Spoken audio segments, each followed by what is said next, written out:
Chapter 1. Live Broadcast. In the 57th year of Konoha, at 4 o'clock in the afternoon. Ding. The live broadcast function from another world has been activated. Do you wish to subscribe? At that moment, a system notification echoed in the minds of all individuals within the ninja realm, whether they were commoners, ninjas, or feudal lords. A wave of commotion swept through the entire ninja world. Ninja realm. Who is speaking? You startled me. I nearly lost my composure. You owe me a proper moment. You owe me. What is that noise? Are you out of your mind? Interrupting me at such a crucial moment. What is this live broadcast? How do I subscribe? Who are you, and what is your purpose? Can a beggar like me also watch this live broadcast? Jinjutsu. Release. Not only in the ninja realm, even in the Pure Land, and within the belly of the Shinigami, Minato Namikaze heard the notification sound. This concise announcement left Minato, whose soul had temporarily returned to the Pure Land after being freed from his seal, feeling bewildered. Didn't I die? Why is my consciousness still awakening? The emotionless, synthetic voice of the system resonated in his mind. If you choose to subscribe, starting tomorrow, you will have 1 to 3 hours each month of consciousness to watch the live broadcast from another world. Another world? Minato furrowed his brow. A sense of unease stirred within him, an instinctive reaction to the unknown, despite being a deceased individual. Yet, he still had loved ones living in this world. Tentatively, Minato inquired, "Is this the system? If I choose to subscribe, will it affect the ninja realm?" As soon as he finished speaking, a screen filled with text materialized before him, detailing the system and the broadcasts. The more he read, the more he fell into silence. Individuals from the ninja realm, Pure Land, and even those on the moon can subscribe to watch live broadcasts from another world. What does the moon signify? Are there people there as well? While pondering these questions, Minato opted to subscribe. Like a scoundrel, the system answered all his queries before subscription, but vanished immediately afterward. Left without a response, Minato could only smile wryly as his consciousness sank back into slumber. Ninja Realm, Umbu of Konoha. Itachi, from your expression, I gather that you too have received that notification. Don't rush into subscribing.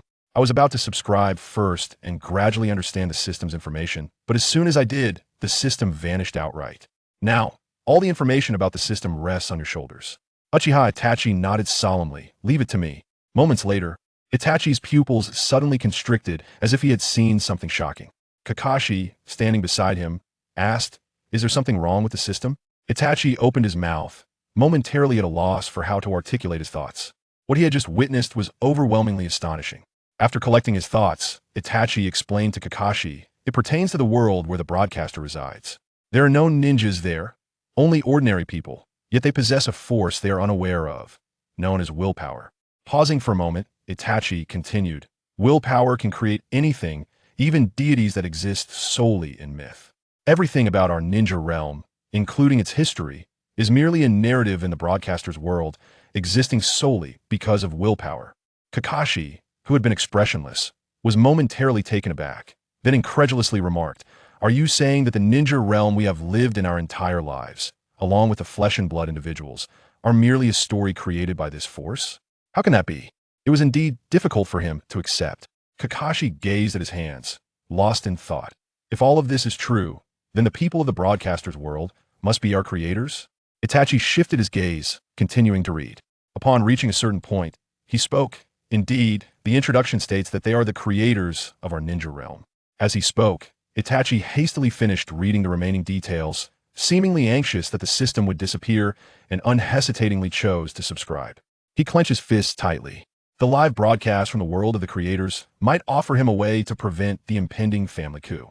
When Shursui was alive, they worked together to ease the tensions between the clan and the village, striving to avert the coup. After Shizui's death, it became solely his burden to prevent the coup. He was left to fight alone, with no glimmer of hope and no one to comprehend his current helplessness. All he could see were the silence of the village leaders, the disdain of the villagers, and the arrogant expressions of his clan members. Even if the coup succeeded, what would it matter? In a land of fire, how many would accept an Uchiha as Hokage, from the feudal lord down to the common people? Time swiftly passed to the following day. Afternoon, 3:55, Land of Rice, Sound Ninja Village. Kimimaro, did you see it too? Yes. Lord Orochimaru. A screen has appeared before me as well.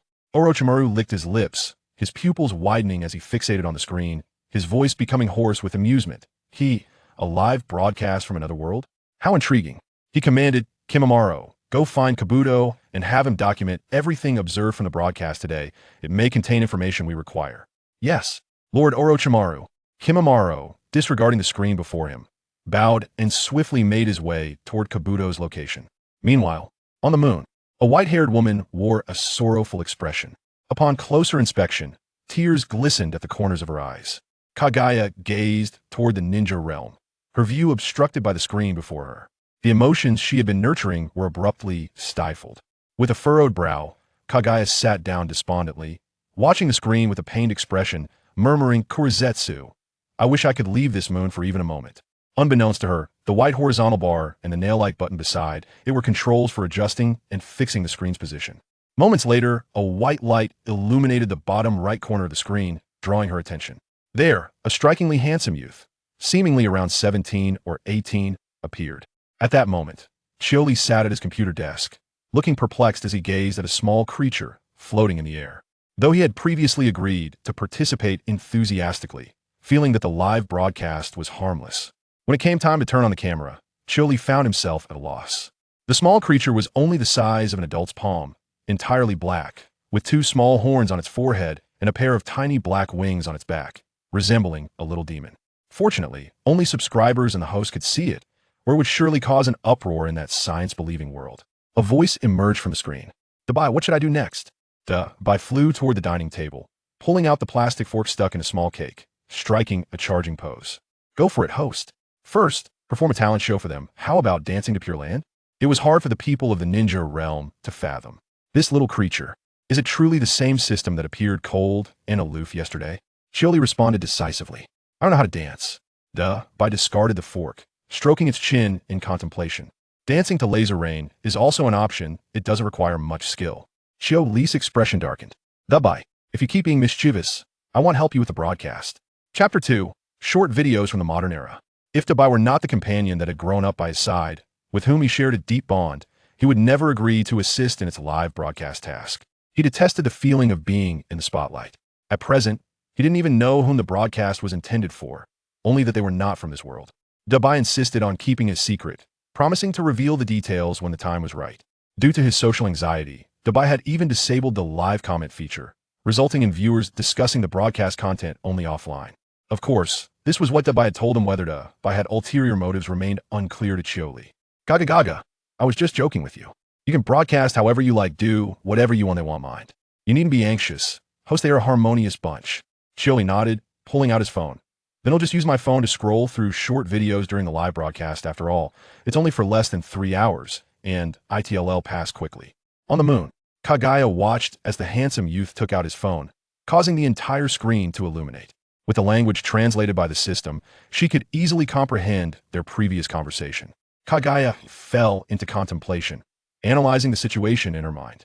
As she gazed at the screen, realization dawned upon her. So this is what you call a phone. She observed the youth in the bottom right corner tapping on a rectangular object in his hands twice, and subtitles quickly appeared on the screen. Still lacking the courage to finish the series of street challenges, randomly selecting a stranger in a crowded street and calling him husband 10 times. Then, a young man with a buzz cut and a distressed expression appeared on the screen. Family, this task is far too difficult. Am I going to get beaten up? Kaguya. She could hardly fathom such a scenario. Well, for the sake of the little red hearts and attention from my family, I shall risk getting beaten today and take on this challenge. The voice of Dabai emanated from the lower right corner of the screen, and even Kaguya could discern the hint of despair in its master's tone. Host, why must you watch such videos again? Are you not an anime enthusiast? You should be watching anime compilations instead. The handsome youth took a deep breath, summoning his courage, his gaze resolute. I believe that watching such videos can hone my bravery, fortifying my character. That which cannot defeat me will ultimately render me stronger. Such a quintessentially melodramatic host. Dabai's head began to emit wisps of white smoke as it tilted its head and stuck out its tongue, exclaiming, Abba, Abba. In the video, the young man with a buzz cut arrived at a bustling intersection, glancing around before selecting a kind-faced gentleman in his 40s. The youth's eyes sparkled with opportunity. He hurried over, raising his voice dramatically. Hubby. The onlookers turned their heads, their expressions a mix of bewilderment, including that of the gentleman. Hubby. The man paused, suppressing laughter as he observed the spectacle. What a delightful day. Encountering such a bold gay person in the street, I must tell my wife about this when I return home. Hubby, hubby, wait for me. As the gentleman noticed the buzz-cut youth sprinting towards him, he glanced around, aware of the odd looks directed at him, with many pulling out their phones to capture the moment. The corners of his mouth twitched as he quickly sidestepped a few paces, attempting to convey that while the youth was indeed approaching his direction, he bore no relation to him whatsoever. Hubby, hubby, please say something. Don't ignore me. As the youth drew nearer, the smile on the gentleman's face began to harden. His voice rang out so loudly that even the traffic officer in the middle of the road turned to look. The gentleman, now alarmed by the youth's relentless approach, exclaimed, "Don't come any closer. I don't know you at all. What wretched fortune was this? How had he found himself in the unfortunate situation of being mistaken for someone by a gay individual?" The buzz-cut youth continued his pursuit, his voice high-pitched. "Hubby, don't run away, hubby." Only when the gentleman had nowhere left to retreat did he wear a sorrowful expression. "Please, don't do this." Watching the video on the screen, Kagaya felt an overwhelming sense of immersion, as if she were the one being scrutinized by the crowd. Her face flushed with embarrassment, beads of sweat forming on the tip of her nose. She pressed her face against her thigh, tightly embracing her calves, her toes digging into the lunar surface. With her eyes tightly shut, the images from the screen persisted in her mind, even as she covered her ears. The sound continued to invade her senses. She was utterly mortified, teetering on the brink of despair. "Turn it off. Please turn it off. I cannot endure this public humiliation any longer." Alas, the screen was not voice-activated, and no amount of pleading would change that. In the Pure Land, Uchihara clenched and unclenched his fists repeatedly, a vein throbbing on his forehead. His expression darkened. "At my age, why must I endure such punishment for a mere 3 hours of consciousness each month?" Meanwhile, Hashirama shook his head vigorously, attempting to dislodge the images lodged in his mind. Kushina clutched her head tightly. This wretched sense of immersion. "Minato, where are you? Help me. Save me." In Kanehagakure, Naruto leaned back desperately, yet the screen continued to plague him, stubbornly appearing before his eyes. "Ah, please, no more of this." Naruto clutched his head, rolling frantically on his bed. At that moment, within the umbu, Kakashi stared with his deadpan eyes, utterly speechless. Itachi wore a grim expression. The two exchanged incredulous glances. After a moment of silence, Kakashi finally broke the stillness, asking with difficulty, "Is this truly the clan capable of creating deities?" Itachi's toes gradually relaxed as he closed his eyes, concealing the disappointment lurking within. The screen's ability to reveal itself to all in the ninja world already attested to its immense power. The system's introduction may not be false, yet must certainly diverge from his previous expectations. Patience is essential. There must still be hope. This is the realm of the creator. At that moment, in the lower right corner of the screen, stood dawned a mask of agony. It looked pained. "Host, has your courage been tempered?" Qiuli steadied his emotions, his expression solemn. "Growth is often intangible, requiring gradual enhancement." "The Biminist, host, if you dare to watch such videos again, I shall hang your shoelaces at your doorstep." Qiuli, disheartened, lowered his gaze. "All right, then I shan't watch." He had originally intended to view the next video from the creator. The challenge, loudly proclaiming on a crowded bus, "Let me see which little child is sitting the most upright." Now he could not watch, which was rather regrettable every time by displayed such an awkward yet pained expression. It was quite endearing. In truth, he could surmise that such videos were mostly staged with hired actors. After all, a misstep could easily lead to civil disputes. The primary objective was to amass followers, advertise, or engage in live commerce. If such antics resulted in the account being banned, it would be a considerable loss. Thus, while watching the video, he felt far less embarrassed than Dabai. Dabai was in a frenzy. Yet, seeing Qiuli's despondent demeanor, it ultimately relented. "Ah, forget it. Go ahead and watch. I shan't concern myself with you any longer." Just as Qiuli was about to speak, a notification chimed from his phone. Ding dong. Chapter 3, The Azura of the Ninja World. A message popped up in the notification frame. "Chiu Songyun, Ali, I just ordered you some crayfish. The delivery will arrive shortly. Remember to eat on time. Don't forget to step outside occasionally and bask in sunlight." Qiuli disregarded it entirely. His mother, Limuya, had once told him that when she became pregnant with him, she discovered that Chiu Songyun was already married. Although Chiu Songyun divorced his original wife for her, she would never forgive him. It was only after Limuya was diagnosed with cancer that she sought out Chiu Songyun for a meeting. It was merely to arrange the change of custody for Qiuli. After Limuya passed away, Qiuli did not attend high school and had confined himself within the walls of his home, venturing outside only on rare occasions. In the land of rice, Kabuto gazed at Orochimaru before inquiring, "Lord Orochimaru, do you still require the intelligence I just recorded?" Orochimaru's lips twitched involuntarily as his toes unconsciously fidgeted within his shoes. "Kabuto, do not record intelligence that is of no use to us." Kabuto breathed a sigh of relief and nodded in agreement. At that moment, the images on the screen refreshed, revealing 4 large characters. Azura of the ninja world. At this sight, all within the ninja world jolted to attention. Here it comes. Information videos about their world. Who among them had not heard of Senju Hashirama and Uchiha Madara? They were the god of ninjas and the Azura of the ninja world. Even many civilians were aware of these 2 figures. But to say how well they understood them? Sorry, those 2 existed merely as legends. In the ninja world, the majority of individuals have not only never witnessed the prowess of the legendary figures, but are also oblivious to whether their strength is as formidable as the rumors suggest. Today marks the inaugural live broadcast from the Uchiha clan's estate, and it is a rare occasion for Fugaka not to be engaged with the police force. Seated cross-legged in the living room, he gazes at his youngest son. "Sasuke, pay close attention. This is the most powerful ninja in the history of our Uchiha clan. You must strive to emulate Lord Madara and endeavor to become a ninja of his caliber." Observing Fugaku's grave demeanor, Sasuke nervously swallows. "Yes, father." Fugaku slightly shakes his head, unable to suppress a sigh. If only Sasuke possessed half the talent of Itachi, he would undoubtedly be filled with joy. The younger son, despite his prolonged efforts to master the art of the fireball, could not be deemed lacking in talent. However, overshadowed by Itachi's brilliance, he found himself somewhat disillusioned by Sasuke's displayed aptitude. Yet, it would be unjust to assert that Sasuke lacked redeeming qualities. For instance, his diligent training, tenacious spirit, and obedience were commendable traits, particularly the latter, which perfectly compensated for the regrets that Itachi had inadvertently instilled in him over the years. He had indeed offered counsel to Itachi, but alas, his entreaties fell on deaf ears.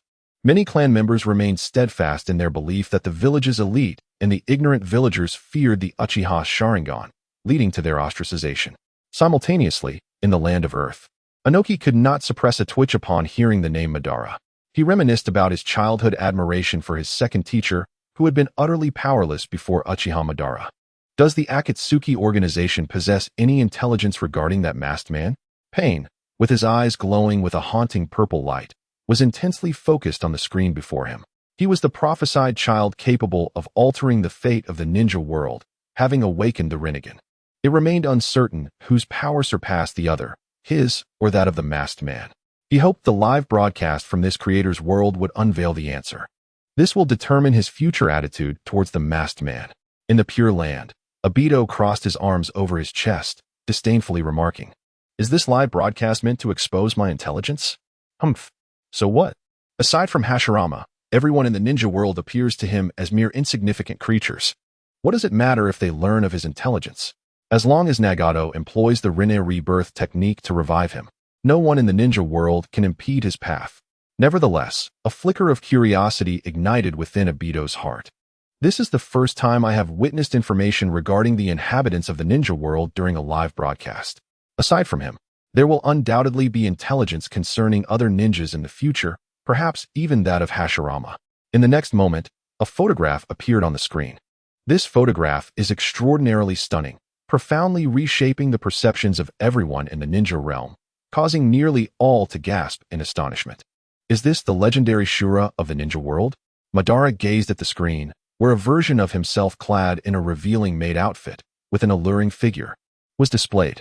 Wasn't the intention to unveil my intelligence? Shouldn't it be my prowess that is revealed? Before Madara could erupt in fury, the images on the screen flipped. There appeared him in a uniform with black stockings, in a baseball attire, and even in a wedding gown. In the lower right corner of the screen, Qiuli opened the comment section. The most liked comment read, "On duty." The second comment, "Class beauty." The third, "Madara in Hashirama's eyes." Qiuli could not help but smirk. The minds of the ninja world were filled with questions. The Ninetales covered its mouth with a single tail. In the land of Earth, Inoki spat out his tea in disbelief. For some reason, his psychological shadow of Madara had significantly diminished. In Konoha, Sarutobi Hiruzen remarked, "What?" Shimura Danzo questioned. In the Uchiha clan grounds, Fugaka's expression was graver than usual. "Sasuke, you should refrain from emulating Lord Madara. Young Sasuke appeared somewhat bewildered, thinking that the Lord Madara his father spoke of was quite beautiful. Naruto couldn't help but exclaim, "What a beautiful sister. Is she truly the Shura of the ninja world?" On the moon, Kagaya activated her Byakugan and pondered, could Indra reincarnate as a girl as well? The screen was opaque even to her, suggesting there was no need to deceive her. Kagaya's eyes were clearly filled with sorrow as she spoke of the loss of her chakra. At this moment, Uchiha Taijima vehemently rebuked the screen before him, exclaiming, "This is utterly ridiculous. Madara is a boy." Izuna, gazing at the alluring figure on the screen, was overcome with indignation. How could my brother possibly transform into a girl? The fabrication should at least be plausible. The people of this world have gone too far. Yet, as a spirit long departed, Izuna could do nothing but watch helplessly as his elder brother was slandered, unable to offer any clarification. All the blame fell upon that detestable Shinju Tobirama. Meanwhile, Hashirama stared, wide-eyed, at the sight of Madara in women's attire.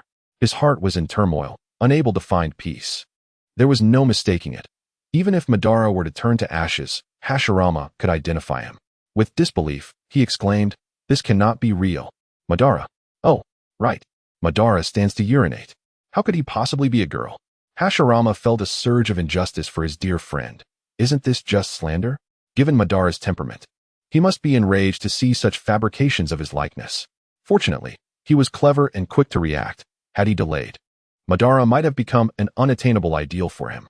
As for Tobirama, he looked as though his eyes were on the verge of failing him. Uchiha Madara is a woman? He lost his composure, speaking in a frenzied manner. No, it could also be that he is merely cross-dressing. This conclusion stemmed from his belief that images from the creator's realm could not deceive him, alongside suspicions that it might be a sinister jutsu devised by the Uchiha clan. Humph, that cunning Uchiha Izuna. How crafty. No wonder my brother has shown you leniency time and again. You must have secretly donned female attire for him. Chapter 4. He is not the true Uchiha Madara. Having expressed his anger, he recalled a recent comment, Madara in Hashirama's eyes. Tobirama sighed deeply, "Brother, your thoughts are far too avant-garde. Moreover, this is quite disrespectful to your wife. Although I cannot yet accept it, I must admit, Uchiha Madara's allure poses a genuine threat to her." In the land of rain, Nagato turned to Konan, saying, "It appears we must remain vigilant against the masked man's schemes." Konan nodded earnestly. Indeed, that masked man has been deceiving us all along. His physique is not as curvaceous. He is not the true Uchiha Madara. In the Pure Land, a furious Madara seethed for quite some time before finally collapsing onto the ground. The thought that these images had been seen by the entire shinobi world, including those in the Pure Land, sent shivers down his spine. Let it not come to my knowledge who created these images. I shall surely kill you. In the lower right corner of the screen, Qiuli clicked into the profile of the content creator, discovering that this individual specialized in Naruto parody videos and images. As an anime enthusiast, Naruto was his favorite series. Due to frequent viewings, the algorithm had recommended several Naruto clips among the 10 videos he was shown. He casually clicked to follow, then opened a highly popular video. Subtitles appeared on the screen, Kakashi's Kamui Space. The masked man, Obito, scoffed disdainfully, "Useless." In the Pure Land, Noera Rin, upon seeing a familiar name on the screen, finally emerged from her earlier shock. Her eyes dimmed as she reflected on Kakashi. In that moment, only the survivors bore the true pain. Yet, she had chosen to perish by Kakashi's hand. Had it not been for a certain force suppressing her self-harm, she would have opted for self-destruction rather than succumbing to Kakashi. With her hands clasped in prayer, she hoped, "May you soon emerge from your sorrow and embark on a new life, Kakashi." On the screen, Kakashi, breathless, faced a throng of mist ninjas, showing no sign of retreat. "Rin, I promised Obito that I would protect you." As arcs of electricity began to flicker in his hand, he charged fearlessly towards the mist ninjas. In the next moment, Noera Rin leaped forward, standing in front of the mist ninjas, rushing towards Kakashi's Chidori. In the hidden leaf, the Umbu, Kakashi's heart ached as he slowly closed his eyes. Itachi sighed. All of this is a tragedy wrought by war. In the Kamui Space, Obito remained silent for a moment before sneering, "Huh. Though I have not witnessed it firsthand, I know Rin threw herself onto the Chidori willingly. The one he cherished most perished at the hands of his closest friend. What could be more despairing than this reality?" He could not forgive Kakashi, for Kakashi had promised him he would safeguard Rin, yet she still died. Thus, in Obito's eyes, Kakashi became a failure of a man who could not uphold his promises. Rin's death illuminated the harsh truths of the shinobi world for Obito. Kakashi wished to save Rin, yet he nonetheless killed her. Rin did not wish to die. Yet for the sake of the leaf, she chose to perish at Kakashi's hand. The unwilling became killers, and the unwilling met their demise, forcing individuals to kill and compelling comrades to turn against one another. This desolate world is akin to hell. Every individual resembles a marionette, utterly insincere. Hence, he yearns to create a beautiful, authentic new world. The eye of the moon can fulfill the desires of all, granting satisfaction to the innermost longings of every soul. It is a realm of everlasting peace. Yet, at present, the photographs of Obito in women's attire have successfully disrupted his plans. His mind is in disarray, leaving him utterly clueless as to how to proceed with his next course of action. Due to Obito's revelations, Nagato has become increasingly difficult to trust. Although the plan to capture the tailed beasts remains unaffected, it has slipped beyond his control. With a grim expression, Obito exclaimed, "Obito, how could you withhold such a crucial truth about your gender from me, allowing me to traverse the ninja world under your name?" Achieving a transformation of such magnitude is a feat beyond the reach of ordinary ninjutsu. It can only be accomplished through bloodline limits or that unique ability of the Sharingan that reflects the soul. Indeed, the vastness of the world reveals an array of peculiarities. And with age comes the sight of all manner of phenomena. The Mangeki Sharingan can even awaken a technique capable of altering one's gender. For the first time, Obito felt a pang of inferiority regarding his own Mangeki Sharingan, owing to Obito's influence. He raised his gaze to the screen, watching as Chidori drew perilously close to Rin's chest, his eyes bloodshot with rage. However, when he observed Kakashi's Chidori dissipating due to his lack of chakra, as he reached towards Rin's chest, Obito sprang to his feet, nearly exploding with fury. "No. You dare fabricate rumors even about the deceased. Do you not think you have gone too far?" In the shadows, Itachi regarded Kakashi with an odd expression. Thus, it is confirmed that Uchiha Obito is not a woman. The live broadcast is a fabrication. Kakashi too struggled to maintain his composure, his expression tinged with embarrassment. "Itachi, I appreciate your trust. Although the circumstances in the video align with the situation at the time, my Chidori did not vanish." Itachi pondered, realizing that the footage on the screen was not entirely untrustworthy. At least the events depicted were consistent with reality. On another front, Rin's mouth agape in shock. She stared at the scene, a wisp of heat rising from her spirit. This is utterly outrageous. It is a complete fabrication, even with her gentle nature. She felt a surge of indignation. Just a moment ago, she was merrily indulging in the gossip of the ninja realm, only to find herself ensnared in the very same narrative. Meanwhile, Minato scratched his head in confusion. Surely this must be a falsehood? The presence of should and perhaps sufficiently indicates the owner's uncertainty. On the other hand, Ben felt a slight alleviation of his anger after watching the video. How could he be unaware of Lin's demise? Now, with Obito accompanying him in his anguish, he found a certain relief in his heart. In the lower right corner of the screen, Dee observed Qiuli as she searched for videos of interest, hesitating to speak. Qiuli remained oblivious to the reality of the ninja world, yet Dee was acutely aware. Lin was such a lovely girl. And now the entire ninja realm had witnessed her encounter with Kakashi. How could she possibly haunt anyone in the afterlife after this? However, this predicament could not be solely blamed on the host, as it had declared that any form of broadcasting was permissible. Thus, was this its fault? As these thoughts occupied its mind, subtitles reappeared on the screen. "Forgive me, Sasuke." Upon seeing Sasuke, Dee recognized that this was certainly not a serious video. It recalled having seen a similar one before. After the brotherly battle, Itachi had inserted 2 fingers into Sasuke's nostrils. In the video, Uchiha Itachi exuded an aura as if he could perish at any moment. He staggered step by step towards the young Sasuke, slowly extending his 2 fingers. Meanwhile, in the Umbu, Kakashi glanced at the screen, shifting his gaze to Itachi beside him, lost in contemplation. Is this a glimpse into the future? Itachi's pupils trembled violently. Chapter 5, Parody. Itachi sensed a gaze upon him and turned to meet Kakashi's eyes. Aware that his former teammate's suspicion stemmed from the sight of his rogue ninja forehead protector on the screen. For ninjas of their caliber, any decision made would not be hasty, but rather the result of careful deliberation. Itachi struggled to articulate his thoughts after the broadcast.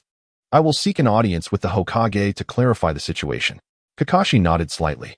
"You are my subordinate and an exceptional leaf ninja. I firmly believe you will not betray Konoha." As a member of the Umbu, Kakashi understood the nuances of inquiry. discerning what was prudent to ask and what was best left unspoken. Itachi's promise to explain to the Hokage conveyed a considerable amount of information. In the Hokage's office, Sarutobi Hiruzen puffed thoughtfully on his pipe. "Incredible!" exclaimed Tsunade. "I cannot believe I just witnessed an adult Uchiha Itachi on the screen. Does this mean we are witnessing events that will unfold in the future? Is it truly possible to glimpse the future through this broadcast?" Mito Gaiden interjected. "From the footage, it appears that Uchiha Itachi will become a rogue ninja, which implies that the Uchiha clan's coup d'etat must have been thwarted," he added. Though the images and videos may seem dubious, Kakashi's mission report suggests that the information revealed during the broadcast holds a degree of authenticity. Sarutobi shook his head. "I trust Itachi. He will not align himself with the Uchiha clan's insurrection." Yet, despite his words, his mind involuntarily began to analyze the various scenarios in which Itachi might betray the village. For instance, if the Uchiha clan's coup failed, some powerful clan members, including Itachi, might escape Konoha to become rogue ninjas. But if that were the case, why would the grown-up Sasuke engage in battle with Itachi? Could it be that young Sasuke, unable to flee, remained in the village, and Konoha, forgiving to the surviving Uchiha, fostered a sense of gratitude among them? In such an environment, Sasuke, nurtured by the will of fire, might seek to uphold the village's integrity by pursuing and eliminating those rogue Uchiha who sought vengeance against Konoha. Although this scenario seemed improbable, Sarutobi dismissed the notion as unlikely. The proud Uchiha clan would not abandon their home. Perhaps the subsequent footage would provide him with the answers he sought. With this thought in mind, Sarutobi Hiruzen fixed his gaze intently upon the screen. In the video, Itachi approached Sasuke and reached out to tap his forehead. "Forgive me, Sasuke. This is the last." Abruptly, in the footage, Sasuke's head was cleanly severed by Itachi's 2 fingers. Blood gushed 3 feet high from the headless neck of Sasuke, while Itachi stood before him utterly dumbfounded. "Konoha Enbu, Itachi." Kakashi. This was evidently not a conventional video. Sarutobi Hiruzen. Pure land. Izuna subconsciously touched his own neck. The junior, whose head had been severed, bore a striking resemblance to him. The sense of immersion was profound. Within the Uchiha clan grounds, Sasuke felt as if struck by lightning. He trembled uncontrollably, clinging to himself in fear. Tears welled in his eyes as he cried out, "Itachi, will you kill me? I will never allow you to tap my forehead again." Woe is me. The information conveyed in this video is rather substantial. The sight of Itachi decapitating Sasuke appears to be sheer nonsense to him. Fugaka's emotions are intricate. Nevertheless, he has surmised much regarding the future. His perspective diverges from that of others, and Itachi is his most esteemed son. No one understands Itachi better than he does, hence, what he perceives surpasses that of all others. Upon witnessing Itachi's eventual betrayal of Konoha, Fugaku, without a moment's hesitation, came to a firm conclusion. The Uchiha coup had failed. Konoha possesses a plethora of formidable shinobi. Without the restraint of the Ninetales, the Uchiha clan would undeniably falter against the village. After witnessing the bloodshed between the Uchiha and Konoha ninjas, Itachi ultimately chose to aid the village, turning against his own kin. Perhaps this was an arrangement prediscussed between Itachi and the village. Itachi would assist in quelling the rebellion, while the village would spare the remnants of the Uchiha clan and preserve Sasuke's life. Once the tide had turned, he and Makoto would likely perish at Itachi's hands. Wouldn't they? Thus, Sasuke would seek vengeance against Itachi. The endless cycle of retribution among ninjas seems akin to a curse of fate. Rather than allowing his parents to be slain by the village's shinobi, it would be preferable for him to bear all the suffering himself, rather than planting a seed of hatred within his heart. Which choice would inflict greater pain, harboring an enemy who has killed one's own parents, or shouldering all anguish alone? Fugaka found himself momentarily at a loss for an answer. He clenched his fists. Even though he had prepared for the worst when the Uchiha decided to stage a coup, he could not accept such an outcome. If the coup truly failed, then he and Makoto committing suicide would be preferable to allowing their 2 children to bear the burden of this cursed fate. As a father, how could he possibly feel at ease witnessing his younger son so brutally assaulting his elder brother? "Sasuke, return to your room. Your mother and I need to discuss some matters." At that moment, Fugaka suddenly clarified many of his thoughts. He must not allow this tragedy to unfold. "Oh," Sasuke sniffled, still reeling from the fright he had just experienced. The mere thought of being killed by his brother in the future filled him with profound grievance. He did not even comprehend why he would engage in combat with Itachi. Just as he was nearing the door of his room, his little head suddenly lifted. Wait, fight with Itachi? How could I possibly defeat him and inflict such harm? The screen transitioned to the next video. Once again, it was a humorous, parody-filled montage. The first image featured a bald Hinata. This photograph has frightened Hinata to tears, while Hanabi's face is filled with astonishment. Whereas my adorable and gentle Wanichan gone, Niji wears a look of disdain. Hyuga Hizashi, Otsutsuki Kinshiki. This is perhaps the essence of heartbreak? In the second image, we see the head of Hinata and the face of Kisame. Little Hinata has endured a second blow, weeping uncontrollably at home. Sakura hastens to console her friend, who is crying over her own appearance. The expressionless visage of pain from the rain country reveals a hint of the uncanny at this moment. Is that not Kisame's face? Konan stifles a laugh behind her hand. Scorpion remains impassive, bored. Kisame glares at the screen, his eyes brimming with murderous intent. In the third image, we find Reikage, adorned with pink hair and a bra. From her features, one can clearly discern the likeness of Sakura and the fourth Reikage. Sakura? Haruno-me? Haruno-sho?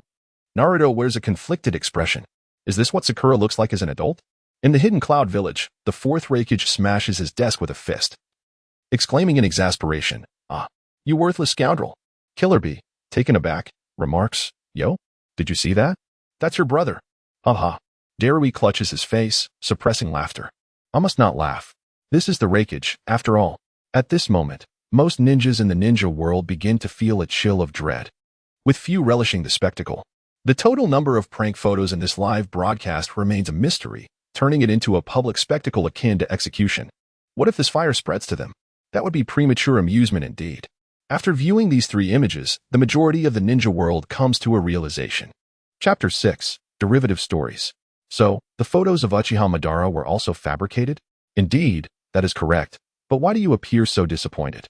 I, too, did not believe that the Shura of the ninja world was a woman. Nor did I, and I remained skeptical of the system's portrayal of the other world. Still doubting? This must be a fabrication. How could the ninja world be merely a creation of ordinary people as will? And merely a tale? I would rather believe that beings from another realm can foresee the future of the ninja world than accept that I, a flesh and blood person, am merely a side character in a story. In the Pure Land, Madara breathes a sigh of relief. Thankfully, this live broadcast has cleared his name. In Sunagakure, Chiyo sits in the Kazekage's office, pointing at the image of Reikage, laughing uncontrollably.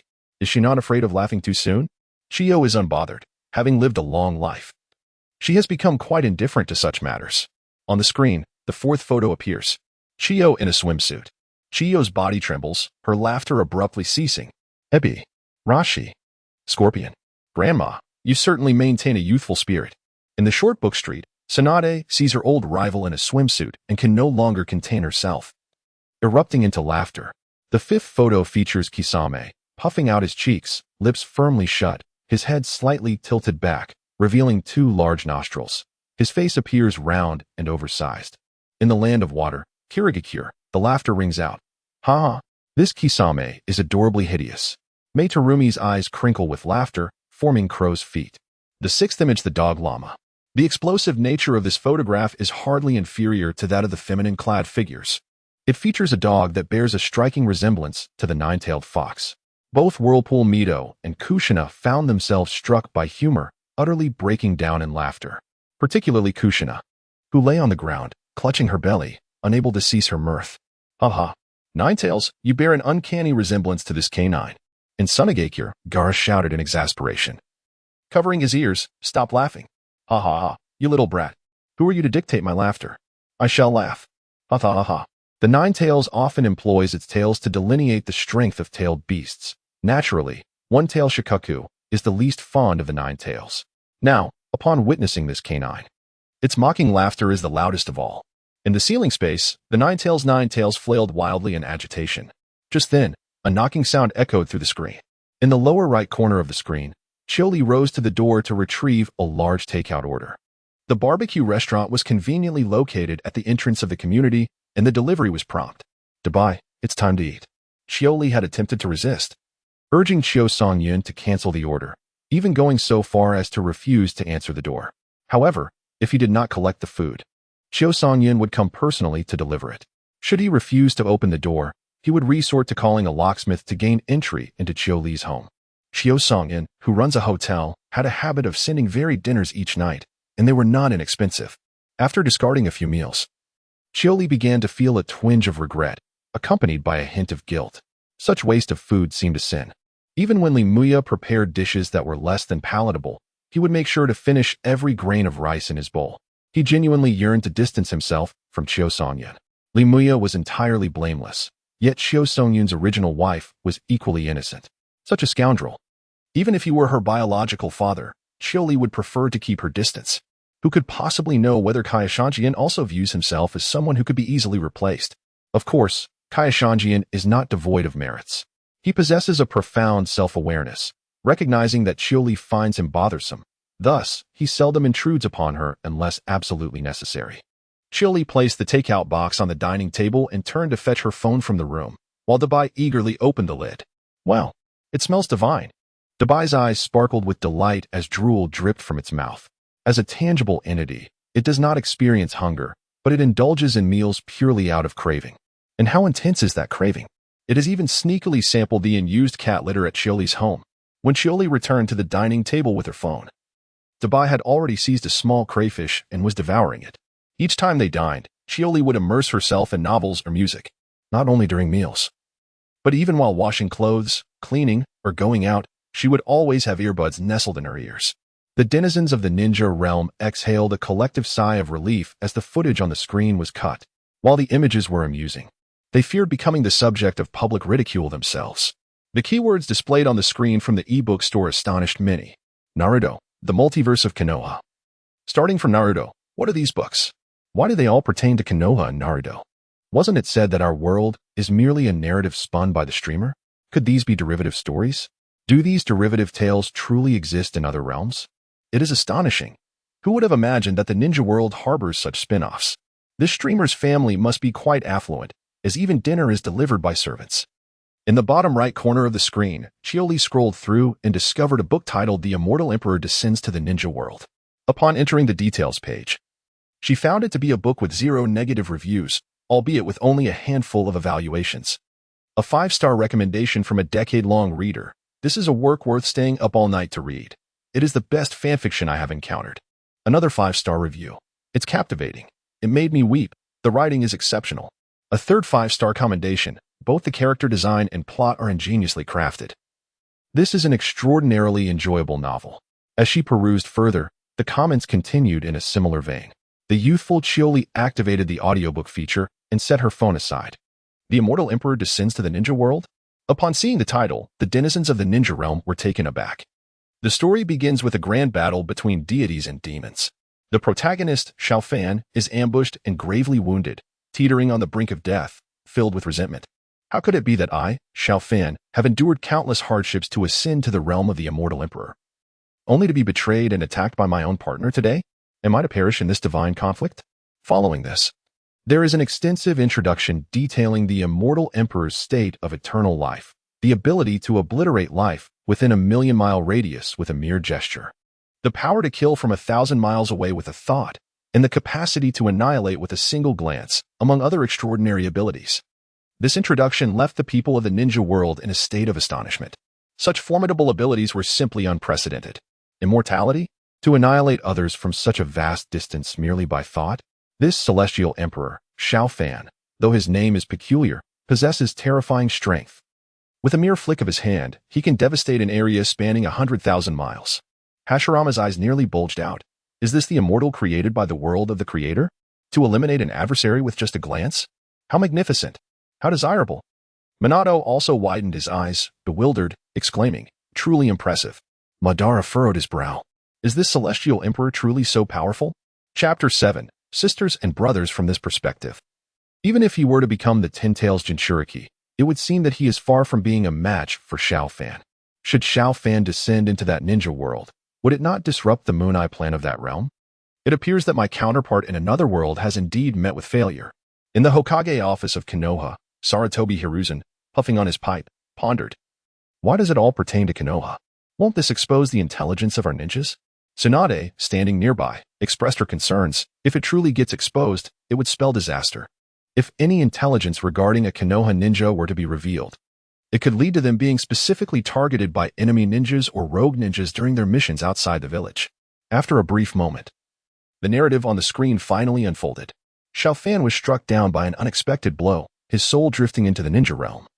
reborn in the body of a 13-year-old boy.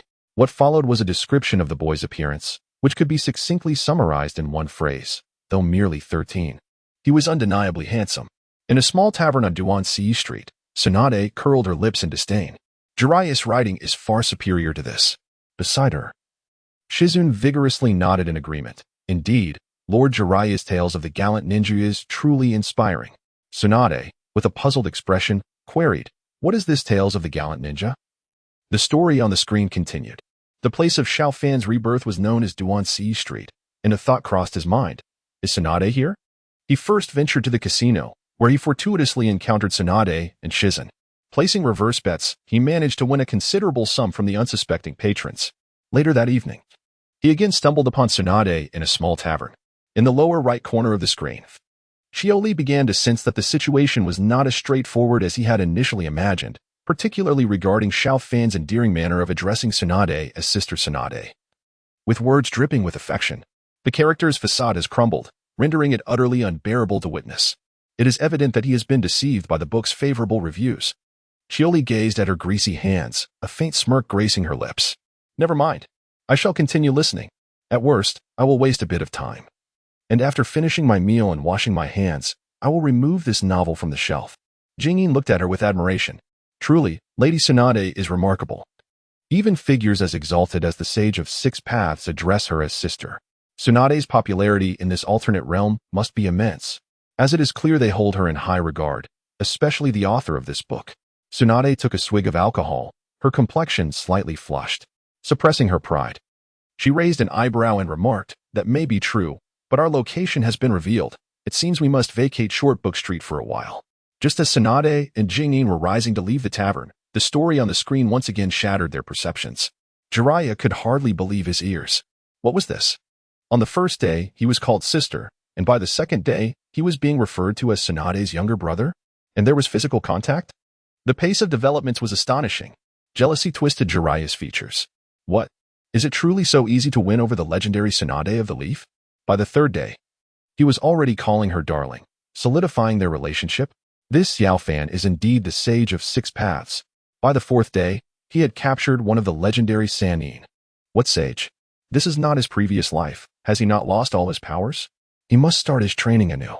The difference lies in our extraction of chakra, while he is cultivating immortality. In other words, he has won over Tsunade solely through his charm and his spine-tingling romantic declarations. What is Xiao Fan scheming? What did he mean when he told Jingyin, "Sister Jingyin, you must secretly like me too"? Is he contemplating betrayal against Tsunade? I must inquire of the author crafting this Naruto spin-off. Is this truly reasonable? Within Konoha, many were incensed. Although Xiao Fan may have been the sage in his past life, surpassing even the Sage of Six Paths, having entangled himself with our esteemed Tsunade is one thing. But to attempt to cuckold her? Did he not suffer betrayal from his partner? We thought he would remain distant from women for life, yet he seeks to play both sides. No. Seeking should be eradicated from that sentence altogether. In the Pure Land, Tobirama stood up in a fit of rage, exuding an overwhelming aura. Xiao Fan, you had better not cross my path. Even if I cannot defeat you, I shall fight you with all my might. In the narrative, Chapter 3 is titled, A Brief Separation. Tsunade nestled against Xiao Fan, playfully persuading him to join Konoha. Unable to resist her charms, he acquiesced. Yet Tsunade was not ready to return to Konoha, thus Xiao Fan set off on his own. On the eve of his departure, he visited Jingyin's room. The following day, en route to Konoha, this sage found himself lost, arriving in the Land of Rain. In the Land of Rain, Pain and Conan exchanged glances, their expressions shifting with a shared sense of foreboding. Surely, Xiao Fan would not disappoint them. He first ensnared the hydrangea, then used it as a means to engage with Conan. With his nauseatingly sweet words that made Qiuli wish to pause the narration with her toes, he addressed her as Sister Conan on the first day, then younger Sister Conan on the second. Upon departing, Xiao Fan adjusted his pants and requested 1 billion explosive tags from the wealthy Conan, intending to sell them to alleviate Tsunade's gambling debts. Outside the screen, Conan clenched her teeth in humiliation, muttering, "At least this Xiao Fan is pursuing me." He hasn't revealed too much information about the Land of Rain. Even Akatsuki had only been mentioned in passing. Nagato's expression darkened. While he may not have exposed information about the Land of Rain, he had revealed Conan's vulnerabilities. Likewise, Tsunade, feeling the oppressive atmosphere radiating from her, was comforted by Jingyin's timid words. At least Xiaofan truly cares for you. He even tricked her into giving him 1,000,000,000 explosive tags. At this revelation, Jingyan gasped in astonishment. The veracity of the information within this tale is remarkably discernible. Events that Xiaofan has not experienced or altered are most likely authentic. For instance, Tsunade and Shizen genuinely frequent the short street, often visiting taverns and casinos. How many, one might wonder. Upon hearing this, Tsunade, who had previously fixated her attention solely on Xiaofan, suddenly became acutely aware. 100 billion explosive tags? Tsunade was left utterly astounded. After a moment, she regained her composure, swallowing hard.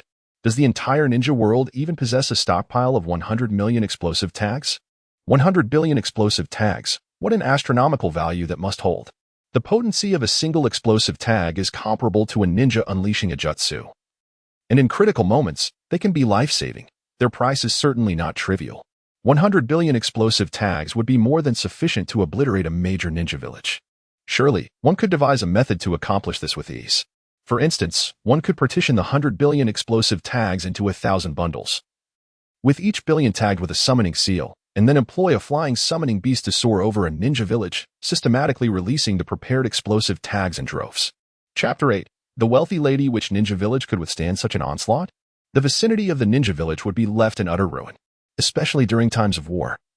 How many explosive tags could a single ninja squad endure? Merely contemplating this sends shivers down one's spine. At this moment, Tsunade could hardly afford to be angry with Xiaofan. After all, it was merely the fanciful imaginings of an individual from another realm. The utmost priority now lies in the reality of that petite figure from the land of rain, Xiaonan, who can nonchalantly produce 100 billion explosive tags. Just how many does she possess? If mishandled, Tsunade shuddered involuntarily. At this moment, it is likely that the entire ninja world is unable to find solace in sleep. The leaders of each village, their eyelids twitching in unison, hastily convene a high-level meeting, disregarding the ongoing live broadcast. Who is this Conan? How is it possible that she can casually present a staggering 1 trillion explosive tags as gifts? Even if they are for her beloved, such generosity is astonishing. Could it be a ruse? 1 trillion explosive tags. How is that conceivable? If that Xiaofan truly possesses such a vast number of explosive tags, it would not only entice Tsunade, but would also make it feasible for her mentor, the third Hokage, to accompany Xiaofan for a night. Haha. Indeed. Even her mentor would not hesitate. The most I have ever spent on a single explosive tag was 12,000 Rio. If peace were to endure, the price of explosive tags would naturally diminish. Yet even under such circumstances, the cost of a single explosive tag has never fallen below 2,000 Rio.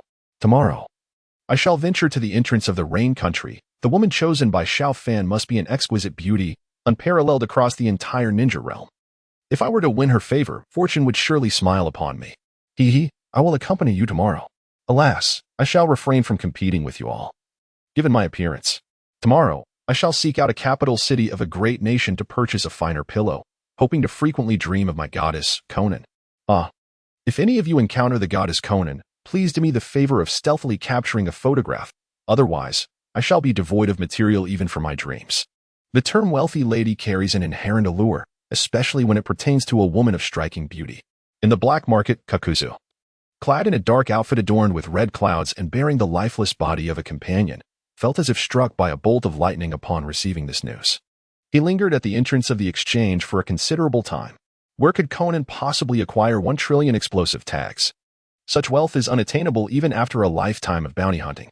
A modestly priced corpse may yield merely several 100,000 Rio, while a more expensive one barely reaches tens of millions. Kakuzu counted on his fingers. 100 million, 1 billion, 10 billion, 1 trillion. All in explosive tags. After wandering for decades, he finally realized he had encountered a bright prospect. The past 80 years of his life had been wasted. Tears of joy welled in Kakuzu's eyes. I vow to serve the Akatsuki with unwavering loyalty.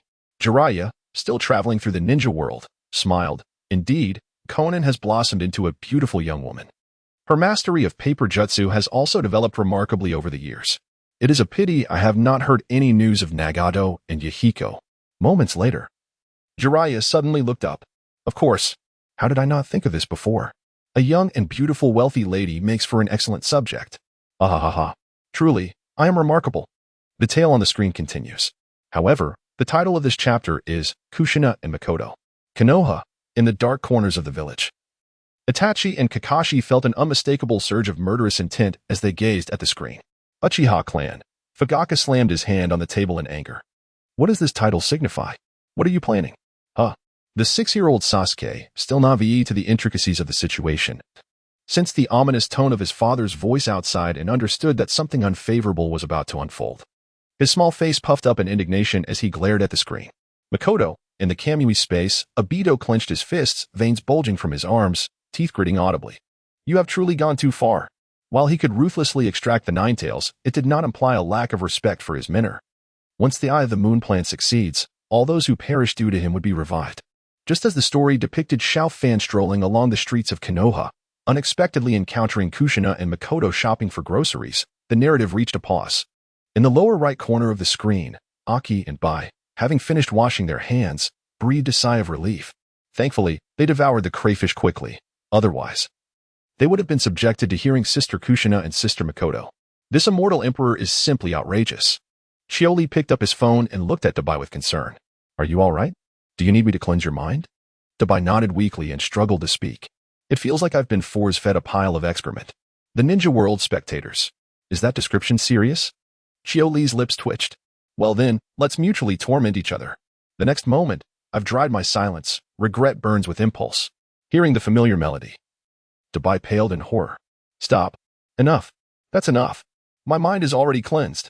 Qiuli nearly burst out laughing at Dabai's declaration of being cleansed and tapped the pause button with his finger. The Ninja World spectators watched Dabai's reaction with bewilderment. Though they couldn't fully grasp the lyrics, the tune wasn't bad.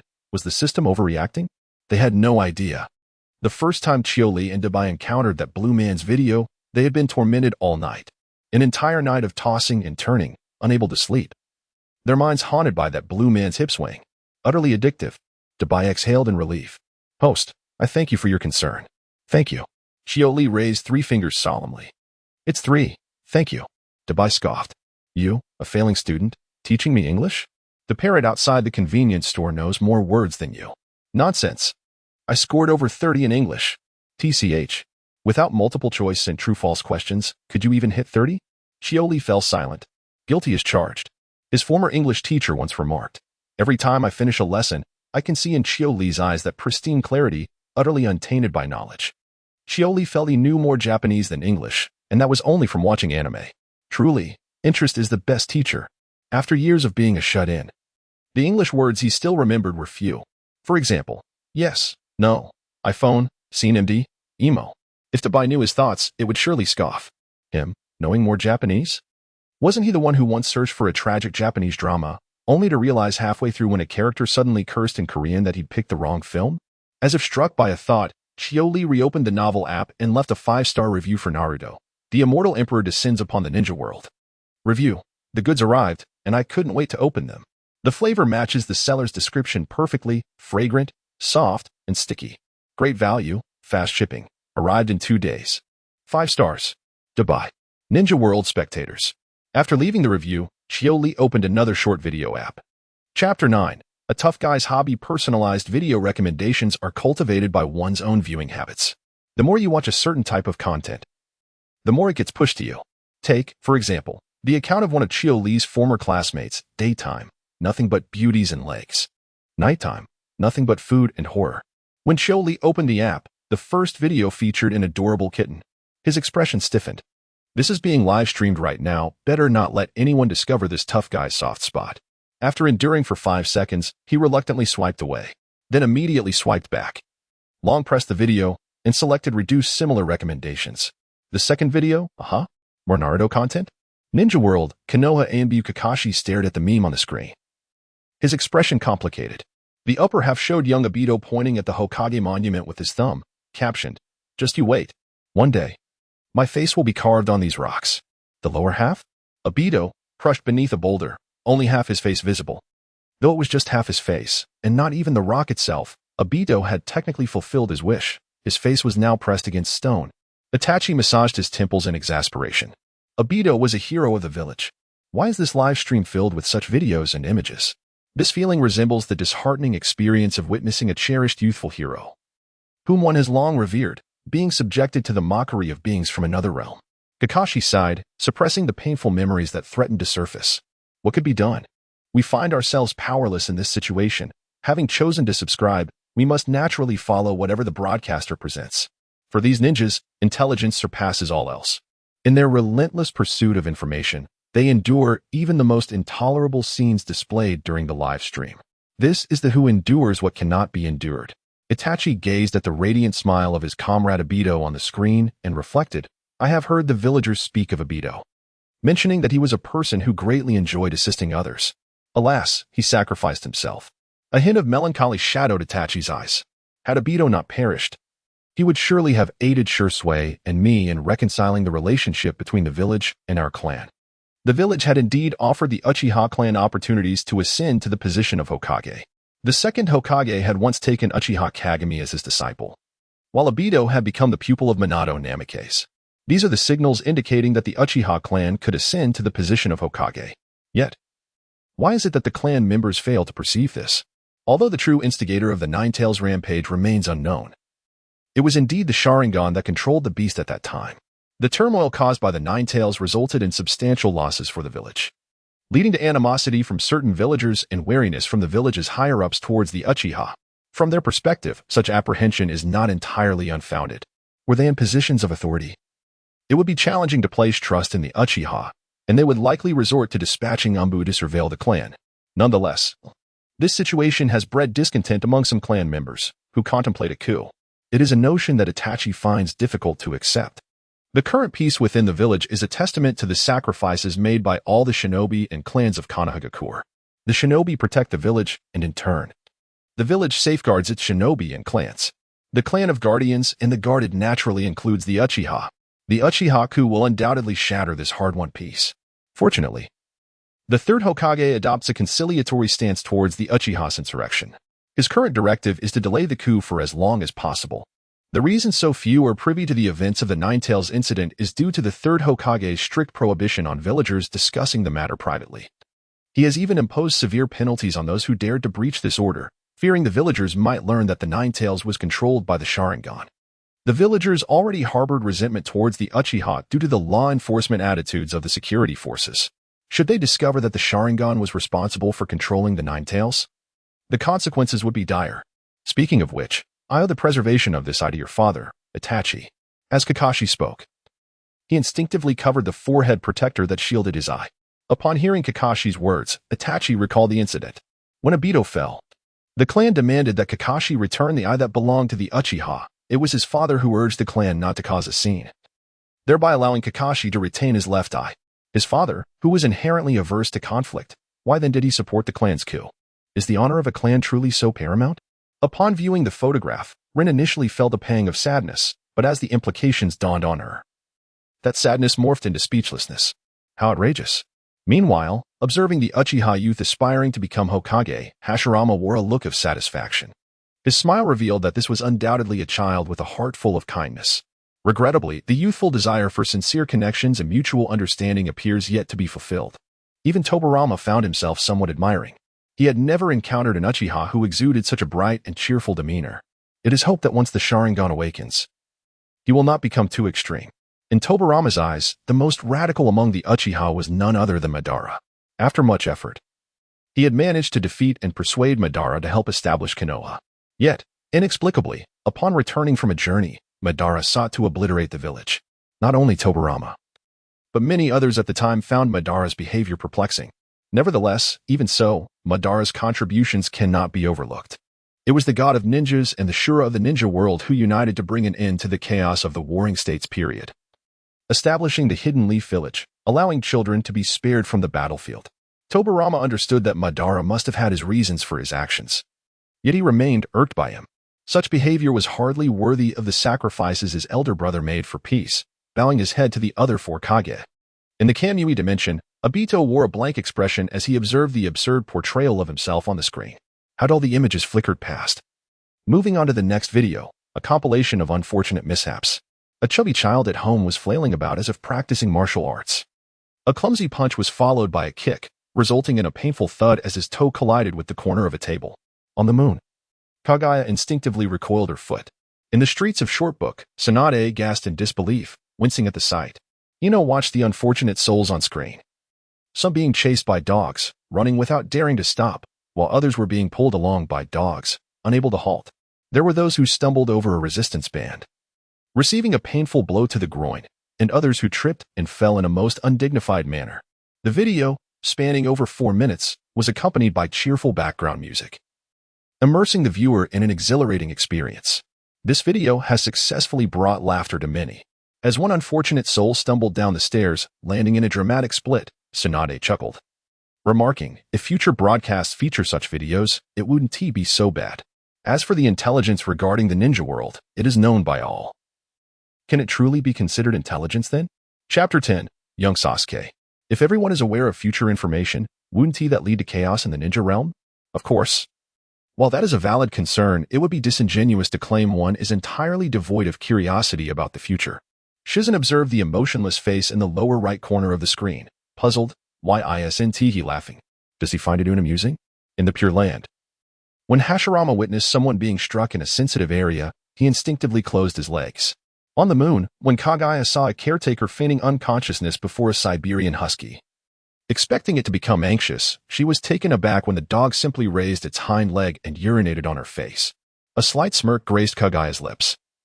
Watching others experience misfortune can indeed be quite amusing. In the ninja world, Kaguya's son, Black Zetsu, gazed quietly toward the moon. "Mother, have you smiled? I find it impossible to do so." The sudden emergence of the live broadcast disrupted all of its plans. The future scenes of the ninja world were visible, which meant that its subsequent schemes could also be exposed, setting aside the need to re-strategize. The pressing concern was how to evade the relentless pursuit of all ninjas when the time came. In the lower right corner of the screen, Qiuli swiped her finger, transitioning to the next video. A human cub. Why is it again about the Hokage? Dabai fluttered its tiny wings and flitted to his side. Isn't watching short videos of the Hokage enjoyable? Qiuli tapped the screen, pausing the video. And the adorable face of young Sasuke, adorned with cat ears, was frozen on the display. She turned to Dabai and inquired, "Won't the viewers get tired of this? How many Hokage videos have they seen already?" "Not at all," Dabai replied. "They are even more immersed in the second dimension than you, host." Qiuli fell into contemplation. Suddenly, a thought struck her. Could it be that parallel world, so frequently encountered in novels, which closely resembles Blue Star, Earth? Dabai nodded vigorously. "Yes, exactly. That's right." Qiuli, puzzled, asked, "Does their world also have the anime Naruto? If not, will those viewers understand it?" In order to surprise Qiuli later, Dabai chose to tell a little white lie. Yes. Yes. In that world, Naruto concluded after over 100 episodes, and many plots remain unseen by them. Qiuli sighed with relief. "That's good then. I was just wondering if merely streaming short videos would seem a bit lackluster, especially since it's your endeavor, Dabai." During elementary and middle school, he had been preoccupied with play, paying little attention to his studies. The only reason his grades were not at the bottom was due to Dabai helping him with the answers during exams. Throughout his life, Dabai had always been his best friend, although he disliked being the center of attention after more than an hour of streaming. Qiuli felt that broadcasting was not as daunting as he had imagined. Thus, there was no need to remain seated like a statue, merely scrolling through short videos to pass the time. Besides watching short videos, he could also indulge in gaming. Many tasks that appeared daunting became manageable once one gathered the courage to attempt them. Dabai waved its paw nonchalantly. "Haven't I mentioned? You can do anything, host. They don't have any preferences, so long as you manage to get through this 1 to 3 hours of streaming each month. It won't be long before you won't need to stream anymore." Qiuli responded with a soft speaking of which, before accompanying the host in watching system novels. Dabai had always believed itself to be a spirit of a divine artifact. After reading system novels, Dabai realized it should be referred to as a system commonly known as a cheat or golden finger. Compared to those systems, it was hard to say which was superior. The systems in novels issue tasks and reward the hosts upon completion. Dabai, lacking many of those rewards, seemed of little use, starting from amusing children to accompanying meals, conversations, and games. Occasionally, out of boredom, it would gather some incense, extracting the will from the incense to keep for itself. After all, those deities had grown accustomed to their lofty positions, and no matter how earnestly these ordinary creators prayed, they wouldn't spare them a glance. Over the years, Dabai accumulated more and more willpower, gaining confidence. Much like investing in a business, one must find ways to collect more. Thus, Dabai created the live broadcast. The host would help it stream to gain willpower, which Dabai would utilize to assist the host in ascending to divinity. In the Uchiha clan of the ninja world. Sasuke gazed at the paused video on the screen. Huh? Isn't that me? Outside, Fugaku raised an eyebrow, surprised. Isn't that Sasuke? He then frowned. As a man, wearing cat ears was quite unbecoming. Regarding the dialogue on the screen, primarily from the system, Fugaku found himself in agreement. He didn't know if the viewer was immersed in the second dimension, but he genuinely enjoyed the story of Naruto. Uncertain of how much it could alter the tragedies that awaited in the future.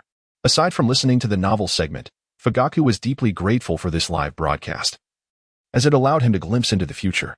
He had already resolved that as soon as the stream concluded, he would convene a clan meeting. If the Uchiha coup could not be thwarted, then at the very least, the plan must be more meticulous. For instance, hiring a formidable rogue ninja organization to aid in the Uchiha coup. He had previously acquired intelligence from a ninja cat regarding a rogue organization named Akatsuki, known for its credibility and strength, even having been employed by the third Tsuchikage. He wondered, given the proud nature of his clan members, whether they would accept this notion. The revelations from the dialogue between the system and Qiuli were profoundly shocking. In Awagakure, a group of IWA ninjas were engaged in fervent discussions. No wonder all those derivative stories pertain to Naruto and Konoha. Our Ninja World-S story is called Naruto. Why is our Ninja World-S narrative named after Naruto? Does the third Hokage deserve it? Does Konoha compare to us IWA ninjas? Can Sarutobi Hiruzen even contend with our Tsuchikage? Indeed. Why isn't this story called Tsuchikage? After all, our Tsuchikage's dust release is the mightiest in the ninja world. In Kumogakure, voices echoed. Why are all videos concerning the ninja world portrayed from the perspective of Konoha? Are they stronger than Kumogakure? Are they wealthier than us? Exactly. Why should we Kumogakure not be the protagonist of the story? Perhaps it's because Konoha has consistently emerged victorious in the Ninja World Wars? Nonsense. In the last Ninja World War, even with the rise of Namake's Minato, Konoha was nearly pushed to their doorstep. If Awagakure hadn't launched a sudden ambush, resulting in the death of the third Raikage and the loss of over 10,000 ninjas, the Land of Fire would have surrendered long ago. The reason it's called Naruto is, in my opinion, due to that god of ninjas. What a ridiculous rationale. No matter how formidable Shinja Hashirama was. That's all in the past. The current ninja world belongs to us Kumogakure. The video on the screen continued to play, showcasing little Sasuke puffing out his cheeks to unleash a massive fireball. Chapter 11. You are quite extraordinary. Terumi Mei's eyes sparkled with hearts. Oh ho ho. Is that little Sasuke? Sister would gladly wait another decade for you. The small face is as delicate as that of a girl. Especially after little Sasuke expels a fireball and turns back with an expression full of anticipation, his demeanor appears to seek praise. Kohara brings her palms together, resting the back of her hands against her cheek, her body tilting aside in a charming manner. How adorable. A soft voice emerges. Has Indra reincarnated as a girl this time? Sakura, seated nearby, suddenly covers her nose. Not far away, Haruno Sho is taken aback. Sakura, why are you bleeding from your nose? Kakashi, from the Umbu, observes Sasuke playfully interacting with Itachi on the screen. Your brother is quite charming, he remarks. Itachi smiles subtly. Thank you. I believe so too. Yet, he is puzzled as to why his undeniably cute brother has been dubbed Erjuzu by outsiders. Among the Uchiha clan, most possess unlikable traits. But undeniably, there are a few who are genuinely handsome. Take Sasuke, for instance. With such exquisite features, it is clear he would grow into a striking figure. Inuzuka clan. Ino wipes her mouth, watching Sasuke puff up his cheeks in discontent over his brother being borrowed by Shursui. She suddenly leans back, clutching her heart. Ah, I'm dying. When she sees baby Sasuke crawling on the ground, revealing his two tiny milk teeth with a smile, a thought strikes her, and her face flushes crimson. In the Pure Land, Uchiha Chiri lowers her gaze, softly murmuring, though he appears to be a well-behaved junior. Why must he engage in fratricide amongst his kin as he matures? What has transpired within the future Uchiha? In the bottom right corner of the screen, Qiuli activates the comment feature, and a flurry of comments floods the live stream. Ah, such a cute little Sasuke. The two little milk teeth. Sasuke must have grown up adorably, right? Sasuke, you surely do not wish for your daughter to be denied an education due to your past as a rogue ninja. Do you? Little Sasuke, let Annie have just one sip. I promise it will be just one. Rejecting juvenile aesthetics begins with you. I shall refrain. Husband, husband, husband. The second generation, the naturally charming little rascal of the Uchiha clan, this old man remarks with a hint of acidity, mimicking the tone of certain villagers of Konoha. Such exaggerated remarks from these otherworldly beings, are they not?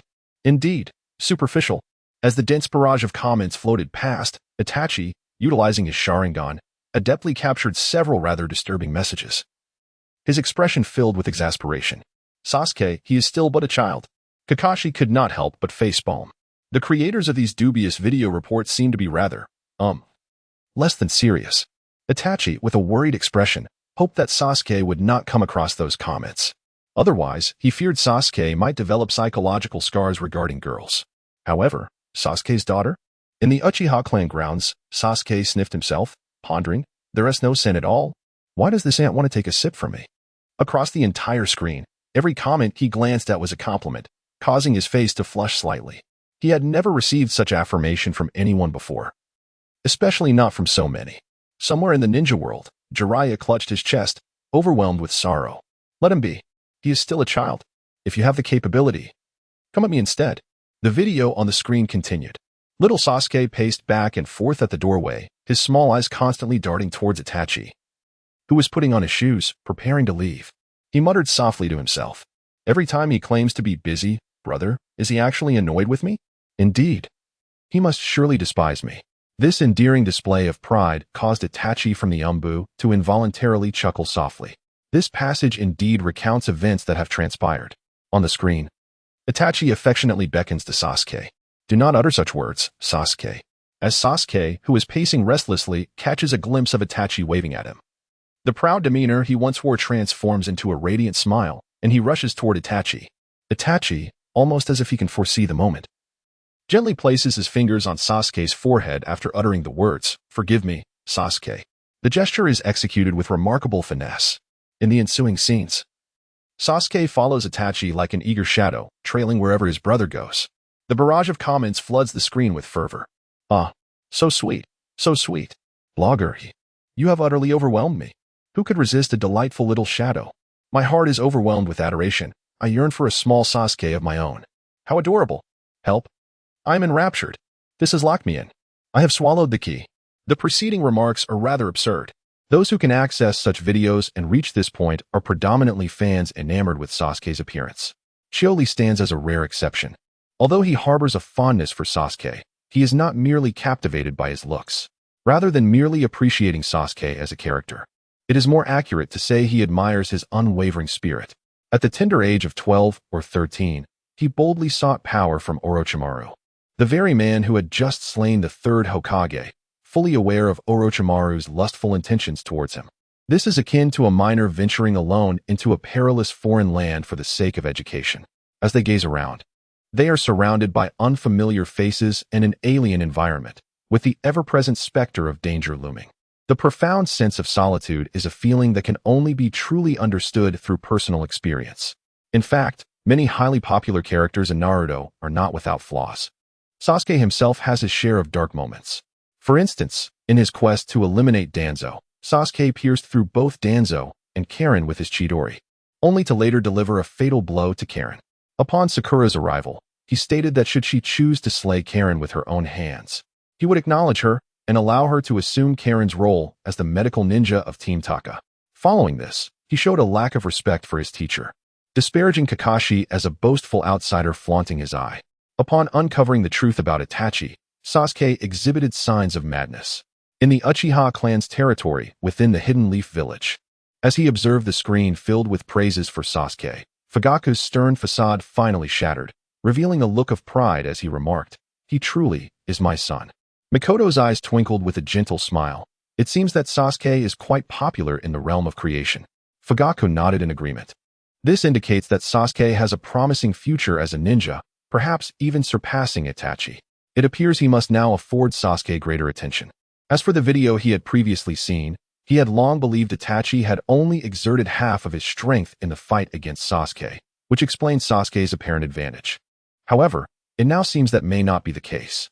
In the Pure Land, this second-generation Uchiha, who claims that the descendants of the Uchiha are innately charming and refers to himself as Old Man. What is his intention? Izuna furrowed his brow in contemplation. After a while, his eyes widened in realization. So that is how it is. Are all these beings from another realm so bizarre? At that moment, the video on the screen transitioned. A remarkably astute voice emanated from it. Oh, what an adorable little kitten. Before Qiuli could swipe to the next video, a man's face appeared on the screen. This man, adorned with feline effects, sported animated whiskers that danced across his face. He first cast a flirtatious glance at the camera, followed by an exaggerated meow that was rather flamboyant. The audience from the ninja world was left speechless. Chapter 12. The one most likely to fall into darkness, Nibi Yulv. Qiuli. Qiuli felt as though her eyes might be blinded. Naruto, overwhelmed with self-doubt, covered the 6 whiskers on his face with his hands. Qiuli typically refrained from commenting on videos, especially not with aggressive remarks. However, there was a prerequisite. The video had to strike first, prompting her passive retaliation. Her fingers danced across her phone, and a succinct comment of just 5 characters was sent. Neuter him.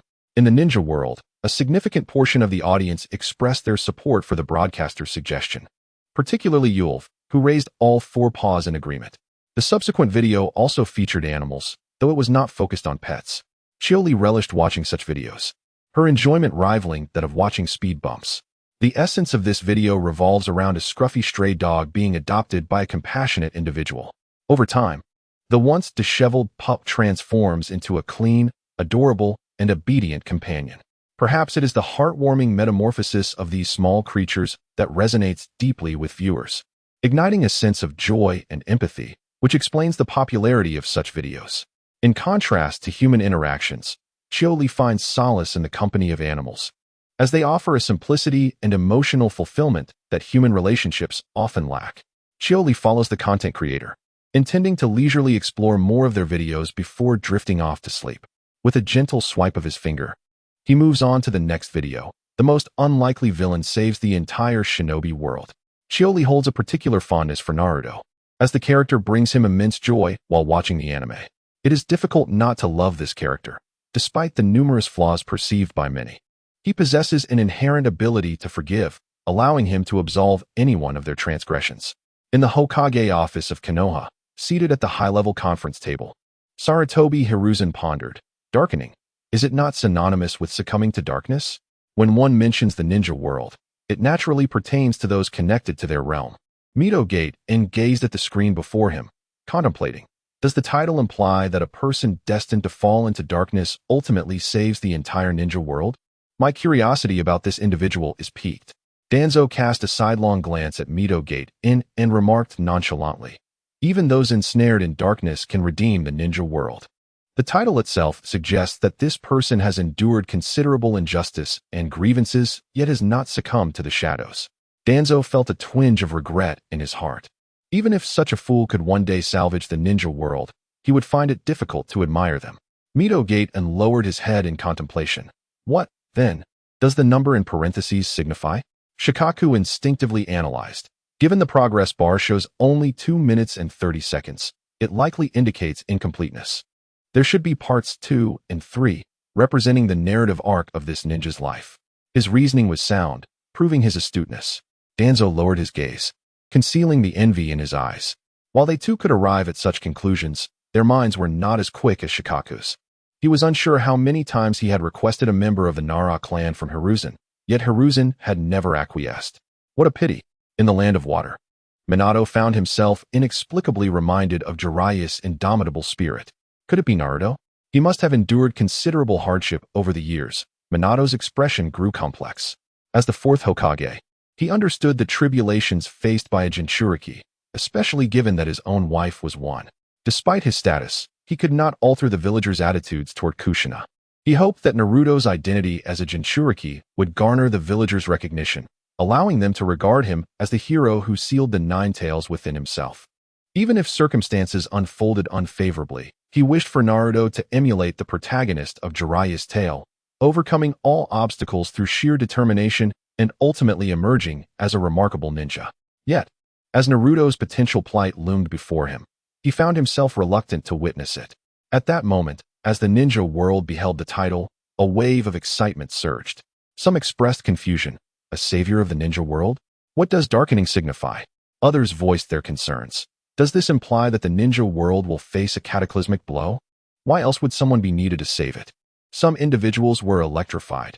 Does this mean that the figure soon to appear on the screen is the future savior of the ninja world? Others pondered mysteriously. Do you think this savior could be me? In the land of rain, Nagato murmured. Is it I who was destined to darken, yet ultimately save the entire ninja world? Having awakened this pair of eyes, he deemed himself a deity of the ninja realm, the sole individual with the power to rescue it. Conan cast a worried glance at Nagato. If it truly were him, their Akatsuki organization's intentions would be prematurely exposed.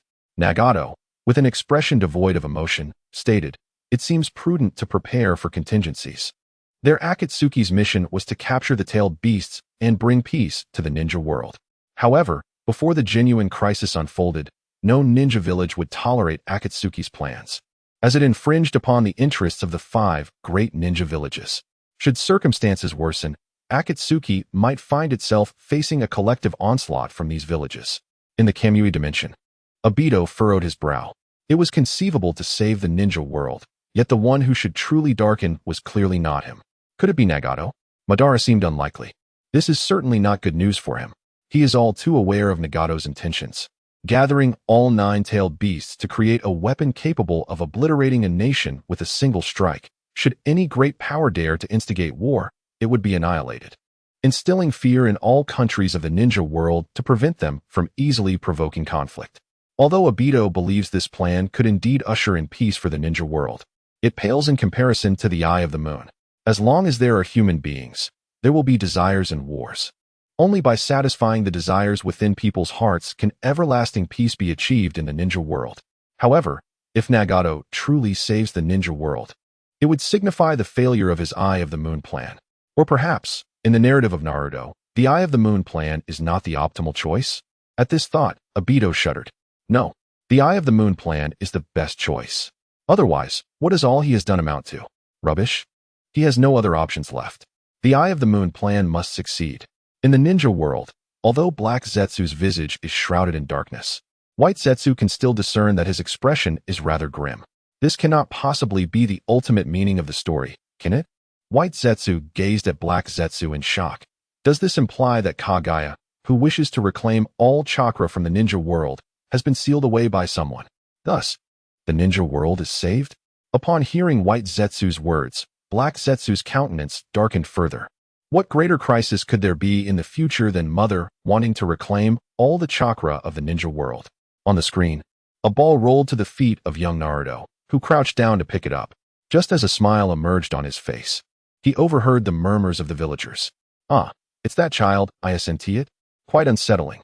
One villager quickly stopped a nearby child from approaching. Hey, don't play with him. Who knows what he might do to you? The smile on Naruto's face gradually faded. Yes, it is that child. The 4th Hokage sacrificed himself because of this demon fox. Chapter 13, Naruto's Childhood. Why allow such a child to remain in the village? The 3rd Hokage ought to reconsider that. Didn't I tell you not to play with that child? Keep your distance from him in the future. Naruto retorted loudly. I'm not that child. I am Uzumaki Naruto. I will become Hokage one day. In the next scene, young Naruto returned home, lay on his bed, and reflected on the moments he had endured. His eyes slowly closed, and when he opened them again, he sniffled, tears streaming down his cheeks. Naruto could not comprehend why he was so despised and hated by the villagers. In the pitch-black environment, the villagers' eyes glimmered like ghostly lights in the night, sending a chilling sensation through him. Before he met his first friend, Yuta, when Yuta went missing, his other friends, Inuzuka Kiba, Haruno Sakura, and Nara Shikamaru, immediately suspected him. They doubted him for the sake of an outsider. In the land of rain, Nagato looked astonished. Did I assenti me? Conan observed Naruto on the screen, lost in thought. Could it be that after enduring suffering, he recognized Yahiko and our will in the future and joined Akatsuki, thereby saving the ninja world? This child reminds me so much of Yahiko. Nagato nodded, acknowledging the resemblance. I see what you mean. It is indeed quite similar. I can almost envision him wearing the Akatsuki uniform as an adult. Conan's lips curled slightly. In her mind, the image of young Yahiko overlapped with that of young Naruto. They are indeed alike, yet Yahiko's childhood was far more tragic than Naruto's. At least Naruto would not starve or have to steal food to survive, only to be beaten when caught. In a dark corner, Black Zetsu's raspy whisper emerged. So it was Ashura? In the Kamui dimension. Obito gazed at the young Naruto on the screen, his eyes flickering with uncertainty. Naruto, having experienced pain, do you, who seek the recognition of others, align with the Eye of the Moon plan? Everything Naruto faces now is intertwined with him. Yet, as he witnessed these moments, he felt no guilt, for this world, along with all its inhabitants, is but an illusion. Only genuine individuals could evoke a sense of guilt within him. The scenes on the screen flashed by. Young Naruto, holding a paint bucket, gazed longingly at other children playing together. At dusk, young Naruto watched as villagers led their children away, his expression filled with despair. On his way home, his small figure appeared exceptionally solitary. At the entrance of the ninja school, Naruto sat on a swing, watching the villagers pick up their children. At Naruto's home, Sarutobi Hiruzen placed an envelope on the table. This is the living allowance for this month. Don't spend it recklessly. Hey, young Naruto turned, looking expectantly at Sarutobi Hiruzen, and asked, why is it that I have no parents? Who are my father and mother? As he spoke, he stood up and looked up at Sarutobi Hiruzen. What kind of people were they? Sarutobi Hiruzen paused for a moment, then turned to leave, saying as he walked away, what good would it do to know? The dead cannot be revived. In the Pure Land, Tobirama's side, has the monkey grown so old? The screen flickered. Naruto stood at the entrance of a mask shop, gazing at the fox masks hanging up, only to be shoved to the ground by the shopkeeper nearby. You rascal! Get out of here! The shopkeeper hurled a fox mask at Naruto's head, as if both Naruto and the things he cherished were cursed. This matter. I shall gift it to you. Now, be gone. Naruto stood up and shouted at him. Why? Why do you look at me with such disdain? After uttering these words, Naruto ran off into the distance, under the scornful gazes of the villagers surrounding him. In the next scene, Naruto vociferously questioned Irika. Why does everyone regard me in such a manner? Even my homeroom teacher looks at me like that. Upon hearing Naruto's words, Irika appeared momentarily taken aback, opening his mouth. Yet nothing emerged. In Irika's eyes, his own parents had perished at the hands of the nine-tailed fox. Should he reveal to this mischievous little fox that it was he who had unwittingly caused his parents' demise? Clenching his fists tightly, Naruto shouted at Irika. I am not a nuisance. I am not a virus. I am Uzumaki Naruto. Irika's expression was complex, as if he were contemplating Naruto's tribulations over the years. As the video concluded, the live broadcast screen evoked a profound sense of immersion, further accentuated by the melancholic background music. Tugging at the hearts of many within the ninja world, Minato shuddered involuntarily, yearning to reach out and comfort the distressed young Naruto depicted on the screen. Only for his hand to pass through the image. Minato clenched his fists, filled with remorse. The myriad of hardships faced by young Naruto transformed into sharp blades that pierced his heart each time he witnessed the child in distress. Even though Minato had longed for Naruto to grow into a strong ninja, he could not help but wish to embrace the little Naruto on the screen and softly reassure him.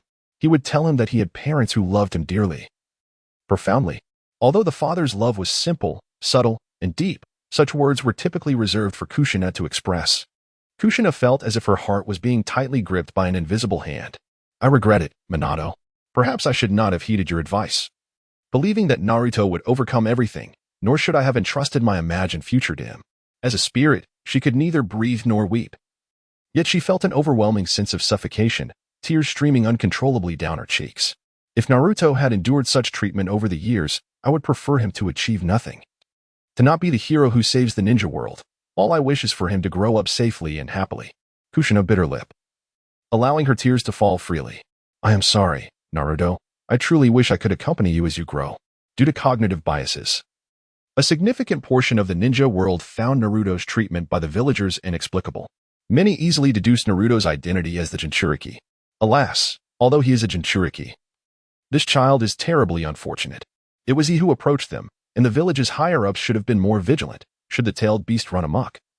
Who knows how many lives would be lost? Someone solemnly reminded, let us not forget, this Uzumaki Naruto is the future savior of the ninja world. Without him, we may all perish. A nearby ninja, though deeply concerned, still deemed the Jinchuriki's plight reasonable, suddenly raised his head in indignation. These villagers of Konoha have gone too far. Yes, indeed, these villagers of Konoha are excessively cruel. Naruto is merely a child. How could they be so heartless? While every Jinchuriki faces such trials, it is indeed heart-wrenching to view their experiences through the eyes of this child. Chapter 14. A voice for the mischievous fox child. There were also those who did not perceive Naruto's identity as a Jinchuriki. What a ridiculous savior.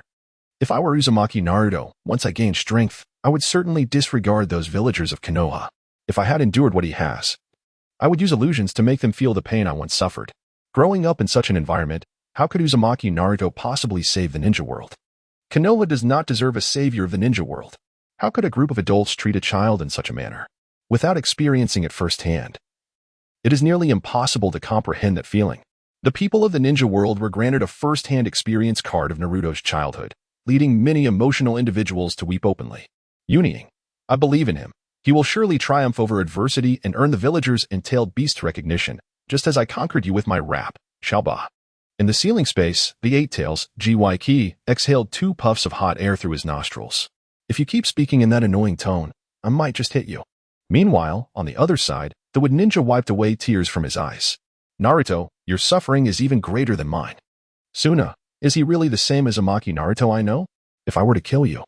Gaara's words were cut off by a certain raccoon cat's shameless scream in the ceiling space. Kurama, you foul fox who only bullies children. The shrillness of the voice made Gaara cover his ears in pain once more. Temari and Kankuro exchanged glances after wiping their tears. So this is how Jinchuriki are treated? Today, I experienced it firsthand. Kankuro replied blankly, I had no idea. No wonder Gaara would kill comrades in the village. Temari sniffled, gazing out the window, murmuring, Gaara. Did you endure this too? Kankuro resolutely declared, even if it means defying Father's orders, I will rescue Gaara from this suffering. Minato furrowed his brows upon witnessing Naruto's plight. He could not comprehend why the villagers would treat a child in such a manner. Even as a Jinchuriki, he was still a family member of the village. Many villagers of Konoha remained quite oblivious to certain matters. Is this video speaking out for that mischievous fox child? It paints us in such a negative light. Though this fox appears pitiable, who speaks for my child who perished at the hands of the fox? If only my child could be returned to me, I would cease to harbor hatred for that mischievous fox. My husband and child also fell victim to that fox. Must I not despise it? Why not? Indeed, we are victims too. But who speaks for us? Just because that fox may save the ninja world does not absolve us of our actions against him. I have not lost any loved ones to the fox. But an elderly lady not far from my home lost her son, daughter-in-law, and grandson to the fox. Her loneliness, sitting alone at her doorstep, is far more heart-wrenching than this fox's plight. Humph. There is nothing deserving of pity about that fox. Certainly. There are many villagers who harbor no grievances against the fox spirit, yet when viewing the world through Naruto's perspective, they cannot help but feel a deep sense of sympathy for him. However, they dare not express these sentiments, fearing ostracism from their peers. Perhaps, when they next witness Naruto being shunned and isolated by the villagers, they will again choose to remain mere spectators. After all, their esteemed fourth Hokage met his demise at the hands of the fox spirit, a transgression that is difficult to forgive. In the Uchiha clan grounds, Sasuke clutched his chest, his eyes glistening with unshed tears. Upon first encountering this individual, he felt an undeniable aversion, yet why does his heart ache so profoundly upon witnessing the other's plight? Perhaps their circumstances are strikingly similar. He is an Uchiha, while Naruto is associated with the fox spirit, thus evoking rejection and animosity from the villagers towards them both. But is it merely empathy that he shares with this individual? In the ceiling space, the Nine-Tails observed the sorrow etched on the little orange-haired boy's face, stirred by painful memories, and bared its teeth in a cold smirk. It was eager to see how such a foolish child would one day rescue the shinobi world. Elsewhere in the shinobi realm, Jiraiya pondered the complexities of fate, realizing that the prophesied child may indeed be Naruto. Yahiko's words rang true. Unless individuals are made to experience the suffering that others have endured, true understanding among humanity will forever remain elusive. This was a moment when he had once urged Yahiko and his companions to set aside their hatred, only to be met with Yahiko's vehement rebuttal. Sometimes, it is precisely because individuals have experienced such suffering that they are able to extend compassion to others. Jiraiya's feelings towards Naruto's plight were, in truth, quite complex. Throughout the years, he had been preoccupied with the search for the prophesied child of the ninja world, neglecting to return and care for Naruto. Thus, he felt no right to blame others for failing to look after him. His endeavors were of great import, concerning the fate of the entire ninja realm, and could not be taken lightly. His own master, as a leader of the village, was similarly occupied, attending to more matters than most could fathom, making it unreasonable to expect him to monitor every aspect of Naruto's life. It seemed that Naruto's identity as the Jinchuriki could no longer remain concealed. Jiraiya altered his course. He was returning to Konoha to protect Naruto and the village. In light of the Uchiha clan's unreliability, the village's strength was woefully inadequate. Who could say if the mysterious masked figure from 6 years past might not once again unleash the Nine-Tails upon the village? In the Hokage's office, Mito Gate's forehead furrowed with concern. This is dire. the identity of Naruto as the Jinchuriki will likely be deduced by the entire ninja world. Tsunade, with a serious demeanor, remarked, although Naruto is the savior of the ninja realm, we cannot dismiss the possibility of those with dark intentions infiltrating Konoha to harm him. We must remain vigilant. The title made it abundantly clear Uzumaki Naruto would, in the future, save the entire ninja world, and Konoha must safeguard him. Danzo's eyes narrowed as he turned to Hiruzen Sarutobi.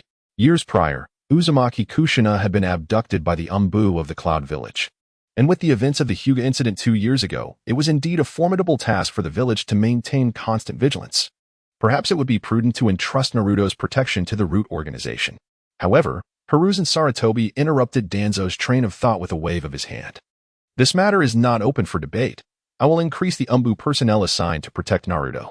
Danzo's words were cut short, and upon hearing Hiruzen's authoritative tone, his expression darkened. Hiruzen then turned to Narashikaku, hesitatingly stating, broadcasting may expose Naruto's identity as the son of a hero. I believe it is imperative to reveal Naruto's identity to the public now.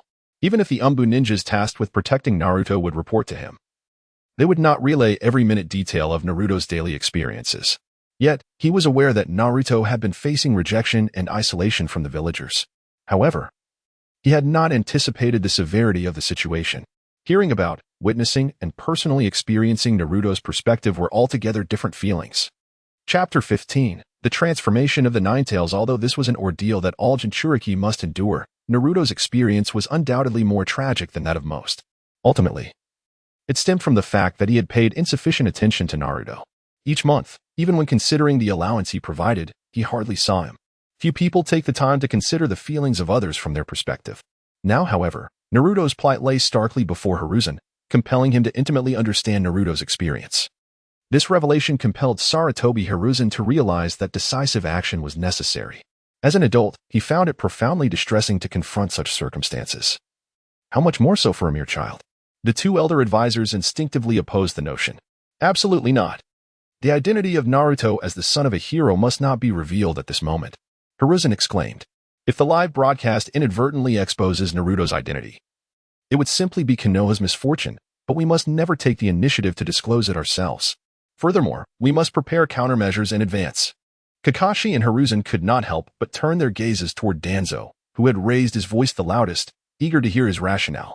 Danzo gathered his thoughts, his expression darkening as he began to speak. During the last Shinobi World War, Konoha's victory was inextricably linked to the sudden emergence of the fourth Hokage. Throughout the conflict, he engaged in numerous encounters with the formidable duo from Kumogakure, thwarting their plans and swiftly eliminating 50 elite Iwagakure shinobi, thereby obstructing their strategies and compelling them to capitulate under the strain. Consider, Monkey, the depth of hatred that Iwagakure and Kumogakure must harbor towards the fourth Hokage. Midogate In and Tenten nodded in agreement. Danzo's reasoning resonated with them. Hiruzen, do not forget that the concealment of Naruto's identity as the fourth son was intended to safeguard him, as well as the village. Indeed, we cannot gamble on whether other shinobi villages would show leniency towards Naruto simply because he is destined to be the savior of the ninja world, as it may also jeopardize the village. Kakashi, with a resigned gesture, turned to Hiruzen. Their arguments were sound. The initial concealment of Naruto's identity was based on similar reasoning. The notion of swiftly eliminating 50 elite shinobi was nothing short of alarming. Should Naruto inherit the fourth space-time abilities, it would undoubtedly be something other shinobi villages would dread. The primary source of income for the shinobi villages stems from the allocations from the daimyos and bounties for missions. Among these, mission bounties are fundamental to the survival of shinobi. The reason Iwagakure and Kumogakure set aside their grievances and united to declare war on Konoha was to strip Konoha of its title as the victor of the Second Shinobi World War and to redistribute that coveted prize. In this manner, there would be fewer foreign task commissioners flocking to the renowned Hidden Leaf Village to issue missions. Meanwhile, the Hidden Cloud and Hidden Stone, having invested so much and endured a prolonged preparation for this great ninja war, sacrificing numerous exceptional ninjas from their respective villages, ultimately faced defeat at the hands of the Leaf. How much apprehension must they harbor towards the fourth Hokage's Flying Thunder God technique? To speak rather alarmingly, if Naruto, the future savior of the ninja world, is not regarded with due seriousness by the other great ninja villages, then revealing Naruto's identity as the fourth Hokage's son could be seen as a gamble, testing whether the Hidden Cloud and Hidden Stone would once again set aside their enmity and unite against the Leaf. Even if they do not form an alliance, the hidden cloud would undoubtedly engage in covert operations such as assassination and kidnapping. Moreover, it is the hidden stone that harbors an even deeper animosity towards the fourth Hokage. If the screen were to expose Naruto's identity as the fourth Hokage's son, the hidden leaf would have no choice but to pray that the impending crisis in the ninja world is sufficiently grave, so much so that Naruto's presence becomes indispensable. After all, surmounting the present challenges is of utmost importance. Thus, if either Rock or Cloud intends to make a move against Naruto, they must first consider whether they would become public enemies in the ninja world. Sarutobi Hiruzen mournfully puffed on his pipe. Regardless of whether Naruto's identity as the fourth Hokage's son remains concealed, he should not be allowed to endure the villagers' hatred any longer. While this may indeed temper Naruto's character, prolonged exposure to such negativity could adversely affect his mental and physical well-being. Shikaka concurred, stating, "The third Hokage is correct. There are numerous methods to hone Naruto's character and foster his growth, and it is unnecessary to resort to such means. If that masked man from 6 years ago were to re-emerge, Konoha would struggle to protect Naruto. It is only by growing stronger that Naruto can safeguard himself." Allowing the villagers to isolate and ostracize him was intended to fortify his character, ensuring he would never be toppled by trivial matters. This is also the spirit that Naruto's mother, Kushina Izumaki, wished to impart to him, to never give up and to forge ahead fearlessly. In the past, Hiruzen Sarutobi dared to bet that Naruto would overcome all obstacles because, in his eyes, Naruto, regardless of his unique identity, was merely a child of the village, destined to grow into an exceptional leaf ninja. However, the situation has changed. Naruto has now become a savior, and this is widely acknowledged. Hiruzen no longer dares to make such a wager. If the final straw were to crush Naruto, plunging him into darkness and leaving the ninja world in an irredeemable crisis, or if he were to turn a blind eye to the impending peril, the people of the ninja world would deem it the fault of the Leaf Village.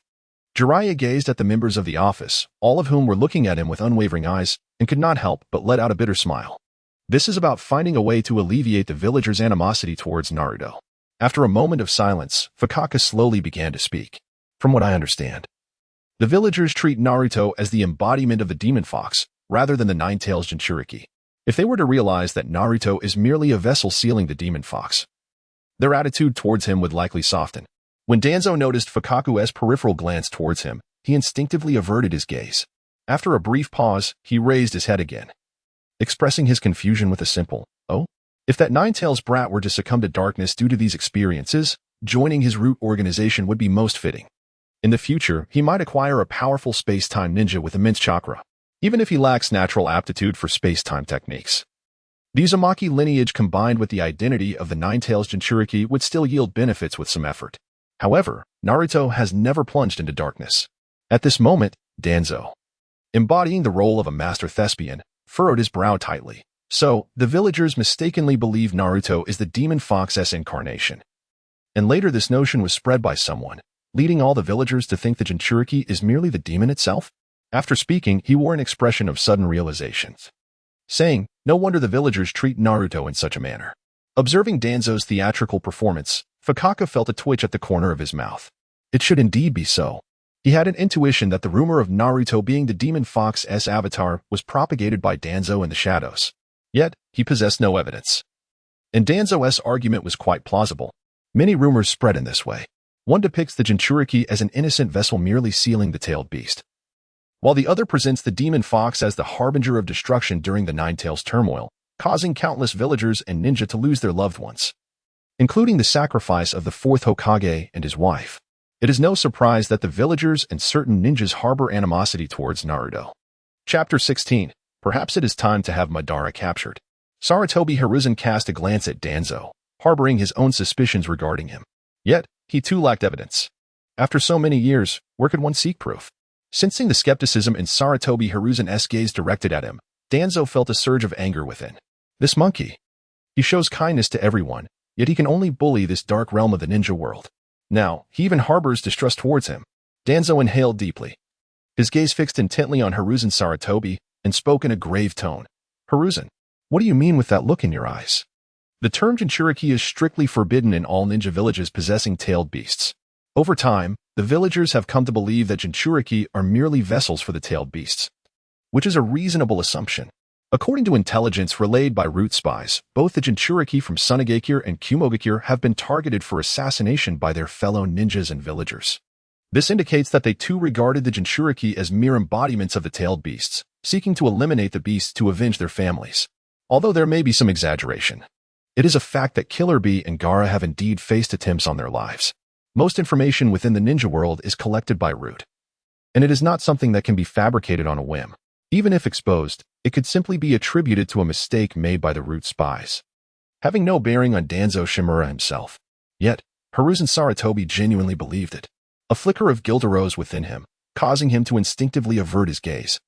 Unable to meet Danzo's audacious stare, Hiruzen awkwardly rubbed his nose and suggested, "If the live stream has not revealed Naruto's identity, then after it concludes, let us clarify that Naruto is merely a Jinchuriki, and there is no need to prohibit discussion of Jinchuriki. In the ninja world, many have likely deduced Naruto's true identity. Thus, the ban has little effect." Hiruzen sighed. The fact that many in the ninja world have guessed it implies that the higher-ups of other major ninja villages are also aware. The truth cannot be concealed any longer. In the lower right corner of the screen, the pitiful Dub bit his nails. Naruto indeed had a rather tragic childhood. Qiuli clicked on the blogger's homepage and discovered that the video had only been updated to part 2.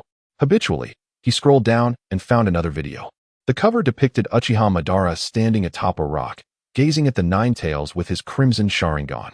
Qiuli suddenly recalled some forgotten details and couldn't help but empathize with the Nine Tails. Even if Naruto were indeed the Kaibai, the villagers of Konoha have no justification for despising the beast. They ought to direct their ire towards Madara and Hashirama, as well as those in Konoha's upper echelons who treated the Nine Tails as a weapon of war. The first thing the Nine Tails did upon regaining consciousness was not to destroy Konoha. Should it first express gratitude to Konoha for providing it with a warm home? Dabai also came to the realization. Indeed, tailed beasts are sentient beings, after being confined in a dark room for decades and treated as instruments of war. How could they possibly harbor no resentment? The Nine Tails rampage against Konoha's ninjas and villagers, as well as its destruction of the village, was merely a means of avenging itself and venting its pent-up rage. Konoha was the one at fault initially. Should it not seek revenge, would it then call the authorities? In Qiuli's mind, the misfortunes Naruto faced in his childhood were primarily attributable to Obito. Had he not existed, the fourth Hokage and his wife would not have perished. Next in line were the higher-ups of Konoha, who stood idly by as Naruto was mistakenly identified as the Kaibai, failing to clarify the matter. Beyond that, the blame becomes difficult to assign. Hashirama instilled the Nine Tails with hatred towards Konoha, while Minato sealed the vengeful Nine Tails within his own son. The village's higher-ups and certain ninjas naturally regarded the Nine Tails as a weapon of war.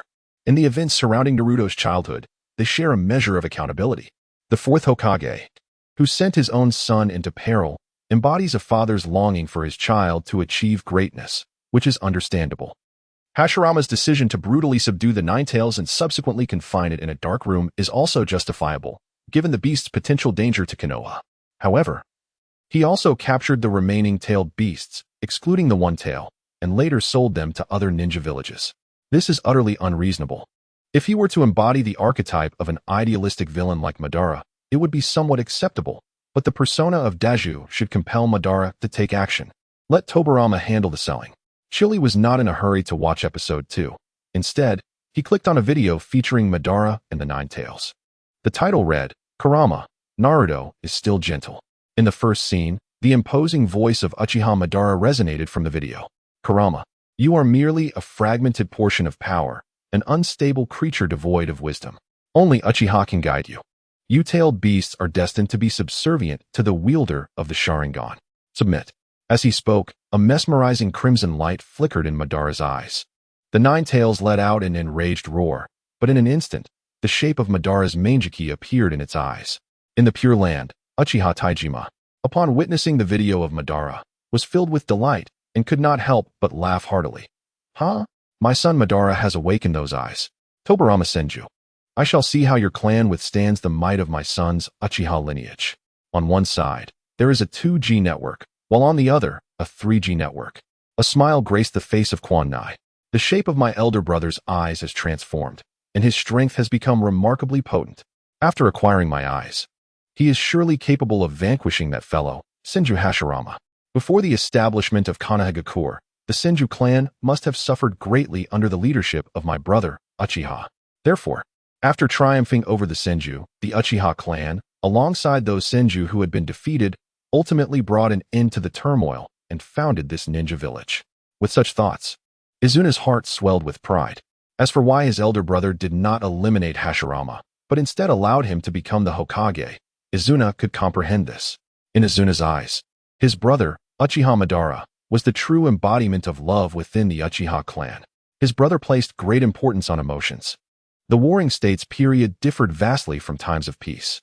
At a tender age, one was compelled to become a ninja and face the battlefield. Thus, the Uchiha had scant opportunities to cultivate bonds with their kin, and their indifference to life was incomparable to those of the peaceful era. They had grown numb to it. The death of a relative might not even stir a ripple in their hearts, let alone awaken the Mangekyo Sharingan. Under such circumstances, only those Uchiha who harbored love within their hearts could awaken the Mangekyo Sharingan. This included him as well. However, the fact that Senju Tobarama would become the second Hokage of this ninja village was utterly beyond Izuna's expectations. Could it be that his brother regarded Senju Hashirama as a brother and also viewed Senju Tobarama, who had slain his own younger brother, as a brother? With this thought, Izuna's heart shattered into pieces. Meanwhile, Hashirama seemed to have realized something, and the smile that had graced his face upon seeing Madara slowly faded. So, it was because I captured the tailed beasts that led to their rampage in the future, causing many villagers and ninjas to lose their families? If that were the case, Naruto's plight would also be connected to me. Yet, the tailed beasts were far too perilous. The turmoil had only recently subsided. And how could he possibly allow such beings to roam freely within the land of fire? What if they were exploited or controlled again and attacked the village? Chapter 17. You've discovered it after all. Uchiha clan ground Sasuke. Sasuke, did you see that? This is Lord Madara's power. Makoto, inside the room. Sasuke. In Naruto's ceiling space, the Ninetales, with its heart brimming with hatred, felt a warm current pass through. Finally, someone is speaking up for us tailed beasts. After uttering this, the Ninetales began to curse. Damn Uchiha Madara. Damn Senju Hashirama. In the second scene of the video, a colossal wooden figure grasped the still ensnared Ninetales as if it were a mere chick. Ninetales, your power is far too overwhelming. I apologize. But I cannot allow you to act freely. The creator of this video seems to have been unable to locate the original footage, so they arbitrarily selected a segment. And the dialogue of Hashirama is dubbed in later. Of course, it is also possible that they merely intended to engage in some lighthearted parody. The ceiling space of Konoha's Naruto. The Ninetales is filled with confusion. The warmth that had just begun to blossom within is now abruptly extinguished. The Ninetales is incensed. This is slander. This is sheer fabrication. In my memories, there is no such scene. It is all falsehood. If I were sealed in such a manner, then that scoundrel Uchiha Madara must be a woman. Damn you, Hashirama. Damn you, Madara. I will slay you both. Outside the ceiling space, Naruto tilts his head. Am I truly the embodiment of this fox? He extends a hand, mimicking the action of pinching a chick. The Ninetales responds with a scoff. Naruto pouts. I am so weak. Indeed, the Hokage is the strongest. As he speaks, darkness envelopes him, and he realizes he has arrived in an unfamiliar place. A frantic and furious roar echoes in his ears. You little brat. Who are you calling weak? Naruto nearly gets blown away by the force of this outburst. In the ceiling space of Sunagakure, Gaara is laughing uncontrollably. Ha ha ha. That Ninetales fellow. Ha ha ha. Being pinched by Hashirama like a chick. Ha ha ha ha. That foolish fox. The jarring sound caused a flurry of blood vessels to appear in Eiro's eyes as he coldly declared, even if it were you, the outcome would remain unchanged. Shoha's piercing laughter abruptly ceased. Upon witnessing this, Izuna's smile instantly faded. This Senju Hashirama does not seem weaker than my elder brother at all, who ultimately triumphed. It cannot be that the Senju clan emerged victorious, can it? The greater the expectation, the deeper the disappointment. Izuna resolutely shook his head. No? Impossible. The Uchiha are the strongest clan in the ninja world. My brother is a true demon of the ninja realm. Is this the legendary god of ninjas? Even the tailed beasts appear feeble before his wood release. Can this wood release still be considered a ninjutsu? It is indeed deserving of the title god of ninjas. Wood release. This is the wood release of the god of ninjas. So powerful. It is truly a work of art. The Ninetales seems rather pitiable. Amidst the murmurs of the ninja world, the third act of the video commenced. Kushina spoke to the Nine Tails. It is certain that both you and I are unfortunate souls. You can suppress the world, and I can suppress you. Upon seeing this familiar figure, Sarutobi Hiruzen in the Hokage's office was struck by a wave of nostalgia. As if hit by a critical memory. Like Biwa, he hadn't even had the chance to leave a final word.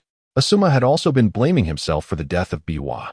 Shouldn't the Hokage be the strongest ninja in the village? Why couldn't he even protect his own wife? Who was that masked man with the Sharingan? Is she the previous Nine Tails Jinchuriki of Konoha, Kushina? Indeed, any woman chosen by Xiaofan must possess exceptional beauty. Is that so? I am guilty. I find myself yearning to hear the continuation of the ascendance of the Hokage. I wish to listen as well. Previously, I thought little of this book. Perhaps because I had never encountered beauties like Tsunade and Konan.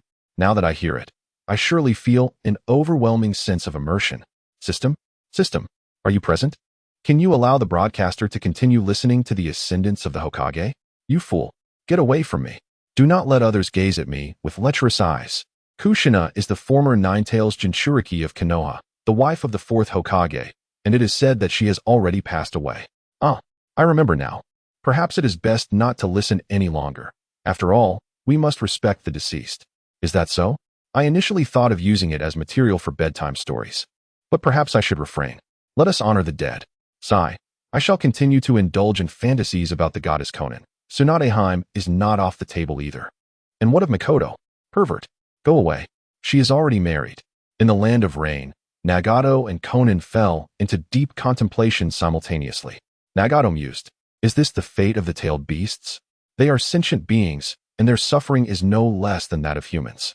Does Akatsuki truly intend to capture these already tormented tailed beasts for the sake of peace in the ninja world? In that case, how do Akatsuki's actions differ from those of the great ninja villages? It seems Konan is pondering this very issue as well. Indeed, compared to men, women tend to be more emotional. Perhaps at this moment, Konan feels even more empathy for these tailed beasts than I do. It seems I must enlighten her myself. While the plight of the tailed beasts is indeed sympathetic, the peace of the ninja world and Yahiko's ideals are of utmost importance. Konan remarked, this Kushina is indeed strikingly beautiful, especially with that striking red hair. Konan, could it be that this Kushina bears the surname Uzumaki? Uzumaki Kushina. Could Uzumaki Nagato and Uzumaki Naruto be? Konan's eyes widened in realization. On the screen, in the ceiling space, the future Naruto turned to the Nine Tails and resolutely stated, hey, Nine Tails, I believe that one day, I will wash away the hatred in your heart.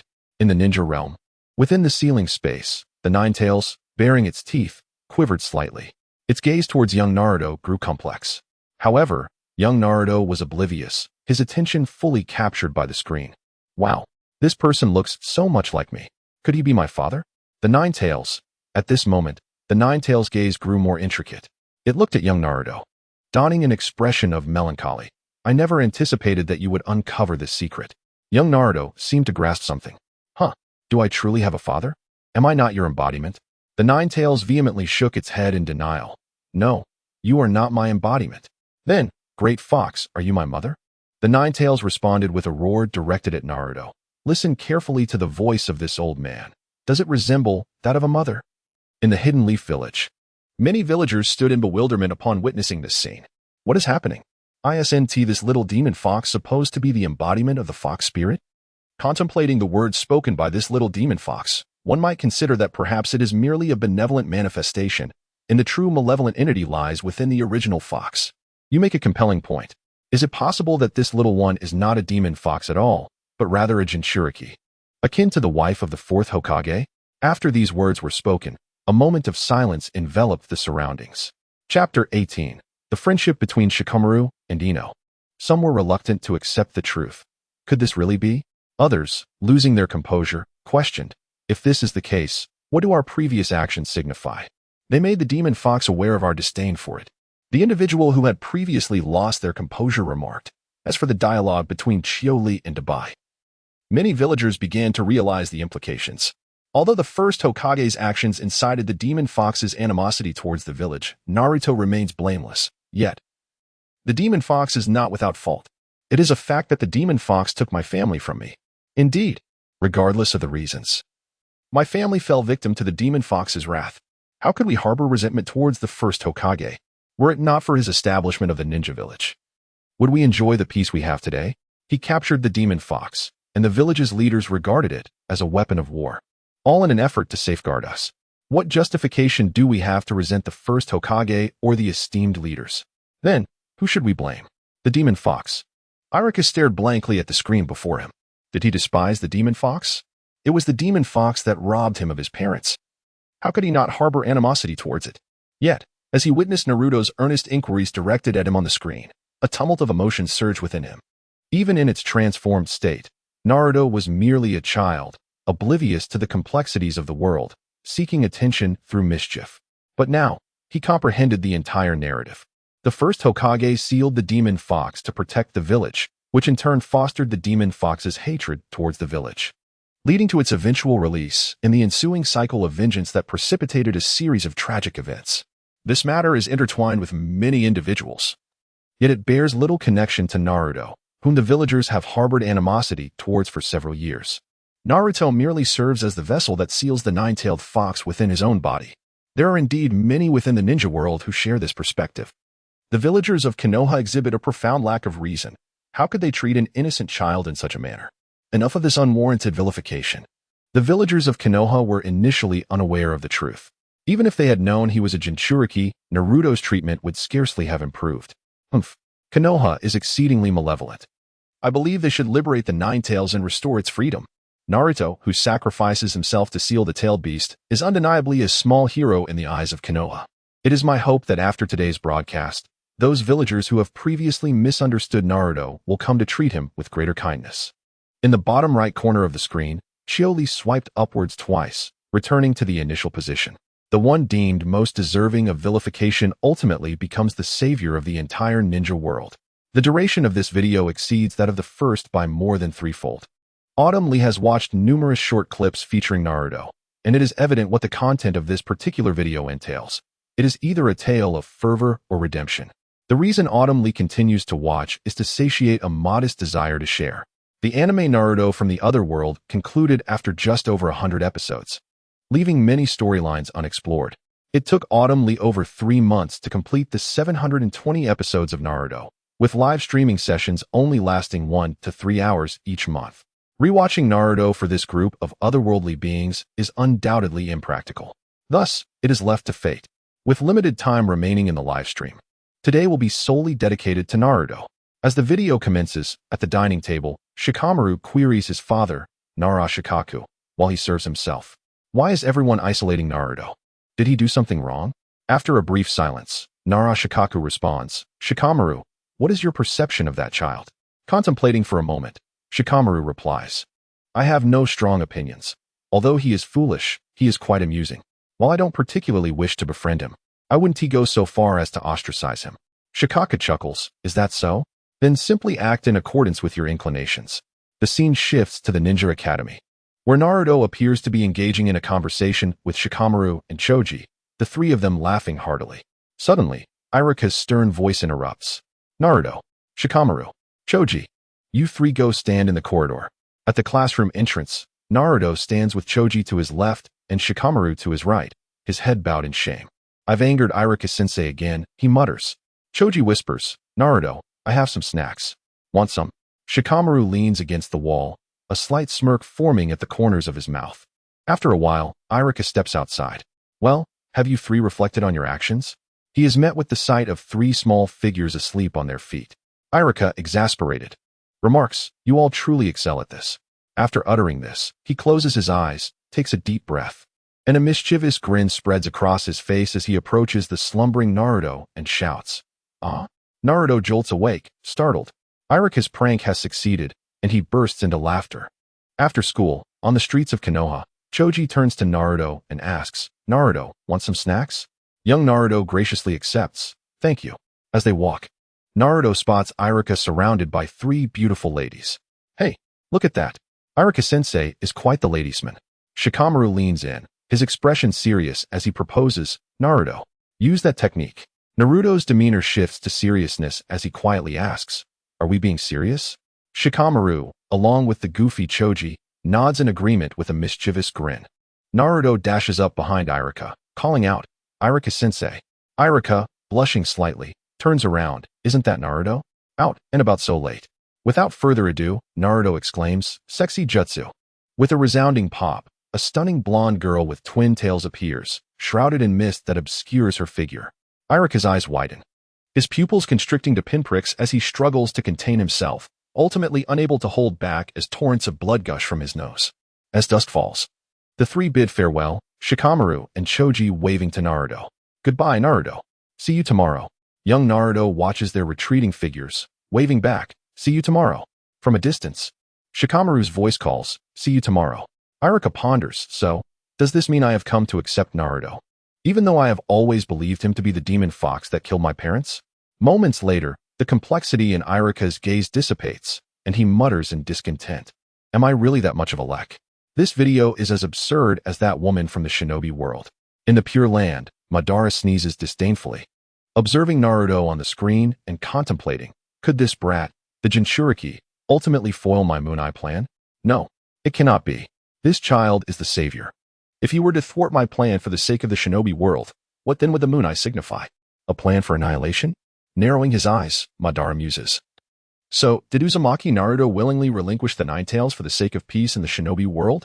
With this thought, he gazes at Naruto on the screen with an inexplicably softened expression, murmuring, "Naruto, if you are truly willing to sacrifice the Nine Tails for peace, I shall ensure you do not perish so easily." Chapter 19. Uncle Ichiraku is the best at the Nara clan residence. Shikamaru sits thoughtfully at the table, pondering. Is this the reason Naruto has not succumbed to darkness? Nara Yoshino smiles. "It seems that the future salvation of the shinobi world owes a debt to my son Shikamaru."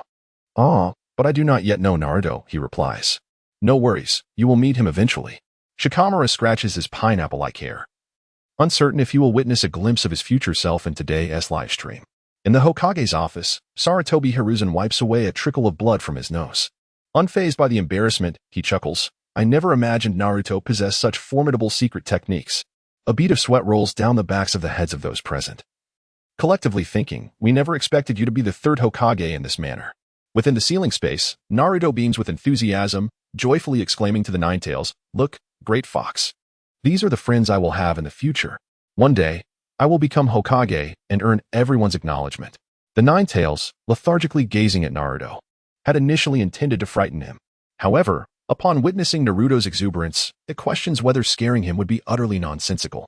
Frustrated, the Nine Tails lays down, resting its head on its paws, grumbling, "Fine. I got it. Just be quiet."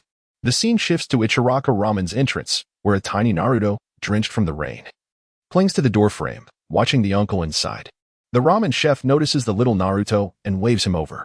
Startled, young Naruto retracts his hand and hides to the side. As soon as the chef's hand drops, little Naruto hesitantly returns. The endearing appearance of Naruto has elicited smiles from many within the ninja world. I find that Naruto, in his youth, is far more adorable than Uchiha Sasuke. I share this sentiment, particularly when little Naruto's wide, innocent eyes are so strikingly cute. How wonderful it would be if my son possessed such charm. It is no wonder that individuals from alternate realms express such exaggerated admiration. If I were to encounter this young Naruto, I too would feel an overwhelming urge to embrace him and shower him with affection. The immersive quality of this video is remarkable. Witnessing Naruto forge friendships fills my heart with genuine joy. Indeed, when I see Naruto distressed, I, too, feel a pang of sorrow. Conversely, his happiness brings me delight, such as the magic of connection. On the screen, young Naruto gazes at his bowl of Ichiraka ramen, his mouth forming a perfect ta shape. With his azure eyes wide open, he looks expectantly at Uncle Ichiraku, as if to inquire, "Is this for me?" "Go ahead." "It's on me," comes the encouraging response. In the next scene, Ichiraku, while preparing the ramen, asks, "What's wrong?" "It's been a while since I last saw you." Naruto, grinning sheepishly, replies, "Hee, I was hospitalized for a few days." Moments later, Ayam places a steaming bowl of ramen before Naruto, who stares in awe at the extravagant dish laid out before him, his emotional response unmistakable. "Uncle?" Ichiraka simply waves his hand, saying, "No need for that, just eat." In the following scene, as Ichiraku prepares to close up for the day, he notices Naruto walking past with a downcast demeanor and inquires, "What's the matter, Naruto? Would you like some ramen?" Naruto lowers his head even further, replying, "Forget it. I have no money." Ichiraka chuckles and responds, "Then just pay me back when you succeed." Instantly, Naruto's spirits lift, and he asks in surprise, "Really?" "Indeed," Ichiraku affirms. "That is fantastic." While Naruto enjoys his ramen, Ichiraku creates a special coupon for him, inscribed with the words, "Naruto can eat freely, eternally valid." In the bottom right corner, a cute, drooling emoticon adds a whimsical touch. In the Pure Land, Kushina feels a wave of emotion, tears cascading down her cheeks uncontrollably. Her voice trembles as she expresses, "Thank you for taking such good care of Naruto, Uncle Ichiraku." With tears in his eyes, Minato silently observes Ichiraku adding extra noodles for Naruto on the screen. His gratitude too profound for words. Within the ninja world, the proprietor of Ichiraku Ramen is truly a benevolent soul. I am determined to visit Konoha for ramen. And in light of his kindness, I shall pay him tenfold. I want to go too. I must meet this kind-hearted owner. Perhaps I will even encounter the future savior of our ninja world. The excitement is palpable, and I cannot wait to set off. When does the live stream end? Let us not rush to conclude. Perhaps we will witness even more significant revelations. In the ceiling space, Naruto, touched, sniffles. Uncle Ichiraku is the best. The Ninetales rolls its eyes in disdain, ignoring him as it shifts its position to continue watching the screen. In the Kamui space, Obito's gaze darkens. At this moment, he can no longer deceive himself. A fleeting sense of guilt stirs within him, even if only for an instant. The Moon Eye plan must succeed. He has no alternative paths left to tread. On the screen, the focus shifts to the next scene, where young Naruto is fishing alone by the riverside. As night falls, he relishes grilled fish, when suddenly, a wrinkled old face leans in closer to sniff the fish he is devouring. Naruto, sensing the presence, turns his eyes toward the old man, startled. "Who are you?" Sarutobi Hiruzen looks kindly at young Naruto. "Do not be alarmed. I am merely an old man passing by." With that, he turns his attention to the two fish roasting by the fire, taking in their aroma. Naruto tilts his head in confusion, then also glances at the grilled fish.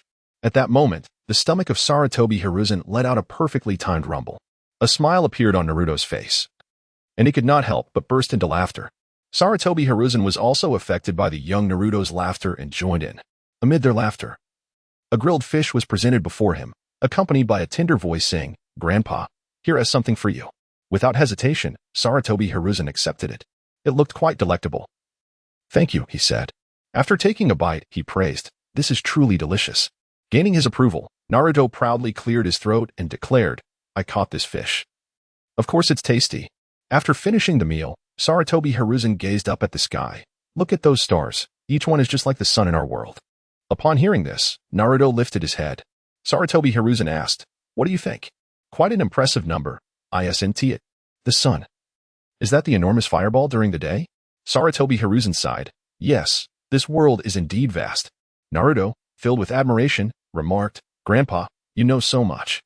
Sarutobi Hiruzen turned to Naruto, opening his arms wide. In the face of such a vast world, the existence of humanity is exceedingly insignificant. The joys and sorrows of our trivial existence truly amount to little. Naruto gazed at the sky and murmured, "Indeed, the world is incredibly expansive, boundless and infinite." At that moment, Sarutobi Hiruzen's stomach grumbled once more. Chapter 20. Truly mischievous. In an instant, the harmonious and affectionate atmosphere was filled with the laughter of children. Time slipped away unnoticed until Naruto's mushroom soup was finally ready. "Grandpa, would you like to try the mushroom soup? Can the old man have a taste too?" What you said, Grandpa, is quite amusing. Is it? But is there really no problem with this pot of mushroom soup? How would we know without tasting it?" "That's true." In the Hokage office of Konohagakure, Sarutobi Hiruzen smiled. If his memory served him right, it was the first time he had seen little Naruto shunned by the villagers, looking exceedingly dejected. Thus, he took the time to comfort and guide the young boy. As for that pot of mushroom soup, Hiruzen's smile momentarily froze. In the Pure Land, Kushina grumbled discontentedly. What is that old man, the third Hokage, thinking? Naruto must be 3 or 4 years old by now, and yet he still doesn't recognize him? He never cared for Naruto before. And now he has the audacity to ask for grilled fish from him. He even dares to eat the mushroom soup made by Naruto's own hands. Her little mouth continued to chatter, growing more aggrieved with each word. "I have yet to taste anything made by Naruto myself." In the dark side of the village, Itachi unconsciously displayed a hint of a smile. He admitted that Naruto Uzumaki was indeed 3 parts adorable. On the screen, Iruka watched as little Naruto hurled a paint bucket at the nose of the third Hokage's monument, unable to restrain himself from exclaiming, "That child is truly incorrigible. Third Hokage, please reconsider what just happened." It's about making me Naruto's instructor. Sarutobi turned to face Iruka, whose expression was one of sheer resistance. Iruka, as you can see, everyone is thoroughly exhausted by Naruto's antics, and his pranks have escalated to an unbearable degree.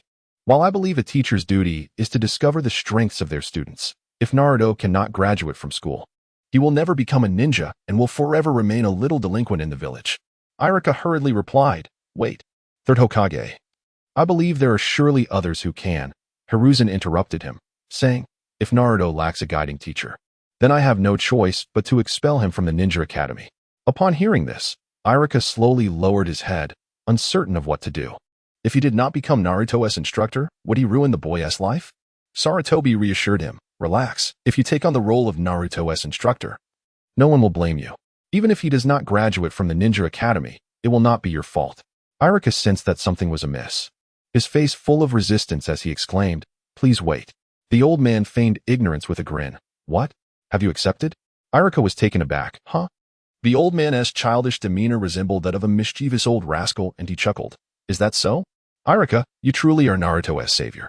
In the Pure Land." Tobirama shook his head in resignation. That monkey, truly mischievous. At his age, in the ninja world, many questioned the third Hokage's actions. Why must this individual become the savior's guiding teacher? Was there no other capable ninja in Konohagakure? Yes, indeed. This fellow appears quite mediocre. Why must he be made Naruto's instructor? No matter how one looked at it, they found no merits in this person, and he was rather lecherous. Given that Naruto was the Jinchuriki, couldn't he, the third Hokage, find him a more formidable teacher? This Iruka fellow seemed to lack strength. The third Hokage truly was neglectful of Naruto. I share the same sentiment. I hope that upon learning Naruto is the savior, the third Hokage and the higher-ups of Konohagakure will pay him more attention. On the screen, Iruka observed Kakashi seated on a bench. He approached and sat beside him, cradling his head in his hands in distress. "I have no idea how to relate to Naruto. I lack the qualifications to teach him."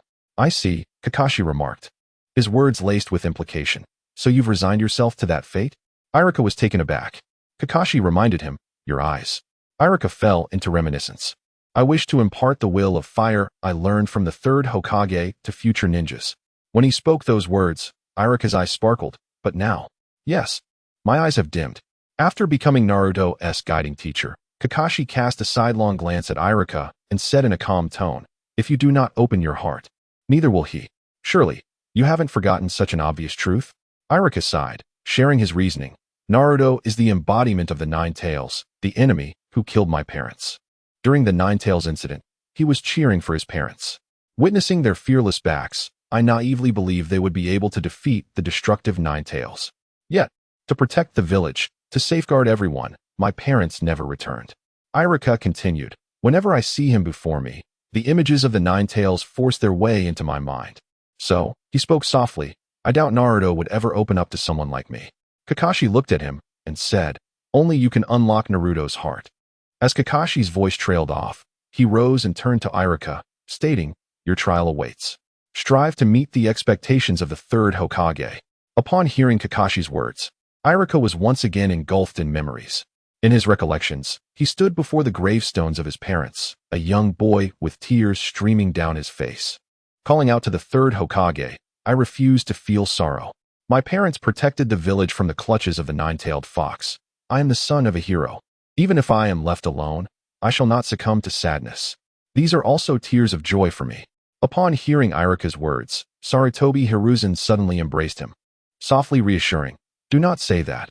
I know you often cry alone, holding your knees, but you are not alone." Iruka widened his tear-filled eyes. Sarutobi Hiruzen gently held little Iruka and smiled, because all the ninjas of Konoha possessed the will of fire. Hashirama chuckled with a sense of comfort. Hiruzen's choice for a successor is quite commendable. Previously, Hiruzen had also deemed him an excellent candidate. Indeed, both he and Tobirama had a keen eye for talent. On the other side, witnessing this scene, Tobirama expressed his satisfaction as well. His decision to appoint Hiruzen as the third Hokage was made with careful consideration. Among his disciples, only Hiruzen and Kagami consistently upheld the will of fire of the first Hokage. However, Kagami was far too young, merely a year older than little Tsunade, making Hiruzen the most suitable choice. Furthermore, Hiruzen's talent was among the finest he had ever encountered. Chapter 21. The will of fire is too extreme in Konoha. The third Hokage always exudes kindness, whether towards the descendants of heroes or the villagers like us. Indeed, it would be wonderful if the third Hokage could remain in his position for a lifetime. In a Wagakure, one remarked, "Humph. That old man is clearly just putting on a show." Another brother added, "Though we hold a grudge against Konoha, it's a bit excessive for just two individuals to put on such a performance, isn't it?" Exactly. If you're going to be antagonistic, at least do it intelligently. This kind of blatant negativity only lowers the overall intelligence of our Wagakure village. Hey, you two. I'm criticizing Konoha here. Oh, right. That Sarutobi Hiruzen is truly nauseating. Indeed, his expression is so insincere. The fourth Hokage of Konoha had only engaged in a few skirmishes with Kumogakure during the last Great Ninja War. Yet, the infamous reputation of the Yellow Flash was built upon the bloodshed of their Wagakure comrades. Although it was war, many Wagakure ninjas lost family and friends due to the Yellow Flash. How could they possibly harbor no resentment towards Konoha? Yet, they failed to remember that Wagakure has also caused numerous Konoha ninjas to suffer similar fates. As the saying goes, the endless cycle of revenge between ninjas seems akin to a curse of fate. At that moment, a solitary message drifted by, the will of fire, where Konoha flourishes. The flames cannot be contained, illuminating the village until it is consumed entirely. In an instant, all within the ninja world took notice of this message. The three Wagakure ninjas, who had been discussing the third Hokage, erupted in laughter. What a splendid will of fire. One of them quipped. Another, with a sardonic tone, remarked, "Is this for real? Is this truly the will of Konoha? To burn the village to ashes seems rather extreme, doesn't it?" Many ninjas harboring animosity towards Konoha found themselves amused. So this is the will of fire? How enlightening. No wonder Konoha prevails in every great ninja war. They're willing to burn themselves. Exactly. It's because they burn. Indeed. Which ninja village could withstand such flames? In the Hokage office of Konoha, the individuals exchanged glances. Ultimately, it was Sarutobi Hiruzen who sighed first. Regardless of the circumstances, they were all inhabitants of the world created by the Sage of the Six Paths. Without their creation of the ninja world, there would be none of us. Therefore, a little jesting is not so detrimental. As for the repercussions, they would simply need to enhance education, ensuring that both villagers and ninjas comprehend the true meaning of the will of fire. Meanwhile, Izuna found himself convinced this ninja village's will is quite extreme. He felt that this will of fire was even more radical than the Mangeki Sharingan of the Uchiha. With a worried expression, he thought, this will is clearly distorted. The village of Konoha cannot be consumed by flames. My elder brother played a significant role in its establishment. As a young progenitor of the Uchiha, Izuna harbored a deep affection for the ninja village founded jointly by the Uchiha and Senju clans. On the screen, Naruto was caught by Iruka while painting the Hokage monument. Iruka, sitting atop the monument, looked down at Naruto and declared, "I won't let you go until it's clean." Indifferently, Naruto replied, "It doesn't matter. No one is home anyway." With that, he resumed scrubbing the monument. Iruka fell silent, seemingly reminded of his own experience of losing his parents. The profound loneliness of being alone was something he understood. After a moment, he spoke, "Naruto." Naruto looked up at him, pouting and responding in a lackluster tone. "What is it now?" Iruka continued, "How about this? Once you've cleaned it up, I'll treat you to ramen tonight." Instantly, the expression on Naruto's face shifted to one of delight, his tone regaining its usual vibrancy, filled with renewed energy. "Yay, I'll do my best." This scene elicited a subtle smile from many in the ninja world. The teacher appeared rather commendable, and their impression of him had significantly improved. Wasn't he this already quite remarkable? Iruka had previously believed that Naruto was the enemy responsible for the death of his parents, yet he treated Naruto with such kindness, indicating that he had now come to accept him. Naruto truly had a penchant for ramen. Upon hearing that Iruka would treat him to some, he instantly became invigorated. Were I in Naruto's position, I would also relish the thought of ramen, especially considering how generous the shopkeeper was. Aside from enjoying his handmade noodles, Naruto would have no choice but to fish for sustenance, as it seemed there was no one else in the Hidden Leaf village willing to sell him anything. Upon hearing this, a nearby individual looked somewhat perplexed and turned to ask, "Huh? What were you just saying? I didn't catch that. Could you repeat it? What do you mean by eating his noodles?" The cheerful owner of Ichiraku Ramen exclaimed, Little Naruto truly enjoys the ramen I prepare. This is indeed the recognition of the future savior of the ninja world regarding his culinary skills. The next time he visits, let us bestow upon him a few additional discount vouchers. As the scene shifts on the screen, a flurry of shuriken flies towards Naruto and Iruka. Sensing the impending danger, Iruka instinctively pushes Naruto aside, resulting in his own thigh being pierced by a shuriken. Perched atop a tree, Mizuki demands that Naruto surrender the sealed book he carries on his back. Naruto stands frozen in shock at the unfolding scene. Iruka, extracting the shuriken from his thigh, urges Naruto not to hand over the sealed book to Mizuki, insisting that Mizuki is merely exploiting him to steal it. Mizuki, looking down at Naruto with a mocking smile, declares, "Naruto, Iruka is afraid of you obtaining that scroll." Naruto, taken aback, responds, "What?" Mizuki, maintaining his elevated position, continues, "Allow me to enlighten you. Following the events of 12 years ago, the village established a certain rule, one that must never be disclosed to you, Uzumaki Naruto." Sweat beads on Naruto's forehead as he asks, "Only me? What is this rule?" Iruka, in agony from his injury, desperately shouts from the sidelines, "Enough." Mizuki, ignoring Iruka. Mizuki presses on, "The rule is that no one is permitted to reveal that Uzumaki Naruto's true identity is that of the demon fox." Naruto stands in stunned silence. Huh? He is well aware of this. The villagers have always spoken of him in such a manner. As Shuemu noticed his lack of reaction, he smirked and added, "In other words, you are the one who killed Iruka's parents and unleashed the Nine Tails upon the village." Upon hearing this, Naruto was momentarily stunned. Iruka attempted to rise, but to no avail. He could only shut his eyes and shout, "Shut up." Shuemu continued to address Naruto, stating, "No one will stand by you, not even Iruka, who harbors hatred towards you." With that, Shuemu brandished a massive shuriken and hurled it at Naruto, exclaiming, "Die, Naruto." Iruka yelled, "Naruto, get down." Terrified, Naruto stumbled backward. But upon hearing Iruka's urgent command, he obediently crouched down, clutching his head tightly with both hands. A sudden sound pierced the air, and Naruto turned to see Iruka shielding him with his own body. The enormous shuriken had pierced through Iruka's back. Chapter 22, Do Not Misunderstand. That was death at my hands. Blood trickled from Iruka's lips, slowly dripping onto Naruto's face, who remained in a daze. Naruto's expression reflected disbelief that his teacher would sacrifice himself to protect him from the colossal shuriken. Trembling, Naruto asked, "Why? If I am the murderer of your parents, why would you save me?" Iruka gazed down at Naruto, "Because we are alike. After my parents died, no one praised me nor did anyone acknowledge my existence. I was of poor aptitude, often engaging in foolish antics to attract attention.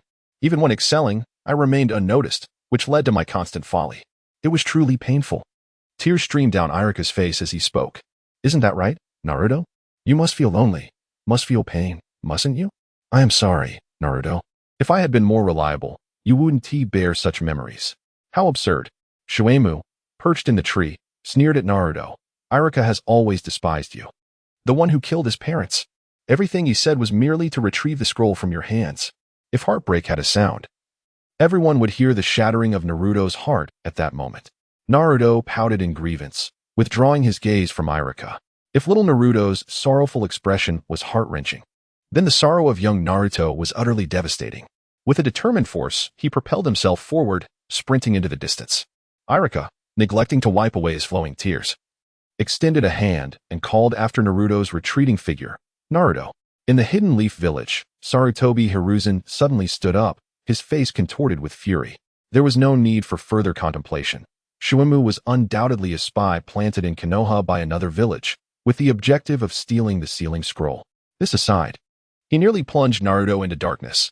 He summoned the Umbu, instructing them to notify the Uchiha security forces to apprehend Mizuki swiftly and detain him in Konoha prison.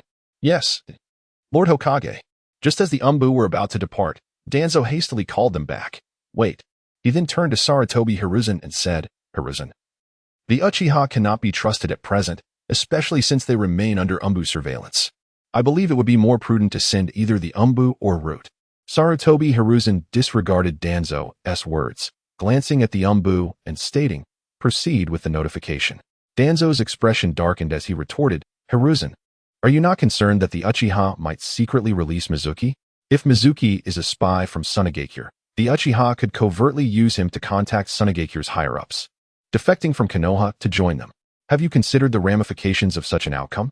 He understood that Sarutobi Hiruzen's actions were intended to express his trust in the Uchiha. Yet Danzo could not abide by it. Hiruzen responded, "The Uchiha hold the honor of their clan above all else. Thus they would not act so treacherously. Even if they harbor discontent and contemplate a coup, their targets would be the higher echelons of our village." Danzo narrowed his eyes. "Hiruzen, you must understand that in many instances, a policy of mercy is not the optimal choice." Sarutobi Hiruzen paid him no heed. Danzo recalled the time he had sent Kakashi to assassinate Hiruzen. Even after the plot was unveiled, Hiruzen had still treated him with leniency. He remembered having mocked Hiruzen's policy of mercy at that time. The resilient Naruto has aged. The position of Hokage should rightfully be inherited by a hawkish successor. Within the confines of the sealed space, Naruto displayed a pained expression reminiscent of his youthful self. Is this true? Did the parents of my future mentor perish by my hand? Were his kindness and benevolence merely a fade? Nearby, the Ninetales rested its paw against its fox-like visage, nonchalantly remarking, "Do not misunderstand. They fell by my hand." "Oh, indeed." The Ninetales scoffed, "What a foolish little brat." In the realm of the Pure Land, it is often said that women are made of water, yet who could fathom that spiritual beings might also be composed of the same essence? Kushina wiped her tears, her nose sniffling. The 12-year-old Naruto had endured myriad forms of mistreatment, yet it was the words of Mizuki that evoked such a wounded expression. His distress stemmed from an internal acceptance of Iruka. Iruka's words resonated deeply with him, only for him to later naively believe Mizuki's deceitful claims, thinking Iruka harbored ulterior motives and secretly resented him. Though Naruto appeared boisterous, his heart was sensitive and intricate. Contemplating this, Kushina lowered her head, trembling uncontrollably, tears cascading down her cheeks. On the flickering screen, during the pursuit of Naruto, Iruka stood resolutely before him, urging him to halt. Unexpectedly, Naruto charged forward, colliding headfirst into Iruka, sending him hurtling away, skidding across the ground for several meters. Upon coming to a stop, Iruka glanced back at Naruto, questioning, "Why? How did you know I am not Iruka?" As the words left his lips, the transformation technique dissipated, revealing Iruka in Mizuki's guise. Seated on the ground, Naruto grimaced against the pain in his thigh, baring his teeth. The transformation faded, and he reverted to Iruka's form. "Because I am Iruka." This series of actions has indeed left many in the ninja world astounded. Someone jested, "To be frank, with such combat intelligence, I have complete confidence in this savior's teacher. It seems there is no need for future concerns." The transformation technique has truly allowed the ninjas of Konoha to showcase their skills, particularly Naruto. Indeed, I also hold a favorable view of Naruto's transformation technique. The video on the screen continues as Mizuki approaches Iruka, placing his hands on his hips and inquiring, "What do you hope to gain by shielding that individual despite the enmity towards your parents?" Behind the tree, Naruto, clutching the ceiling book, perked up his ears. Iruka merely replied, "I will not allow that scroll to fall into the hands of a scoundrel like you." Upon hearing this, Naruto's ears drooped, clearly displaying a sense of disappointment. Mizuki shrugged and remarked, "Naruto is just like me. As long as he utilizes the ninjutsu contained within those scrolls, he can do as he pleases. It is impossible for that demon fox within him to refrain from harnessing the power of the scrolls." Thus, he asserted that Iruka fears Naruto acquiring that scroll. Embracing the scroll tightly, Naruto pondered, "Indeed, it is as I suspected. Teacher Iruka does not truly acknowledge me in his heart." At that moment, Iruka's voice reached Naruto's ears. If he were the Ninetales, he would undoubtedly act in such a manner. However, Naruto is different. That young man is a student I wholeheartedly acknowledge. He works diligently and with great focus. Yet he lacks the cunning that others possess. He understands the anguish within people's hearts, and he is not a mere demon fox. He is Naruto Uzumaki of the Hidden Leaf Village. Clutching the Book of Seals, tears streamed down Naruto's face. Iruka's voice held a profound resonance, evoking tears from many emotional souls within the ninja world.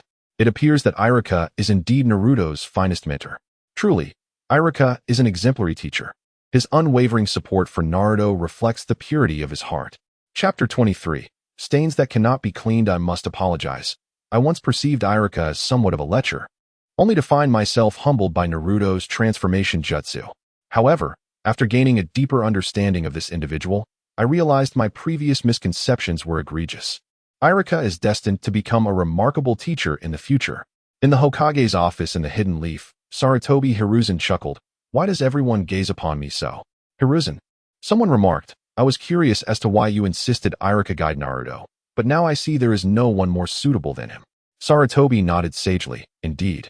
My foresight has proven accurate. In the corner, members of the Umbu praised. Iruka is truly an exceptional teacher. With such a mentor in the Ninja Academy, we need not worry about Sasuke for at least the next 6 years. Meanwhile, Minato gazed at the screen showing Naruto weeping while holding the Book of Seals. His heart a whirlwind of emotions. He could discern that this moment marked the dawn of Naruto's recognition through his own efforts. Yet, as a parent, how could he not feel a twinge of sorrow for his child's hardships over the years? On the other side, Hashirama sensed the embodiment of the will of fire in this scene, while Tobirama also expressed high regard for Iruka's character. In the ceiling space, the Ninetales remarked, Did you see that? I have finally gained Iruka-sensei's approval. What are you so pleased about? The reality is, you have yet to earn his recognition, came the response. Upon hearing this, Naruto's spirits began to wane, and the invisible tail behind him seemed to sway with diminished vigor. How I envy my future self. Surrounded by friends and the approval of a teacher, the Ninetales scoffed. What a fool. The progress bar of the video indicates that only a mere 30 seconds remain. Following the poignant scene of Naruto weeping while clutching the Book of Seals, the narrative transitions to the graduation examination. In the video, Naruto clasps his hands together and utters, Sexy Jutsu. Iruka, once again, collapses, spewing blood from his nose. Upon rising, he finds himself with 2 crumpled paper balls stuffed in his nostrils and bellows at Naruto. You imbecile! Cease conjuring such trivial jutsu. Iruka laments, I declare I am not a pervert. Will anyone believe me? It is over, utterly over. Thanks to Naruto. The entire ninja world now perceives him as a lecher. Henceforth, he can no longer acknowledge Naruto. He fears that the mere sight of him will evoke memories of this incident. The screen transitions, showcasing a series of fleeting images. Naruto walking side by side with Jiraiya. Naruto resting against Jiraiya while asleep. Jiraiya handing Naruto an ice cream, and the two of them bickering face to face. These moments exude warmth and camaraderie. In the Pure Land, Minato murmurs softly, Jiraiya-sensei. Towards the conclusion of the video, Kakashi delivers a swift 1,000 years of death to Naruto, signifying that these individuals have cared for him exceptionally well, particularly the last one. Meanwhile, a comment drifts by quietly. Eyes that cannot close, hands that cannot be cleansed. The unexpected turn of events has sent shockwaves throughout the entire ninja realm. Kushina, Minato, Kakashi, Itachi, Rin, Obito, Tsukumo Hatake, the Umbu. Itachi cast a wary glance at Kakashi, instinctively distancing himself, his eyes reflecting unmistakable caution. Kakashi felt a twitch at the corner of his mouth. He stood up and instinctively took a step forward. Itachi, please allow me to explain. I am not that kind of person. However, this very move startled Itachi into a defensive reaction. No, do not come any closer. Remain right there. Do not move. Kakashi, wishing to dispel any misconceptions about his peculiar inclinations, stood still, helplessly articulating, Itachi, trust me. Captain Kakashi, this cannot be clarified. The entire ninja world has witnessed it. Kakashi sorrowfully lifted his gaze. Am I then to be branded as the universally acknowledged pervert of the ninja realm? It seemed he had regressed to the darkest chapter of 6 years prior. At that time, he had lost Obito, Rin, and his teacher. His life was shrouded in despair, perceiving the world as a hellish landscape. Now, due to this baseless accusation of 1,000 years of pain, he found himself back at square one. Yet, was that barrage of comments not referring to him? The eyes that could not close were a reference to Obito. The hands that could not be cleansed did not allude to Naruto, but rather to Rin.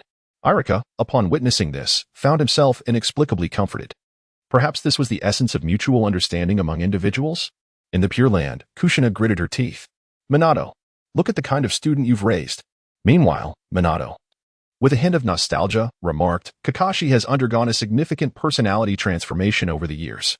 He then expressed his confusion, but why does he treat my son this way? In the ninja realm, cries of outrage erupted. Ah, that white-haired pervert. I initially thought the masked man was quite cool, but it turns out he is a creep. Indeed, as a leading Genin, is it not excessively harsh to treat Naruto in such a manner? Is this the infamous Kakashi of the Sharingan, renowned throughout the ninja world? His ultimate techniques are indeed terrifying. From now on, I shall refuse any missions involving Kakashi, regardless of the rewards or the distance. I shall evade him at all costs. This fear emanates from Kakashi's mastery of taijutsu. Under the moonlight, Kagaya cast a profound glance at Kakashi. Although this technique proves ineffective against her kind, it is undeniably insulting. To put it simply, even Kaguya harbors some trepidation towards him. Once her seal is lifted, she is determined to be the first to eliminate this individual. In the lower right corner of the screen, Qiuli is engrossed in videos of interest when a notification chimes. Ding! A message pops up. Kasanjian, I finished my tasks for today ahead of schedule and now have some free time. Can we meet? It is rare for someone to coax Qiuli, the ultimate recluse, out of his sanctuary, but Kasanjian is certainly not among those few. However, one cannot bite the hand that feeds. Even though the invitation feels forced upon him, Qiuli still responds, I'm busy. Kasanjian almost instantaneously replies, I believe there is a significant misunderstanding between us, which is why I wish to meet. Although I am a first-time father without experience, I believe that a good conversation between a father and son can resolve all misunderstandings. I'm busy. Shall I come to your house then? Qiuli's expression shifts. He responds, I'm not free today, perhaps another time. Kasanjian replies, all right. I will wait for your call, and I will make time to pick you up. Alternatively, I can ask you again when you have free time. Kasanjian understands that this approach may only provoke Qiuli's aversion, yet he persists, believing that for him, the outcome is more vital than the process. Once his objective is achieved, the misunderstandings between him and Qiuli will dissipate, and their father-son relationship will soften. In the Uchiha clan grounds of Konohagakure, Fugaku's expression shifts noticeably upon reading Kasanjian's message. A conversation between father and son can resolve all misunderstandings. His eyes begin to gleam with realization. Fugaku is acutely aware of Itachi's disdain for the Uchiha, a sentiment for which he carries undeniable responsibility. He is the one who has, time and again, pushed Itachi further away. During the last Shinobi World War, he had brought 4-year-old Itachi to the battlefield, exposing him to the brutality of war, which instilled in the young child an extreme reverence for peace from a tender age. In Chapter 24, I believe your deceit, Itachi, at the age of 7, was praised by the third Hokage for possessing the mindset of a Hokage. This once filled Fugaku with pride, but he has now come to realize what that truly means. The Hokage mindset embodies the willingness to sacrifice oneself for the greater good, akin to the second and fourth Hokage. Yet, Itachi's perspective is far more radical. As the Uchiha threatens war with the village, Itachi yearns for peace, even at the cost of abandoning his clan and siding with the village. If the village were to stand against the entire shinobi world, would Itachi assist the shinobi world in eliminating his own village? Itachi's extreme ideology is, in essence, a product of Fugaku's own making. He is engulfed in profound guilt, yearning to reclaim Itachi's heart from its estrangement from the Uchiha. At that moment, a caption appears on the screen. Sasuke, Hashirama, I believe in your deceit. The summoned Hashirama is momentarily taken aback. Huh? I am dead. How am I linked to this Uchiha child? Tobirama, lost in thought, murmurs. Could it be that my brother has tricked this Uchiha child? But my brother is already dead. Suddenly, Tobirama's pupils constrict, and he looks up sharply. Reanimation? What will happen in the future? Madara feels an unsettling premonition. It seems that dire events loom ahead, and the exposed information may involve him. If his plans are revealed, the shinobi world will be prepared, significantly hindering his resurrection. In the bustling streets, Tsunade exclaims, Grandfather? Within the Konoha Anbu, Itachi's spirits lift upon seeing Sasuke's name in the title. The same is true for everyone in the Uchiha clan. They murmur among themselves. I believe Sasuke will grow to surpass that Itachi fellow. Did you not see the previous video? Sasuke nearly defeated Itachi. Clearly, Sasuke emerged victorious. It seems Itachi held back. Indeed, anyone familiar with Itachi and Sasuke shares this sentiment. Let us not speak of that traitor who killed Shursui for the sake of Konoha. He does not deserve the Uchiha name. Humph. That scoundrel Itachi has clearly sided with the village, betraying us by handing over all our intelligence. The Uchiha possess a strong sense of collective honor and unity. Even those with more pacifist views would never abandon their clan on the brink of a coup. The morality of the coup is clear in the hearts of all clan members. However, the Uchiha have always favored kin over justice. Furthermore, the coup was compelled by the village, who could endure being monitored by the Anbu daily. The higher-ups wear their distrust and ostracism of the Uchiha on their sleeves. They will reclaim all that their clan has lost. Fugaku, Mikoto, and Sasuke also find their spirits lifted. Inside the house, Sasuke eagerly rubs his hands together, imagining the day he would battle with his brother, believing he would be formidable. Perhaps he might even glimpse his future self. The Konoha high-ranking officials in the Hokage's office are transfixed by the screen. Upon seeing Hashirama appear, their pupils quiver in shock. Is this the reanimation of the second Hokage? Does this mean our adversaries may very well be those formidable warriors who have long since perished? Was it Orochimaru's doing? It seems that once the broadcast concludes, Konoha will need to resume the hunt for Orochimaru. Hasn't Jiraiya been searching for Orochimaru all these years without success? On the screen, the reanimated Hashirama, surrounded by an array of chakra-infused black rods, slightly turns his head. He calls out, "Wait." Nearby, Sasuke glances back at Hashirama. The 17-year-old Sasuke's appearance ignites a frenzy among the Uchiha clan. They chatter excitedly. What a charming little Sasuke. He has grown into a handsome young man. My. Sasuke gives the impression of being stronger than both Shisui and the current Itachi, despite his youth. Indeed, at such a tender age, he exudes such a powerful aura. Surely he has awakened those special eyes. Sasuke might very well be our Uchiha's hope, destined to become the strongest among us. Humph. Do not compare that scoundrel Itachi with little Sasuke. The latter is far more well-behaved than the former ever was. Is that so? Although Itachi is a traitor to the Uchiha, I remember him as a well-mannered child. I witnessed it myself, when Itachi awakened his Sharingan at the age of 8. Even the stern Fugaku displayed joy and happiness. As I gazed from a distance, I noticed Itachi subtly clenching his fist, only to immediately turn and display a smile to Lord Fugaku. Uchiha Itachi. How hypocritical. At merely 8 years of age, his thoughts run so deep. Hiss. Upon your statement, I suddenly perceive the sheer terror that Uchiha Itachi embodies. How can he ever live up to the expectations of his clan and Lord Fugaku? He is a traitor to his own kin. Beside me, Izumi listened to the clan's criticisms of Itachi, her gaze lowered, her emotions somewhat subdued. Itachi must have suffered greatly during that time, right? It was after losing his comrades that he awakened his Sharingan. Yet Lord Fugaku merely praised Itachi's talent, proudly believing that his son should be exceptional. But at that moment, Itachi had lost his beloved companions. The ominous feeling within Madara intensified. He had an intuition that the revelations during this broadcast would unveil something he wished to keep concealed. On the screen, Hashirama spoke, "Uchiha boy, I intend to grant you a technique." At this statement, the bodies of those in the ninja world trembled in unison. Hashirama Senju would bestow a jutsu upon an Uchiha boy? What technique? The one that can subdue the Nine Tails with bare hands? Sasuke on the screen questioned, "Technique?" Hashirama solemnly replied, "Indeed. Madara has stolen my sage chakra, and what I shall give you is a technique that can bind him with that sage chakra." Sasuke suggested, "Then you should act yourself. You are a reincarnated body and will recover swiftly. Why not let me extract what is on your back?" In the Hokage office of Konoha, Sarutobi Hiruzen spoke gravely. It seems Uchiha Madara has indeed been resurrected. It appears he has created considerable chaos in the ninja world. And even the first Hokage cannot contend with him. Has Orochimaru gone mad? Daring to resurrect Uchiha Madara. In the land of Earth, Inoki's pupils constricted sharply. In the land of Rice, Orochimaru sneezed. Nearby, Kabuto, ever perceptive, promptly offered him a tissue. In the land of Rain, Nagato and Konan remained tense. In the presence of Uchiha Madara, the question of whether Naruto is truly the son of the fourth Hokage could be set aside for the moment. On the screen, Hashirama lowered his head. "The black rods on my back have sealed my chakra points, preventing me from gathering chakra further. Moreover, you should refrain from touching these black rods. I will transfer all my remaining chakra to you. Go and stop Madara."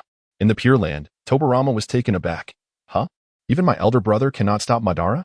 Chapter 25. The broadcast concludes. Izumi laughed with excitement, her face beaming with pride. "I knew it. My brother is the strongest in the entire ninja world.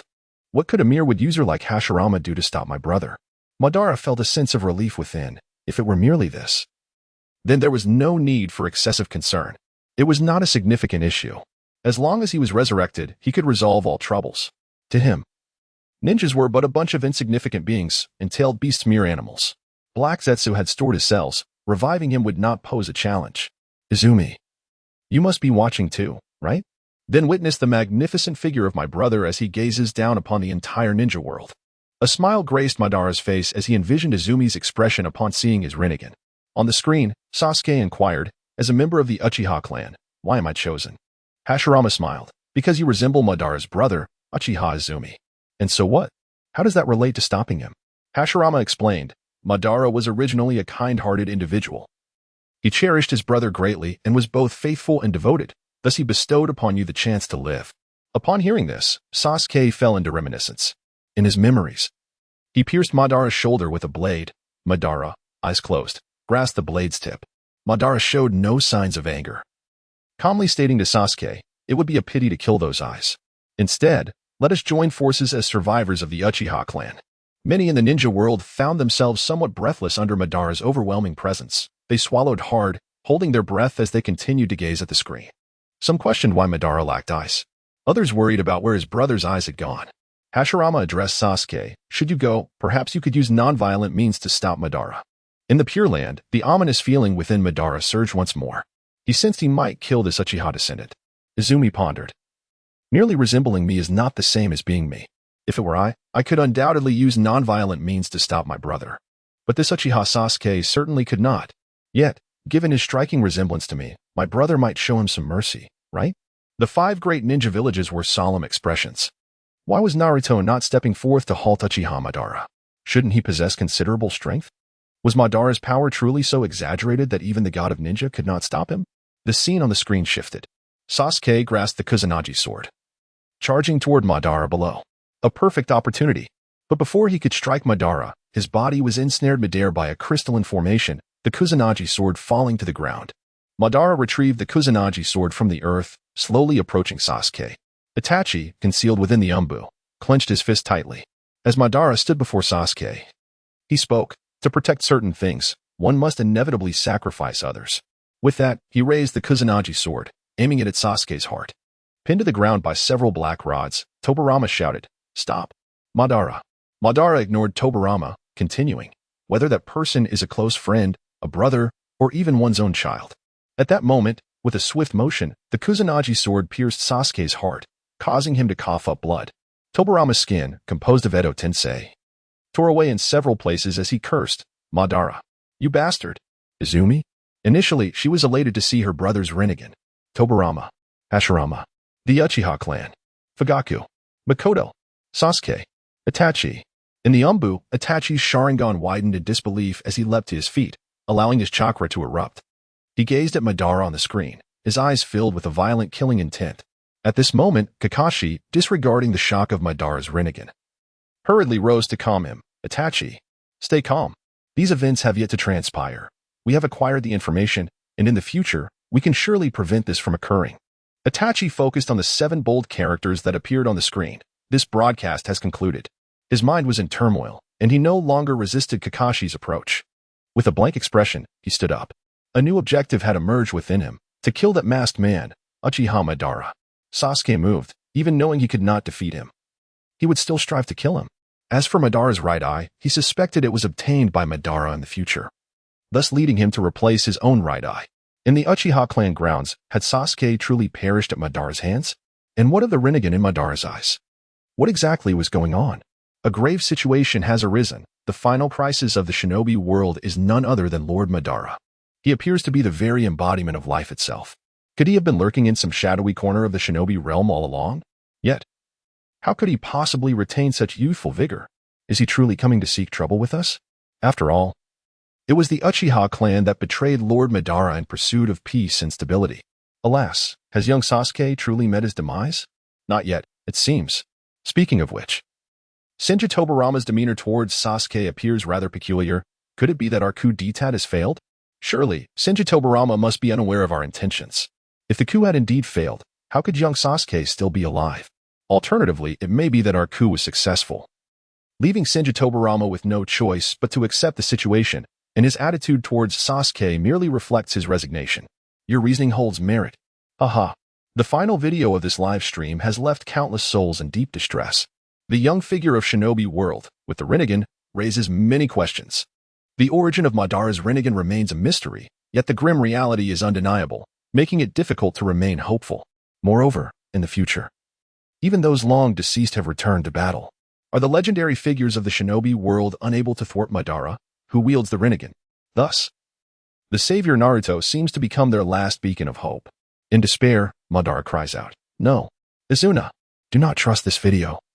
It lacks context and does not reflect my true thoughts. I say this merely in response to words once spoken to me by Hashirama." Izuna, feeling aggrieved, retorts, "Will you kill even your closest friends, your brothers, or your own children? If you sacrifice me, what exactly are you protecting? Brother, you've changed so much over the years. You've disappointed me greatly." Taijima, with a sense of pride, states, "Madara speaks wisely. As a ninja, one must cast aside trivial emotions to achieve their goals. That is the ultimate truth. Madara, I take pride in you. Go forth and let the name of Uchiha resonate throughout the shinobi world. The future stage belongs to you young warriors. Hashirama laments, have I caused the demise of that Uchiha child? Indeed, I am utterly ineffectual. Tobirama mocks, Madara, you truly lack any semblance of femininity. With that, his eyes gradually close, surrendering to slumber. Just before Madara's soul succumbs to sleep, he lets out a mighty sneeze. Chapter 26, I do not understand an Iwagakure. Inoki clutches his waist, having felt a twinge of pain upon encountering Madara. Umbu, here, he commands. Lord Suchikage. Inoki decisively instructs, spread the word. I wish to convene a meeting of the 5 Kage. The shinobi world must unite against Uchiha Madara. Yes, Lord Suchikage. He pauses and adds, as one of the 5 great shinobi villages, Iwagakure has a duty to protect the savior of the shinobi world. Issue a warning. Anyone who dares to harm Naruto shall face the wrath of our entire village. He has witnessed Madara's power, a force so formidable it instills despair. And now, facing the Rinnegan-wielding Madara, his dust release may hold promise against Madara, but without having engaged him, he cannot be certain. Therefore, ample preparations must be made before the impending crisis arrives. They still have time. In Konohagakure, within the Uchiha clan grounds, Fugaku, initially disappointed by Sasuke's potential, realizes his error upon viewing the video. The future Sasuke is remarkably strong, stronger than both he and Itachi combined. Turning to see Sasuke weeping in Mikoto's embrace, his heart aches with relief. Thankfully, Sasuke is still alive. Mother, will I die just like that? Mikoto's eyes brim with tears as she gently strokes Sasuke's head, soothingly saying, Sasuke, remember, no matter how confident you may feel about your abilities, do not take unnecessary risks. With tears welling in his eyes, Sasuke nods earnestly. Yes. I understand. Mother. Fugaku sighs, rising to leave. I have matters to attend to. I shall step out. Mikoto observes his retreating figure and asks, what's wrong? Fugaku. It's nothing. He nods and continues towards the exit. Mikoto wipes Sasuke's nose with a tissue, contemplating her unasked question. Aren't you going to comfort Sasuke before you leave? In Konohagakure, villagers express their astonishment. What transpired today feels like a dream. Indeed, we are mere characters in a story. Yet we have glimpsed the future of our shinobi world. How can we accept this? Could it be that the world of the broadcaster is also a creation of a higher existence?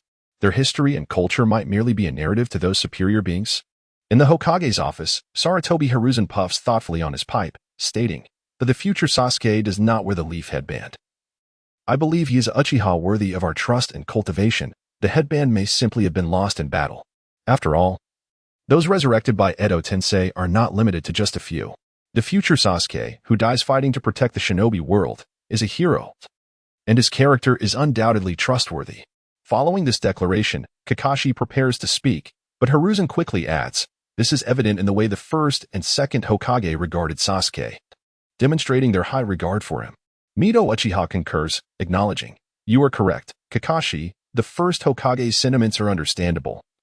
Yet the second Hokage's willingness to confront Madara on Sasuke's behalf showcases his esteem for him. At this moment, even Danzo found merit in Mito's words. When discussing the second Hokage's disdain for the Uchiha clan, he had once explicitly stated that it did not exist. Nevertheless, his disciples could discern a subtle underlying sentiment. The second Hokage claimed that his sole intention was to channel the Uchiha clan's abilities towards contributing to the village. This embodies the original will. While he represents the endeavors of the second generation, it is to cultivate the mindset of the ninjas from the Leaf Village, encouraging them to transcend the narrow tribalism of their clan and to dedicate themselves wholeheartedly to the welfare of the village. This is also one of the reasons for the dissolution of the Senju clan by the second Hokage. He sought to set an example. As for the other reason, the Senju clan had always placed little importance on the purity of their bloodline, frequently intermarrying with outside clans, which led to a dilution of their lineage and a decline in the overall abilities of the Senju members. After the disbandment of the Senju, even Tsunade could no longer be referred to as Tsunade Senju. In the end, the second Hokage sacrificed himself for the village. He is a man who has devoted everything to Konoha. Sarutobi Hiruzen fell into deep contemplation. He murmured, the reason why the first Hokage and the second Hokage placed such significance on a Uchiha possessing the Manjiki Sharingan cannot solely be attributed to strength. Then, Nara Shikamaru interjected. Therefore, Sasuke must be the Uchiha who transcends the narrow-minded ideology of his clan in the eyes of the second Hokage. Just like Itachi and Shisui. Mito Kazuhaya concurred. What Shikamaru said makes sense. However, the issues with the Uchiha clan. Suddenly, a series of knocks echoed through the office, interrupting his thoughts. Come in. After concluding his livestream, Qiuli absent-mindedly scrolled through 2 videos. Notably, one of these videos broadened his horizons significantly and shattered his previously held beliefs. This scene occurs during the 4th Great Ninja War, where the reanimated Hanzo of the Salamander rescues Naruto. However, the essence lies not within the video itself, but rather in the commentary that follows. When the original author crafted this moment, it was undoubtedly with the intention of redeeming the 3rd Hokage, envisioning him as a benevolent grandfather figure. Yet, in my view, the 3rd can never be absolved of his transgressions. Take, for instance, the White Fang incident and the Hyuga affair. Which of these can he truly justify? It would be better for him to fade into oblivion. Do not accuse me of disrespecting the original creator's vision. Rather, he has left behind far too many unresolved issues. Absent a conspiracy theory, there exists no coherent explanation. Thus my enduring disdain for this character. Concerning the White Fang incident, the 3rd had little ground to intervene. White Fang chose to abandon his mission in order to save his comrades, a decision that, while embodying the will of fire, ultimately jeopardized the livelihoods of all Leaf Ninjas. The client had traveled great distances to Konoha seeking resolution to their troubles, not to witness Leaf Ninjas forsake their duties for the sake of comradeship. Once this reputation spreads, who would dare to approach Konoha for missions? In this matter, the 3rd's hands were tied. However, the Hyuga incident is indeed one that cannot be excused. It could be rationalized through cultural differences between the land of flowers and the land of cherry blossoms. By commanding Neji Hyuga to take his own life and subsequently presenting the corpse, the 3rd aimed to demonstrate his absolute control over the Leaf's forces as a means of deterring Kumogakure. While this may be difficult to comprehend, it is perceived as a normal course of action from the perspective of the cherry blossom people. As we see, following this event, Kumogakure retreated, did they not? I see now. To put it succinctly, Kumogakure sought conflict. And the 3rd's directive for his subordinate to commit suicide was intended to convey to Kumogakure that the ninjas of Konoha are entirely loyal to me, willing to face death without fear, and prepared for battle. I am aware of this. Prior to this, similar incidents occurred in the land of cherry blossoms, where samurai, under the authority of their sovereign, were compelled to commit seppuku in order to demonstrate their lord's dominance, with the intention of instilling fear in their adversaries. Upon encountering this historical context, Qiuli's previously untroubled heart was profoundly shaken. He exchanged glances with Dabai, who shook his head in confusion. I do not comprehend, he remarked. Qiuli smirked slightly. Neither do I. Chapter 27, an old trope revisited with great difficulty, Dabai spoke. If this is the case, Yin could certainly devise a plan akin to the collapse of Konoha, frequently instigating conflicts in Konoha and returning each time with the lifeless body of a Konoha ninja. The bug has become quite bothersome. Qiuli sighed in exasperation. What a catastrophic plan this is. Bai wore a mischievous grin. In that case, as long as we hold on until the 8th generation, everything will be fine, for the 8th generation of Konoha is complete. It was unclear whether Qiuli comprehended this pun. He rose from his seat and stretched lazily. Never mind, I won't dwell on this any longer. I shall take a shower first and return to gaming afterward. He felt that his biological clock had become exceedingly difficult to reset. He had been sleeping only at dawn and waking around 2 or 3 in the afternoon. This elucidates the rationale behind Chiyo Songyun's exclusive provision of dinner. As for why Chiyo Songyun persists in delivering dinner over an extended period, Qiuli speculates from a conspiratorial perspective, suggesting a correlation with Chiyo Songyun's dubious character. If he consumes the dinners provided by Chiyo Songyun daily, over time, the mere approach of dinner time will inevitably evoke thoughts of her in his mind. Should there come a day when dinner does not arrive on time, he would unconsciously ponder whether something has befallen her. Perhaps she is simply overwhelmed with tasks. Furthermore, the adage a short meal is sweet may yield unexpected benefits at critical moments. Thus, Chiyo Songyun appears to be strategically courting her son as if he were a romantic interest. The urban landscape is fraught with complexities. Qiuli rummaged through her wardrobe and unearthed a set of fresh sleepwear. Dabai fluttered over and inquired, I recall you possessing a piece of that linen attire, which is particularly comfortable and primarily anti-slip. Qiuli, perplexed, responded, what linen? Is it the Sakura language? The fabric. Linen fabric. Not Sakura language, Debay exclaimed. Qiuli suddenly realized, wasn't that one torn? I just discarded it a few days ago. It was only 29 yuan with free shipping, loose fitting, and color fast. After over 2 years of wear, I feel it was quite a bargain. Debay smacked their forehead, looking distressed. Oh right. My memory's been failing me lately. Am I possibly afflicted with that? Alzheimer's? Qiuli, with drooping eyelids and an expressionless visage, gazed at him. Please do not frighten me for the sake of humor. If something were truly amiss, Debay was taken aback and hastily apologized multiple times. Don't worry. I won't come to harm. I'm sorry. I was wrong. Qiuli sighed. Alzheimer's, you truly believe I haven't encountered that old joke online? Even the Cambrian fish have heard it. Debay, crestfallen, waved a dismissive hand. All right, go wash up. You wash. And I will continue watching my drama. With that, he soared towards the tablet at the desk. In the Hokage office of Konohagakure, Sarutobi Hiruzen regarded Itachi, who was kneeling before him, and inquired, Are you here to clarify the future in which you become a rogue ninja? Indeed, Hokage-sama, Itachi affirmed. Sarutobi Hiruzen, with hands clasped behind his back, approached Itachi. Even having seen your future as a rogue ninja in the live broadcast, I continue to trust you as I always have. For I know you deliberate deeply before any action, never turning rogue without cause. If you have thoughts to share, please do so. Yes. Itachi's expression remained inscrutable as he replied. He then gathered his thoughts before articulating. Regarding the Uchiha coup, many clan members are merely swayed by the radicals within our ranks. My intention is to eliminate all radical elements within the clan, subsequently becoming a rogue ninja to seek the whereabouts of Uchiha Madara. Upon hearing this, Dan gazed at Itachi in astonishment. The prospect of Itachi personally executing the radical clan members? Did he possess such power? And to seek out Madara, who wielded the Rinnegan, was he not concerned about walking into a trap? Sarutobi Hiruzen inquired solemnly, Itachi, do you have confidence in your abilities? Both in your own strength and in ensuring that the radicals will not harbor further ambitions after their eradication? Before Itachi could respond, Dan's interjected. You might be idealizing the situation, Uchiha Itachi. Konoha is not a nation, yet a coup is a coup. Throughout history, coups have been intolerable. The consequences of failed coups are invariably annihilation. Consider the fate of the Hozuki clan of Kirigakure. Dan sneered. You not only wish to preserve a segment of your clan, but also the name of Uchiha, correct? By taking matters into your own hands. No one will dare to plot a coup again, and the past ambitions of Uchiha will be buried, as if they never occurred. Am I mistaken, Uchiha Itachi? Itachi lowered his head, remaining silent. Dan's words bore weight, for the infamous demon of the blood mist was indeed well known within the ninja world. His motivations were not solely tied to the Uchiha name.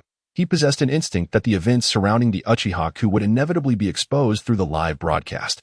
His desire to eliminate the radicals stemmed solely from a wish to protect the village. As for the moderates among the clan, if they could be safeguarded, then so be it. The dying wish of Shursui was to protect the village and uphold the Uchiha legacy. However, due to the implications of the broadcast, he could no longer shield that legacy. Sarutobi Hiruzen felt a surge of frustration as he listened. Isn't this pushing Itachi towards the Uchiha side? Sarutobi Hiruzen reprimanded sharply. Enough. Danzo. If it were the first Hokage, no. Even the second Hokage would not pursue the Uchiha to the bitter end. The Uchiha were once our comrades. We should not resort to violence to resolve our issues. Hiruzen, I speak with the village's best interests at heart. The Uchiha represent a ticking time bomb within our community. Do not forget that those who abandoned Uchiha Madara and remained in Konoha were also a clan yearning for peace and stability. But what of the present? Upon hearing Danzo's words, Mitarashi Anko expressed her support. Hiruzen, you have truly grown old. Compassion is merely a form of weakness. Do not conflate concepts. Whether or not to obliterate depends on the circumstances. In the event of a coup, it would pose a grave threat to the village. Not even the second Hokage, let alone the first, would tolerate the Uchiha clan. Sarutobi Hiruzen placed a reassuring hand on Itachi's shoulder, unable to suppress a sigh. He then spoke with unwavering resolve. The Uchiha clan, regardless of the circumstances, is one of the 2 founding ninja clans of Konoha and our former allies. Konoha has endured 3 great ninja wars, during which the Uchiha clan has shed blood and made sacrifices for the village. We must not eradicate the Uchiha. I believe this matter should primarily be addressed through communication. This time, Itachi was genuinely moved. He turned to Sarutobi Hiruzen and expressed his apologies, saying, I regret causing you trouble, Hokage. Tsunade frowned, stating, however, Konoha has treated them fairly. aside from the Nara clan, which is quite unique. No other ninja clan possesses the extensive authority of the police force, which is a substantial power. The primary task of the police force is to maintain the peace of Konoha. The second Hokage granted such significant power to the Uchiha clan to instill a sense of responsibility towards the village, while also aiming to prevent incidents akin to the attack on Konoha by Madara. Nevertheless, the Uchiha have offended many villagers due to their attitude while enforcing the law. Chapter 28. In the eyes of Konoha's high-ranking officials, the Uchiha had become arrogant due to their wielding of great power, and thus the villagers' disdain for them was not unfounded. During the second Hokage's era, it was manageable, but the third and fourth Hokages subsequently grappled with the Uchiha's attitude towards the villagers. While public order had indeed improved, the villagers' dissatisfaction with the police force grew. The Nara clan is indeed exceptional, holding significant sway, but that is due to their members serving as advisors to the daimyo. Within the Uchiha clan, a member had used the Sharingan to control the Ninetales, inflicting severe damage on the village. In their eyes, how could the village not be suspicious of their surveillance? They destroyed the village, and yet feigned innocence, demonstrating an inflated sense of self-importance, incited by radical clan members. Dissatisfaction brewed, leading to thoughts of a coup. Hiruzen, do you believe that a clan harboring such unstable sentiments could pose a threat to the village? Konoha cannot afford to be lenient towards a coup. If today it is the Uchiha, tomorrow it could be another ninja clan. The village must instill in all clans the understanding that certain boundaries are sacred and must not be crossed. Danzo squinted, directing his gaze at Itachi, and stated, I believe the Uchiha should be utterly eradicated. They have brought this upon themselves. However, if you take it upon yourself to annihilate your clan, the village may spare Sasuke Uchiha. Similarly, news of the Uchiha coup will not be disseminated, and they will remain one of the two founding clans of Konoha. Will you accept this task? Itachi, I trust you do not wish for Sasuke to witness the ninjas of the village exterminating his kin. Otherwise, he may be driven to seek vengeance against Konoha, and that would inevitably lead to his demise as well. Itachi's pupils constricted suddenly. A surge of hatred welled up within him, a hatred directed at all the radicals within his clan. Were it not for their insistence on leading a rebellion, the clan would not have reached such a dire state. Itachi gazed coldly at Danzo's lone eye and asked, Are you threatening me? Danzo replied calmly, No. I merely wish for you to make a choice. Upon hearing Danzo's words, Hiruzen finally comprehended why Itachi would eventually come to blows with his brother. He pieced it all together. For the sake of Konoha, for the sake of peace, what burdens had the future Uchiha Itachi carried? Itachi was the one who transcended the narrow-minded ideology of his clan. Hiruzen turned to the two elders and inquired, Do you both share this perspective? Mito Kazuma furrowed his brow and deliberated before saying, I believe Danzo's views are excessively radical. The village should dispatch the Umbu to assist Itachi in executing the eradication plan.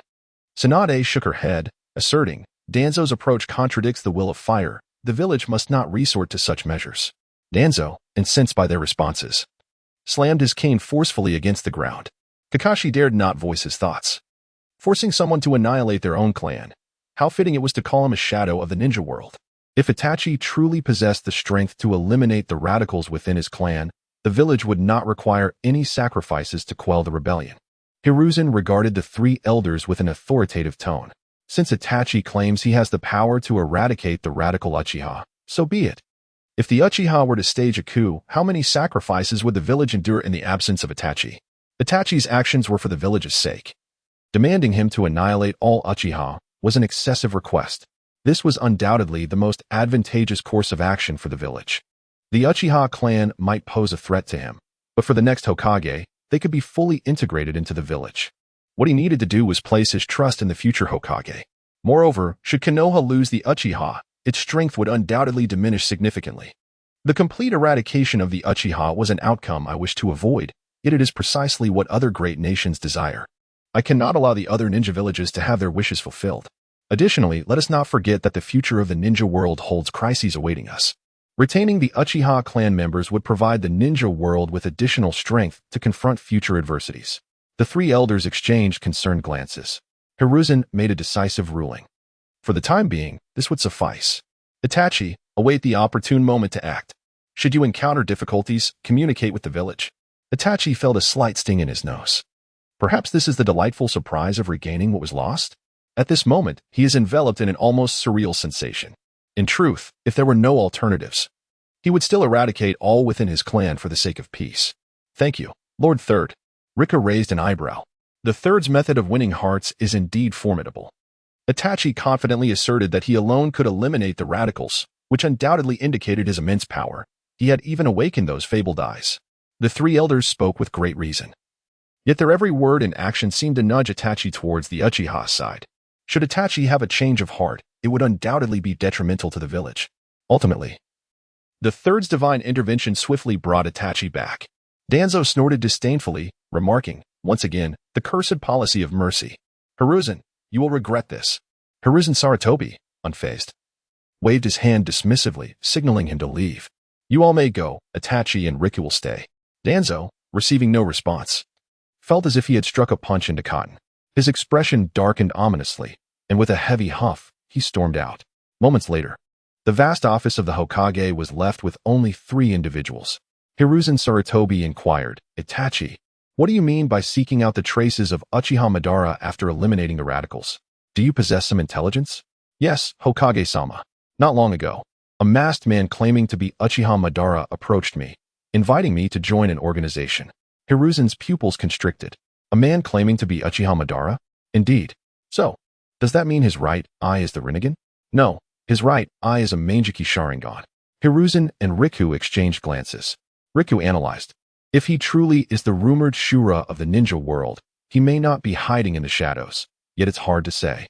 From the live broadcast, the figure of Madara appeared entirely human. It is plausible he possesses a secret technique to extend his life. We cannot definitively ascertain his identity. As for the Sharingan and the mask, I suspect he is the mysterious masked man who orchestrated the Ninetales incident 6 years ago. Upon hearing this analysis, both individuals' pupils dilated in shock. Hiruzen felt a pang in his heart. If what you say is true, then has the village misunderstood the Uchiha clan? Riku fell silent. Some villagers were aware that the Ninetales incident was controlled by the Sharingan. However, the village forbade private discussions on the matter. Yet their hatred for the Uchiha would not dissipate. Naturally, the higher-ups would also harbor suspicions about the Uchiha clan, even relocating their territory to the outskirts of the village for surveillance. Chapter 29. The final request, but now, it appears the village may have misjudged the Uchiha clan. This is an unavoidable circumstance. Who else but Uchiha could bear this heavy burden? Aside from the Uchiha clan, who else possesses the Sharingan? Before the masked man revealed himself, how could Uchiha possibly shed this weight? Itachi felt a momentary lapse, consumed by self-reproach. Indeed, the masked man also wielded the Sharingan. Why had he never considered that he might be the true architect behind the Ninetales chaos? He had encountered that masked figure at the tender age of 8. Had he contemplated this sooner and conveyed it to the village, perhaps the Uchiha would not have found themselves in such dire straits. Thus, the fault lay with him. He had been ensnared in his own thoughts, unable to escape. He had promised Shursui to prevent the coup, yet spent his days merely perched upon rooftops, contemplating the choices of his clan and the village. He scorned his kin for their blind arrogance and narrow-mindedness. Yet how was he any different? Sarutobi Hiruzen fell silent for a time before solemnly addressing Itachi. I have a secret mission to entrust to you. After a prolonged pause, Itachi emerged from the Hokage building, feeling an unprecedented lightness in his heart. Upon returning to the Uchiha clan grounds, he spotted a familiar figure. Fugaku turned to see his eldest son standing there. Itachi, can we have a proper conversation? Just as the fatherly host remarked, open dialogue between father and son could dissolve many misunderstandings. Itachi regarded Fugaku, then cast a glance around the Uchiha compound. Father, coincidentally, I also have matters to discuss with you. Fugaku pivoted towards the direction of the security forces. Then let us proceed. What about that fellow, Mizuki? Did he mention how to handle the situation?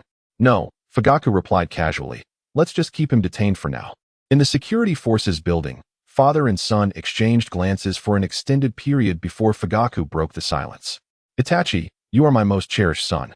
When I witnessed the future you and Sasuke during the broadcast today, I surmised the outcome of the Uchiha coup. Itachi remained silent, having anticipated this himself.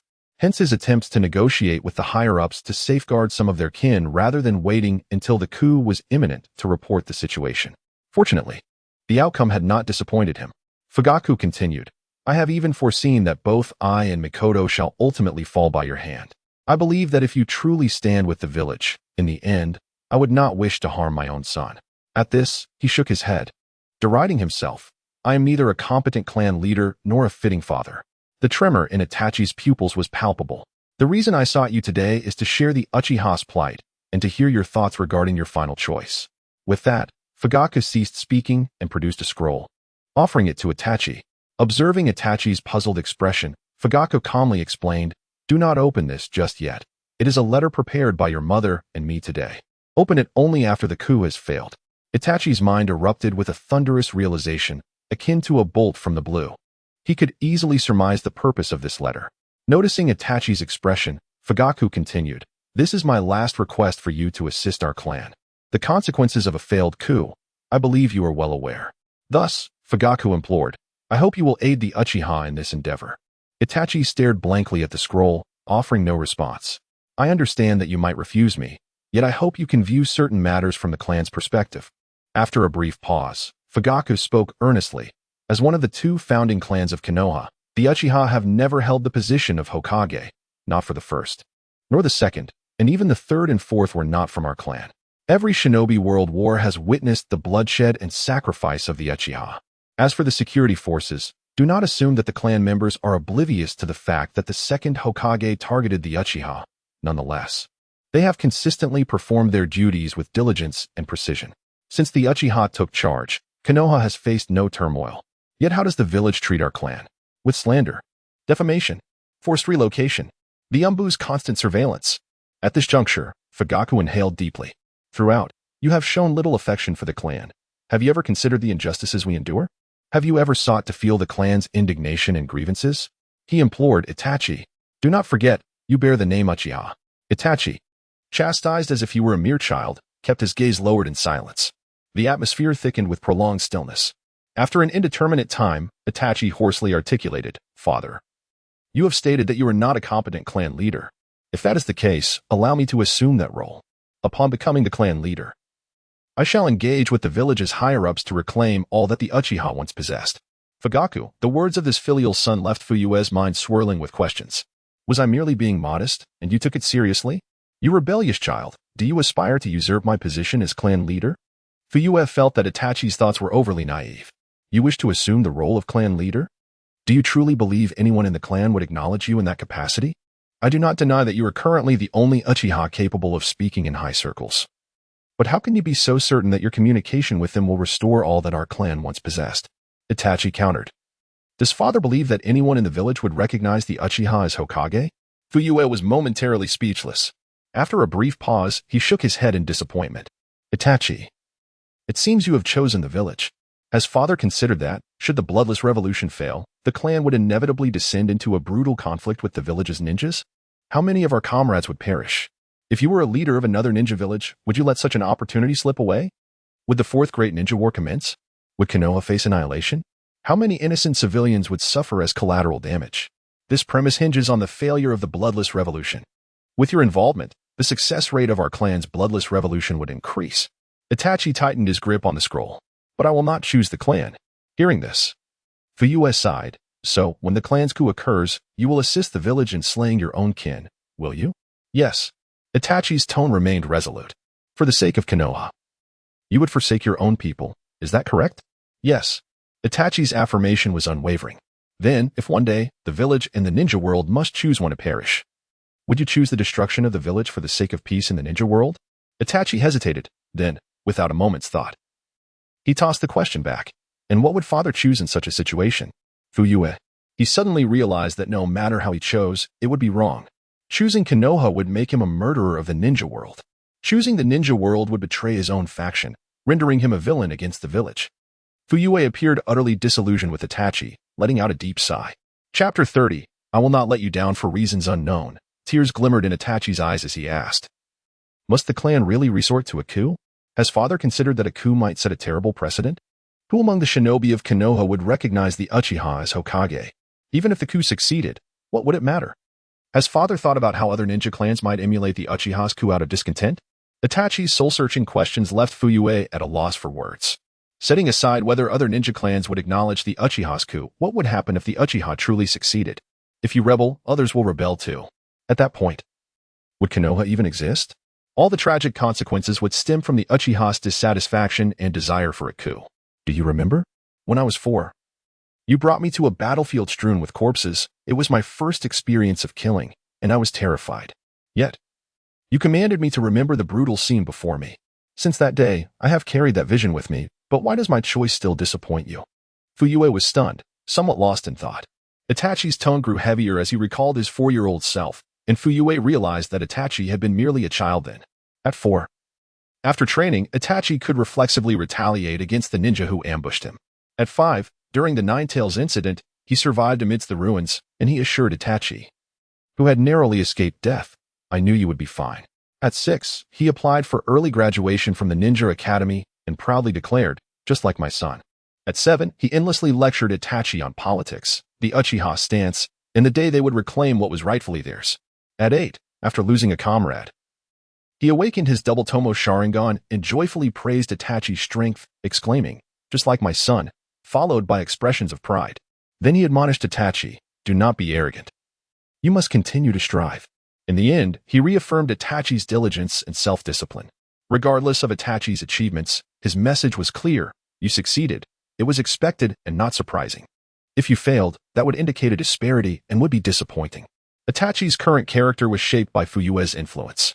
Fuyue slumped despondently in his chair. I am indeed not a qualified father. Every choice Itachi made seemed to follow a discernible path in his development. However, my disappointment in you is merely a fade. As your father, I can understand your thoughts. My only aim is to recover you as best I can. Itachi tightened his grip on the scroll and slowly spoke. I understand your love for me and your expectations. What I can do for the clan is to become its leader, prevent a coup, and reclaim all that the clan once possessed from the higher-ups. Once I have accomplished this, I will return the position of clan leader to you.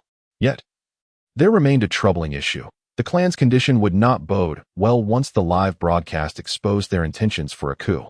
Whether the clansmen would recognize him as leader was beyond his concern. If persuasion failed, force would be necessary. If force failed, then those intent on a coup would have to be eliminated. After all this, he would still leave Konoha. The broadcast might reveal his future actions, making his departure the wisest choice.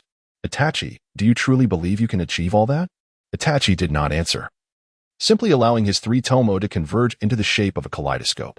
Fuyue sighed, if you have confidence, then I shall trust you this once. Do not let me down. Itachi, I entrust the fate of our clan to you. Joy illuminated Itachi's face. Yes, father. In stopping the clan's coup, I will not disappoint you. After a moment's thought, Fuyue extended his hand toward Itachi. In that case, return the scroll to me. I suppose it will no longer be needed. Next time, father, Itachi replied, transforming into a flock of crows and flying away. Truthfully, he was quite curious about what his serious father might write in a letter of farewell. Surely it wouldn't be anything overly sentimental? When Fuyue heard the affectionate term from Itachi once more, his expression momentarily froze. Then he gritted his teeth in frustration. This rebellious child. This rebellious child. Fuyue couldn't help but dig his toes into his ninja sandals, contemplating the contents of the farewell letter. Though he was not a good father, his love for his son was undoubtedly genuine. In a different realm, Baiju raised a tablet in front of Qiuli, exclaiming, look at this. Is it beautiful? While engaged in a game, Qiuli briefly glanced and discovered a beautiful female character clad in a purple qipao. Boring. Dabai pursed its lips, remarking, isn't this quite appealing? That tiger-fighting Susong certainly did not deceive me. The shade of purple indeed possesses a certain charm. Qiuli has always favored the colors black and white. However, Dabai is different. It revels in a plethora of hues. Just the day before yesterday, it was contemplating dyeing its tuft of hair green, and yesterday, it considered blue. If today a suggestion were merely acceptable or tolerable, it might very well have its sights set on purple once again. Dabai swiftly rummaged through its saved images from the last time, exclaiming, hey, host, what do you think of this? As it presented the tablet to Qiuli, he glanced at it half-heartedly. After a moment, he took another look. With a feigned nonchalance, he replied, it's just average. The image depicted a two-dimensional, gray, coarse linen-clad, disheveled yet strikingly delicate-looking little girl, exuding an air of icy aloofness. It is not that Qiuli harbored a particular fondness for such a style. Rather, it can only be said, this is his guilty pleasure. Whether in novels or comics, Qiuli's favorite trope is when the protagonist picks up a grimy, aloof little beggar girl, and through the unfolding plot, gradually melts her icy demeanor until she grows deeply attached to him. Bai naturally understood Qiuli all too well. Otherwise, it wouldn't have deliberately saved that image. It had silently vowed that one day, it would elevate its host to the status of a deity, standing above all others, albeit the weakest kind of deity, a being who could act with absolute impunity. In a low-martial feudal world, its host would personally journey to another realm to pick up a filthy little beggar girl. Lost in thought, I couldn't resist asking curiously, "Host, if one day you actually encountered such a beggar girl, would you act like the protagonists in those stories? You know, raising her?" Qiuli, thin-skinned, would never admit to such things. Not like the protagonists, but I would still care for her meticulously, warm her with love, make her see the world and life with affection. I couldn't help but mock, "Host, if you get any more cringe, the Americans might just invade you." Ignoring the jab, Qiuli continued, "Then I'd have someone decapitate me and toss my head at her feet." Bye. Staring at him, utterly dumbfounded, I thought, "I've seen people raising wives, but what the hell are you raising?" Chapter 31. The Ninja Game. The next morning, Konoha Village. Naruto's home. Sarutobi Hiruzen placed an envelope on the table. "This month's allowance. Don't waste it." As he turned to leave, Naruto quickly grabbed his sleeve. Hey, Gramps third, do you know who my mom is?" Hiruzen paused, hesitating briefly before deciding this wasn't his revelation to make. "You'll know when the time comes. And it won't be long. Maybe next month, maybe a few more. You'll find out." Naruto clenched the hem of Hiruzen's robe tightly, preventing escape. "But I want to know now. Please, Gramps, just tell me." Hiruzen's expression shifted abruptly. Damn it. I left the water boiling at home. Gotta run." With a poof, his body dissolved into smoke. Naruto's grip closed on empty air. Pouting, he lowered his head and patted his stomach. "Hey, Big Fox, do you know who my mom is?" A derisive snort echoed in his mind. "Your dad fished you out of a dumpster." "No, Mom." Naruto scoffed. "Uffed. That's baby talk. I'm 6, you can't fool me." "Fine. Your dad carried you for 10 months all by himself. Poor guy had it rough." The Nine Tails even sighed theatrically. From its tone, Naruto sensed something genuine, regret, anguish. The emotion infected him. His shoulders slumped. "So, I really don't have a mom." Inside the seal, the fox's grin stretched ear to ear. "Then, who's my dad? Why I never seen him." The Nine Tails adopted a mournful tone. "Him? Just some ordinary guy. As for why you've never met." It feigned sorrow. "Naruto, ever heard of death by childbirth?" Naruto froze as if struck by lightning. Staggering back, he collapsed onto his bed, sniffling. Eventually, his stomach growled. "Hungry. Gonna eat a chiraka ramen." Children's attention spans are fleeting. The thought of ramen instantly revived him. And the father who supposedly died bringing him into the world was temporarily forgotten. Wiping his tears, Naruto threw on his clothes and bolted outside.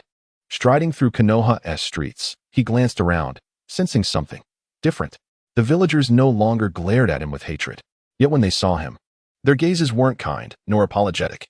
The memories of loved ones lost to the fox still lingered. This reflects the treatment of the Jinchuriki before gaining the acceptance of the people. As Naruto passed by a small park, he perked up his ears. He stealthily approached and parted the grass, discovering a few children around his age preparing to play a ninja game, though they had yet to commence. One child, radiating righteousness, proclaimed loudly, "This time, I shall be the savior of the ninja world, Naruto Uzumaki. The ninja world. It is my duty to protect it." Little Naruto was momentarily taken aback. Playing himself? Another child in the park shouted, "No way. I want to be Naruto Uzumaki. Let me be him. I don't care. I just want to be Naruto Uzumaki. You can be the villains." A mischievous child, realizing his voice was not as loud as the others, displayed a spiteful demeanor and sneered, "You annoying little fox spirit." The child wanting to play Naruto was bewildered. "Huh? Why does it start from here?" One of the children pointed at the mischievous boy and couldn't help but laugh heartily. "You look just like my mom." A broad smile spread across Naruto's face as he was about to approach them to join their game when one of the children noticed him. Not good. Naruto Uzumaki is here. Everyone run." Instantly, a flock of mischievous children scattered. As for the reason behind their flight, perhaps it was the admonitions from their parents? Naruto's smile faltered. "Oh well, I might as well go enjoy some Ichiraku ramen." With a heavy heart, he turned away, heading towards the ramen shop. Along the way, Naruto noticed an increasing number of people on the streets, with dozens of leaf ninjas in vests standing by the roadside to maintain order. The further he ventured in, the noisier it became. Soon, he spotted a crowd gathered ahead, and upon a cursory glance, he estimated nearly 100 people crammed into the narrow street. A few individuals were embroiled in a scuffle for reasons unknown, prompting several ninjas to rush in to break it up. Don't push. You detestable outsiders. Push? What of it? Are the natives of the leaf so great? What is so great about it? You bastard. This is my home. You're all blocking the way and not queuing. How am I supposed to get through?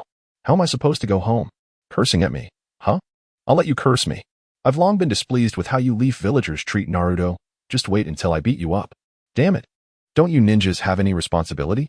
The third Hokage summoned you here to maintain order, not for you to stand there like fools. Where is the Uchiha security team? Where did those guys go? Indeed, where's the police force? I'm going to complain to the third Hokage about their dereliction of duty. Such a significant incident in the village, and they don't even come out to manage it. If the police were here, would these outsiders dare to be so arrogant? How infuriating. The Leaf Ninjas, caught between breaking up fights and maintaining order, found themselves in a most lamentable situation. These outsiders are all potential clients of the village. They dare not exhibit overly harsh attitudes for the sake of Konoha's reputation. Among these individuals, there exists a diverse array of identities, with the majority comprising commoners and affluent merchants from the Land of Fire, alongside a few ninjas from the Hidden Leaf Village who happen to be on a mission passing through the Land of Fire. They have all converged at the Ichiraku ramen shop, where they fortuitously encounter Naruto, the savior. This is merely the first day. In the days to come, it is believed that the influx of people to the Hidden Leaf Village will only increase. Those with a keen business acumen have already established inns on the outskirts of the village. This is the influence brought by the savior of the ninja world. Although no one yet knows how Naruto managed to save the world, a voice suddenly rang out from the crowd. Naruto is here. Form an orderly line. Let Naruto eat ramen first. Where's Naruto? No rushing. Don't scare him. Little Naruto is just a child. Yes, yes. No rushing. Everyone, line up properly. Do not frighten him. Those who specially came to Konoha for Naruto are undoubtedly those who cherish him dearly and feel compassion for his past struggles. Naruto stared blankly at the once boisterous crowd, now eagerly queuing in front of the Ichiraku ramen shop. The long line was indeed a magnificent sight. Chapter 32. Being acknowledged, at the very front stood a beautiful lady in a purple dress. Naruto watched as she waved excitedly at him from a distance, beckoning him to cut in line, leaving him somewhat flustered. It appeared she desired to be closer to her little idol. The people behind her cast envious glances at her back. Naruto felt that at this moment, he seemed less excited than she was. Even though this was his first experience of feeling recognized and adored, he had no idea there were so many people outside the village who acknowledged him. Inside the Ichiraku ramen shop, the owner rubbed his sore wrist with a bitter smile. The moment a customer spotted Naruto, they had already settled his bill, even leaving behind several thousand ryo that remained unidentified. You really don't need to pay for him anymore, said the owner. Just accept the money and remember to give Naruto a large portion, the most extravagant one. Yes, Ichiraku owner. I will cover Naruto's next ramen. The owner finally experienced the coexistence of pain and joy. Please inform the customers behind that we were not prepared for such a large number today, and we don't have enough ramen. Rest assured, Ichiraku owner. Even if I have to stand outside all day in the cold wind, I won't complain. The owner was left dumbfounded. Are these individuals not a tad too enthusiastic? Is this the power of the savior? Certainly, he can barely comprehend such matters.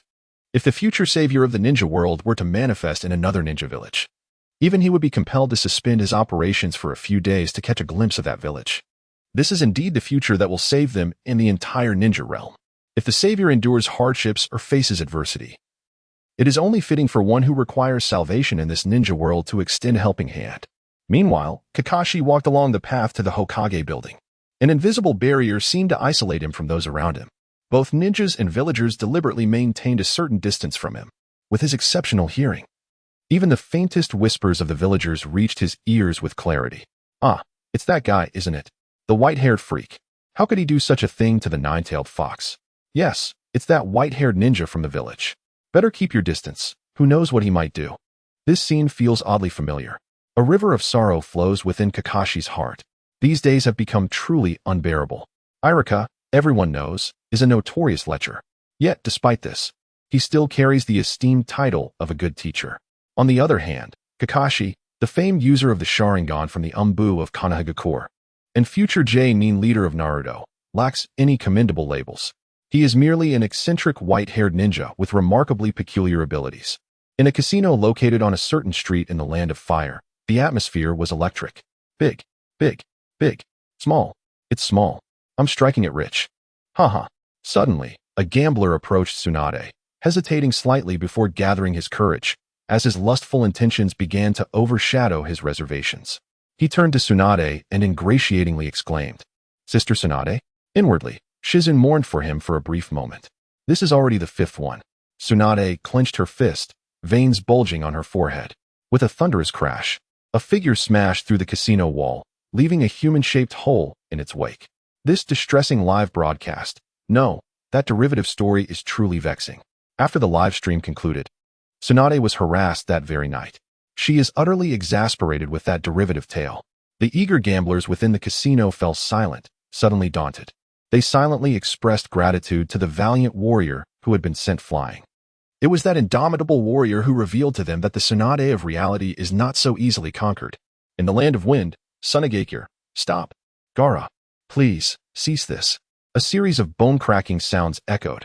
A sand village inhabitant, clad in traditional attire, was abruptly crushed by a torrent of sand, blood splattering against the surrounding stone walls. Kankuro gazed at the villager's tragic demise before him, his expression vacant.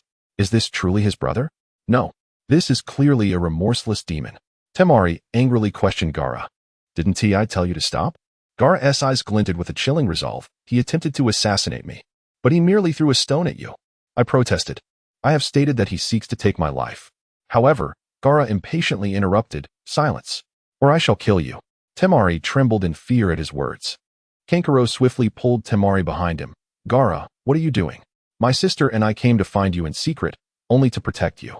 We did not wish for you to be bullied like Naruto Uzumaki, and yet you threatened to kill my sister. You wretched fiend. Enough, Kankuro. Let us leave, Temari said. Her expression clouded with sorrow as she blinked rapidly, drying the tears in her eyes. Upon hearing Kankuro's words, Gaara stood frozen in place. His pupils trembled, and a tumultuous wave surged within him. Once Temari and Kankuro had distanced themselves, Gaara suddenly clutched his chest. He crouched down, wrapping his arms around himself.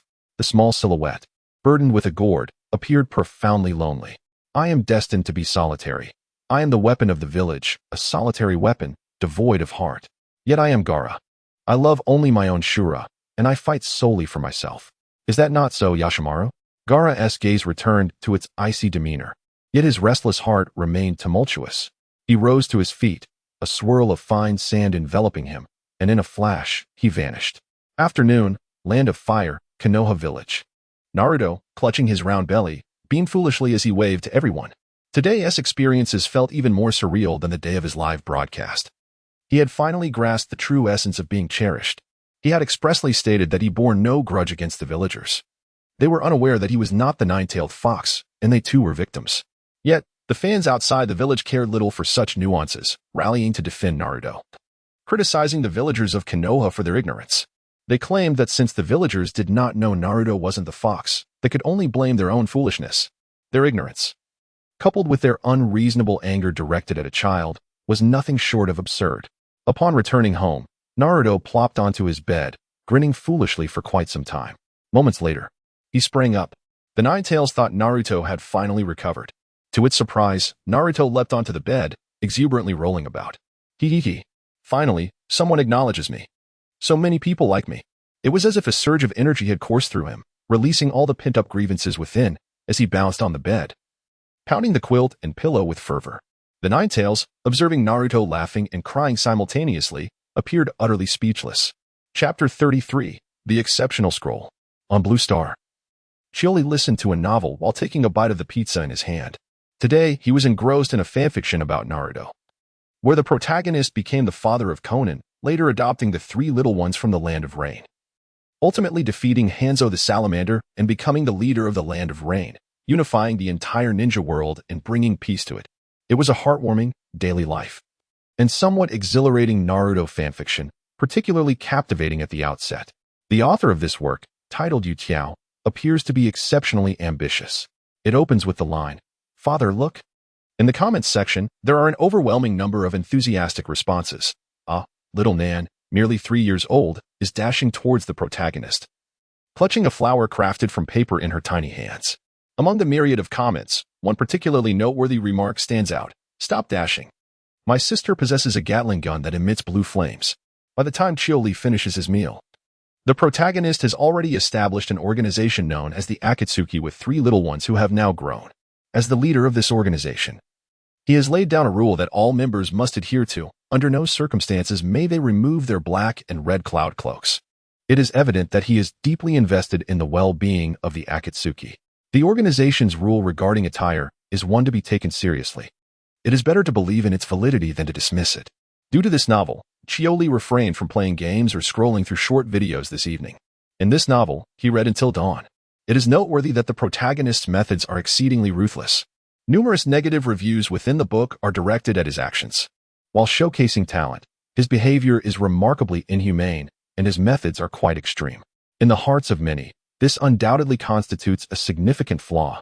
The protagonist instructs White Zetsu to steal blood bags from the hospitals in various villages, compelling Haydn to lick the blood, and then continuously employs death as blood as a medium for suicide. After successfully weakening the 5 great nations, the protagonist remains steadfast, believing that even so, the Land of Rain cannot contend with the entire ninja world. Subsequently, he directs White Zetsu to rummage through the trash bins of the 5 great shinobi villages for sanitary napkins. Many highly popular characters meet their demise as a result. This narrative has diverged from the themes of warmth and daily life. Following the protagonist's actions, the Land of Rain declares war on the entire shinobi world. Ultimately, the protagonist emerges victorious. Thus, peace is restored to the shinobi realm, leading to the establishment of the shinobi nation, with the protagonist ascending as its inaugural emperor. Subsequently, the protagonist employs the rebirth of the samsara technique to resurrect all those who perish due to his actions, and subsequently utilizes Izanagi to revert himself to the state prior to using the rebirth of the samsara technique. The world unites under his banner. It is noteworthy that the position of emperor is not hereditary. Although the protagonist possesses formidable strength, he is yet to reach the life level of the sage of 6 paths, aware of his advancing age and diminishing power. He appoints Uchiha Madara as the candidate for emperor. In this realm of shinobi, it is imperative that a formidable individual presides over the land. Regardless of the misdeeds committed by Madara, his intentions were rooted in the pursuit of peace for the shinobi world. Now that tranquility has been achieved, Madara may be dispensed with. His fervor in safeguarding this harmonious shinobi realm surpasses that of anyone else. The position of emperor is not merely a symbol of power, but a profound responsibility. After Izuna and Tobarama were resurrected, their frequent quarrels only served to deepen their bond with each passing day.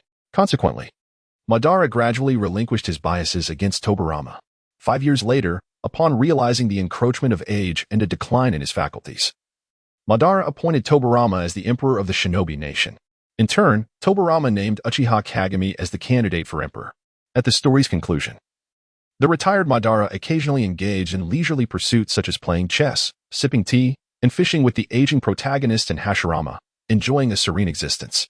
Finally, having finished reading, Qiuli stifled a yawn and glanced at the time, startled to find that it was past 9. Time to sleep. In the Uchiha clan territory of Konohagakure, an elder vehemently reproached that traitor. How dare he claim he wishes to become the leader of the Uchiha? What does he intend? To lead our clan in surrendering to Konoha? Futake, is this how you have raised your son? Futake sighed, now that Itachi has awakened his eyes. Combined with the innate ninja talent he has displayed since childhood, it would not be an exaggeration to declare him the strongest among the Uchiha. He is wholly devoted to the village and wishes to reclaim what rightfully belongs to the Uchiha through peaceful negotiations. We cannot simply push him toward the village, or we would be courting trouble. If our clan truly desires a coup, then persuading Itachi to aid us is the path of truth. The elder fell silent. After a moment, he inquired, "What is the situation outside? That traitor has not harmed our clan, has he?" Futake shook his head. No, he merely defeated those challengers who opposed him. Within our clan, few can match Itachi's prowess, myself included. The elder sighed deeply and implored, "Futake, I truly do not understand how you have raised Uchiha Itachi. You should return and instruct him properly," urging him to behave more like the other young members of our clan. Futake's lips twitched slightly. "I understand. Among the Uchiha clan, whether young or seasoned, most have been thoroughly subdued by Itachi." The clan members buzzed with speculation. This Uchiha Itachi is inscrutable. No one has yet gauged his true strength. If he chooses to assist the village, what hope remains for the rebellious Uchiha? One disillusioned clan member lamented, "If we cannot defeat him, then we might as well allow him to become the clan leader. Is there truly anyone in our clan capable of besting him?" I certainly have not seen such a person. I am resigned. I truly am. I barely managed to land a hit on him, only for him to transform into a flock of crows. So true. I thought I had the upper hand during our battle, only to later discover I had merely fallen victim to his genjutsu. On this day, the Uchiha clan members became aware of Itachi's two passive abilities. Passive 1. Being struck will trigger the crow clone. Passive 2. If you find yourself gaining the upper hand in battle against him, do not doubt it. You have fallen victim to an illusion. After battling for an entire morning, although Itachi bore no visible injuries, signs of fatigue were evident. The elite ninjas of the Uchiha clan were formidable opponents. While he held an advantage in ninjutsu and genjutsu, taijutsu was equally a strong suit for the Uchiha. Itachi surveyed the remaining 7 challengers. To save time, you 7 may attack me together. If you are defeated, I hope you will honor your promise and cease to obstruct my ascension to clan leader. One challenger, dissatisfied, exclaimed, "Hey, Uchiha Itachi, you traitor, are you overly confident? One-on-one. We cannot defeat you, but we are 7. Are you underestimating us? This is your choice, so do not blame us for showing no mercy." A colossal red skeletal figure materialized around Itachi, who coolly regarded the 7 below. Enough chatter, let us begin. My time is precious. Not only was his time valuable, but the third Hokage's time was also at a premium. The third was preoccupied with pursuing Orochimaru and deliberating matters concerning the Land of Rain and the Akatsuki organization. He intended to seek out the masked man, Uchiha Bido. Chapter 34, Lack of Interest. Their time was invaluable, and they could not afford to squander it on the Uchiha coup, even though there remained nearly a decade until Sasuke would be slain by a Bido. Meanwhile, within Konoha village, a few villagers were quietly whispering. Did you hear? There is commotion coming from the Uchiha clan. Yes, it seems there is fighting occurring over there. Humph. What an unreliable family. Could the Uchiha be in trouble? No wonder we haven't seen them around to maintain order these past few days. In the Land of Wind. Tsunagakure, stop. Stop it, Gaara. Gaara frowned, turning to Temari and Kankuro, halting his actions. What do you want? Before Temari could finish her sentence, there was a series of cracking sounds as a ninja was ensnared by sand, their bones fracturing within. After coughing up blood, the Tsunagakure ninja's gaze grew vacant. Temari swallowed the words "let's play together," tears welling in her eyes. She cried out to Gaara, "Gaara, you are truly beyond redemption." Gaara replied coolly, "What do you want from me? I have no interest in knowing." With that, he cast a glance at the two, and his figure vanished in an instant.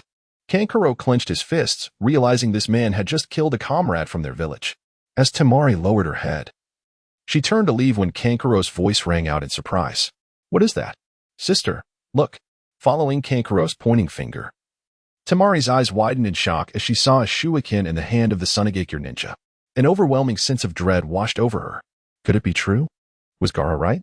Did the village's ninja really come to assassinate him? Temari's complexion paled. Why? Why would the village's ninja want to kill Gaara? Kankuro seemed to recall something from his childhood when he witnessed Gaara's rampage, leading to numerous casualties among the village's ninjas and extensive destruction of buildings. Is this revenge against Gaara? In Konoha village, Irika hurried home, overhearing the murmurs of the gathered villagers. He's certainly a good teacher, but a lecher, too. My daughter will be attending the Ninja Academy next year. If Irika is her homeroom teacher, I'm uncertain whether to feel reassured or concerned. Though Irika has his flaws, at least he is a kind-hearted teacher, right? I believe he has some bottom line. With you saying that, I feel even less secure. Irika covered his face, fleeing. The mere thought of being labeled a pervert brought to mind Naruto, and similarly, thinking of Naruto reminded him of that very label. I must resign from the third Hokage. He could no longer bear the burden of being a teacher. At the Hokage building, a knock resounded at the door of the Hokage's office. Enter, asked Sarutobi Hiruzen. Engrossed in paperwork, looked up to see Itachi. A gentle smile graced his face as he set down the documents. Ah, Itachi, how goes the plan? Very smoothly. Hokage-sama. I have now become the leader of the Uchiha clan. Hiruzen felt a wave of relief wash over him. If that is the case, then half of our task to prevent the Uchiha coup is complete. Now, we must find a reason to relocate the Uchiha clan back to their original position, calming the discontent among the more radical members of the clan. Itachi sighed softly.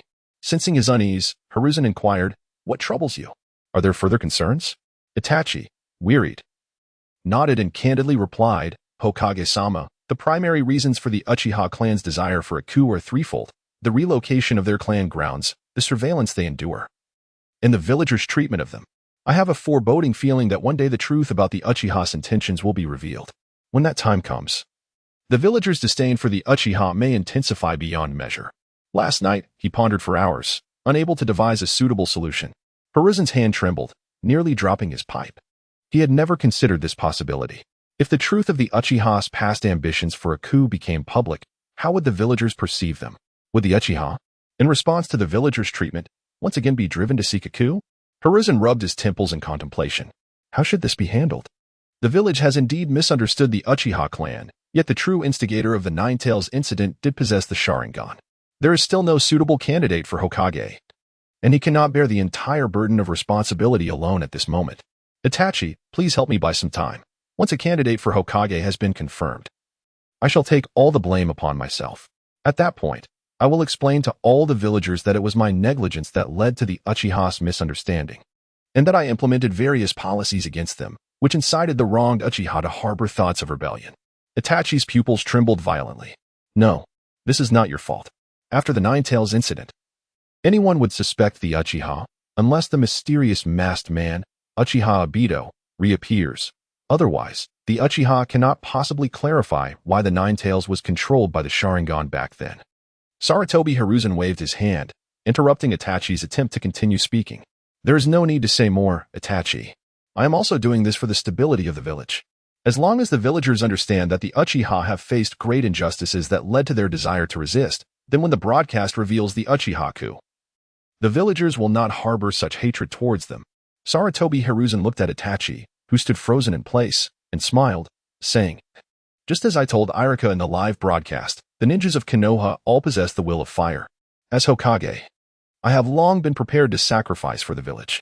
Furthermore, this is a matter that occurred during my tenure as Hokage, and I bear some responsibility. Wind Country. Sand-hidden village. A flicker of malice flashed in Gaara's eyes. He impatiently inquired, what brings you here again? Kankuro stepped forward and said, apologies, Gaara, we misunderstood you before. The ninjas from the village indeed came to assassinate you. And then, we would like to ask if you would like to play with us. With our presence. The village's ninjas should not be so brazen in their attempts to assassinate you. Not interested. After uttering this, Gaara vanished using the sand body flicker technique. Temari glanced around and asked, where did Gaara go? Kankuro hesitated for a moment, then gritted his teeth and pointed in a random direction. Let's take a gamble and search in this direction. All right. Chapter 35, Honorable Leader Conan. After a brief gust of sand, Gaara's figure reappeared in the same spot. He quietly gazed at the two retreating figures. Memories flashing through his mind. Your name was given by my sister. This child is named Gaara, who loves only his own Shura. I hope you love only yourself and fight solely for yourself. Thus, you can survive. This is my sister's wish, but my sister gave you this name not out of concern or love. The reason for naming you is that, with her resentment upon passing, she hoped her grudge would remain in this world for all to know. She harbored not an ounce of love for you. Gaara stood still for a long while. And when he finally regained his composure, he turned expressionlessly and walked in the opposite direction from the two. In Konoha, within the Uchiha clan's meeting hall, Uchiha Itachi entered. And Uchiha Daifuku sneered, what is this, esteemed clan leader? Haven't you reclaimed what belongs to the clan? Itachi took a deep breath, calming his emotions before replying, no. The third said we need to wait a little longer. Upon hearing this, another radical, Uchiha Takuma, narrowed his eyes. It's merely an excuse to buy time.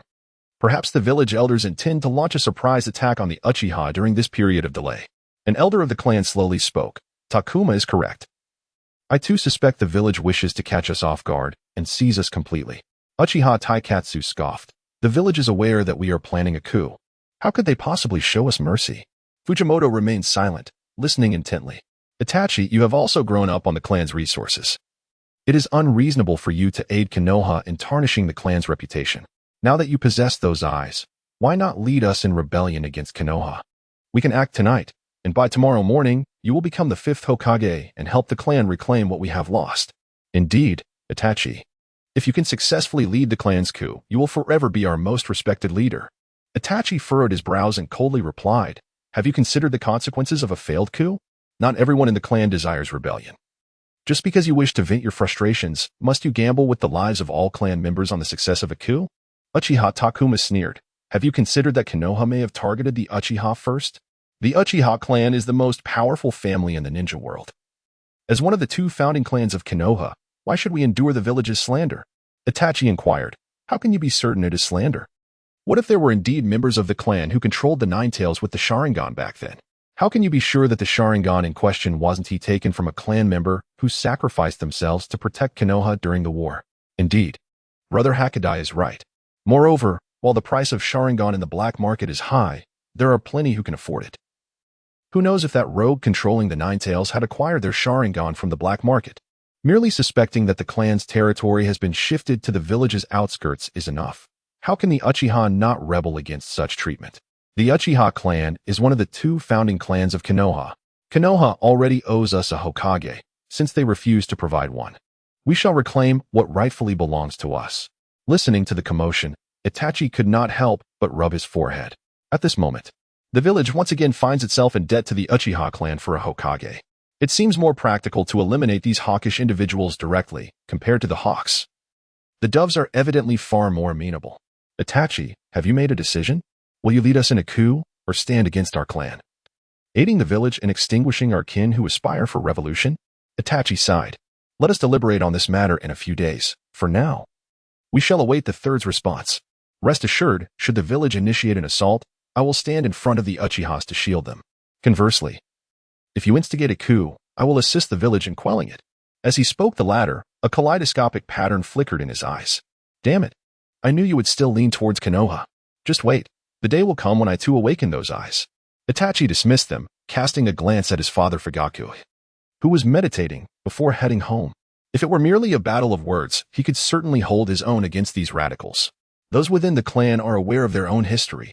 During the Warring States period, the Uchiha were defeated by the Senju, with many clansmen surrendering. Had it not been for the first Hokage's leniency, the Uchiha clan would have faced annihilation long ago. How could a clan that surrendered after defeat and later allied with the Senju to establish Konoha claim to be one of the two great clans that founded the village? Itachi, as a member of the Uchiha, still wished to maintain a semblance of dignity, but he chose to feign ignorance in this matter. As for the clan's insistence on the significant sacrifices made on the battlefield for Konoha, every clan and ninja had endured considerable losses. It was not solely the Uchiha. Moreover, while the Uchiha protected the village, in turn, safeguarded the Uchiha. In the ninja world, there is no shortage of villages and rogue ninjas coveting the Sharingan. In the evening, just as Itachi was about to retire for the night, there was a knock at his door. He rose to open it. Father? Fugaku wasted no time in asking. You merely mentioned waiting for the third's response today, which has left our clansmen quite dissatisfied. Can you explain the reason? I wish to appease them. Itachi paused for a moment before responding. Let us speak outside. With that, he stepped out of the room first. After taking a few steps, he spoke without turning back. There is no need for you to look into my room. Father, I have already destroyed the will contained in that scroll after reading it. Fugaku was taken aback. At present, I understand even more the love that you and mother have for me. Rest assured, I will not disappoint you regarding the outcome of this matter. He would strive to keep his hands free from the blood of his kin. Time passed swiftly, and a week had gone by in the blink of an eye. In the land of rain, Conan realized that her bloodline limit could also serve as a means of profit. Observing the stacks of cash within the organization, both she and Nagato felt a surreal sense of disbelief.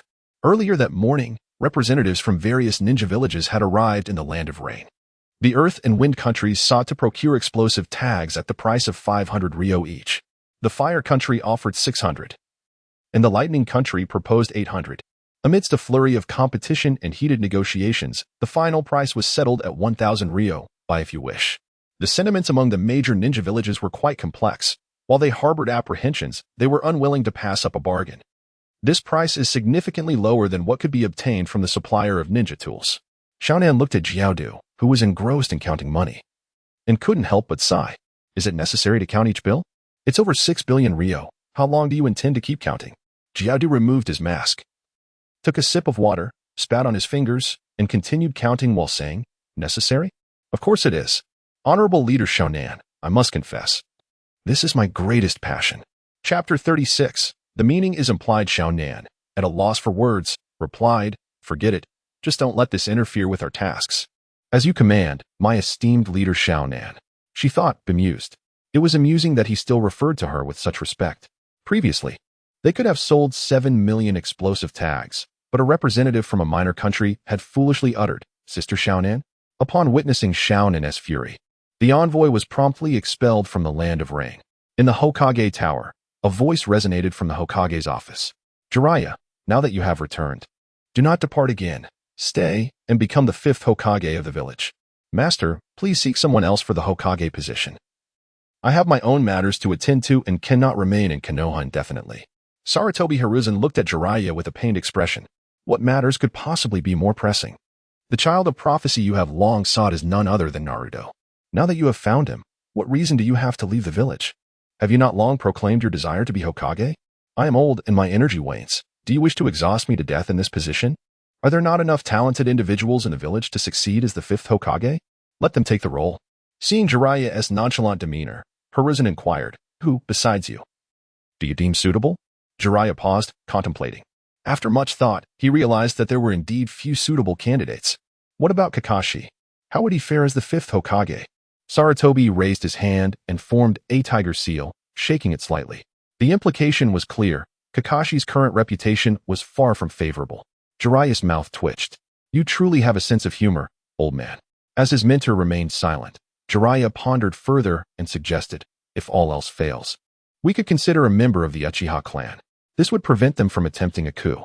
The annihilation of the Uchiha would unduly weaken the village, and the ninja world would surely descend into chaos. After all, the Uchiha were one of the 2 founding clans of Konoha. Selecting someone with the will of fire from their ranks as the 5th Hokage could be an excellent choice. At that moment, the door swung open abruptly. Mito strode in, exclaiming, absolutely not. I vehemently oppose the Uchiha becoming Hokage. Following closely was Narashikaku, who chastised, Jiraiya, have you even considered what you are proposing? You would appoint a family that harbors ambitions of a coup as Hokage? Can you truly see the will of fire in them? The 2 approached Jiraiya, delivering their criticisms. Tell me, do you genuinely believe anyone would accept an Uchiha as Hokage? Setting aside the village's misgivings, what if they are wronged? Rather than seeking to clear their name, their focus is on a coup, with such extreme tendencies.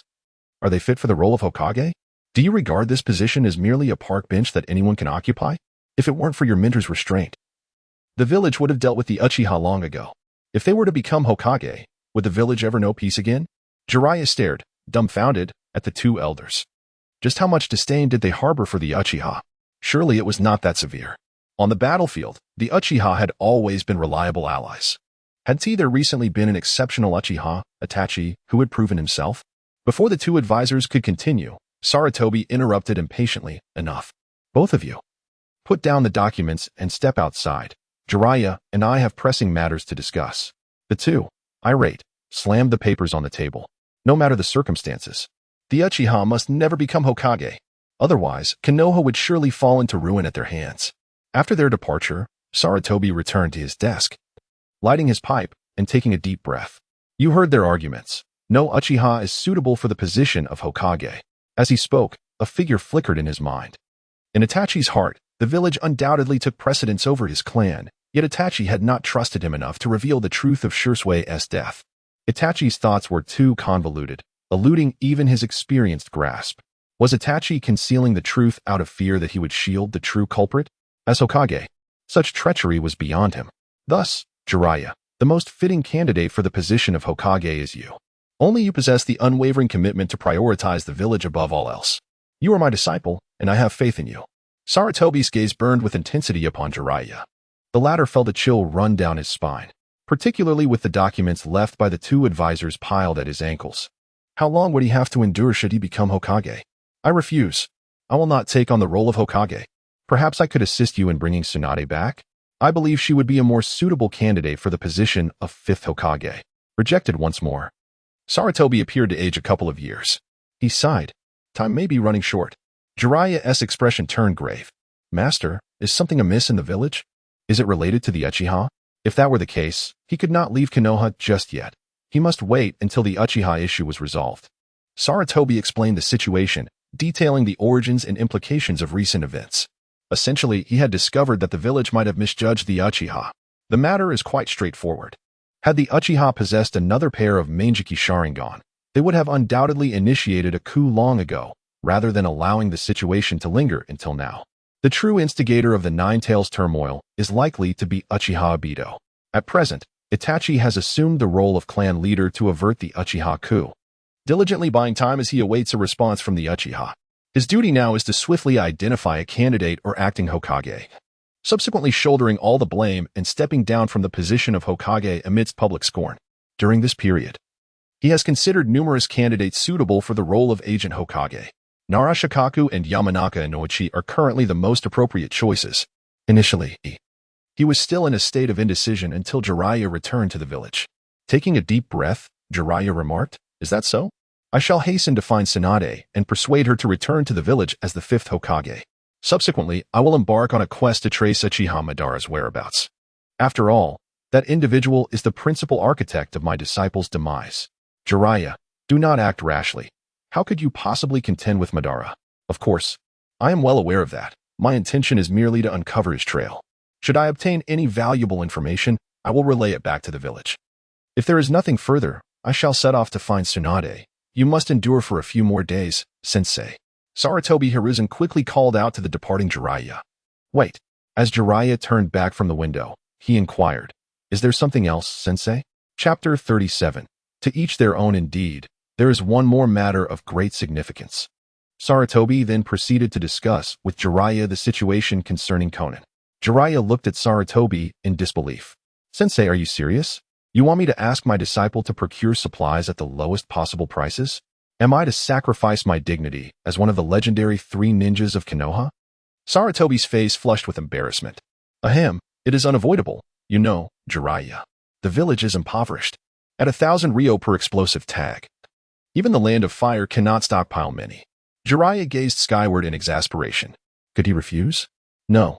If a ninja world war were to erupt again, these items are crucial for the survival of the village's comrades. Very well, once I have located Tsunade, I shall make another trip to the land of rain. How many explosive tags does the village intend to purchase? That depends on the price, Sarutobi replied. Jiraiya, with a hint of vanity, stated, "Given the bond between Konan and me, I fear that she might not accept this sum. In that case, the village shall not provide you with funds. Whatever you can obtain from your disciple, procure it."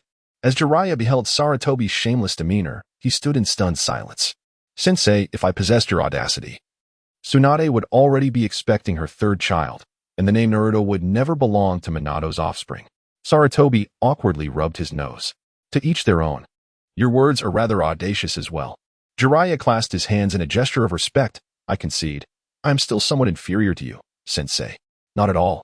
"Stop," Jiraiya interjected, interrupting Sarutobi's impending banter. "Let us speak of serious matters. Even if Konan truly disregards my request for funds, as her teacher, it would be unbecoming of me not to provide assistance." Sarutobi produced a pre-prepared scroll and handed it to Jiraiya. This scroll contains 500 million ryo. The previous purchase price for the village was 1,000 ryo per tag. You may buy as many as you can with this amount.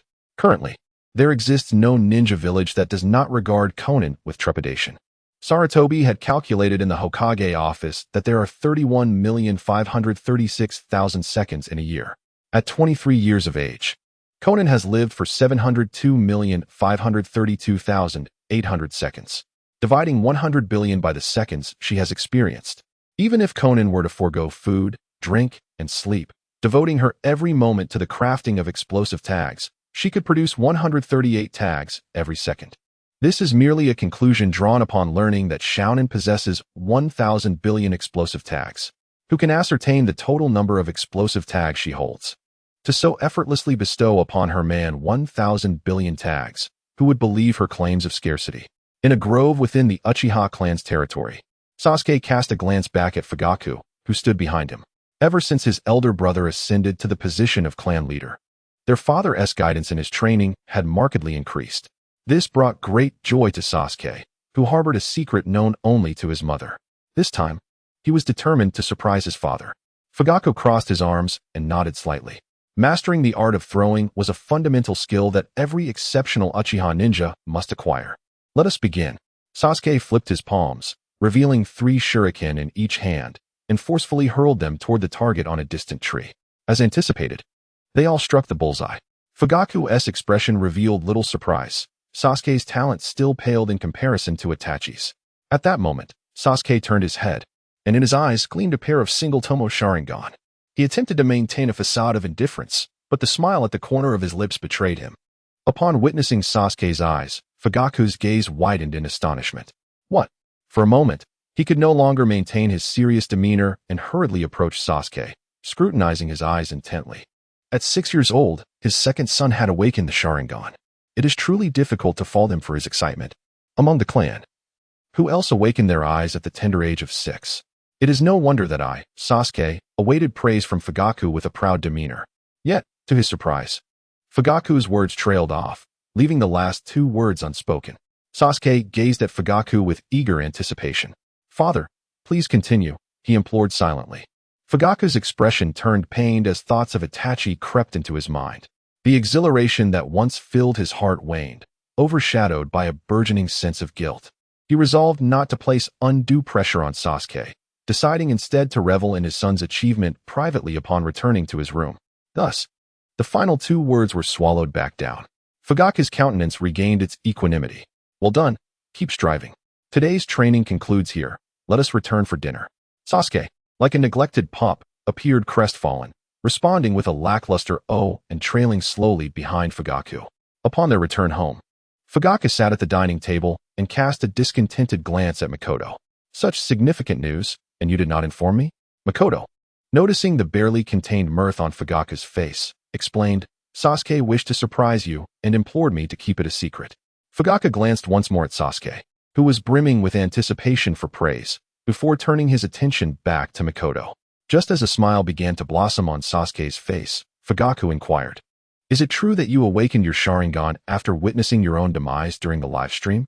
The smile vanished from Sasuke's face. The meal. Why has it suddenly lost its flavor? Makoto, disinterested in engaging with Fugaku, cast him a disdainful glance. After finishing her meal, she called out to Sasuke, who was about to leave for training. Makoto shoved a wad of cash into Sasuke's hands, saying, Sasuke, we have run out of wood for the temple and tomatoes. Please go fetch some. A look of confusion crossed Sasuke's face. Why doesn't mother go herself? She always goes to the market to buy groceries. For a fleeting moment, Makoto's expression stiffened. Mother simply wishes to stay at home now. From now on, the task of grocery shopping falls to you, Sasuke. Should she confide in Sasuke that she fears being addressed as Sister Makoto? Even if no one calls her that, she cannot bear their peculiar gazes. Sasuke, thumping his chest, accepted the responsibility. Leave it to me. Not long after Sasuke stepped outside, he encountered 2 radical members of the Uchiha clan. In the past, they would hardly pay attention to a child of his age, even if he was the son of the clan leader. However, following the recent broadcast, they had witnessed the potential of Sasuke's future strength. The Uchiha clan has always revered the powerful, though Uchiha Itachi, who had sided with the village, was an exception. The 2 clan members greeted him with smiles. Good afternoon, little Sasuke. Sasuke waved back, responding, Good afternoon, as he ran off into the distance. One of the clan members smiled. Indeed, little Sasuke is quite the obedient one. The other murmured, Sasuke, you must surpass that Itachi fellow swiftly. Interestingly, while the majority of Uchiha clan members do not recognize Itachi as their leader, they all have faith in Sasuke. Chapter 38.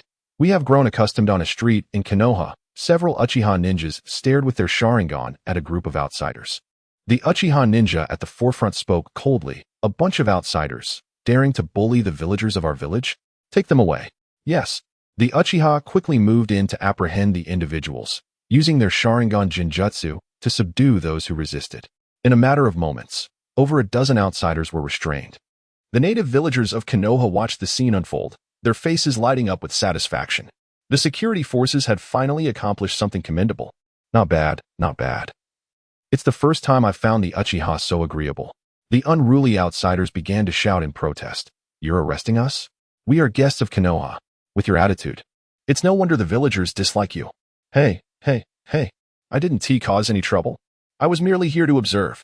A member of the security force retorted coldly. No matter who you are, if you cause a disturbance, the Uchiha will enforce the law impartially. Behave yourselves. Upon hearing this, applause erupted. The Uchiha's image had significantly improved in the eyes of the villagers. This is far superior to the group of village ninjas tasked with maintaining order. One young ninja from a distant village, who had come specifically to see Naruto, inquired of the local villagers in Konoha. Judging by the demeanor of these law enforcement officers, it seems your lives must be quite difficult.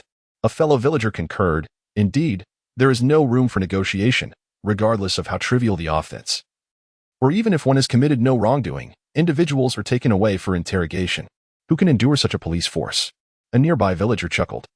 We have grown accustomed to it. If their attitude were to change one day, that would indeed be strange. Another local, with an air of pride, declared, we, the villagers, can only be bullied by the Uchiha. Who are you outsiders to dare impose upon us? The outsiders grimaced at this remark. The squad leader of the security force could not help but twitch his lips, pointing at the villager and stating, you will accompany us back to the security department. Write 100 times that the Uchiha security force never arrests the innocent before you return home. What do you mean by being bullied? If you have done nothing wrong, would we apprehend you without cause? Hearing his argument presented as self-evident, a Konoha villager retorted, how can you say there is no arbitrary arrest? My mother is over 70 years old. Last time she was selling goods, you forcibly took her away. A nearby citizen from the Land of Fire expressed astonishment. You would apprehend a woman in her 70s? In the capital of the Land of Fire, they merely disperse vendors, especially the elderly. No wonder the Uchiha clan is so despised in Konoha. Now I understand the reason. The squad leader of the security force scoffed. It is prohibited to set up stalls there. That is an order from the village. If you must place blame, direct it towards the village. The Uchiha are merely enforcing the law. With that, he turned and commanded, first and second squads, escort these individuals back. The rest, continue your patrol. In the interrogation room of the security force, a member of the Uchiha clan, with his 3-tomo Sharingan activated, gazed at the individual before him and demanded, you, what crime have you committed? Confess honestly. Do not force me to use my Sharingan to extract the truth. Beating and insulting the locals of Konoha was the response. Was detained for 7 days. Any issues with that? The outsider was so terrified that he dared not even breathe. He was utterly afraid. This exemplifies the role of the hardliners. Even though the ninjas of the village are dispatched to maintain order, they are hesitant to offend these external guests too severely. However, the Uchiha clan has never been one to tolerate others' misdeeds. If one incurs their wrath, so be it. Did the Uchiha fear offending anyone? In another interrogation room, a member of the Uchiha clan gazes at the foreign female ninja before him and inquires, what transgression have you committed? The female ninja, her eyes sparkling with hearts, replies, I deliberately approached a member of the security forces, which led to my capture. Could I perhaps meet the adorable little Sasuke? He is simply charming. And I can only imagine how handsome he will become. The Uchiha clan member responds, you. The Uchiha clansman opened his mouth, momentarily rendered speechless. After a pause, he managed to utter, you possess keen insight. The gaze of the female ninja was filled with anticipation as she inquired, may I have the privilege of seeing Sasuke up close? Just a glance will suffice. Without a moment's hesitation, the Uchiha clansman declined. Sasuke is the younger brother of our clan leader, and he dedicates himself to rigorous training, seldom venturing beyond the Uchiha territory.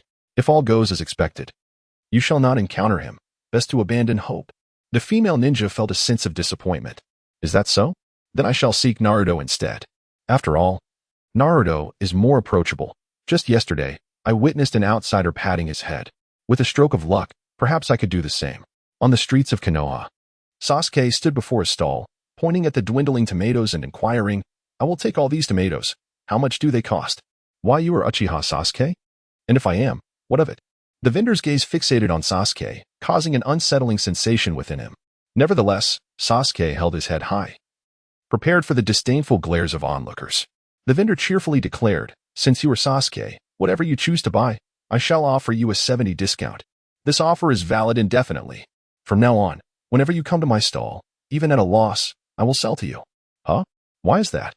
Observing Sasuke's astonished expression, the vendor smiled and replied, because the future you shall be a hero who sacrifices for the protection of the ninja world. I believe everyone in the village holds you in high regard. Sasuke was taken aback, struggling to believe, will they truly like me? But I am an Uchiha. How can that be? Just as he began to doubt himself, the villagers, drawn by the commotion, gathered around. Isn't that Sasuke? He is the only Uchiha I do not harbor disdain for. Indeed, after all, he is a hero who sacrifices for the sake of protecting us all. Sasuke, you are a different Uchiha. There is no need for doubt. We genuinely admire you. Absolutely. I believe you will undoubtedly become a great ninja, deserving of our utmost respect. Come, buy from my stall, Sasuke. I shall not charge you. Consider it an early repayment of gratitude. My stall, too, is open. Take whatever you desire. And if you cannot carry it, I will assist you to the entrance of the Uchiha compound. A Chunin also chimed in. Yes, Sasuke, if you cannot carry it. I can use Shadow Clone Jutsu to help. The kind words from the surrounding villagers left Sasuke feeling both astonished and overwhelmed. Is this the kind of treatment that a member of the Uchiha clan is entitled to? Surely, he cannot be dreaming. Before long, Sasuke, following the instructions of Michiko, had procured all the necessary ingredients. Even though the vendors were unwilling to accept payment, he tossed the money onto the stall. Without waiting for the vendors to utter a word, Sasuke hurriedly made his escape. He found it difficult to accept the villagers' enthusiasm. Chapter 39. Reluctant to become Hokage, trailing behind him was a shadow clone of a Chunin, also burdened with bags and parcels. A look of helplessness adorned Sasuke's face as he remarked, "You should return what you are carrying. I will not accept these items." The Chunin clone raised the 2 hefty bags of vegetables to his front and said, "These are the villagers' goodwill. Are you truly going to refuse?" Sasuke hesitated. The clone, smiling, urged, "Just accept it without worry, just like Naruto does. This is what you deserve." Sasuke, puzzled, inquired, "Naruto? What about him?" The clone sighed. Naruto's situation is now quite different. Whenever he steps outside, he is surrounded by crowds wherever he goes. If he so much as glances at an item in a shop, someone will buy it for him. So, Sasuke, you should accept this without hesitation. It's not anything extravagant, merely some vegetables. Sasuke nodded in understanding. Is that so? Initially feeling pity for Naruto's plight, he inexplicably began to feel irked upon learning of Naruto's current circumstances, a sentiment he found puzzling. After all, this is the treatment that a hero should receive. Sasuke suddenly exclaimed, "Hey, uncle, I was talking about Naruto, not that I intend to take these vegetables." In the land of rain, a ripple of spatial disturbance arose. Nagato extended his hand toward that direction. Shinra Tensei, with a thunderous roar after a cloud of smoke cleared. Tobi emerged unscathed. The structures behind him lay in ruins. Tobi, with a somber expression, queried, "Nagato, what is your intent?" Konan shielded Nagato, and a multitude of paper shuriken materialized around them. "Do you not comprehend? Perhaps you should first explain why your future self possesses the Rinnegan?" As Tobi sensed their watchful gazes, he realized that the live broadcast would undoubtedly impact his plans. He shrugged and recited his premeditated excuse. "You may not be aware, but once an Uchiha awakens the Mangekyou Sharingan, by replenishing the yang-release chakra within, there exists a chance to awaken the Rinnegan. Thus, Nagato's Rinnegan is that of the Sage of Six Paths, while I awakened mine in the future due to the transplantation of Hashirama's cells, which enhanced my chakra. Recall the Rinnegan you saw on the screen. Is it not my right eye that bears the Mangekyou?" Nagato contemplated and realized that the Rinnegan of Uchiha Madara was indeed the right eye, which led him to believe Tobi's words to a considerable extent. "Are you suggesting that the Rinnegan evolves from the Mangekyou?" Tobi explained, "Surely the Sage of Six Paths did not emerge as a sage from birth. Is it not plausible that the Rinnegan evolved from the Sharingan?" Konan warned, "I remain skeptical. If you value your life, I advise you to keep your distance from Nagato." All right, I will step back a bit." Tobi replied with a tone of feigned resignation as he retreated a few steps. "Is this distance sufficient?" Konan coldly remarked. "Do not feign ignorance. You understand my meaning."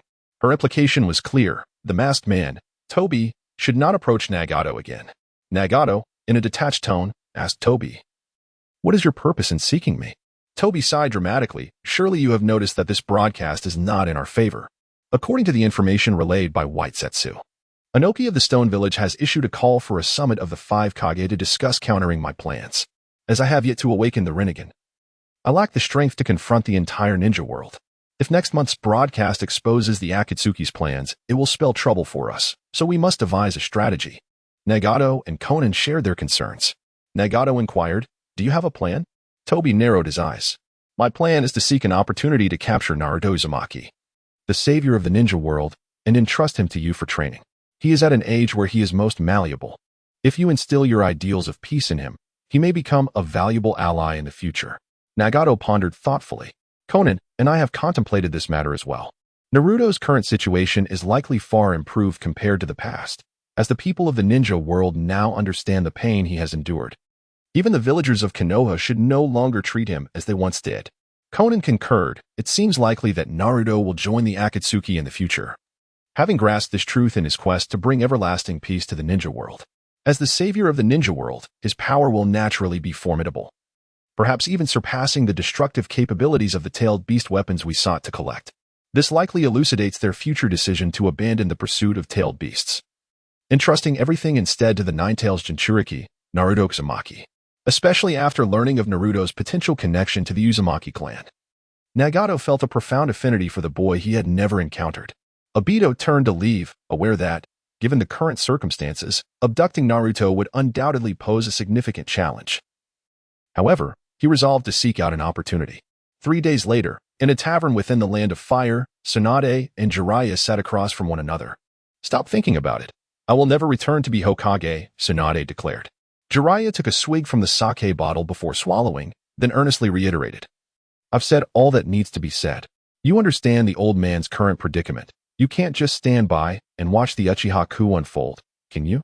Regardless of the outcome, it will not bode well for the village." Tsunade scoffed. "It's not as dire as you portray. The village isn't devoid of capable people. Why must I be the one to return and assume that cursed Hokage position? When the old man steps down, will he simply cast all the burdens upon me to resolve?" Jiraiya paused, contemplating. A dilemma indeed. The Uchiha coup is no trivial matter. Even within the confines of that narrative, its exposure was merely a matter of time. The esteemed teacher Sarutobi has devised a plan for this perplexing dilemma. Yet, what shall we do if future broadcasts encounter challenges beyond the exposure of the Uchiha coup? Jiraiya's expression turned peculiar. Could it be that the old man, as he prepares to relinquish his position as Hokage, feels overwhelmed and wishes to evade the intricate challenges ahead? Tsunade expressed her dissatisfaction, pondering aloud. Who can say? It seems quite likely. The old man appears reluctant to confront the burdensome issues, preferring to cast all dilemmas upon the shoulders of his successor. With that, Tsunade took a hearty swig from her drink. Then, "Tsunade, do you still harbor thoughts of returning to inherit the mantle of Hokage?" Tsunade resolutely shook her head. "No way. I would rather die than assume that role. The most prudent solution I can envision is to appoint Uchiha Fugaku as Hokage, allowing the Uchiha clan to tackle their own challenges." Upon hearing this, Jiraiya stared at Tsunade in astonishment. Could one truly approach the situation from such an angle? He had also suggested the idea of an Uchiha as Hokage, yet he had not contemplated it in such depth. Chapter 40. Naruto's burden. The issues surrounding the Uchiha clan, along with the looming schemes of Uchiha Madara, could all be entrusted to the Uchiha themselves, provided they are granted the position of 5th Hokage. Jiraiya sighed, acknowledging the sole difficulty. The villagers and the 2 advisors may not readily accept Uchiha Fugaku as Hokage. He couldn't help but lament. You should have seen the disdain those 2 old codgers have towards the Uchiha. Tsunade shook her empty bottle. All I know is that, had it been my grandfather, he would not have held any prejudice against the Uchiha. The old man embodies my grandfather's will of fire. I believe he could achieve this. However, she conceded that the 2 old men's stance was somewhat understandable. Since the establishment of the Hidden Leaf Village, aside from the peculiar cases of the Cloud Village's Kin and Jin and the Mist Village, no ninja from any village has contemplated a coup, especially not a ninja clan. Never mind, let the old man grapple with these issues on his own. In a secluded forest within the Hidden Leaf Village, Choji opened a bag of chips and popped one into his mouth. Naruto appeared somewhat discontented. Shikamaru, reclining against a tree, remarked after hearing Choji, given Naruto's predicament, anyone would feel immense pressure. Choji expressed his confusion. But the guests from outside the village treat Naruto so well, isn't that a good thing for him? Naruto, sitting on a rock in a daze, perked up upon overhearing their conversation, his face clouded with distress. Initially, when people acknowledged him, it indeed brought him joy. However, as their kindness grew, his happiness waned. He was adorned in fine clothing, his refrigerator brimming with delectable treats, and several boxes of milk piled in the corner, along with snacks strewn across the table, all gifts from those kind souls. No, it would be more accurate to say they had been forcefully bestowed upon him. Despite his repeated refusals, it made little difference. Shikamaru scratched his head. It sounded like a fortunate situation, yet for Naruto, it was far from it. Yes, Naruto nodded emphatically. I feel an immense burden. What if I cannot save the ninja world in the future? Will I disappoint those who have treated me so kindly? They are so good to me, and I do not wish to let them down, yet I have yet to become a true ninja. Shikamaru felt a twinge of headache. How could Naruto's pressure not be great? He bore the weight of everyone's hopes upon his young shoulders. Those people had entrusted their fate of salvation to a mere 6-year-old child. In the eyes of many, the revelation during the live broadcast that Naruto is the future savior of the ninja world has placed upon him the burdens of responsibility. Thus, under the halo of a savior, Naruto has garnered much admiration from the masses. Yet, he finds himself in a state of melancholy. Shikamaru, Choji, I'm heading home, he says. His lackluster demeanor prompting only nods from his companions. Shikamaru offers a comforting remark. Let things unfold naturally. Naruto, don't bear too much pressure. Naruto, being an optimist, is expected to bounce back soon. Upon stealthily returning home, Naruto collapses onto his bed, muttering, why do I feel so exhausted when I haven't done anything? At that moment, the voice of the Nine Tails echoes in his mind. Cheer up, Naruto. You should remember your father's struggles during the 10 months of pregnancy. Only he knows the hardships endured. Even aware of the risks of dying during childbirth, he chose to persevere and bring you into this world. Naruto, feeling a mix of embarrassment and anger, retorts, enough. Great Fox. Someone already told me that as my future self, not my father. Men cannot become pregnant. This incident led to him being ridiculed by adults for several days. The Nine Tails, with a sincere tone, insists they are deceiving you. That is indeed your father. Surely, it is you who is deceiving me. I am not so easily fooled. The Nine Tails, having lost interest in the banter, ceased engaging with Naruto. Its hatred for humanity still simmering beneath the surface. If I am not your incarnation, then I must have parents. Who are they? Speak up, Great Fox. Tell me. In the ceiling space, the Nine Tails lay on the ground, ignoring Naruto's incessant demands. Humph. You pest. It growls, yanking Naruto into the ceiling space and shouting, you little rascal. After this outburst, it cast Naruto aside. 3 days had passed since Jiraiya sent the news back to Konoha via Ninja Frog. Inside the Hokage building, Sarutobi Hiruzen declared emphatically, no, I will not allow you to resign from your teaching position. Give up on that thought, Irika. He set aside the invitation for the 5 Kage Summit, his resolve unwavering. Hokage-sama, Irika attempted to interject. Enough, Irika. I know this is difficult for you. When you think of Naruto, you also recall how the villagers mistook you for a pervert, Sarutobi interrupted. Irika's lips twitched in annoyance. That's not, Hokage-sama, please let me explain. No. No one else in the village is more suited to be Naruto's mentor than you. You must understand that Naruto is the future savior. And the responsibility on your shoulders is immense, greater even than mine, Irika. Irika wore a pained expression, fully aware of the inevitable outcome. Sarutobi placed a reassuring hand on Irika's shoulder. Irika, it's natural for men to have desires. Is there any man who isn't a bit of a lek? Those who think you're a pervert are no different. They simply refuse to admit it. Hokage-sama, seeing Irika's distressed demeanor, Sarutobi continued, as a man, you must bravely acknowledge your true feelings. Does that mean you, the 3rd Hokage, were a lecher as well? Sarutobi remained unfazed. In my youth, I shared some similarities with you, but now, at my age, I find such things uninteresting. Irika pondered, uncertain whether he was contemplating Sarutobi's masculinity or the idea that age diminishes certain interests. Irika, young men should exercise restraint. Like what I saw on the live broadcast. You managed to find 3 women at once. Hokage-sama, that was merely conversation, not a date. Very well, Irika, no need for explanations. If there is nothing else, you may take your leave. I have pressing matters to attend to. Yes, Hokage-sama. Frustrated by not achieving his goal and being labeled a pervert, Irika departed reluctantly. Sarutobi returned to his seat, setting the summit invitation aside. The specifics of the 5 Kage Summit were still under discussion. What truly troubled him was another matter entirely. He picked up the intelligence that Jiraiya had just relayed. No matter how he persuaded Tsunade, she was unwilling to return to the village to succeed as the 5th Hokage. It would be disingenuous to claim he felt no disappointment. At his age, if any unexpected events arose due to the live broadcasts, he, as an old man, would surely struggle to cope. The intelligence suggested that appointing a Uchiha as Hokage would be the best choice. Sarutobi lit his pipe, taking a deep drag as he contemplated further. Chapter 41, Agreement in the Land of Rain. In the reception room, Konan gazed at Jiraiya with a mixture of emotions. It has been quite a while, Teacher Jiraiya. Ah, yes, it has been too long, Konan. You've grown into a beautiful young lady, Jiraiya replied, his hearty laughter eliciting a flicker of nostalgia in Konan's eyes. Why are you alone? What of Yahiko and Nagato? After such a long separation, they couldn't even find the time to visit their teacher? At this, the complexity in Konan's expression faded, replaced by neutrality. They are quite busy and cannot spare the time at the moment. Jiraiya noticed the shift in Konan's demeanor, his expression growing serious. From the look of things, your situation might not be favorable. Is it because of the explosive tags? Are those great ninja villages pressuring you? Konan remained silent, instead asking, Is your visit to the land of rain also related to the explosive tags? Conan, speak to me honestly. Do not evade the topic. You are my disciples. If you are being coerced by those great ninja villages, I will do everything I can to help you. For a fleeting moment, Conan appeared lost in thought. Is teacher Jiraiya here to purchase explosive tags for Konoha? Jiraiya paused. Has something happened to Yahiko or Nagato? No, Conan replied. But Jiraiya was resolute. No. Something must have happened to one of them. Was it Hanzo of the Salamander? Teacher Jiraiya, do you still intend to buy explosive tags? If not, please leave quickly. We are quite busy. Jiraiya observed the tears welling in Conan's eyes, his heart sinking. He was now certain that something had indeed gone awry with his disciples. Yet, to inquire further would only deepen the wound in Conan's heart.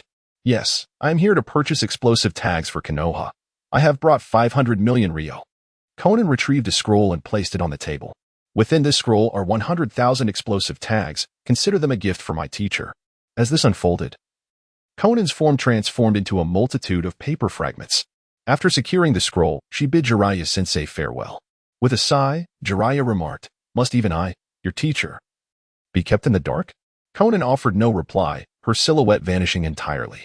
A week later, within the Hokage building, 6 individuals were gathered around the conference table in the Hokage's office. They included Hiruzen Sarutobi, 2 elder advisors, Shikaka Nara, as well as Itachi and Fugaku Uchiha. Itachi and Fugaku, I have summoned you to discuss an important matter, the Hokage announced. Indeed, Lord Hokage, Fugaku responded, crossing his arms and casting a glance at Itachi. If only he were as devoted to our clan as he is now. Following deliberations between myself and the village's 2 advisors, we have ultimately resolved to grant the Uchiha clan an opportunity to become candidates for the Hokage position. What? Fugaku exclaimed, his expression one of disbelief. The 2 advisors wore sour expressions, remaining silent. Itachi appeared equally bewildered. Lord Hokage, this seems inappropriate. How can a clan that seeks a coup be considered for the Hokage? Upon hearing Itachi's words, Fugaku experienced a fleeting thought of domestic violence for the first time in his life. At that moment, he genuinely wished to deliver a sharp slap to the back of Itachi's head. The rebellious offspring truly has the audacity to turn his elbow outward. Mito Minion, devoid of any expression, remarked, "This is, of course, conditional. The village must witness a transformation within the Uchiha clan. Firstly, a complete abandonment of the coup. Secondly, the eradication of the villagers' animosity towards the Uchiha. And thirdly, the necessity for you to sign an agreement prioritizing the village's interests." Sarutobi Hiruzen added, "As for the content of the agreement, you may peruse it. If it is acceptable, let all members of the Uchiha clan affix their signatures. If it is unacceptable, then the village and the Uchiha will remain in a stalemate until a resolution is reached. Surely, my decision has been conveyed to you in its entirety by Itachi." As he spoke, Sarutobi Hiruzen handed a document to Itachi, who cautiously accepted it.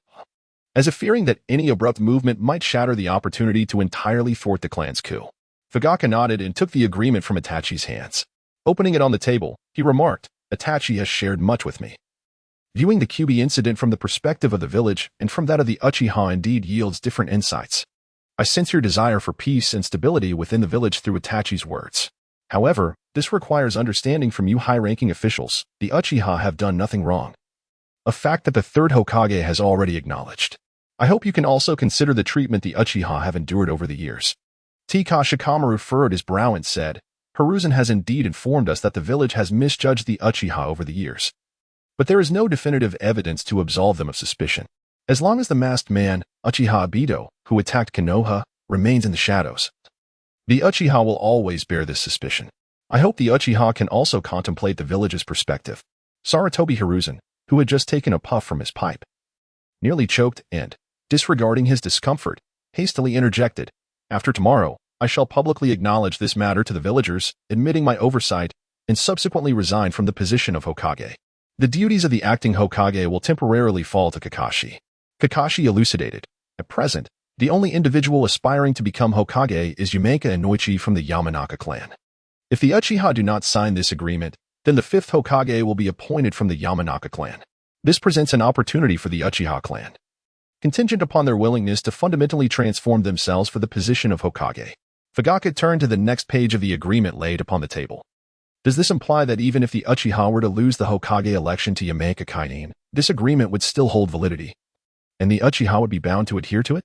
Itachi quietly advised from the side, "Father, this agreement does not impose unreasonable demands. It is a matter that all clans within the village ought to uphold. The Uchiha cannot perpetually indulge in exceptionalism. Fugaka cast a sharp glance at Itachi. As for this agreement, I am personally amenable to it, yet it is imperative to confer with our clan members. In the evening, the Uchiha clan. In this agreement, the majority of the Uchiha clan members affixed their signatures, opting for the opportunity to become Hokage without risking their clan's annihilation. Only the most radical among them wished to confront the village head-on. The Uchiha elder picked up a pen, narrowing his eyes as he scrutinized the final clause of the agreement for an extended period. He surveyed the crowd surrounding him, inquiring, "Are you certain that Uchiha Madara, who instigated the Nine-Tails chaos, is not a mere impersonation by one of our own?" The last clause of the agreement stated, "Should the true identity of the masked man Madara be revealed in future broadcasts, and should it be discovered that he is not the genuine Madara but rather an Uchiha impersonator, with the true culprit lurking within the Uchiha territory, then the Uchiha clan shall voluntarily relinquish the position of Hokage and strictly adhere to all the aforementioned stipulations." The Uchiha members exchanged skeptical glances. It was indeed a thought-provoking notion. They too began to question whether it was one of their own who had committed such an act. Placing the burden of blame squarely upon the Uchiha, such a transgression was utterly unforgivable. Chapter 42. The village of Konoha erupts. The Uchiha clansmen scrutinized their surroundings with doubt-laden gazes. The elder's mention of this matter had ignited their suspicions. Lord Madara was not one to lurk in the shadows. If indeed it was a ninja from their clan who had acted, then the Uchiha bore an incomprehensible burden of guilt. No one is willing to admit their involvement? Shall we still sign? This requires us to make significant sacrifices. We must trust our clansmen. Let us sign. Regardless, I am resolutely opposed to signing. This is preposterous.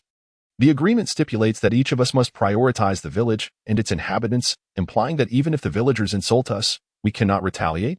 Just the other day, two ignorant individuals claimed that we Uchiha merely hid during the Nine-Tails incident. Why should I seek the approval of such fools?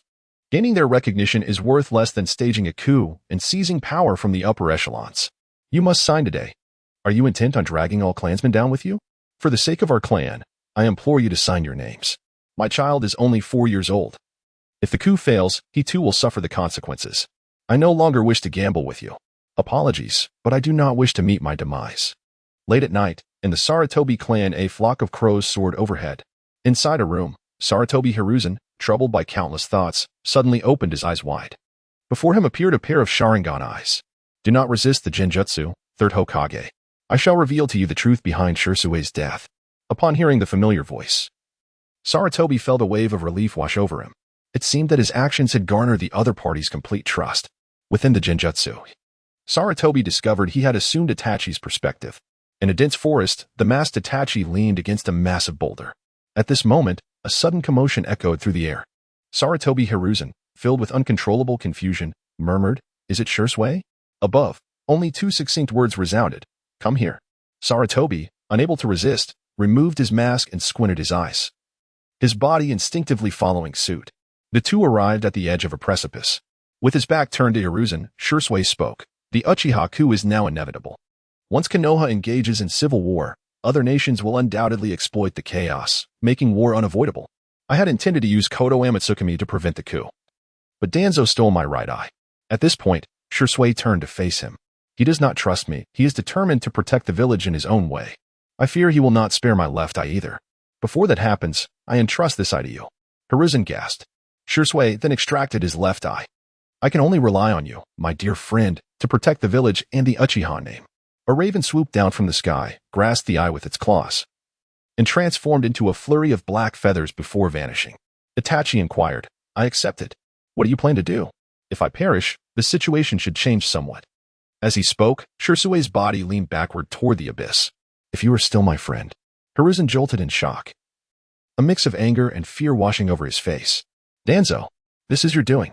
Shisui is a descendant of Kagami. Indeed, Shisui, who possessed the capability to thwart the Uchiha coup, would not simply forsake his abilities and resort to self-destruction to undermine the Uchiha's morale. Hiruzen felt a deep sense of shame. Kagami, I owe you an apology. It is my failure to restrain Danzo. The next morning, the villagers of Konoha discovered notices plastered along the streets every 100 meters or so. The notice contained a full page of text, stating that the third Hokage, Sarutobi Hiruzen, intended to resign from his position following his negligence during the Ninetales incident. The mysterious masked man controlling the Ninetales was Uchiha Obito, unrelated to the Uchiha clan. As the third Hokage, Hiruzen had unjustly attributed blame to the Uchiha out of prejudice, enacting a series of policies against them. During the Ninetales incident, he intercepted Uchiha ninjas who sought to assist, resulting in heavy casualties for the village without the Uchiha's formidable support. He further subjected the Uchiha to relocation and constant surveillance. Unable to endure such treatment, the Uchiha contemplated resistance against the village's higher-ups, which would inevitably lead to bloodshed. Fortunately, with the combined efforts of Uchiha Fugaku, the captain of the security forces, and Uchiha Itachi, the clan leader, the Uchiha's rebellion was successfully quelled, calming the clan's emotions and averting unnecessary sacrifices. The notice also detailed the many contributions of the Uchiha to the village. For example, despite their rigid demeanor, they did not shy from authority, enforcing the law fairly. Since the Uchiha took over the security forces, the village's order had markedly improved. Their valor on the battlefield was also highlighted, establishing Konoha's reputation. Even the elders of Sunagakure acknowledged that one would flee when facing an Uchiha one-on-one. Reflecting on his past mistakes, Hiruzen decided to abdicate the Hokage position. The candidates for the fifth Hokage were Uchiha Fugaku and Yamaika Inoichi, with the final decision resting in the hands of the villagers through a vote, set to conclude in a month. Upon seeing the notice, Konoha erupted in uproar. Outsiders indulged in the unfolding drama. Is this true? How could such a thing happen? The third Hokage is clearly taking all the blame upon himself. The Uchiha are victims too. Hiruzen's long tenure had earned him the villagers' trust. I can't believe the Uchiha would merely resist, one villager exclaimed. Finally, we can speak of this. The third Hokage has suppressed discussions on this matter. I was so anxious to see so many unaware of the truth. The Ninetales incident was indeed controlled by the Sharingan. Back then, I was furious at the Uchiha, not realizing they were misunderstood. But what fault lies with the third Hokage? Anyone would have assumed it was the Uchiha's doing. Quite right. The third Hokage is entirely innocent in this matter. It was the villain Uchiha Obito who committed these crimes. Why should the blameless Uchiha clan and the third Hokage share the burden? One villager, who had witnessed the Ninetales incident, recalled, at the time, I believed it was the Uchiha controlling the Ninetales. Just recently, I overheard a drunkard mocking the Uchiha and the security forces, saying, you should hide like during the Ninetales incident. I wanted to tell him it was controlled by the Sharingan. The Uchiha would never assist. Now, the truth is revealed. It was the third Hokage who prevented the Uchiha from intervening. We have misunderstood them all along. That despicable Uchiha Obito. Chapter 43. Danzo through the third Hokage's lens. How pitiable the Uchiha are.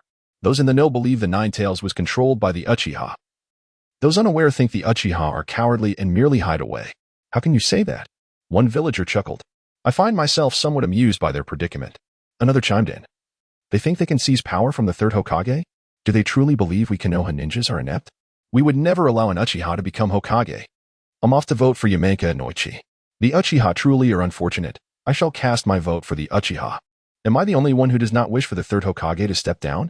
In the root base, Sarutobi Hiruzen donned his ceremonial robes, flanked by a contingent of Umbu. Hiruzen, why haven't you departed yet? Danzo felt a vague sense of foreboding upon seeing Hiruzen. Before I leave, I need to address a few matters. Starting with you, Danzo. Danzo's heart sank. What do you mean by that? I mean precisely what I say. I intend to eliminate all potential threats to the village's future. With that, Hiruzen's gaze sharpened. Danzo, tell me, what lies beneath your bandages on the right eye? Danzo's expression shifted dramatically. Hiruzen, you know well that my right eye has been sacrificed for the village's protection. Hiruzen shook his head, sighing. No, Danzo. Your right eye is Shirsue's eye. The revelation sent shockwaves through the Umbu behind him. A few stepped back in alarm, having heard of Shirsue's genjutsu. Kakashi, fearing his subordinates might fall prey to Danzo's illusions, hastily lowered his forehead protector to reveal his Sharingan, prepared for any genjutsu Danzo might unleash. At that moment, Hiruzen raised his hand. Seize Danzo. Shi, allow me to explain, he began, but was swiftly interrupted. Enough, Danzo. The mere fact that I have sought you out today indicates that I am already aware of the truth. As the Umbu ninja prepared to advance, several root ninjas, devoid of independent thought, positioned themselves before Danzo. Sarutobi Hiruzen fixed a piercing gaze upon Danzo, whose expression was one of profound displeasure. All of you, stand down. Yes. Lord Danzo. Yielding to the Umbu, Danzo allowed himself to be restrained, even as they sealed his chakra, showing no resistance. Monkey. All my actions are for the sake of Konoha. Hiruzen retorted sharply. Shursui is a descendant of the Uchiha clan. How could you bring yourself to act against him?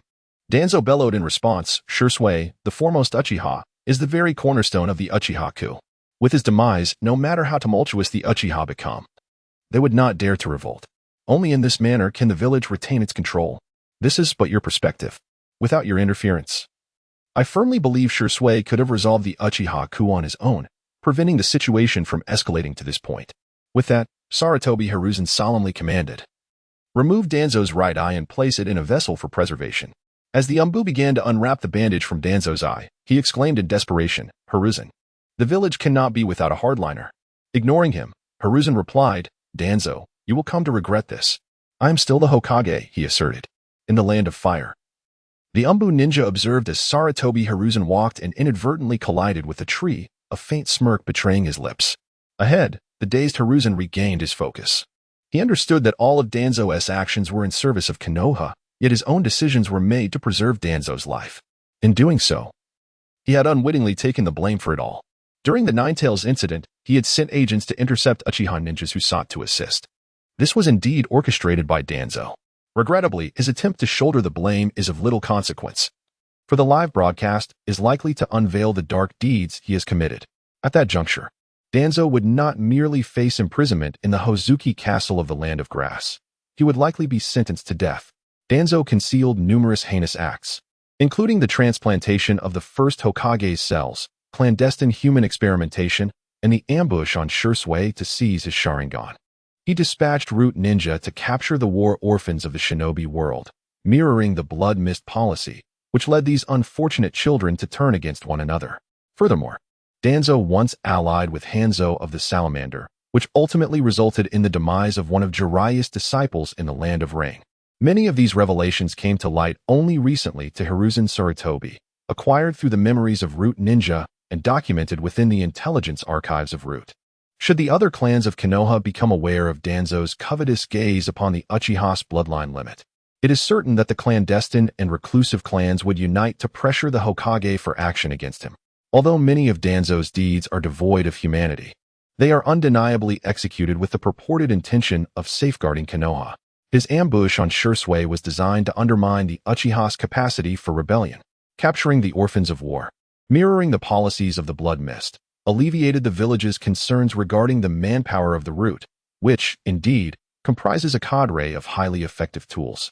The demise of Jiraiya's disciple was orchestrated by Danzo to suppress the Akatsuki, ensuring that the Land of Rain would not harbor a second voice. An aging, ambitionless leader of the Rain was the most manageable of puppets. According to the records obtained by Hiruzen Sarutobi from the Root, one of Jiraiya's disciples possesses the Rinnegan. Thus, Danzo's paramount objective appears to be the coveted Rinnegan. Yet, having been soundly defeated and returned to the village like a stray dog, all the Root ninjas he brought along fell in the Land of Rain. Contemplating this, Hiruzen felt a jolt in his eyelids and murmured, "Old friend, how much enmity have you drawn upon Konoha?" He pondered whether the Rinnegan from the Land of Rain bore any connection to the Rinnegan of the future Madara. It seems likely that one was seized by Madara. Otherwise, how could there be three Rinnegan in the ninja world? One pair is already formidable enough. In Konoha, within a mere morning, the voting for the two candidates for Hokage revealed a significant disparity. The votes for Fugaku and Hachi surpassed each other by more than fivefold. This stark contrast illustrates that, although the Uchiha are the victims, they remain largely unfavored by the villagers. Naturally, the Uchiha wished for their captain of the clan's police force to ascend to the position of Hokage. Thus, they resolved to start from humble beginnings, setting a modest goal to dissipate the villagers' animosity toward the Uchiha. At that moment, the clansmen serving in the police force commenced their efforts. On a street in Konoha, the squad leader of the police force, Uchiha Yuta, surveyed two villagers before him. He forced a rigid smile, his voice lacking its usual gravity. "What prompted the brawl in the street between you two?" One robust villager glanced at him, gesturing with a delicate hand toward the opposite villager. "This scoundrel just mocked me. He said I should find a boyfriend. He was the one who threw the first punch." The sharp voice successfully softened the rigidity of Uchiha Yuta's smile. "But what about you? Clearly, you mocked others first. Why then resort to violence against this villager?" Chapter 44. What should I use to save the Uchiha? Another diminutive villager pointed below. "Do you see? I'm bleeding here. I just had surgery at Konoha Hospital, and because of his voice, my stitches burst. Am I not allowed to mock him a bit? My inability to restrain myself from striking him was prompted by his ridicule, questioning why I didn't carry sanitary napkins. It was your exaggerated mockery that caused your stitches to burst. You brought this upon yourself. Uchiha Yuta pressed his lips together, having grasped the situation. The burly man wore a face of grievance, his not-so-small mouth pouting. So, we are to accompany you back to the police department, correct? Very well then. Uchiha Yuta replied solemnly, no. You are the victim in this matter. He then turned to the diminutive villager. You mocked him first, leading to your own stitches bursting. And after being ridiculed in return, you resorted to violence. According to protocol, you must accompany me to the security department. Is there an issue with that? The burly man, upon realizing the security department had no intention of detaining him, widened his eyes in astonishment.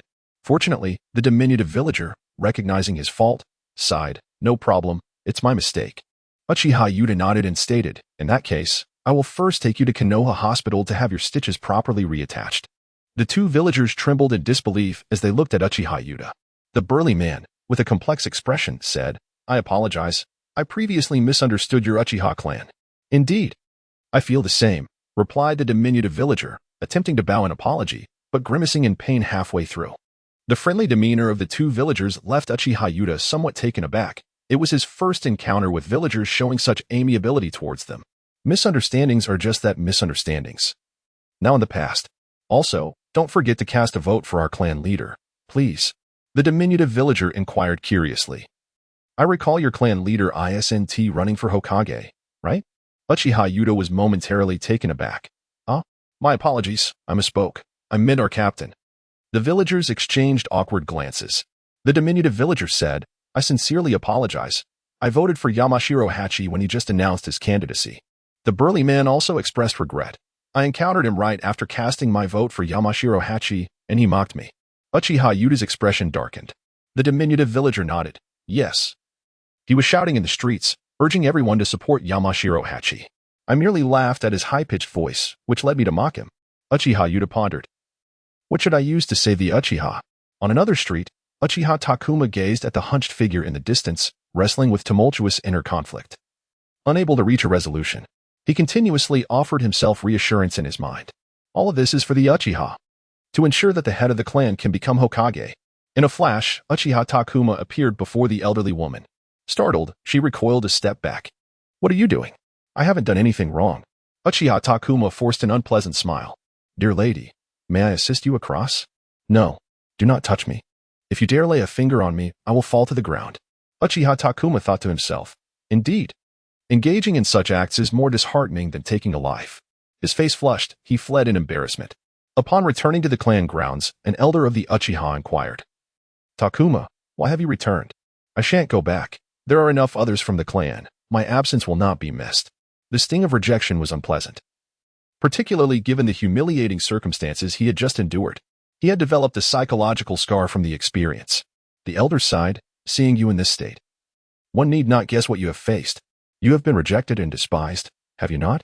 Uchiha Takuma gritted his teeth. Indeed. Those ignorant villagers dared to spurn the goodwill of the Uchiha. The elder shook his head. Takuma, you must overcome these challenges. If the Uchiha are to aspire to the position of Hokage, we must alter the villagers' perception of us. Uchiha Takuma slumped to the ground. I find this endeavor more arduous than battling on the battlefield. Changing attitudes is a task for others. I shall not partake in such actions again. The recent ordeal had left him truly mortified. Takuma, do you wish for the Uchiha to become Hokage? Need you even ask? Of course, I do. The elder spoke with solemnity. Then you must undertake these tasks. Observing the elder's serious demeanor, Uchiha Takuma rose to ask. Is there a compelling reason for me to do so? Indeed, there is a compelling reason, the elder elucidated. The crux of the agreement lies in transforming the clan and the villagers' attitude toward us. Everything else pales in comparison. Sarutobi Hiruzen's strategy is a well-calculated maneuver. A calculated maneuver? Uchiha Takuma murmured. Indeed, a month's time is sufficient for people to acclimate to a new situation, including the Uchiha's attitude towards the villagers. Do you believe that the election of Hokage is devoid of ulterior motives? Certainly not. If our clan fails to meet the standards of the higher-ups in Konoha, our votes will never surpass that of Yamamoto Kaichi. Do you comprehend this? Furthermore, if we wish for Fugaka to assume the mantle of Hokage, We must present the villagers with an Uchiha that prioritizes the village and its people, allowing them to familiarize themselves with this new Uchiha over the course of a month. This necessitates the participation of our clan members. Though the elder ninja is aged, we must not forget that he has spent a lifetime as Hokage. And devising such a gradual integration strategy for the Uchiha into the village is hardly surprising. Uchiha Takuma appeared astounded. Is this truly possible? How can such a scheme be feasible? It seems he is manipulating everyone at will. The elder chuckled. Or did you think those two old men suddenly ceased to oppose the Uchiha becoming Hokage? It is precisely because an Uchiha who integrates into the village is what the past Hokage yearned to witness. If such a transformation is achievable, what harm is there in granting the Uchiha the title of Hokage? Uchiha Takuma looked bewildered. And if the village were to renege on their commitment once the Uchiha has indeed accomplished this? The elder retorted, if the village were to renege, what would you do? I would ensure that Konoha pays the price. Do you truly believe the village wishes to see such a consequence?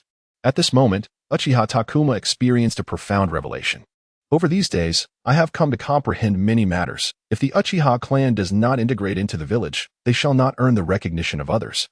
Even if a coup were to succeed, one could never ascend to the position of Hokage.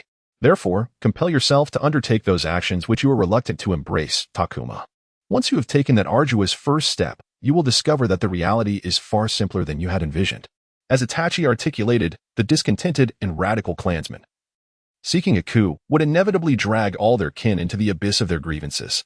Uchiha Takuma fell into contemplation. After a brief moment, he made a resolute decision in his heart. With a serious expression, Uchiha Takuma addressed the elder. I understand. Esteemed elder, I shall ensure that Fugaku becomes Hokage. Chapter 45. Naruto is captured on the streets of Konoha. Dear grandmother, may I assist you across? The elderly woman trembled slightly, gazing incredulously at the Uchiha clansman. No. That will not be necessary. I can manage on my own. After being rejected once more, Uchiha Takuma did not succumb to discouragement. Instead, he began to seek his next target. During this time, he encountered several fellow clansmen. Moments later, Uchiha Takuma identified his objective. He swore that this was the finest target he had ever laid eyes upon. An elderly lady, adorned with a kindly visage and supported by a cane, is presently making her way forward, step by careful step. The kindly elderly woman, well into her advanced years, struggled to walk with the aid of her cane. Her vision seemingly impaired. It is likely that she would not be too dismissive of the Uchiha clan. Just as he was about to rush over, a familiar figure swiftly stepped forward to assist the old lady.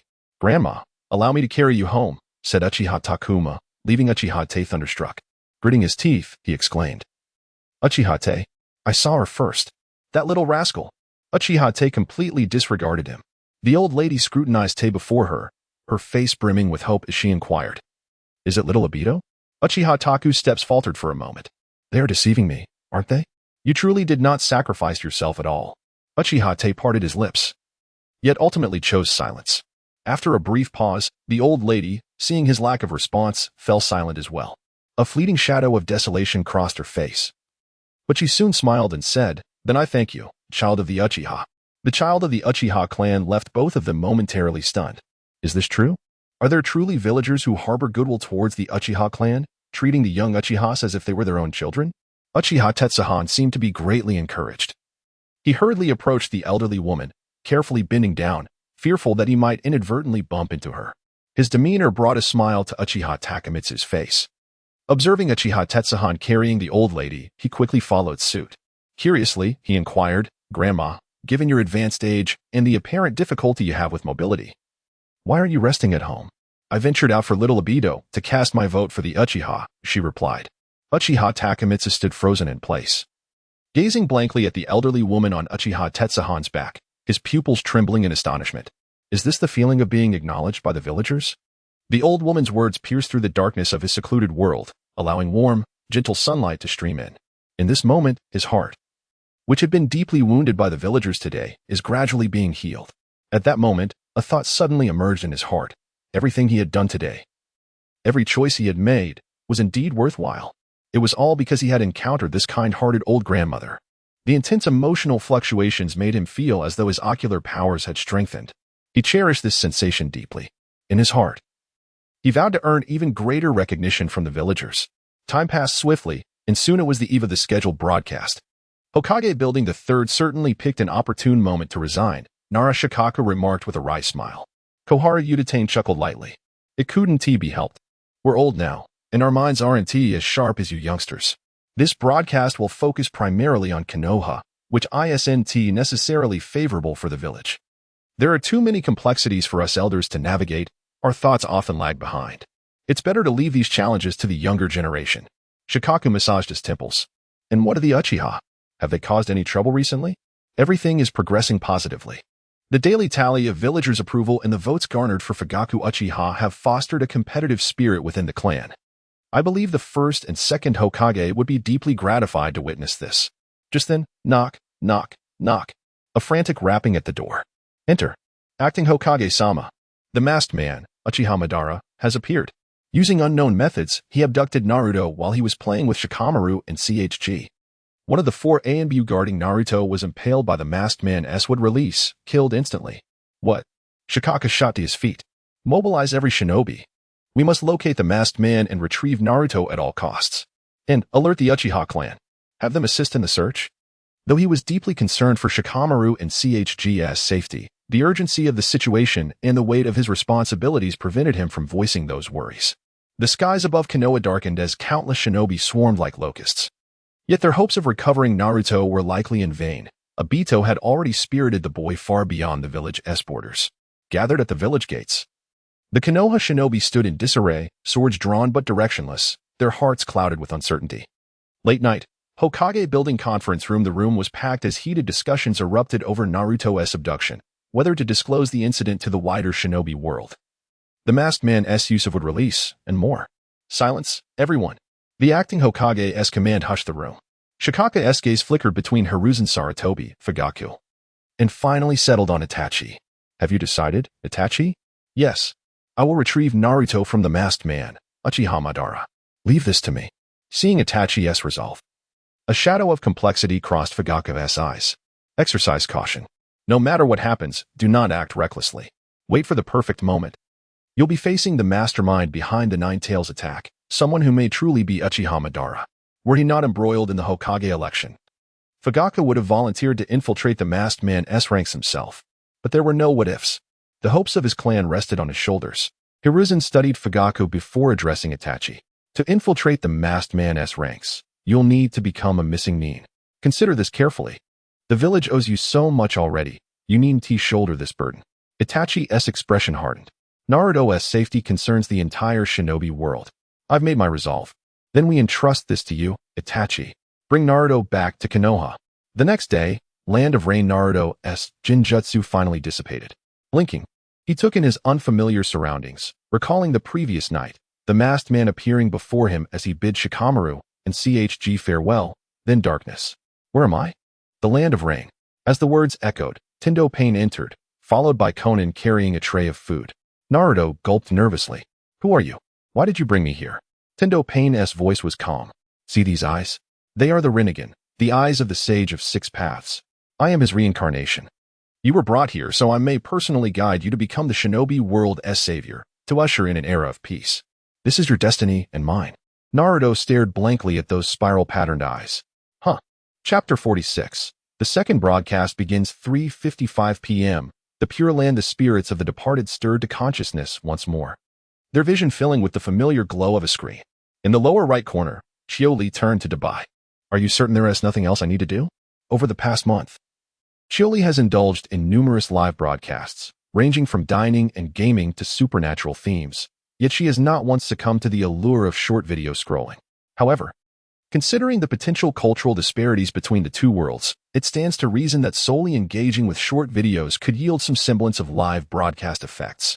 A month has elapsed, and Qiuli's initial eagerness to share her knowledge of the Naruto storyline has long since dissipated. Dabai extended a claw and remarked, You have asked this question 5 times already. Have you not followed many creators producing Naruto short videos? The inhabitants of that alternate realm are quite intrigued by such content. So fret not. Reassured, Qiuli opened the short video application and stated, I feel a bit anxious. I need to visit the restroom. With that, she placed her phone upon the table. In the ninja world, at the South He Shrine, all members of the Uchiha clan had gathered. This assembly was not convened to discuss a coup, but rather to deliberate on strategies to rescue Naruto. Should the Uchiha take the initiative to rescue him? It would undoubtedly dispel the villagers' prejudices against their clan. Even as images flickered before the Uchiha elder, his demeanor remained grave as he spoke persistently. The Uchiha members sat cross-legged, attentively listening. On the screen, a microphone was thrust before a particularly flamboyantly dressed foreign young woman. If you were to rate your appearance, what score would you give yourself? She answered confidently, 10. My features are quite appealing, and my physique is excellent. The scene shifted to a somewhat portly Caucasian man, who was presented with a photograph of the aforementioned lady. If you were to rate her, what score would you assign? He exclaimed, oh, what is this? She resembles a wretched lizard. When asked for his own score, he replied, 10, of course. While my looks may be average, I am quite photogenic, and my physique is robust. At the South Shrine, the Uchiha elder declared, thus, we must assist Itachi in rescuing Naruto. At that moment, even the stoic Fugaku could not suppress his expression. In the Pure Land, Kushina murmured, a month has passed. People now recognize you as the savior of the ninja world. Your life must have changed significantly, hasn't it? Naruto chuckled heartily. How ridiculous. I was feeling rather melancholic. The atmosphere was disrupted by laughter, as the screen continued to display the absurdity. Elsewhere, Minato pressed his lips together, tightening his facial muscles. While the comment was somewhat disrespectful, the resemblance was striking. The microphone returned to the flamboyant young woman, who was shown a photograph of the rotund gentleman. If you were to rate him, what score would you give? She gasped in astonishment. Oh, what have I just seen? His face resembles an ancient chamber pot, and his physique, my goodness. It's as if a piglet has stood up. In Sunagakure, listening to Shikaku's raucous laughter, Gaara couldn't help but smirk. That remark could easily apply to you as well, Shikaku. Shikaku's forehead furrowed in anger. Curse that insolent brat. I shall slay you. Gaara replied flatly, did I strike a nerve? Are you upset? Temari, stifling giggles, poked Gaara's shoulder, admonishing, Gaara, don't speak to Shikaku like that. Gaara turned to her, mind your own business. He then directed his attention to Kankuro. You too, be silent. Your laughter is even more grating than Shikaku's. The ninja world laughed heartily, finding amusement in the banter. What does oh, thanks mean in the comments? It sounds like a filler phrase. The crowd reveled in the humor, unaware that their laughter was premature. Soon, they would discover the true meaning of tragic irony. On the screen, amidst a bustling market, a man suddenly snatched a woman's handbag. Before he could flee, a figure clad in a tight red shirt blocked his path. The young man shouted, stop. He then pulled out his phone to play a DJ track, pocketing it afterward. He approached the robber and, before the gathering crowd, began to dance wildly while reciting his catchphrases. With the ferocity of a wolf, I am unyielding. Beware, don't flaunt your bravado before me. The allure of nightlife is intoxicating. Let me guide you through the underworld. The robber, seemingly caught up in the moment, relinquished the handbag and joined the young man in his dance. Oh, thanks. Not this again. My ninja shoes are wearing thin. Help. I cannot bear to watch this. Someone save us. My friend's awkward body is convulsing. It was no exaggeration to say this was infinitely more embarrassing than the previous video, leaving them feeling as if they were crashing against walls in embarrassment. I'm so embarrassed I could cry. This live broadcast is utterly outrageous. On the moon, Kagaya's previously lingering smile began to fade. In contrast, Kushina, situated in the Pure Land, reacted much more swiftly, her visage contorting in distress. Meanwhile, the spirit of Hashirama was on the verge of tears, pleading, please, live stream. Let me see that video of a man being called husband in the streets. Don't show me this. I can't endure it. Uchiha Madara scanned the surroundings, searching for a hole to bury his head in. I cannot comprehend. Why would someone engage in such acts? How can one endure such embarrassment? In the Uchiha clan's residence, Sasuke, alone at home, felt his face flush crimson as he pounded a low table in a futile attempt to release his pinned-up embarrassment. As the screen displayed the two still dancing, now with even more spectators, tears streamed down Sasuke's face, his sorrow resembling that of a weeping pear blossom. No, please stop dancing. He was on the brink of a mental breakdown. Moments later, grasping his hair tightly, Sasuke slowly lifted his head, revealing a single tomo and a double tomo Sharingan in his eyes. Chapter 47. Let us witness the birth of the Kaiku Emperor together. In a household within the Uchiha clan's territory, Daddy, my eyes. They hurt so much. Yushu? What troubles you? Your eyes. You have awakened those eyes. Haha. You actually awakened at the tender age of 5. A year earlier than Sasuke. My son, you are truly an extraordinary genius. In the lower right corner of the screen, Qiuli has finally returned. He is seated in his computer chair, and as he picks up his phone, he notices two individuals dancing in a social rhythm. Qiuli. He instinctively swipes to the next video. This is a video of carpet brushing meant to relieve stress. Upon witnessing this, the inhabitants of the ninja world collectively exhaled in relief. At last, they were spared from enduring this video any longer. Regardless, whether one meets an awkward demise or perishes due to the calamities of the ninja realm, death is death. I, on behalf of myself, hereby declare that the new savior of the ninja world is indeed the streamer. I concur. While Naruto has yet to save us, the streamer has already triumphed. In the land of rain, Naruto lay on his bed, tongue outstretched. Finally saved, he lamented. Conan's lips curled into a subtle smile. Although the video was undeniably embarrassing, Naruto's wild rolling on the bed was, in truth, quite amusing.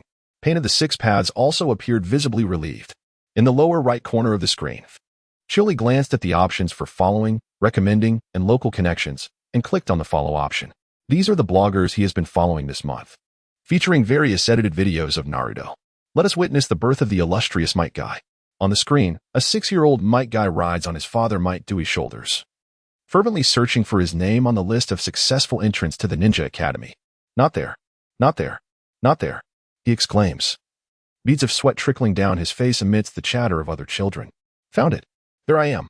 Fantastic. Congratulations. Did you find yours? That's wonderful. In this realm of ninjas, Obito spots a familiar figure, Rin, who at 6 stands behind Kurenai, gazing up at the list, her face illuminating with a smile. The crowd begins to murmur. Such a person, referred to as Might Guy by the creators of this world, judging by appearance is unwise. His recognition by the creators suggests an impressive future prowess. The truth will unfold in due time. Why does Konoha continually produce such geniuses and formidable warriors? Even someone dubbed Might Guy exists. Ah, I've seen that fellow. He is always running circles around the village, shouting excitedly. I've encountered him at the training ground. He doesn't seem particularly special to me. In my memory, Guy is merely a Konoha ninja focused on taijutsu, quite average. How could he be called Might Guy? Does this imply he will possess remarkable strength in the future? No, I must challenge him while he is still relatively weak. I sense he will endure significant hardships ahead. Otherwise, why would the background music on screen sound so somber? Might Dewey's eyes brim with moisture. Guy, is your effort rewarded in the future? Let me witness your youth. On the screen, Might Dewey encourages, son, keep searching. Tears cascade down Might Guy's cheeks like rain. There is nothing. My name isn't here, Dad. Might Dewey lifts his chin, urging, continue your search. Guy, you have exerted every ounce of effort. Such dedication cannot go unrewarded. Even if you weep until dry, keep persevering. You will surely find your name. Wiping his tears, Might Guy replies loudly, yes. He resumes his earnest search, calling out, Might Guy, Might Guy, Might Guy. In the ninja realm, Pakken cannot help but twitch at the sight of Might Dewey. Am I witnessing the birth of yet another monster? Considering what the creators of this world call Might Guy, he surely cannot surpass his father in strength, can he? In Konoha, is that a young Kakashi I see? He didn't even glance at the list as he walked by. Is he that confident? That is nonsense. While Kakashi's taijutsu is indeed remarkable, his strength has been formidable since childhood. He became a genin at 5, a chunin at 6, and a genin at 12. It's merely an admission list. How can he lack this much confidence? After Kakashi calmly passes by, Might Guy still fails to find his name. Dad, I'm so sorry. I'm really sorry. Don't give up. Guy, focus on the list. Don't take your eyes off it. You will find it. For sure. Yet ultimately, Might Guy does not find his name. His lack of talent in ninjutsu leads to his disqualification. In a shift of scenes, Might Guy runs laps around the playground. If he completes 500 laps, he can pass the retest. Nearby, a group of children mocks him. Isn't he the one who cried after failing the exam? What self-discipline? Nonsense. What ridiculous rules is he making for himself? In my opinion, he can't use ninjutsu or genjutsu, aside from moving his body. He has nothing to show. In a nonchalant tone, Asuma remarks, there is no need to exhaust yourself like that. On the playground, panting heavily, Might Guy murmurs. For the sake of my father, who has always supported me, I must succeed. When he reaches the 235th lap, he collapses from exhaustion. The children burst into laughter. Haha. He has even reached halfway. In the principal's office of the Ninja Academy, Hirazina observes the scene below. In the ninja realm, Pakken's lips curl slightly. His premonition intensifies. A great monster has nurtured an even larger one. In Konoha, witnessing this scene, I need to guess that the third Hokage has made an exception to enroll Might Guy. What are those little brats laughing about? Can they run 235 laps? Not even I, an adult, could manage that. Hey, have you noticed? The background music of this video doesn't seem so melancholic anymore. On screen, Might Guy performs push-ups. 500, 501, 756, 757. Beside him, Kakashi silently observes. In another scene, Kakashi practices free climbing, sweat droplets falling onto Might Guy's face. Might Guy stares blankly at Kakashi above. If geniuses work this hard, how could I ever hope to surpass them?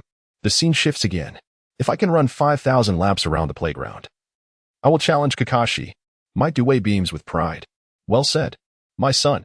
Chapter 48, The Rhythm of the Background Music in the Pure Land.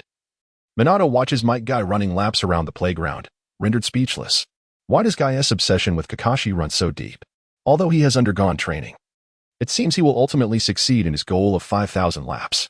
He could not complete the 500 laps required for the Ninja Academy's retest. Yet for Kakashi, he dares to challenge himself to 5,000 laps. In the ninja realm, a wave of astonishment spreads. Did I hear correctly? This child wishes to run 5,000 laps around the playground? Just to challenge that white-haired freak? No wonder he is called Might Guy if he truly accomplishes this. Such indomitable willpower guarantees he will grow stronger. In the Uchiha compound, Sasuke clenches his fists. How is this possible? At such a young age. How can he run 5,000 laps? Especially since Guy began to lose consciousness after running 500 laps. Even Might Due was exhausted.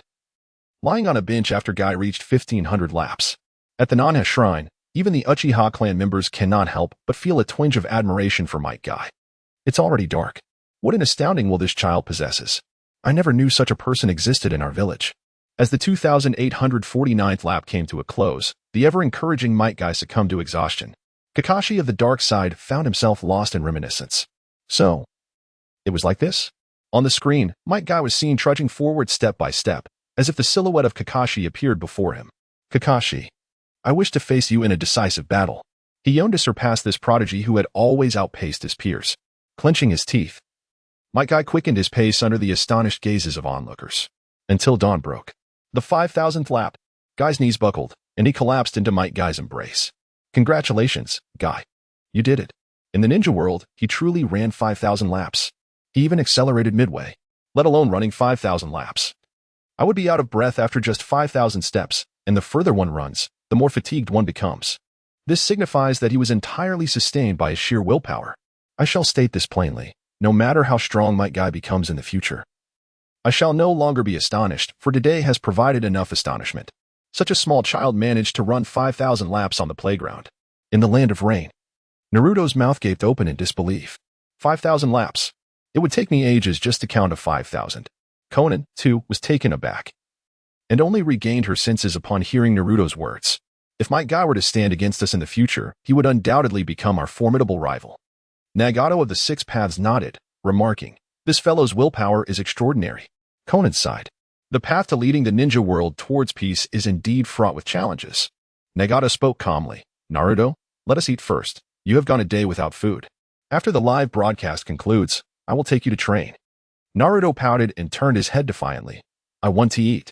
Even if I were to starve, I would refuse to consume anything from you. In the ceiling space, the Ninetales sensed that these two meant no harm towards Naruto, and he felt a sense of relief. It was not out of concern for Naruto, rather. If Naruto were to perish, he would share the same fate. That was all there was to it. As for this fellow claiming to be the reincarnation of the Sage of Six Paths, he would have to wait until he encountered the true being to ascertain whether the old man's chakra resided within him. Even if it did, he believed that given the old man's temperament, he would not necessarily choose to reincarnate. At most, he might select a representative within the ninja world to bring about peace. The essence of this individual is indeed quite probable. A mischievous thought suddenly surged within the Ninetales, who grinned wickedly and said, Naruto, do you see that fellow? Doesn't he resemble you? Naruto abruptly lifted his head, leaning closer to scrutinize the figure of pain from the Deva path before him. With an impassive expression, Deva Path Pain inquired, what are you staring at me for? Filled with hope, Naruto's eyes sparkled as he asked, are you my father? Deva Path Pain replied, no. Konan interjected, I am not your father, but I am your kin. My name is Nagato Uzumaki. You may call me uncle or refer to me as teacher. Huh? My kin? Konan explained from the side, indeed, Nagato is your kin. My name is Conan. You may address me as. Before she could finish her phrase with Aunt Conan, Naruto's exaggerated exclamation interrupted her. Wow, are you the sister Conan from the illustrated story? The corners of Deva Pathpain's mouth twitched, while Conan's expression darkened. The hurdle cannot be overcome, can it?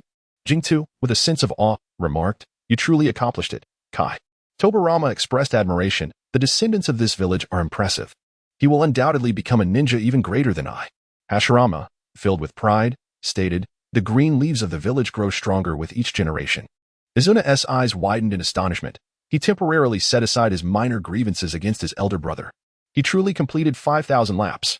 How remarkable. Might Guy, is it? I, Uchiha Izuna, recognize you. You will surely become a formidable force in the future. Madara's lips curled into a slight smile as he said, How intriguing. I hope the future you does not disappoint me, Might Guy. At that moment, the background music in the video intensified. Kakashi urged, Come on, Dad. Hurry up. Shikaka replied nonchalantly, What's the rush? The school isn't going anywhere. Kakashi, with a cool demeanor, remarked, It takes time to complete the enrollment procedures. Upon reaching the school entrance, they encountered the Might Dai father-son duo. Shikaku, with a friendly squint, greeted, Nice to meet you. My son will be at school. So please take care of him. Might Dai raised his chin defiantly, declaring, No, that is not possible. Shikaku was immediately drenched in cold sweat. What? Is this what they call a monstrous parent? Kakashi turned to his father and said, Dad, you've got it wrong. This guy didn't get into the ninja school this time. Shikaku scratched his head sheepishly, quickly apologizing. I'm terribly sorry. I jumped to conclusions because we were at the ninja school entrance. Might Dai stood with arms akimbo, laughing heartily. That's just how it is. Kakashi crossed his arms. Is this really that amusing? Shikaku admonished, Kakashi. That is quite rude. Kakashi looked up at Shikaku, countering, Dad, you're the one being rude. I mean, this guy is desperate to get into ninja school but can't even use ninjutsu. Let us just go, or we'll be late. With that, he walked past the Might father-son duo. Might Guy lowered his head. You are Hatake Kakashi, aren't you?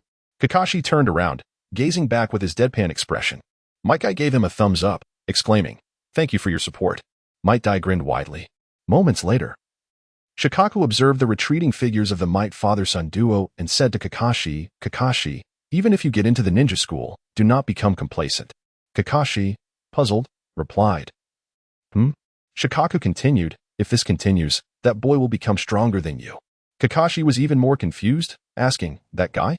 Chapter 49. The climax reached its peak. Shikaku squatted down and said to Kakashi, Ask for his name, and remember it well. As he spoke, he affectionately ruffled Kakashi's hair. You two will make excellent rivals. Kakashi, obedient to his father's words, took a couple of steps forward and called out, Hey. The Might father-son duo halted. What's your name? Might Guy turned back, grinning widely and pointing to himself with confidence. I am Might Guy. I will become a man stronger than anyone. On the other hand, Kakashi remained unfazed, his expression unchanged. In the Hidden Leaf Village, the Umbu division, Kakashi's eyes reflected nostalgia. Father, I no longer harbor resentment towards you. I understand now that you protected the will of fire with your life. The background music in the video quickened its tempo. On the screen, Might Guy clasped his hands before his forehead. That means it is now my turn to take the stage, the Azure Beast. 8 gates release. The 7th gate, the open gate, is unleashed. A layer of blue steam enveloped Might Guy entirely. In the Umbu, Kakashi's eyes widened in shock, filled with awe. This presence. Is this the 7th gate of the 8 gates? Guy unleashed a formidable aura that radiated outward in waves, engulfing Madara within its expansive reach. The ninjas of the realm looked on in horror at the figure of Uchiha Madara, adorned in a white mane, with a bone-like forehead and draped in the Six Paths cloak. In the immersive experience of the screen, they felt a suffocating pressure. Not only was it difficult to even contemplate confronting Madara, but the very thought of resistance felt utterly futile. The sensing ninjas in the ninja world gazed on in terror. What is that chakra emanating from Uchiha Madara? It's beyond comprehension. It clearly surpasses the limits of a ninja. The ominous black orb behind Madara sent chills down their spines. It felt as if a mere touch would spell doom. Both Madara and Guy were figures beyond their reach.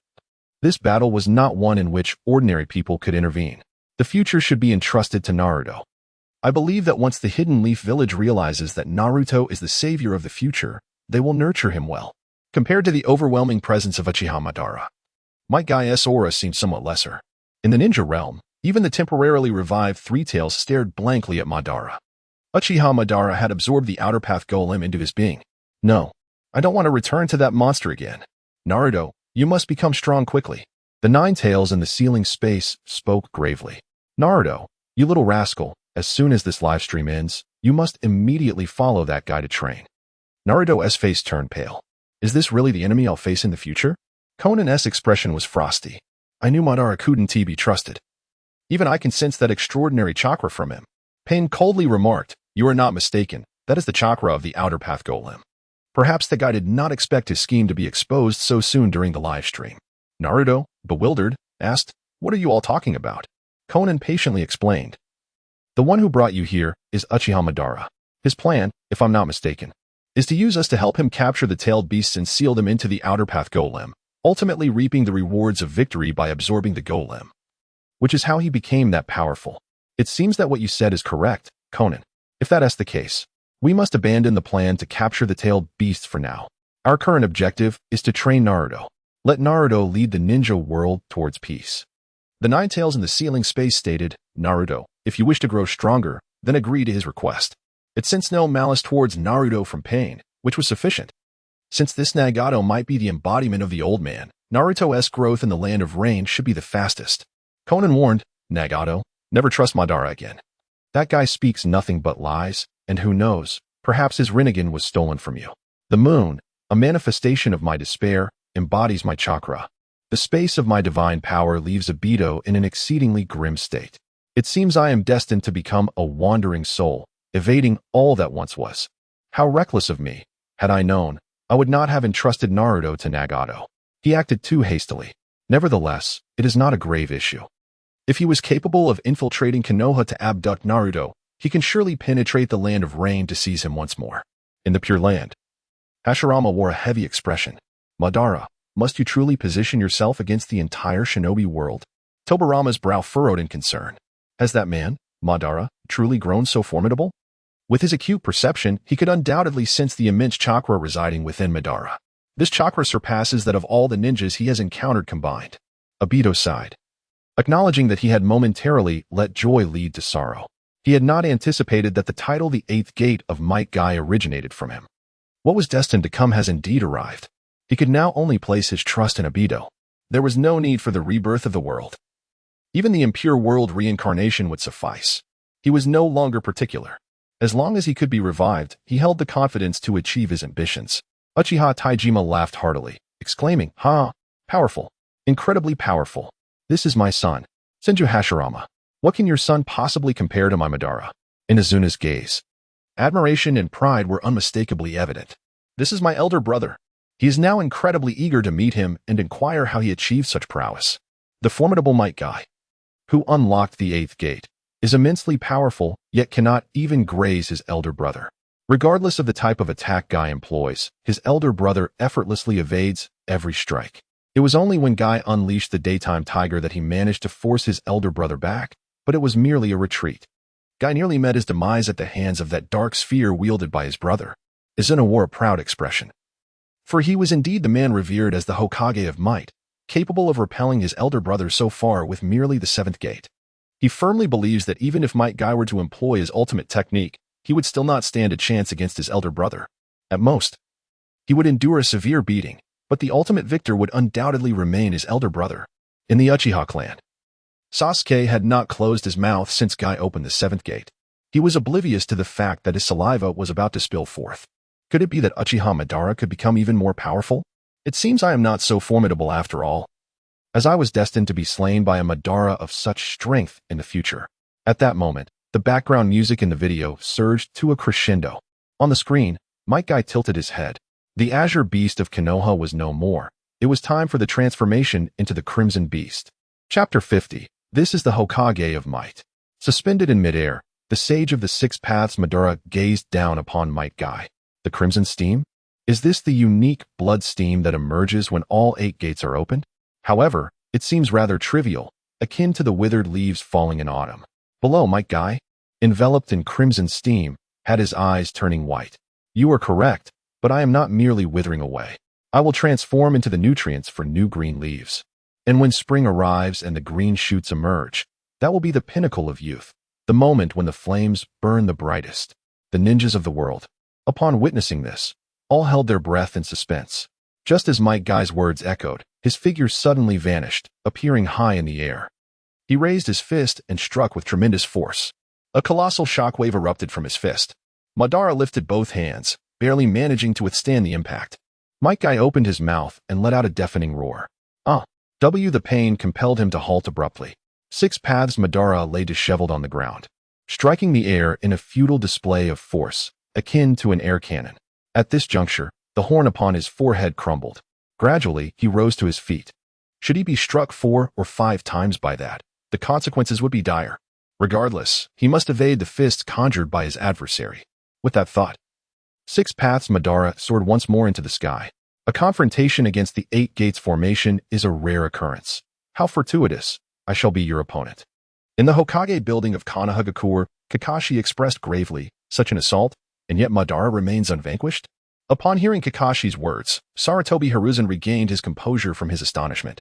My apologies, I was momentarily transfixed. I did not anticipate Guy's prowess to be so formidable, although I have heard of his father Might Guy's exploits. Witnessing it firsthand is an entirely different experience. Kakashi sighed. Even so, it is evident that Guy's attacks have minimal impact on Madara. How shall we contend with such an enemy in the future? Meanwhile, Naruto remained oblivious to his current whereabouts. On the screen, Might Guy clenched his fists and propelled himself through the air towards 6 paths Madara. Upon nearing him, he began to circle around Madara, seeking the opportune moment to strike. His speed was such that a cloud of smoke enveloped Madara. In an instant, Madara's gaze sharpened. First step. Indeed, swift as ever, he declared, conjuring a black shield from the truth-seeking balls to protect himself. The tremendous shockwave was effortlessly deflected. Before the wave could dissipate, Madara seemed to sense something. He had just turned his head. Second step. The air cannon struck him directly. 3 feet. 4 feet. 6 stripes were ensnared within 4 shockwaves, rendering his body immobile. 5 feet. He certainly did not wish to endure another blow. The evening spectacle was a barrage of increasingly formidable attacks. Sustaining such an impact would not bode well for him. The 6 paths Abito promptly utilized a Tao-seeking orb, transforming it into a colossal black sphere that enveloped him. The remaining 5 Tao-seeking orbs were launched directly towards the approaching Might Guy. Below, the youthful Lee, having unlocked 6 gates, forcefully hurled a flying thunder god kunai towards the forefront of the Tao-seeking orbs. In the next instant, Minato materialized before the orbs, and upon their collision with his back, he executed the flying thunder god technique, whisking both himself and the orbs away. Gaara extended his palm, using sand to elevate Kakashi into the air, while Kakashi employed Kamui to carve a passage through the spherical orb formed from the Tao-seeking orb. The 6 paths Abito, sensing the shift, turned just in time to be struck by a fist enveloped in crimson chakra, which landed squarely on his back. He coughed up blood mid-air, crashing to the ground and sliding a considerable distance thereafter. Might Guy gasped for breath, and upon witnessing this, the ninja world erupted in astonishment. I finally comprehend why the denizens of the Creator's realm revere Might Guy as the Kaiser. Can they still be deemed ninja? This is the Kaiser, undoubtedly deserving of the title. Konoha Village is remarkably fortunate, blessed with a plethora of geniuses, and for the fellow withstood the relentless onslaught of the evening phantom. The cries of the ninja world echoed in despair. Is it truly so that even such techniques are ineffective? Madara remains undefeated. Confronted by such a formidable adversary, I can scarcely fathom what the ninja realm would become in Naruto's absence. Naruto, grow swiftly. Only then shall we find solace. Yet, even with Naruto present, I feel no sense of security. His strength has yet to be unveiled in the live broadcast. Chapter 51. If you sneezed in the Pure Land, Izuna sighed in relief. I should not have doubted my brother. He is destined to be the most powerful ninja, even surpassing the likes of the 8th gate. The might of Madara instilled a profound pressure within Tobirama. Might Guy? Even so, I acknowledge you as the strongest man in the ninja world. As a commoner ninja, you have achieved greatness. And as for Madara? He can hardly be considered a man anymore. In Tobirama's eyes, Madara's level of existence clearly transcends that of an ordinary ninja. It is highly probable that he embodies the legendary sage of 6 paths. Meanwhile, Madara sneezed violently, rubbing his nose. Is Izuna concerned for me? There is no need for worry. I am quite all right. On the screen, after a brief exchange, Madara Uchiha rose from the ruins, laughing heartily. Haha, excellent. Continue to dance. Within the ninja realm, someone quipped, "Dance? Is that the same one from the live broadcast beginning? It's over. I now have a vivid image in my mind. At such a serious moment. Do not remind me of that embarrassing video. Damn it. Guy, I am truly sorry. I just imagined you performing that dance. Curse this vivid imagery." Despite my deep respect for a powerhouse like Guy, the sweat on his brow was increasingly evident. Is the evening phantom ineffective? Then I shall resort to the night Guy. Madara panted heavily, gazing at the poised might Guy. From the vital points of his heart, it was clear that the next move would be his final strike. Might Guy uttered a low growl, accumulation. In that fleeting moment, a tremendous surge of crimson chakra erupted from his being, creating a tempest of energy that swept across the surroundings, stirring up a whirlwind of dust and debris. The red chakra gradually coalesced into the form of a colossal dragon. With his pale eyes, Kai fixed his gaze upon the 6 paths of Abido. The white divine robe adorning Abido fluttered audibly in response to this overwhelming force, as he prepared himself to confront the impending challenge. Such chakra, I acknowledge your prowess. Among all those I have encountered in martial arts, none surpass you in excellence. I, Madara, shall bestow upon you the title of the strongest. With a surge of power in his legs, Guy began to sprint forward. A colossal red dragon head materialized around him. Madara's 6 paths eyes narrowed in surprise. How swift. What? The space is distorting. At that moment, Guy had already dashed to his front, his figure soaring as he unleashed a powerful kick. Night Guy. That mighty kick landed squarely upon 6 paths Madara's chest.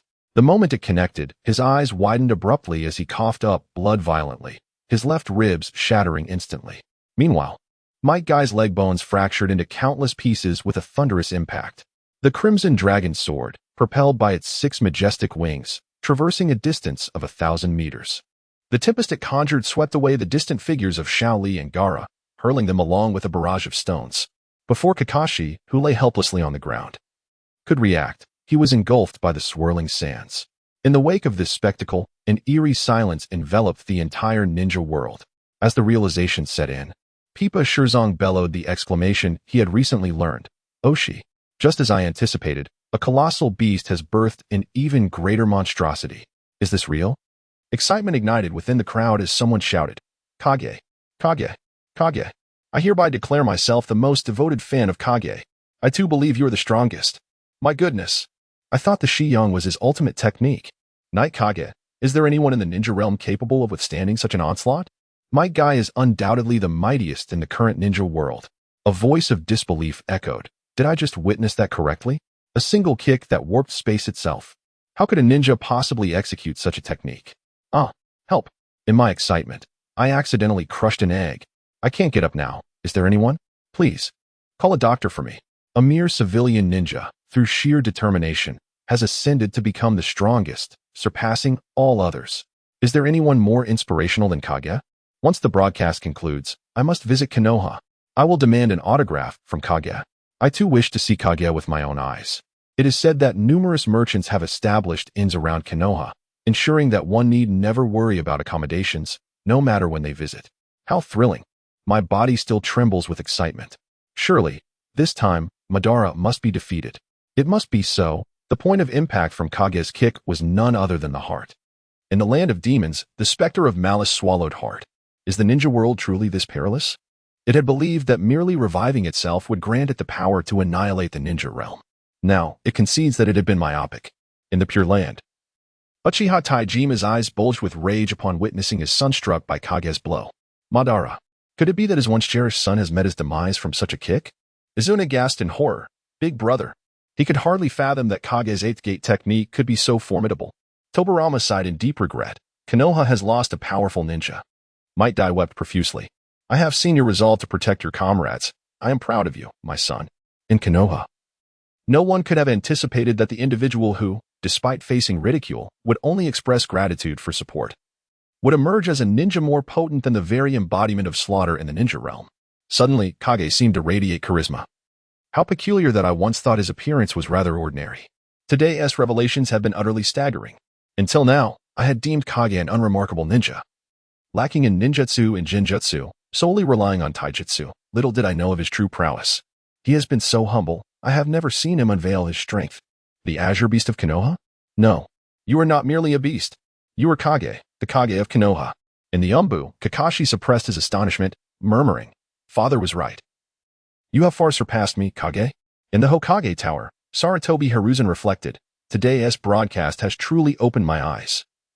It seems I must pay greater attention to Kage from now on. The two advisors nodded in agreement. Tsunade remarked, were it not for Kage's somewhat, eccentric demeanor, his strength would undoubtedly make him the best candidate for Hokage. Midogate added, let us not overlook Qiuli. Considering his age, he is merely 16 or 17. Yet he has already unlocked the 6th gate. He is a genius in taijutsu. Kakashi surveyed the three with a wry smile. Let us not celebrate too soon. Since Naruto is the true savior, it is only fitting that he confront the ultimate enemy. The trio in the Hokage's office. True to Kakashi's prediction. As everything finally settled into tranquility, Qiuli knelt upon the ground. Kage-sensei. Gaara lay prostrate, shielding his head with one hand, unable to rise. Kakashi, in a state of disarray, was the first to regain his footing. This is Kai's final strike. What has transpired? On the other side, Kai lies on the ground, unconscious. His skin cracked and emanating heat. From one of his feet, he is gradually turning to ashes. Half of 6 pads of Beto, which had been kicked away, begins to writhe and restore itself. He chuckles. Heh. You nearly killed me, you rascal. Chapter 52. Is this truly strange? Though you are but a flickering candle in the wind, you have amused me. With this thought, a seeker's jade appears before 6 pads of Beto. This is my farewell gift. Before you turn to ashes, I shall end you. As the words fell, the truth-seeking orb shot forth with terrifying speed. The shinobi world watched in stunned silence. Madara. He's still alive. Even after his heart was crushed? His body is regenerating. Who can possibly stop him now? A collective sigh of despair swept through the ranks. Only the savior Naruto remains. Even Might Guy, the mightiest of them all, has failed. Is Uchiha Madara truly a god? The shinobi world must unite. No more infighting. Madara is beyond any single one of us. Only together can we stand against him. Even with Naruto as our savior, I don't feel safe anymore. Only if every shinobi joins forces will we have a chance. Just as despair threatened to consume them all, just as the truth-seeking orb was about to obliterate Might Guy, a figure flashed across the screen. Future Naruto had arrived. With a single kick, he sent the orb hurtling back toward Madara. The newly restored 6 pads Madara, caught off guard by Naruto's ability to interact with the truth-seeking orb, barely managed to evade, the projectile grazing past his head and striking the divine tree behind him. Naruto looked down at Might Guy, his body charred beyond recognition. Bushy-browed sensei. With a whisper, he placed his palm, imbued with the power of Yang, upon Gai's chest. A pulse. The fading ember within Gai's heart reignited. And with that, the vision ended. The shinobi world, it's Naruto from the future. Our exalted savior has finally arrived. This is how a hero makes his entrance. That save was nothing short of breathtaking. This is the second time we've seen the grown Naruto in these visions. He is still so young, yet he radiates such unwavering reliability. Truly, the savior of our world.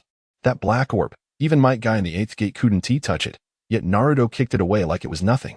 Was that medical ninjutsu? Since when does such a technique exist?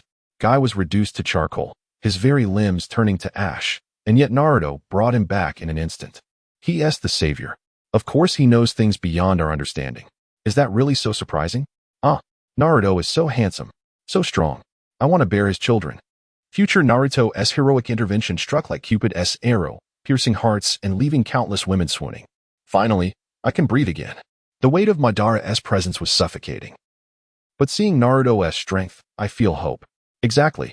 As incredible as Guy was, he never gave me this sense of security. The moment Naruto appeared, boom, all my fears vanished. Guy may not have defeated Madara, but in my heart, he will always be the strongest. A legend. A god among men. We're saved. Brother, you're getting ahead of yourself. We're not saved yet.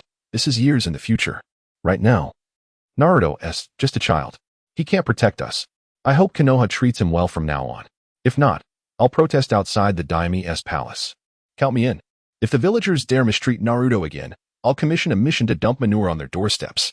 The Pure Land Minato's heart swelled with pride and sorrow as he watched his son. He had placed so many hopes upon Naruto's shoulders. And Naruto had not failed him. He had grown into a resilient man, earning the world's recognition through sheer will. Yet the scars of Naruto's childhood remained a thorn in Minato's heart.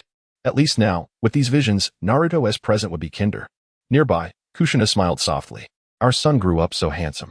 Whether she truly believed it or not, she added, even more than you, Minato. Hashirama murmured, Madara. This time, you will be defeated for good. You spoke of a better plan for peace, but Naruto is the savior, the protagonist of this tale. His path is the one the world needs. Madara, I hope you see the truth before it's too late. You've lost your way. Meanwhile, Madara himself was perplexed. The shinobi world resisting me is expected, but why does the savior, Naruto, stand against me? I seek only peace for this world. The infinite Tsukuyomi cannot be wrong. It was inscribed upon the stone tablet by the sage of six paths himself. Having yet to experience the full power of the six paths, Madara felt the weight of Naruto's presence, and for the first time in centuries, uncertainty crept in. This future Naruto proves to be quite a conundrum. However, when he beheld Naruto standing in opposition to him, an inexplicable sensation surged within him. Was it the indignation of being unacknowledged? No. It was fury. Humph. The savior of the ninja world. Is he? To me, he seems no different from Hashirama. Harboring Navi notions. Only the eye of the moon represents the true path to peace. In the land of the leaf, Yamashiro Kaido is a sagacious individual. He resolved that once the live broadcast concluded, he would cease to play along with the higher-ups, just to be on the safe side. He must withdraw from the Hokage election immediately. The village has cast aside Naruto. After all, how could a mere Hokage withstand the immense pressure brought forth by the entire ninja world? Among them are the renowned figures from various nations. Unbeknownst to the Uchiha, who have fallen into a grand deception, they continue to deliberate on how to assist Itachi in rescuing Naruto. Presently, they are oblivious to Naruto's whereabouts and can only anxiously await news from Itachi. Perhaps they themselves are unaware that, at this moment, they are genuinely focused on the welfare of their village and the entire shinobi world. This hidden village was jointly established by them and the Senju clan. Soon, one of their own will ascend to the position of Hokage. At this moment, their sense of responsibility towards Konoha surpasses that of the majority of its ninjas. Have you witnessed the Nana Shrine? This exemplifies Naruto's prowess. Whether in Konoha or the ninja world, his absence would be irreplaceable. There is no need for further discussion. We must ensure Naruto's safe return. I wonder how Itachi is faring? It has only been a day. Brother, Itachi is still several days away from the borders of the Land of Fire. What news do you expect him to bring? The remaining Uchiha members twitch their lips in response. Ahem. Speaking of which, I have considered training in taijutsu alongside Mr. Guy, although I cannot hope to match Lord Madara. Mr. Guy's strength is widely acknowledged. I do not aspire to become exceedingly powerful in the future. I would be content to reach a level where I could exchange a few blows with Lord Madara. It is not that I cannot compete, rather. Lord Madara seems impervious to harm. Ninjutsu and genjutsu appear utterly ineffective against him. If we wish to contribute to the ninja world in the future, taijutsu will undoubtedly be our best option. One clan member gazed fervently. Guy-sensei, he is a man even the godlike Lord Madara acknowledges. The elder shook his head, chuckling softly. The clan members have always held lofty aspirations, yet they maintain a fundamental respect for the strong. Chapter 53. Inside Kushina's womb, Sasuke observed Naruto's formidable strength in the future and, for reasons unknown, felt an increasing sense of dissatisfaction. How infuriating. Why is it that I cannot even defeat the untransformed Madara, being vanquished in a single encounter, while Naruto can effortlessly kick away the black sphere? The greater Naruto's prowess surpasses his own, the more unsettled he becomes. No, this cannot stand. I must find a way to grow stronger. Sasuke covered his own Sharingan with his hand. Suddenly, he froze in contemplation. He had an inkling that if he were to dance that dance on the streets of Konoha, it would undoubtedly enhance his ocular power. For the sake of strength, he would stop at nothing.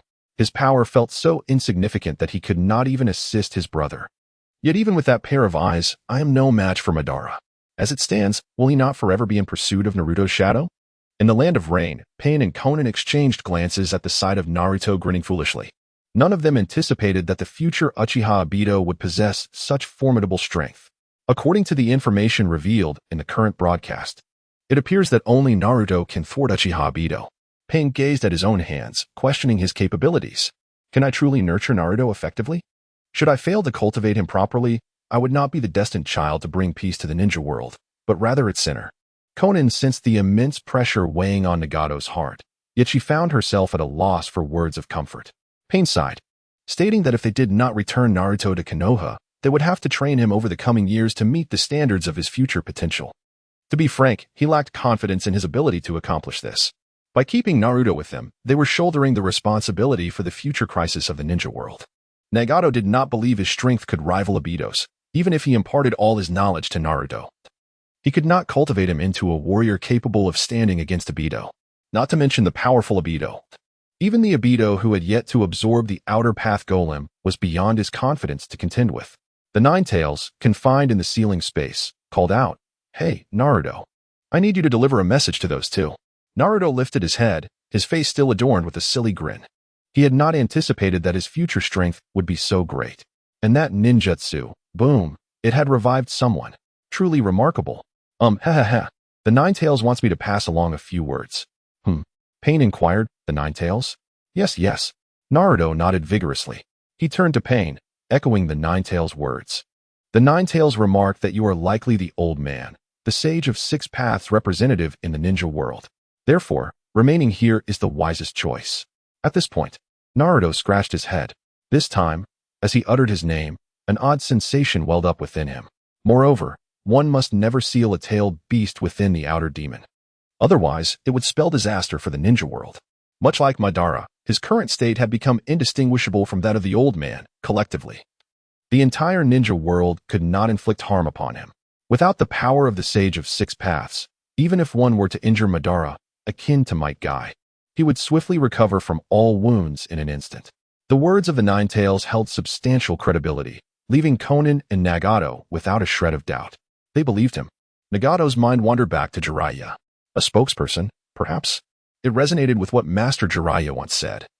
Although he had proclaimed me to be the destined child who would usher peace to the ninja world. I had once held that belief firmly until I witnessed a broadcast claiming that Naruto would be the savior of the ninja world, which instilled doubt within me. Am I truly the child of destiny?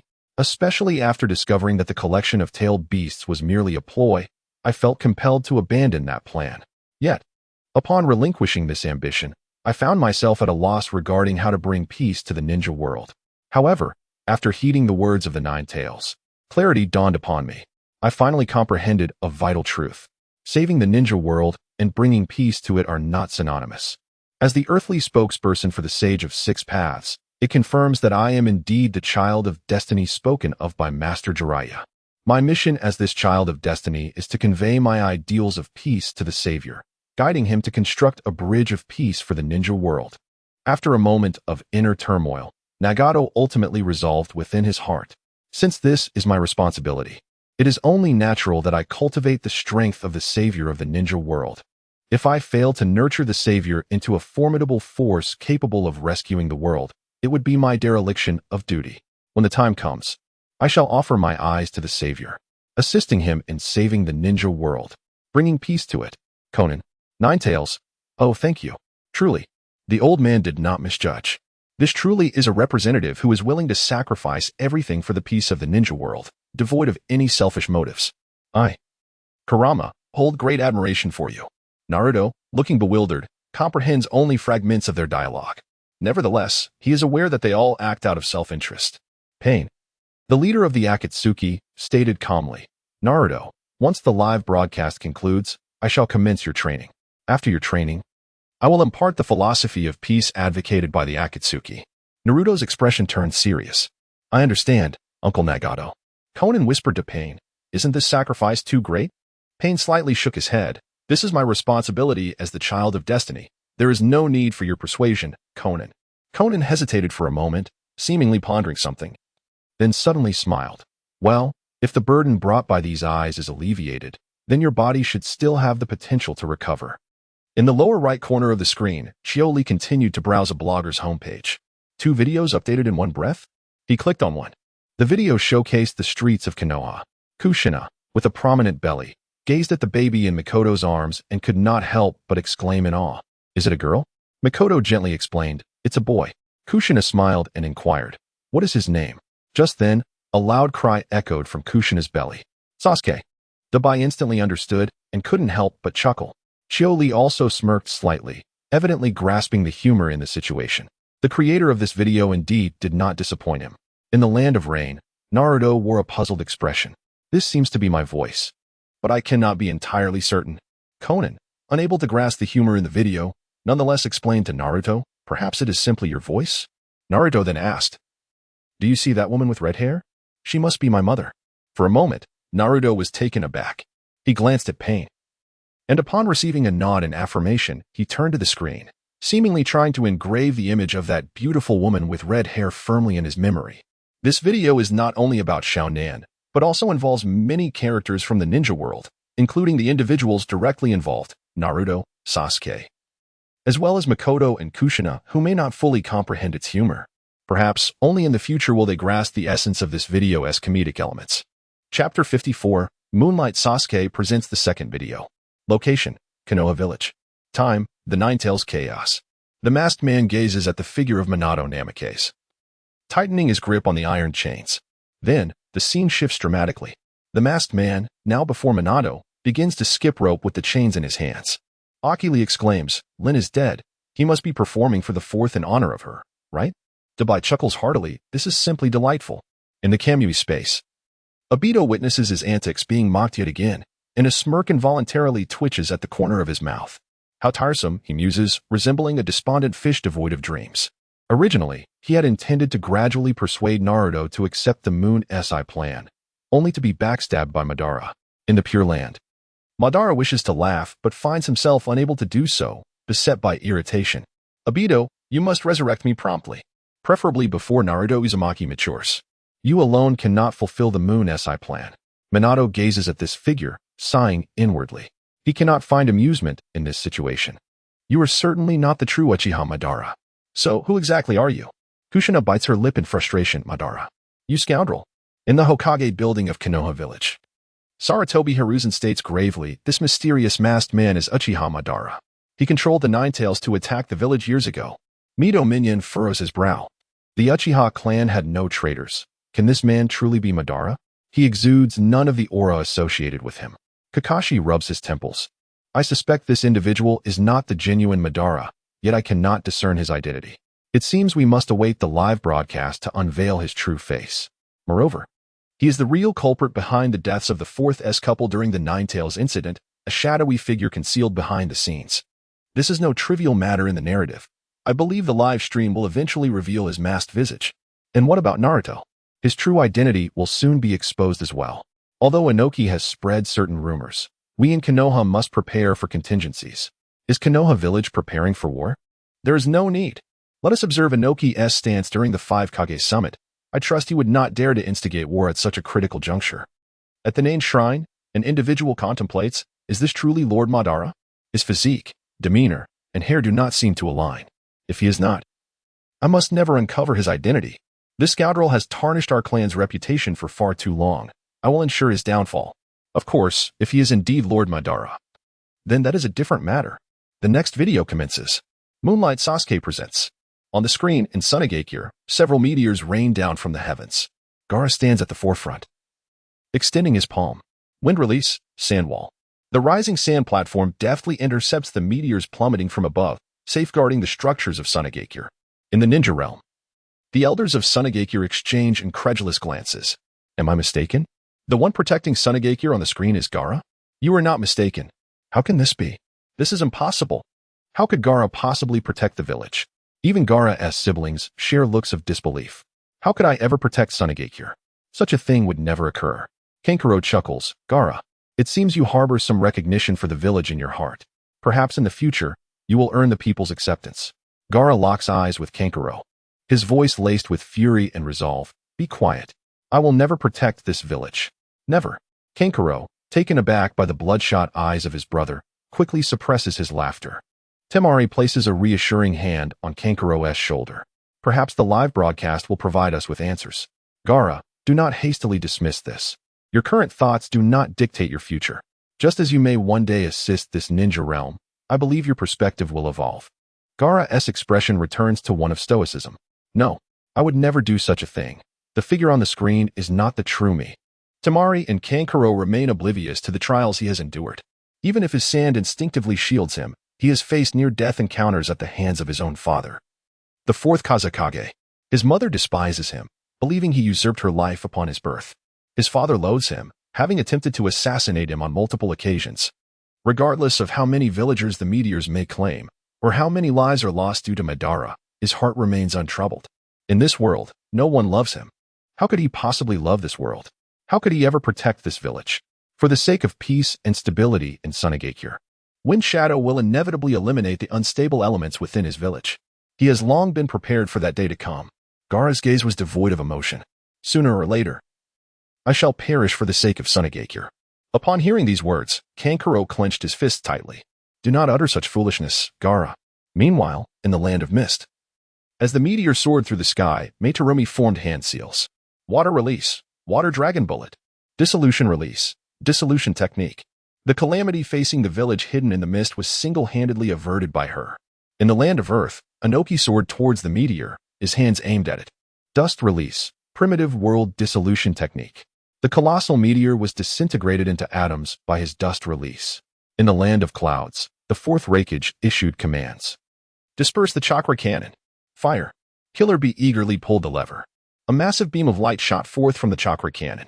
After piercing through the atmosphere, the beam fragmented into countless smaller beams, shattering innumerable meteors in the vastness of space. In this scene, all the inhabitants of the ninja world were left utterly astonished.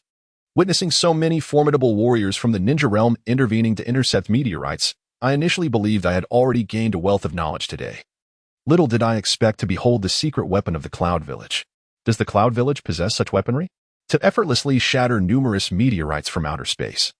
It would surely be a trivial task to obliterate an entire ninja village in a single strike, wouldn't it? Are these meteorites destined to be one of the calamities facing the future ninja world? Watching them utilize ninjutsu to crush the meteorites was nothing short of a visual feast. How enviable.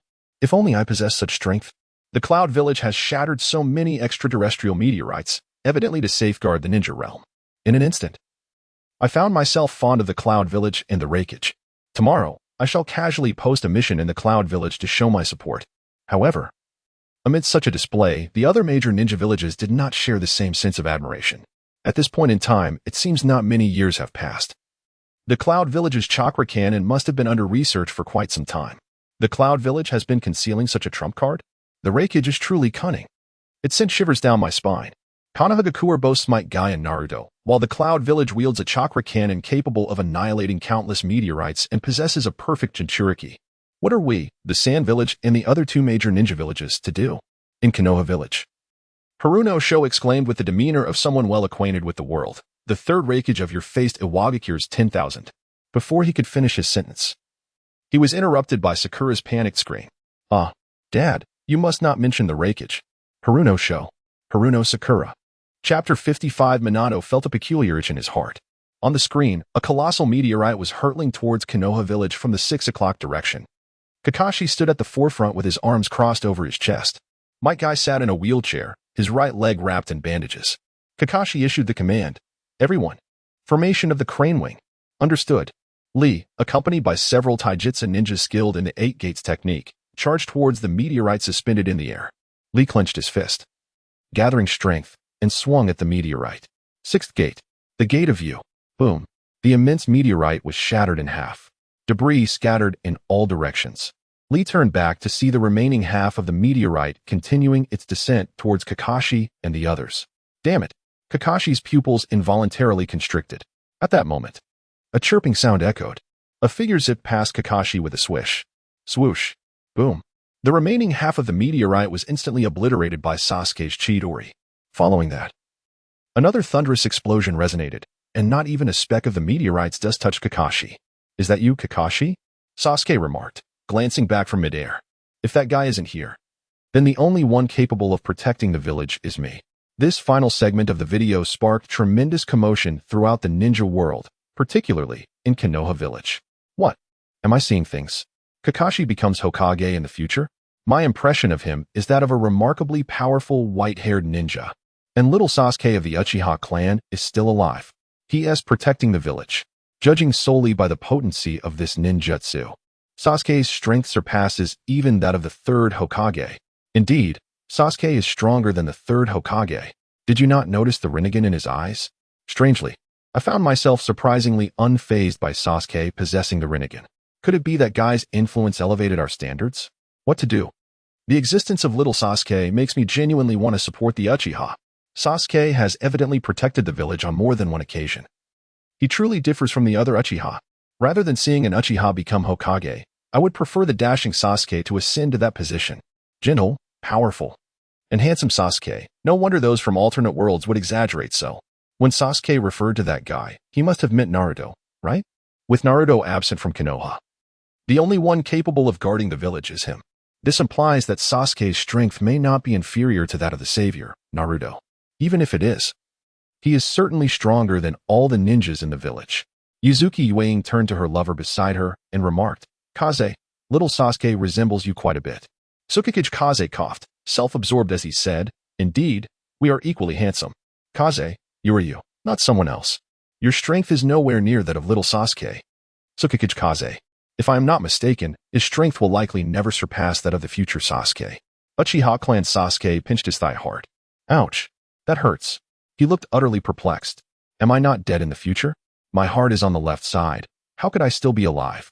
Not only that, but I also possess a Rinnegan with 6 Tomo. That lightning release ninjutsu is so powerful.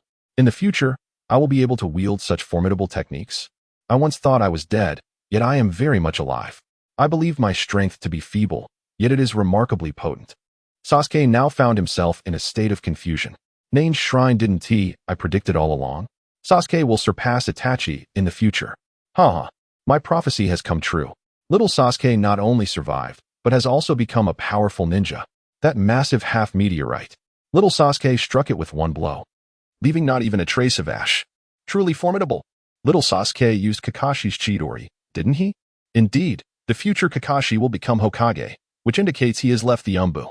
Therefore, he is likely Sasuke's team leader. Clan leader. You must pay close attention to little Sasuke's growth.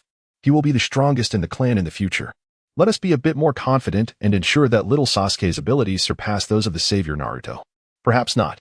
After all, Naruto is the savior and undoubtedly the strongest in the ninja realm. Did you not notice that Kakashi has lost one of his eyes? Uchiha clan members. Could he have lost it? This guy? If that is the case, we should retrieve that Sharingan. No. Our most important task at present is to assist Fugaku in becoming Hokage. I have an idea. How about we have little Sasuke help Lord Fugaku gather votes? The villagers will surely support him. In the Pure Land, Hatake Tsukumo wore a contented smile. He has become the Hokage who protects everyone. Kakashi, truly deserving of being his son. Madara narrowed his eyes. So, Sasuke did not perish at my hands? And he possesses a Tomo Rinnegan? The ninja world has become increasingly peculiar. Who could survive having their heart pierced? On screen, the individual battling Kai possesses only a right eye, while Sasuke's Rinnegan happens to be on the left. That eye, could it possibly belong to him? Minato scratched his head, pondering. Kakashi has also ascended to the position of Hokage. Even Sasuke, the protector of the ninja world, remains alive. This is indeed a piece of good news for Konoha. Moreover, what has become of Kakashi's Sharingan? Could it have been taken during a crisis in the ninja realm? Although it was a gift from Obito. As long as he remains unharmed, that is what truly matters. Sasuke's prowess is formidable. Possessing a Rinnegan, it is likely that the village will encounter few, if any, significant troubles in the future. The technique he employed resembles Kakashi's Chidori, does it not? I wonder if Sasuke has bestowed a more appealing name upon this ninjutsu. At this moment, the genius of naming, demon's addiction, strikes Minato. A whimsical thought crossed his mind. How about calling it Azure Celestial Radiance Arc Zero? Minato felt a pang of sorrow for his disciple. Kakashi, it is such a pity that you named this technique Chidori. In the Kamui dimension, Obito wore a disgruntled expression. I had numerous opportunities to reclaim my Sharingan, yet I never considered doing so. And now you've lost the eye I gifted you? You failed to protect Rin, and also neglected the precious gift I entrusted to you. Even if you become Hokage in the future, you will only rely on the strength of others to safeguard Konoha. Humph. Useless Kakashi. In Sunagakure, Raza appeared somewhat lost in thought. Chio remarked, if I am not mistaken, that Gaara, who protects Sunagakure, has already become Kazekage by that time. This notion was indeed surmised by Rasha. Moreover, the prospect of my love for Gaara and the few ninjas of Konoha joining forces against Madara weighed heavily on his mind. He found himself questioning his own actions. Elder Chio, have I erred? Chio shook her head. Fourth Hokage, your intentions are for the village. In this regard, Gaara and his companions also had their suspicions. Do not regard me with such eyes. Gaara retorted. Admit it. Deep down, you cherish the village. In the future, you will even become the Kazekage. Chapter 56. The melancholic background music returned. Gaara frowned and admonished. Silence. The future me does not don the ceremonial robes. He could not fathom how someone like him could ever ascend to the position of Kazekage. The wind shadow, even if offered freely, would not be accepted. Kanjiro murmured softly. In the video, the shadows of the other 4 ninja villages appeared. Initially, from the sand village, my sister and I stood behind you. And it was you who saved the village. It seems you truly embody the wind shadow, doesn't it? I have stated this before. It is simply impossible. Within the borders of the land of fire, Itachi felt a sense of relief wash over him, a smile blossoming on his face. Sasuke was not killed by Madara after all.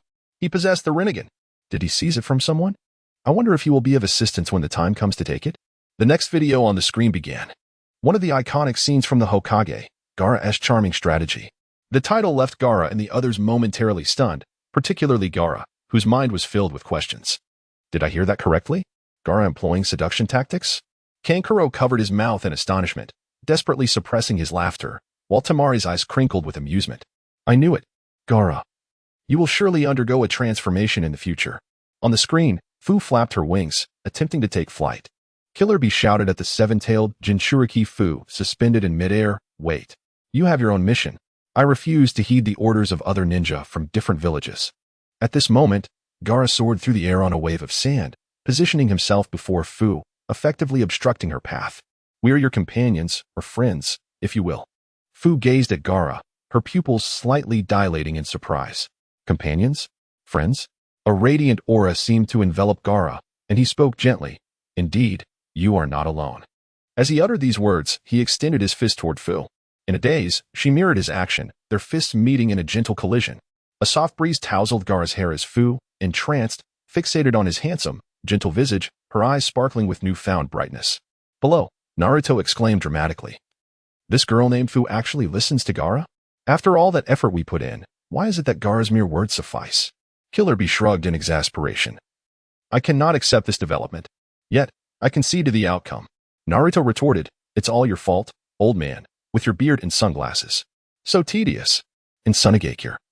Both Raza and Chio rubbed their eyes in disbelief. Had they truly not been mistaken? Is this Gaara?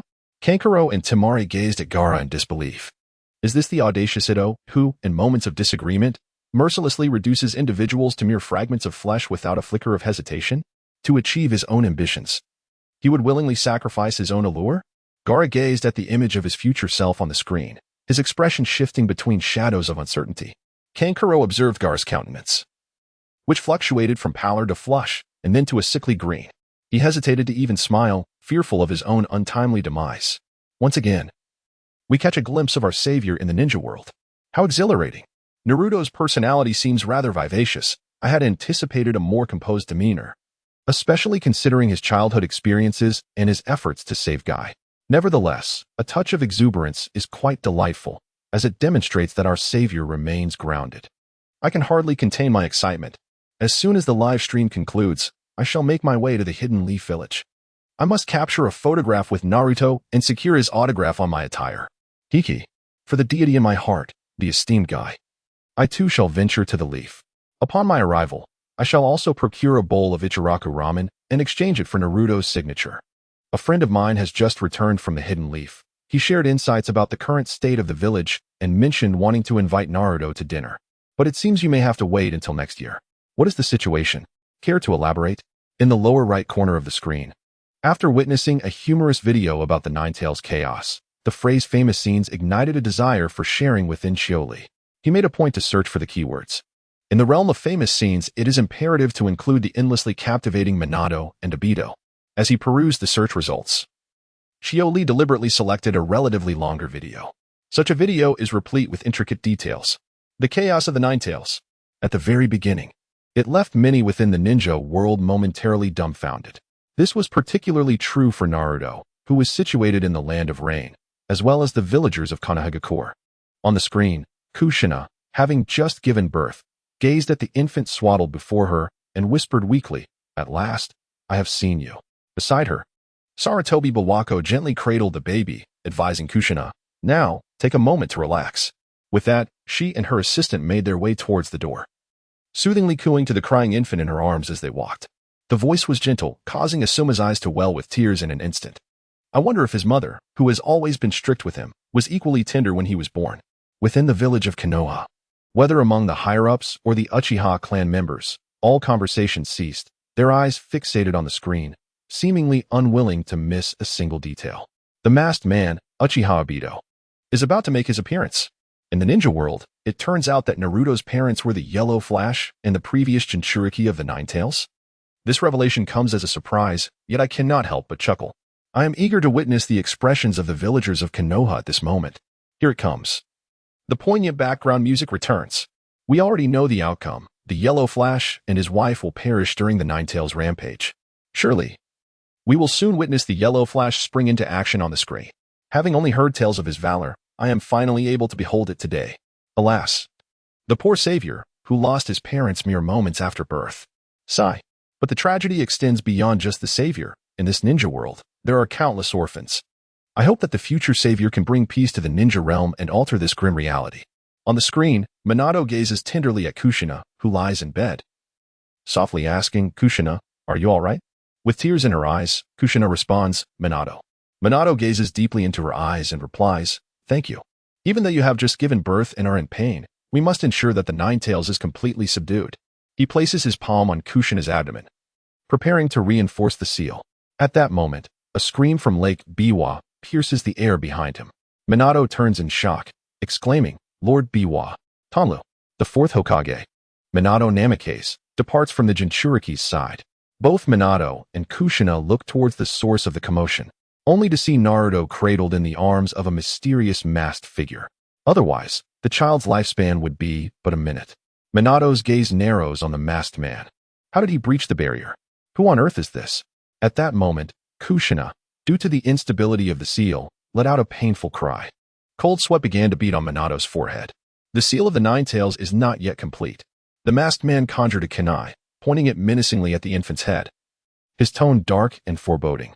"Hurry and leave the Jinchuriki. Do you not care what will happen to this child?" Upon witnessing this, Minato's face contorted with urgency. "Wait. Please. Calm down." Chapter 57. Thus it is. This is something you should say to yourself. I am currently incredibly composed. After uttering these words, the masked man abruptly hurled Naruto into the air, his figure leaping upward as the kunai in his hand thrust skyward. "Naruto!" With Kushina's urgent cry, Minato's gaze sharpened. In the next instant, as the masked figure continued its ascent, Minato had already caught Naruto, landing steadily on the ground. Before Minato could even exhale in relief, he heard the masked man remark, "Truly deserving of the title Yellow Flash, but what will you do next?" As his words faded, Minato sensed an anomaly and decisively grasped the swaddled form, flinging it aside and darting out the door while cradling Naruto. The entire house was obliterated by 3 explosive tags adhered to the swaddle. Minato was propelled away by the blast's force. Lowering his gaze, he listened to Naruto's cries. Fortunately, Naruto was unharmed. After a sigh of relief, a sharp pain pierced through him, drawing his attention to the wooden splinters embedded in his ankle. His gaze fixed on Kushina, realizing he had been lured away. In the realm of ninjas, the masked man's tactics were undeniably treacherous. I had always believed that achieving one's objectives was paramount, while the means employed were secondary. Yet, the Yellow Flash is undeniably striking. Beneath the brilliance of his handsome visage, even I found the masked man's methods despicable. Is this truly the legendary Yellow Flash? His face nearly rivals my own in charm. Do you hear yourself? In the Uchiha clan's territory, the masked man's voice bore an uncanny resemblance to that of Lord Madara. Could it truly be him? Given Madara's character, how could he resort to such despicable measures? Indeed, Madara has always scorned such underhanded tactics. Yet, I believe people can change. He bears an astonishing likeness to Madara. In the village of Konoha, thanks to the prompt containment of information by Kakashi, only a handful of villagers were aware that Naruto had been abducted by the masked man. Meanwhile, in a street corner, many villagers gathered to discuss the revelation that Naruto was the son of the 4th Hokage. Is Naruto truly the child of the 4th? Why did the 3rd not inform us? Is he intent on making me live with this guilt forever? No, I must treat Naruto better from now on, to atone for my past mistakes. Sighing, they considered that the 3rd likely had his reasons for concealing this information. Moreover, they had mistakenly perceived Naruto as a demon fox. As adults, how could they treat a Jinchuriki who had never lost control in such a manner, especially one who is the child of the 4th? We have become ensnared in our own hatred, while outsiders seem to see through it all. No wonder they disdain us, the local villagers. I genuinely feel remorse for the fourth. He sealed such a dangerous beast within Naruto, evidently hoping for him to enjoy the status of a hero. The fourth sacrificed his life to protect us, yet I have treated his son so poorly. It is the demon fox that caused the death of our loved ones. Yet we direct all our resentment towards an innocent child. Inside the mask shop, the proprietor slapped himself hard across the face. What have I done to Naruto? I am aware that he has been taken by those vile individuals, yet I cannot voice it. Damn that masked man. Return Naruto to me, at the very least. Grant me a chance to make amends. He gazed at his hands and struck himself again. How could the fourth save someone like you? He sacrificed his life for you, and you used these hands to push away his son. You even struck him with a mask. Damn it, damn it. As he spoke, he continued to slap himself until he collapsed to the ground. Ninja lords, you must bring Naruto back to the village. On this fateful night, many villagers of Konoha would find themselves unable to sleep. In the land of rain, Naruto wiped away his tears with his sleeve. Just as he finished, his eyes quickly filled with tears once more. With tear-filled eyes, Naruto looked at Konan and asked, Aunt Konan, they will ultimately perish, won't they? He had come to realize that he was not truly an orphan. He had parents. Now he knew everything. His mother, named Kushina Uzumaki, was also a Jinchuriki, just like him. His father, Minato Namikaze, was the fourth Hokage of the village. Both Konan and Pain fell into a profound silence. The sense of immersion in this video is truly profound. Even as they watch, they adopt the perspective of Minato Namikaze, particularly in that recent scene. The seal on Kushina was inherently unstable, and the newborn Naruto remained in the clutches of the masked man. Faced with the cruel dilemma of choosing between his own son and his recently delivered wife, how desperate Minato must have felt in that moment. Naruto, I trust that this feeling of immersion has allowed you to grasp the despair your father experienced. Remember this sensation, do not let it fade. Naruto solemnly nodded in agreement. The nine tails in the ceiling space fell silent, too. It felt no remorse for its actions, yet it undeniably sensed the depth of Minato's despair. If given another chance, would it still wish to eliminate Kushina? Most likely, yes. However, in that hypothetical redo, its desire for vengeance would be tempered, as it harbored far less hatred now. Its perspective had shifted. The nine tails murmured, is it the experience of another's suffering that has diminished the hatred within my heart? Naruto paused, halting his tears. What did you say, Great Fox? Nothing. Pain from the Akatsuki inquired. Did the nine tails say something? The nine tails scoffed. Naruto, that foolish boy, would likely forget his own words. I forgot. Naruto scratched his head. Great Fox, what did you just say? Please repeat it. Just once. I will surely remember. Konan observed Naruto's lack of awareness with mild amusement, how quickly he could be distracted, despite being the son of a hero. He bore no resentment towards the villagers who had once treated him poorly. Was it his youth or the mantle of the savior that accounted for this? The nine tails growled in irritation. I won't say. Be quiet. Stop making noise. Naruto pouted. Reflecting deeply, a light illuminated his face as he exclaimed. Yes, the great fox just said, only by allowing others to experience hatred can the pain within its heart diminish. Nine tails. Pain. Konan tilted her head slightly. Huh? On the screen, Minato withdrew a wooden stake, his brow furrowed. I must return swiftly. In the next instant, his figure appeared in the room, placing Naruto gently on the bed and tucking him in. Thus, safety is assured. Naruto, please wait here for a moment. I must rush to save your mother. Meanwhile, Kushina weakly inquired, what are you going to do? I will extract the nine tails from your body and lay waste to Konoha. The fierce gaze of the nine tails, with its enormous slit pupils, was intimidating. Within the masked man's eye sockets, 3 tomo materialized. In the blink of an eye, the massive eyes of the nine tails transformed into the shape of a 3 tomo Sharingan. Chapter 58. It's all your fault. The masked man raised 2 fingers. Very well. Come forth, nine tails. A surge of crimson chakra erupted from Kushina, landing on the ground and solidifying into a tangible form. Observing this, the masked man declared, excellent. Now advance towards Konoha. Halt. Upon witnessing Kushina's attempt to rise, the masked man remarked, the Uzumaki clan is truly remarkable. Even when their tailed beast is extracted, they do not perish immediately. He then spoke ominously, as the host of the nine tails, I shall permit this creature to end your life. With that, his 3 tomo glanced at the nine tails, commanding it to strike at Kushina. The nine tails lifted its paw, slamming down towards Kushina's location. In an instant, a shadow of Minato holding Kushina appeared on the great tree before the nine tails.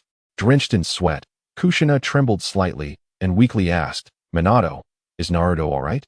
Minato softly reassured her, yes, Naruto is safe. He is in a secure place. With a sigh of relief, Kushina slowly closed her eyes, murmuring, thank goodness, Naruto is safe. However, she soon opened her eyes again.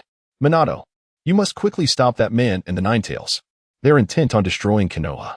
Upon hearing this, Minato slightly turned his head to regard the Ninetales and the masked man behind him, his gaze fierce. In a flash, he returned home. Holding Kushina, he asked, why not first go and stop the masked man and the Ninetales? You are the Hokage. He placed her beside Naruto. Stay by Naruto's side. Do not worry. Minato watched as Kushina gently caressed Naruto's cheek, his lips pressed tightly together, his eyes filled with a complex mix of emotions. It was evident to anyone that he was in profound anguish. Their child had just been born, and his wife was on the brink of death. He desperately wished to remain beside them. Yet, he was the Hokage. Gradually, Minato's gaze grew resolute. He clenched his fists and approached the coat rack.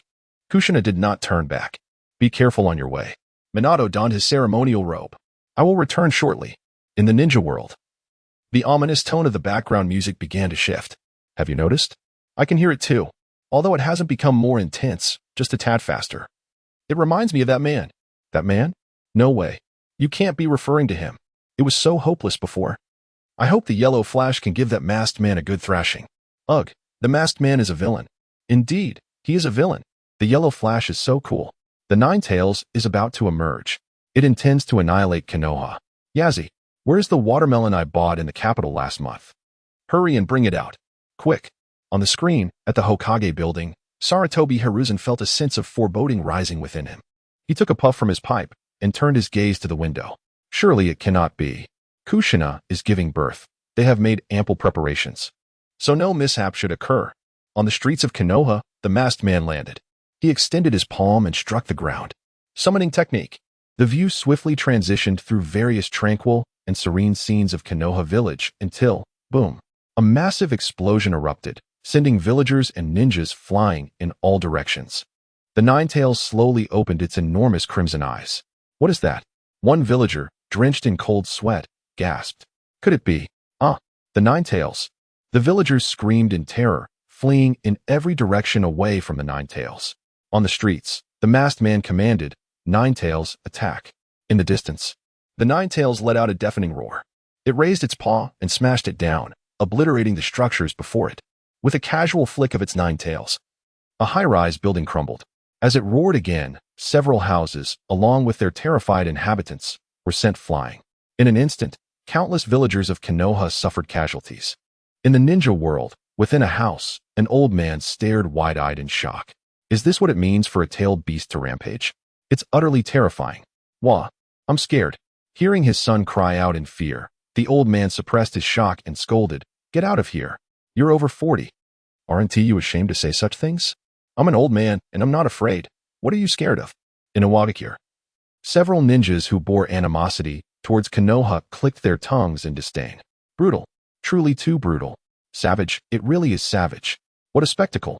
Today has truly quenched my thirst for excitement. The Iwagakure Jinchuriki had also once rampaged, but the destruction caused by the Ninetales in Konoha was unprecedented. However, not all Iwagakure ninjas reveled in this chaos. While they believed all Konoha ninjas deserved death, the villagers were innocent. That masked man was truly heinous. Sigh. It reminds me of that time when old G rampaged. Many lives were lost back then too. The sorrows and joys of humanity are not universally shared. In the Pure Land, Hashirama wept profusely, clutching his chest. I am sorry. For bringing such calamity to the village, it is all my fault. I should not have attempted to capture the Ninetales. Tobarama's expression darkened like the bottom of a pot. For a moment, he did not know whom to blame. After a brief pause, he thought of one person. Uchiha Madara. If it were not for you exploiting the Ninetales to battle my brother would not have perceived the Ninetales as a threat to the village and would not have attempted to capture it. This is all your fault. Elsewhere, Madara sneezed. Izuna, do not worry. My brother is incredibly strong. He will surely not be defeated by Uzumaki Naruto in the future. Meanwhile, Izuna gazed at the village ravaged by the Ninetales, feeling a mix of constricted emotions and complexity within his heart. After the turmoil of the Ninetales, one cannot fathom how many individuals will transform into someone like him. bereft of brothers and family. He remains perplexed by the entire sequence of events, particularly concerning his elder brother, who, in the future, will stand against the entire shinobi world. Consequently, the village established by the Uchiha and Senju will naturally become his adversary. Izuna suppressed the complexity in his heart and murmured, "My brother has always been the most important person in my life, without exception. Even if he stands on the opposite side of the entire shinobi world, I will stand by his side. No matter what he does, I shall forever support him." On the other side, Madara exclaimed in frustration, "Damn it. Just thinking about it makes me curse. I can guess it's that Senju Tobirama scolding me. It's the nine tails sealed by Hashirama, and now such events unfold, yet he dares to berate me? Damn you, Senju Tobirama. When I am revived, do not let me cross paths with you." Meanwhile, within the Hokage building, the Umbu ninjas reported in panic, "Lord Third Hokage, the Nine Tails has appeared within the village." Sarutobi Hiruzen, having just changed into his battle attire, clenched his wrist and replied gravely, "I understand. I will suppress it. You are responsible for protecting non-combatants." "Understood." After the Umbu departed, Hiruzen's expression grew solemn. Has Kushina's seal been broken? Were all the precautions rendered futile? At Lake Biwa, on the streets of Konoha, Might Guy shouted towards the Nine Tails, "Damn Nine Tails. Now is the moment to unleash my fiery energy." Kakashi intervened, "Don't be reckless, Guy." Ignoring him, Guy spread his arms, assumed a forward stance, and called out, "Come at me, Nine Tails. I shall be your opponent." After proclaiming this, he prepared to charge forward, mimicking the stance of a great bird taking flight. At this sight, the Nine Tails in the ceiling space felt a surge of unease, its forehead seemingly inscribed with a large character for danger. What does this beast intend to do? Is it truly aiming for confrontation? I am a war weapon of Konoha. What do you wish to do with such a weapon? The Nine Tails' immense vertical pupils narrowed into mere slits. This fool cannot have opened the seventh gate, can he?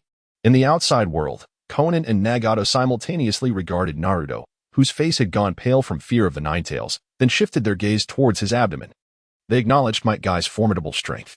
In fact, due to Guy's influence, Nagato contemplated a course of action to retain Naruto in the Land of Rain as his disciple through peaceful negotiation, rather than secretly harboring him.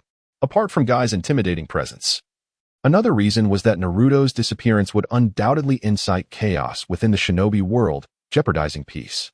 However, Nagato was also aware that negotiating would not suffice to keep the savior Naruto. He was not so naive. Thus, it became a matter of waiting for the opportune moment. The Nine Tails is truly terrifying. Indeed, hearing about it and witnessing it firsthand evoke vastly different feelings. Naruto forced himself to regain composure. That masked man is despicable. He actually manipulated the great fox into such actions. After saying this, his spirits plummeted. Those villagers also have families, after experiencing such turmoil.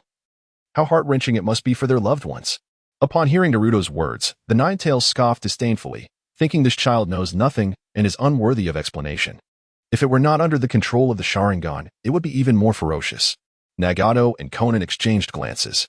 Is it fair to call him the savior? Despite how the villagers of Konoha treat him, he still empathizes with their plight. Such profound empathy is remarkable. The tailed beast reveled in schadenfreude. The flaw in the Nine Tails' strength being measured by the number of tails has finally manifested. Kurama, do you sense the oppressive force of youth? I wager Kurama is currently crying for help. Ha ha ha. Rest assured, Kurama, this kick will be but a fleeting moment, and it won't be too painful. Ha ha. In Gaara's ceiling space, after a fit of laughter, Shikaku, to indulge its own dark amusement, said to Gaara, "Hey, kid, I've seen this episode before." Might Guy said to the Nine Tails, "Nine Tails, raise your rear so I can kick it twice, then obediently roll back into the Jinchuriki's belly, and I won't hold it against you." Ha ha. Gaara, with an expressionless visage, replied coolly, "I don't understand what you find so amusing." This segment on the screen reminded Gaara of his own moments of rage.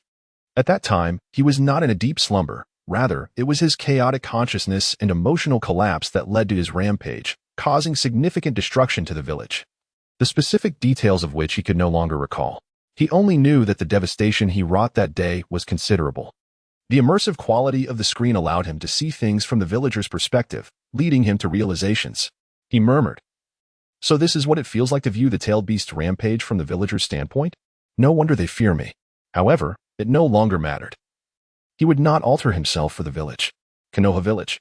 How wonderful it would be if things were this way. Then my son would not have perished. Why didn't Guy intervene against the Nine Tails? Who stopped him?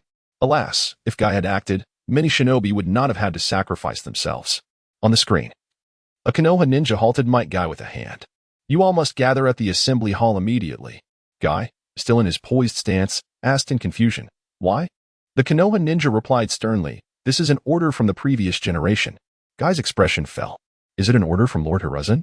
Indeed, Kakashi added, let us go, Guy. At this moment, Konoha village was in turmoil, with villagers vocally condemning Sarutobi Hiruzen. So it was the third's order? Why issue such a command? If it weren't for the third, my family would still be alive. He is the village's sinner. It is all the third's fault. Yet, there were also many who defended Hiruzen. You lot, on what grounds do you accuse the third Hokage? At that time, who could have known Guy's true strength? The third was also unaware. The situation was dire, and the third's command was clearly the most prudent choice. Moreover, Guy was merely a teenager. How could you expect him to stop the Nine Tails? No one is born a strong warrior. Many villagers who had initially believed in Guy's strength were rendered speechless. In the Hokage building, Mitarashi Anko observed Sarutobi Hiruzen's pensive demeanor and sighed, Hiruzen, this is not entirely your fault. Besides, Guy was still young, and his strength may not have been as formidable as one might think. Had he intervened, he might have only been walking to his own demise. The Hidden Leaf village finds itself in a dire predicament. Safeguarding the young ninjas is undoubtedly the most prudent course of action. Sarutobi Hiruzen shook his head, filled with remorse, and remarked, there is no need to absolve me. This was indeed my oversight. My lack of faith in the abilities of the village's ninjas has led us to this point. Even with the mere activation of the fifth gate, Guy could buy crucial time for the village. Perhaps just that fleeting moment could catalyze a significant turning point, rewriting many tragedies. Meanwhile, on another street, Akimichi Choji wielded his iron staff, effortlessly deflecting the debris that came hurtling towards him. Shikaku turned around, shouting towards the villagers shielded by Inoshikicho, now is the time. Non-combatants, quickly seek refuge. The villagers, having been rescued, hurriedly scrambled away, their gratitude unexpressed as they fled. As for the Nine Tails, a thick cloud of black smoke enveloped its surroundings. With a single swipe of its paw, it effortlessly crushed a building. At that moment, a ninja sprang forth from the mist, his expression resolute as he charged towards the colossal fox. Behold, Nine Tails. With swift precision, several kunai affixed with explosive tags were hurled towards the head of the Nine Tails. Boom, boom, boom, boom. The attack proved ineffective against the Nine Tails. When the explosive tag detonated on its face, it merely produced a small puff of black smoke. In a fit of anger, the Nine Tails swatted the offending ninja aside. Look over here. Nine Tails. Two more ninjas leaped high, hurling kunai affixed with explosive tags toward the beast's visage. The Nine Tails casually batted them away with a swipe of its paw. Chapter 60. Clearly not the good guys. Where are you looking, Nine Tails? A group of ninjas leaped to the rear of the Nine Tails. But before they could launch their explosive kunai, the creature struck them with a powerful punch. Behind the Nine Tails, a ninja perched on a tree shouted to his comrades, do not falter. Even if we cannot defeat the Nine Tails, we must do everything in our power to hold it here for the sake of the villagers' escape. No sooner had he spoken than the Nine Tails slammed its paw down, obliterating several large trees. On the rooftops, a group of ninjas shouted as they jumped, do not act recklessly. Assemble at Lord Hiruzen's location. Following behind them was Sarutobi Hiruzen, who called out, pass the orders along. Memories of his conversation with Danzo flashed in his mind. Why prevent the Uchiha? Their Sharingan could suppress the Nine Tails, while the Uchiha's Sharingan could indeed restrain the beast. It also held the potential to control it. Sarutobi fell silent upon hearing Danzo's words. In Uchiha territory, a captain urged, let us assist. Faye crossed his arms, gazing at the rampaging Nine Tails. No. Our duty is to protect and evacuate the civilians. That is the village's command. In the land of fire, the daimyo paused his fanning, squinting his eyes. Has this occurred before? If the Sharingan can suppress the Nine Tails, why not allow the Uchiha to help? Instead, many innocents from Konoha have perished. How is it that Sarutobi Hiruzen, the Hokage, follows Danzo's every word? Who truly holds the title of Hokage? Indeed, Sarutobi Hiruzen has grown old. In the Pure Land, Izuna scoffed, distrustful of the Uchiha? The deaths of so many villagers rest upon the shoulders of you high-ranking officials. Surely these two aren't disciples of Hashirama? If you cannot trust the Uchiha, who can you trust? Madara chuckled coldly, having anticipated this turn of events. In his heart, he knew Hashirama's prejudice against the Uchiha ran deep. Hashirama furrowed his brow in contemplation. This is clearly Danzo's doing behind the scenes. The monkey only questioned him afterward. Who gave Danzo the audacity to make such decisions without the Hokage's consent? Despite his thoughts, if he were in Danzo's position, he too would hesitate to trust the Uchiha at such a critical moment. The Sharingan could indeed control the Nine Tails, with the three Tomo in its eyes serving as the best proof. No one could ascertain whether the Nine Tails at that time was under the control of the Uchiha clan. His reproach of Danzo stemmed from the fact that Danzo had acted without the Hokage's knowledge. Hashirama appeared distressed. The Uchiha are family within this village. How can you, the monkey who has inherited the will of fire, not trust the Uchiha? Why heed Danzo's words? If only we had the Uchiha's assistance. Yet now, it was too late. In Konoha, it is fortunate the Uchiha were intercepted. Indeed, they are not a reassuring clan. Who knows if any of their members would take the opportunity to control the Nine Tails with their Sharingan. Among the villagers, some harbored distrust toward the Uchiha, while others remained supportive. Who is this old man? If the Uchiha had been allowed to intervene, how could the village have suffered such losses? It was this old man who obstructed them. Why must the third take the blame? The truth lay before them. While it remained unclear whether the Nine Tails had been controlled by the Uchiha, the clan had genuinely sought to assist. Most of their members were unaware of the circumstances. They were not cowards. I have never regarded the Uchiha as cowards. They have saved many comrades on the battlefield. Although their demeanor may be harsh, and they may look down upon us, I have once been saved by a member of the Uchiha clan, for which I remain grateful. At last, the truth is revealed. The live broadcast restores justice for the Uchiha. How delightful. Is this truly the case? I thought the Uchiha would abandon their comrades in times of peril. How could that be? Do not harbor prejudice. Trust me, while the Uchiha may seem aloof, they will undoubtedly come to your aid in times of danger. Why does the Third Lord place such blind faith in that grotesque old man? He does not look like a good person. His expression is grim, and his gaze is frightening. Is he an elder of the village? Aren't there only two elders? While the crowd murmured among themselves, on the screen, atop Hokage Rock, a flash occurred as Minato landed on a tuft of hair belonging to the fourth Hokage. Bearing the name of Hokage, it is my duty to protect the family within this village. He raised his gaze toward the colossal fox wreaking havoc, his expression turning grave.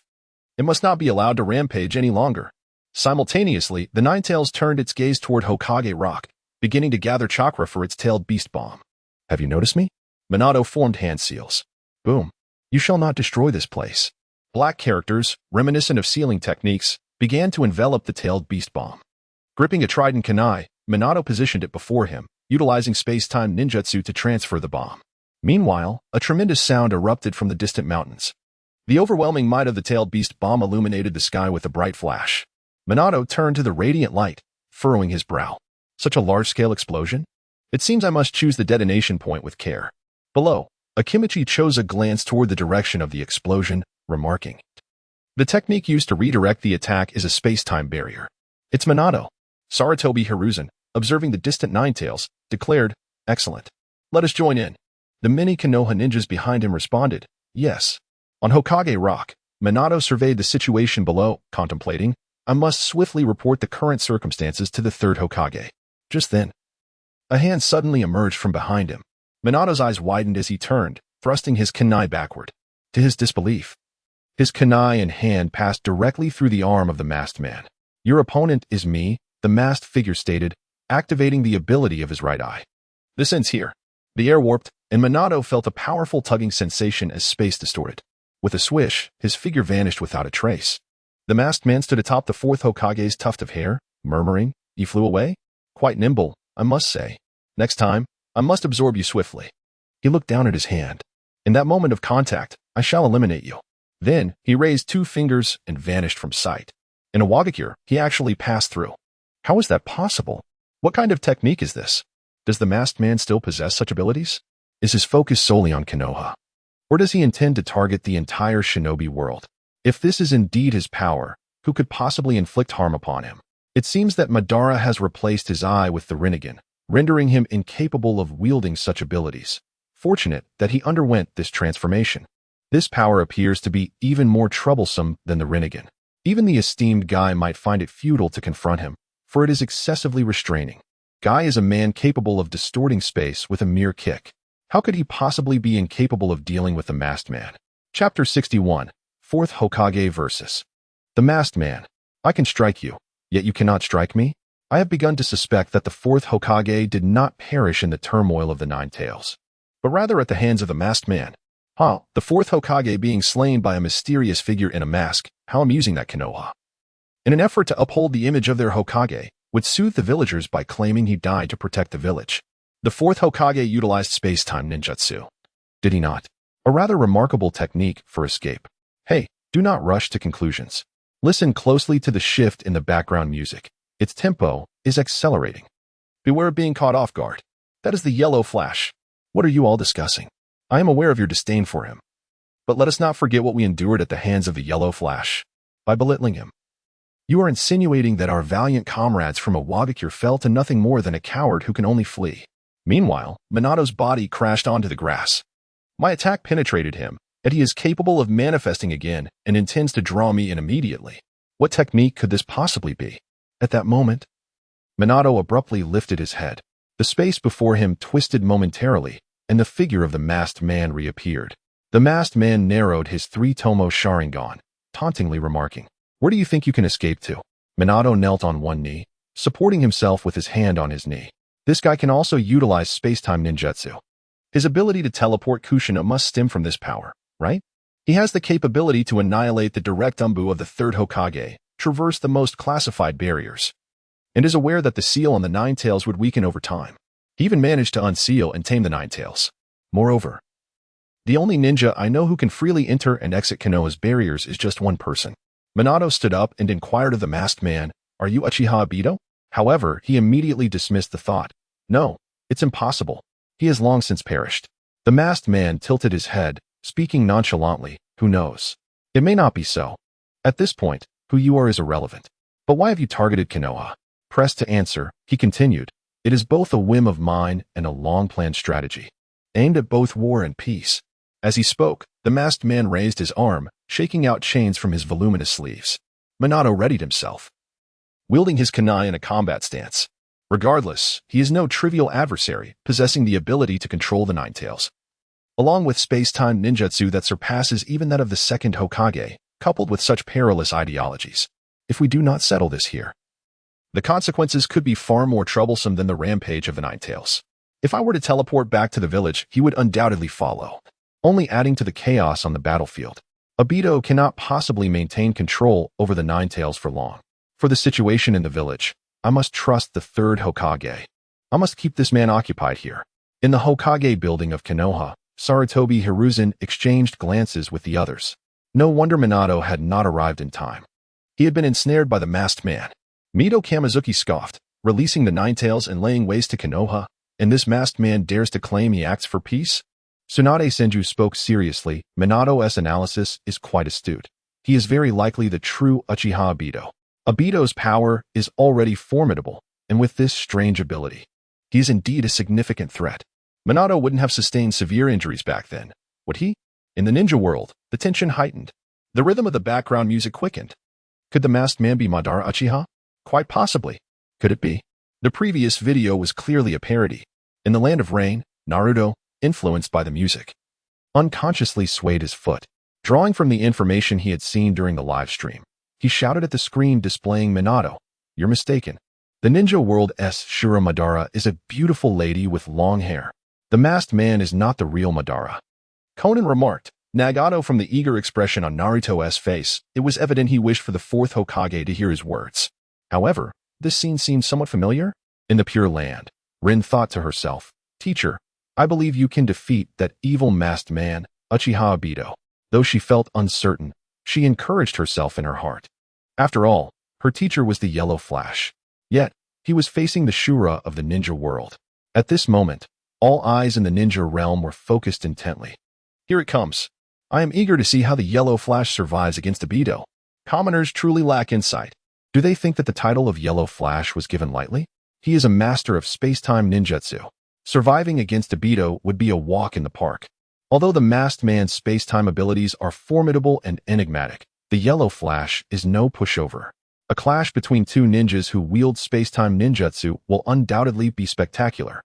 On the screen, the masked man declared, "Now that the Nine Tails is unleashed, you have no hope left." As his words faded, both combatants charged toward one another. Minato thrust his kunai forward, only for his form to pass directly through the masked man's body. The masked man swiftly pulled with his right hand, ensnaring Minato with chains. With a swish, Minato's form reappeared beside a kunai. That guy's physical form renders my physical attacks ineffective. His body only materializes during an attack. In other words, I can only target the moment we strike at each other. However, for him, an attack entails risk. Moreover, considering the duration, he can control the nine tails. He likely does not intend to engage in a protracted battle. The one with the quicker attack speed will determine everything. With this thought, Minato gripped his kunai and charged toward the masked man. In the instant he turned to face him, he hurled the kunai while simultaneously gathering chakra for his Rasengan. The kunai passed through the back of the masked man's head. Simultaneously, the masked man's hand was about to reach Minato. In that fleeting moment, I have one. With a flash, Minato's form appeared above the diving masked man, his left hand grasping the kunai that had just traversed the masked man's head. And the Rasengan struck forcefully against the masked man's back. Bang! The masked man was slammed down to the ground by the Rasengan. A miscalculation. Did he follow the trajectory of the kunai? This is the second stage of the Flying Thunder God technique. As he spoke, Minato pressed down the Rasengan. With a thunderous roar, the ground beneath the masked man shattered, rocks and smoke erupting in all directions. Simultaneously, he marked the masked man's back with the Flying Thunder God seal. Witnessing this, Sarutobi Hiruzen nearly choked on his own saliva. Cough. Truly impressive, Minato. Cough, cough. Mito Kage and T.K.S.H. Rin were left utterly speechless by Minato's display of skill. Jiraiya remarked, the combat intelligence of the fourth Hokage is truly unparalleled. Chapter 62. Weakness? Upon witnessing this, Rin covered her mouth with her hand, her eyes wide with astonishment. After a moment, she regained her composure. Admiration clearly shining in her gaze. Sensei is so cool. As she uttered these words, Rin felt a sense of relief in her heart. The masked man, Uchiha Obito, is the malevolent figure responsible for unleashing the Nine Tails and devastating the village. Heaven knows the depth of her anxiety upon witnessing the masked man's appearance on the screen, particularly when he revealed his formidable abilities. Thankfully, her teacher remained unharmed. However, it was her mentor's wife who suffered. As Rin thought of Kushina, the light in her eyes dimmed once more. Uchiha Madara. Unforgivable. Upon witnessing this, Kushina couldn't help but chuckle. After so many years of marriage, she had grown accustomed to Minato's charm, yet she was still captivated by his striking demeanor on the screen. Minato scratched his head, slightly embarrassed. Is it really that cool to see oneself from a third-person perspective? Another peculiar insight gained. Uchiha Taijima shook his head in disbelief. No, this cannot be my Madara. My Madara would never fall so easily into another's trap. Izuna made a sound of displeasure, pouting. Is that the technique of Senju Tobarama? However, this fourth Hokage does possess some merit. He is certainly far superior to that scoundrel Tobarama. Tobarama displayed a look of admiration. The Flying Thunder God technique. Executed even better than I could. And in just a simple exchange, he discerned the weaknesses of the masked man. Quite remarkable. Alas, he passed away in the prime of his life. Humph. Useless Obito. In the Kamui space, Obito was utterly despondent. His weaknesses were now common knowledge throughout the ninja world. Sitting on the ground, he hugged his knees, staring blankly at the screen. Why are you targeting me? Are you attempting to thwart the Eye of the Moon plan? Or is this all simply a twist of fate? Since the system descended upon the ninja world, nothing has gone smoothly for him. Plans shattered time and again. And even when he devised new strategies to counter, they were rendered futile. What do my efforts amount to if the Eye of the Moon cannot succeed? Feeling an urge to smash something in a fit of frustration, Obito glanced around, only to find nothing but emptiness. Humph. Useless Kakashi. In the Akatsuki organization. Pipajuzu exclaimed in disbelief. Such intellect. Is this a joke? Is he truly a prodigy? Madara, with such formidable abilities, had his weaknesses analyzed in an instant? In the ninja world, with such high intelligence coupled with space-time ninjutsu, if he wished to survive, how could anyone possibly defeat him? I, a man, must concede that the fourth Hokage is the most handsome man I have ever seen. His identity, status, strength, intelligence, and appearance are all unparalleled.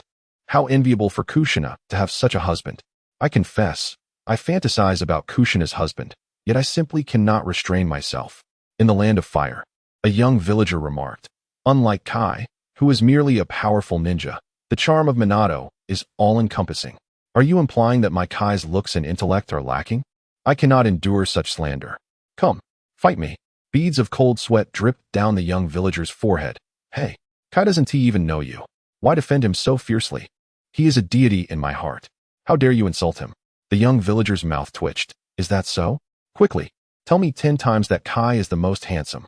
Otherwise, I shall beat you. On the streets of Konoha, several children were engaged in a raucous dispute. I refuse to play as Kai. I want to portray Minato. He is so dashing. No way. Minato is mine. Mine. You pushed me? Boo-hoo. Do you dare to push me? Witness my night guy. Ah, that hurts. Boo-hoo. Ha ha ha. You fell, didn't you? That dodge I just executed is called the second stage of the Flying Thunder God. You have witnessed my prowess, haven't you? Pa. You are nowhere near as handsome as Minato. Pa pa pa. You're not even as handsome as Kai. You insult me? Boo-hoo. You insult me. At the training ground. Might Guy, while sweating profusely and watching the live broadcast, sneezed spectacularly, nearly losing his breath. Could it be? Am I catching a cold? The mere thought petrified him. No way. If I truly catch a cold, it would be the utmost humiliation to my physique. On the screen, the masked man leaped from the ruins onto a stone. Ah. He covered his left arm with his right hand, watching in horror as that arm melted into a viscous puddle slipping from his sleeve. The masked man spoke nonchalantly. You have outmaneuvered me. This is what they call being elusive. One must never let their guard down. Just as he finished his sentence, he felt a kunai pierce his abdomen. Following that, Minato's palm pressed against his chest. Ah, the Flying Thunder God technique? So that's it. You marked me. Minato's gaze was sharp as he twisted his palm against the masked man's chest. The masked man looked down. Contract seal? Are you planning to separate the Nine Tails from me? Thus, the Nine Tails is no longer your possession. In the Pure Land, Hashirama couldn't help but laugh heartily, saying, Madara, did you see that? This impostor, who masqueraded as you to commit vile acts, was thoroughly taught a lesson by our fourth Hokage. And Naruto is an even more exceptional ninja than I am. A hint of amusement appeared on Tobirama's usually solemn face. Alas, this masked man is clearly not the true Madara. Otherwise, it would have been quite intriguing. He found the idea amusing, envisioning the Shura of the ninja world being outsmarted consecutively by Konoha's fourth Hokage. Kushina, like an excited fangirl, danced with glee. Ah, darling. You are just too handsome. And incredibly powerful. Konoha is amazing. Witnessing such a scene truly redefined my perception of Naruto. He is so charismatic. Indeed, tender and kind within. Yet fierce and decisive outwardly. How wonderful it would be if he were still alive. That wretched Uchiha Madara. If it weren't for him, the fourth would not have perished. The ninja world rejoiced. I knew it. From the moment he marked Madara's back with the space seal, I had my suspicions. This time, Madara's scheme has been utterly thwarted by the Yellow Flash. Does Madara seem less than clever? I remember someone saying the Yellow Flash would be soundly defeated by him. Quite the slap in the face, wasn't it? Madara's power is not invincible. He too has weaknesses. Someone curiously inquired, weakness? What is it? The individual replied with utmost seriousness. A lack of intelligence. On the screen, the masked man's body leaped back, distancing himself from Minato. Truly the fourth Hokage. I didn't expect you to injure my hand and separate the Nine Tails. However, the Nine Tails will eventually be mine. I am destined to unify the world. And I possess ample means to do so. Upon finishing, the space warped, and the masked figure vanished. Minato fixed his gaze intently in that direction. That feeling did not seem like a lie.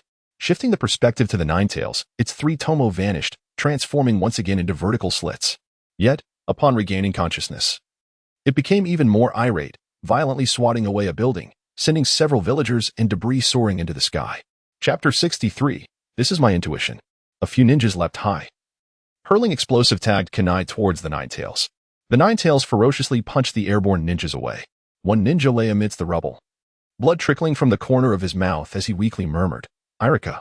The scene shifted to a forest where Yugao addressed the children before her, saying, Listen well, you youngsters must not approach the Nine Tails.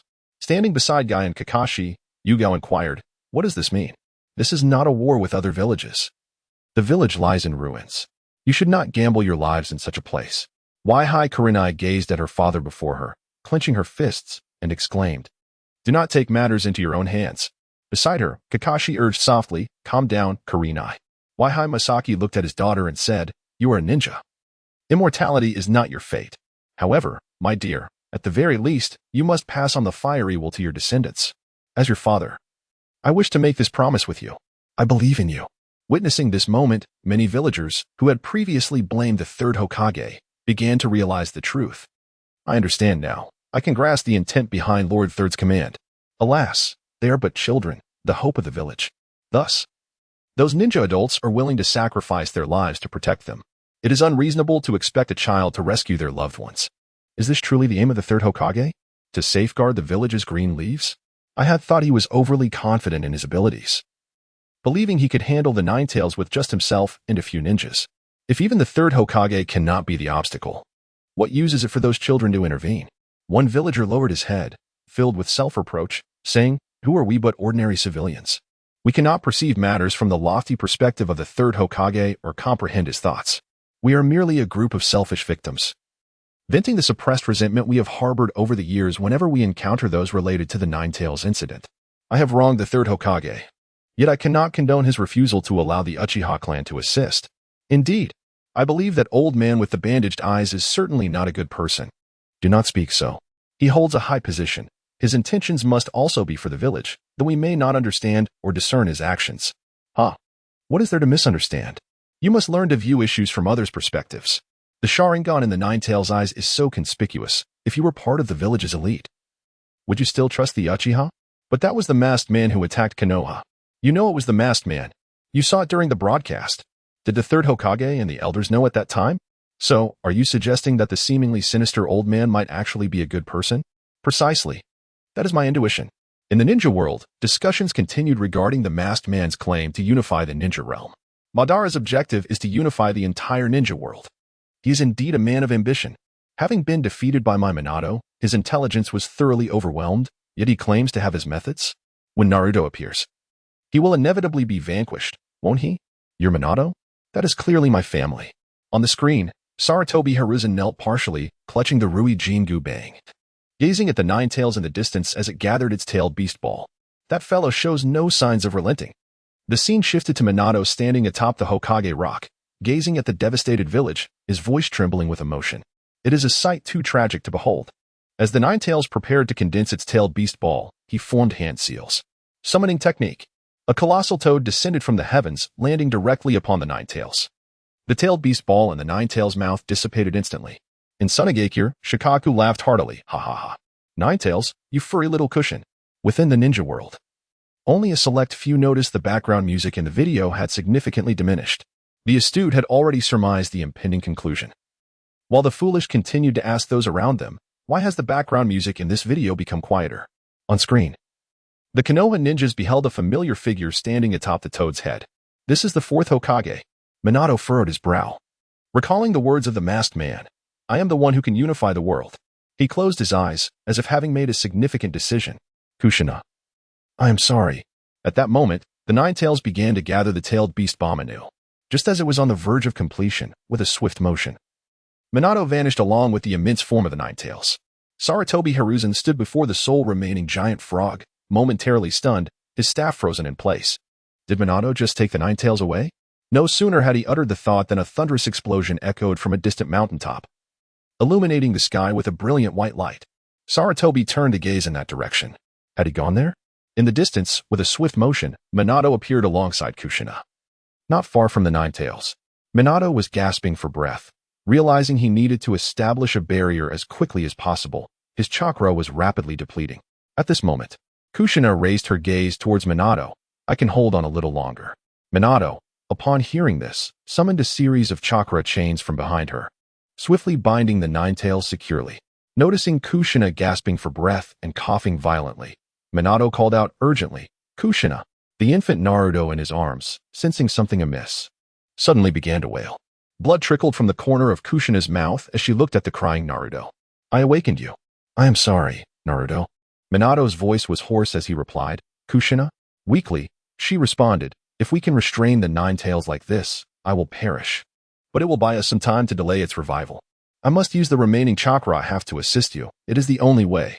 She smiled, her eyes narrowing into crescents. Thank you for everything you've done for me all this time. Minato was taken aback. Kushina, you have made me the fourth Hokage, made me your husband, and allowed me to be the father of this child. His voice was thick with emotion as he spoke. Kushina reassured him with a smile. Minato, do not wear that expression. I am truly happy knowing you love me. She then turned her gaze back to Naruto and Minato's arms. Moreover, today is this child's birthday. What more could I wish for if I were to live on, other than to envision a blissful future for our family of three? As Kushina's fragmented words reached Minato, tears began to flow uncontrollably down his cheeks. I have one last wish. I long to see Naruto as he grows. Minato wept. Kushina. You do not have to perish along with the Nine Tails. You shall use the remaining chakra to let me see Naruto, he said, wiping his tears. I will seal your remaining chakra within Naruto, combining it with the 8 trigram seal. Additionally, I will handle the Nine Tails myself. As a non-Jinchuriki. My only option is the Shiki F gene. Hearing this, Kushina's voice rose in intensity, but that technique will cause the user. Minato gazed steadfastly at her. Furthermore, the Nine Tails sealed within me is only half its power. Such immense strength cannot be subdued by mere physical means. From a strategic standpoint, it is unattainable. Your involvement in the Nine Tails sealing is crucial. If the Jinchuriki is absent before the Nine Tails revives, it could lead to a catastrophic imbalance of tailed beasts. By employing the Shiki F gene, we can permanently seal both my half and the Nine Tails, while the other half is sealed within Naruto, utilizing the 8 trigram seal. Minato addressed Kushina. I understand what you wish to convey. However, as Jiraiya-sensei spoke of the transformations in the world and the calamities that accompany them, I have confirmed both today. The masked man who attacked you will undoubtedly bring chaos, and this child, named by Jiraiya-sensei, will pave the way for the future as the Jinchuriki. For some reason, I firmly believe in this. With that, he gently placed Naruto down. Outside the barrier, Sarutobi Hiruzen, wielding his staff, finally arrived. He lifted his head, his pupils dilating in shock. What is that seal? Shiki F gene? Upon witnessing this, Makoto's eyes brimmed with tears. Kushina. Hiruzen bowed his head. He was aware of the events that had transpired, but on that day, he had observed from a distance. Now, he was witnessing it up close. Jiraiya felt a sense of melancholy. He gazed at the lower corner of the screen, his lips twitching involuntarily. Is the streamer really this affected?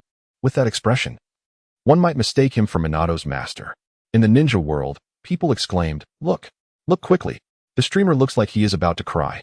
Surprisingly, despite the sorrowful context, some found it amusing. That face of his must look lovely when crying. Although this segment is quite tragic, it shouldn't evoke such reactions. Others joke lightly. Despite the streamer's good looks, this is hardly a manly display.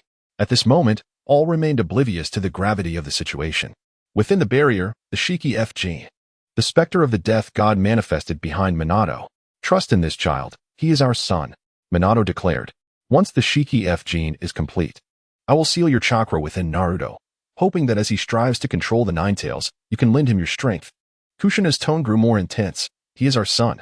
Because of that, I do not wish for Naruto to bear such a heavy burden.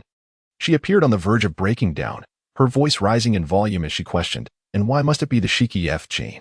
Just to see Naruto grow. For that fleeting moment, why must you sacrifice yourself? By this point, tears were evident in her tone. I hope you can stay by Naruto's side, guiding him to adulthood. Why must he become a sacrifice for the balance of the tailed beasts, for the sake of the nation, for the village? Why must you become a sacrifice for my sake? Minato fell silent for a moment before slowly responding, to abandon the nation, to forsake the village, and to relinquish a child. Surely, you, who have witnessed your homeland's downfall, understand the harshness of such a fate? What cruel life must one endure when their country is lost? He continued, his tone grave. Moreover, our family, pausing for emphasis, are all ninjas. He added, as long as I remain alive, I cannot win against you.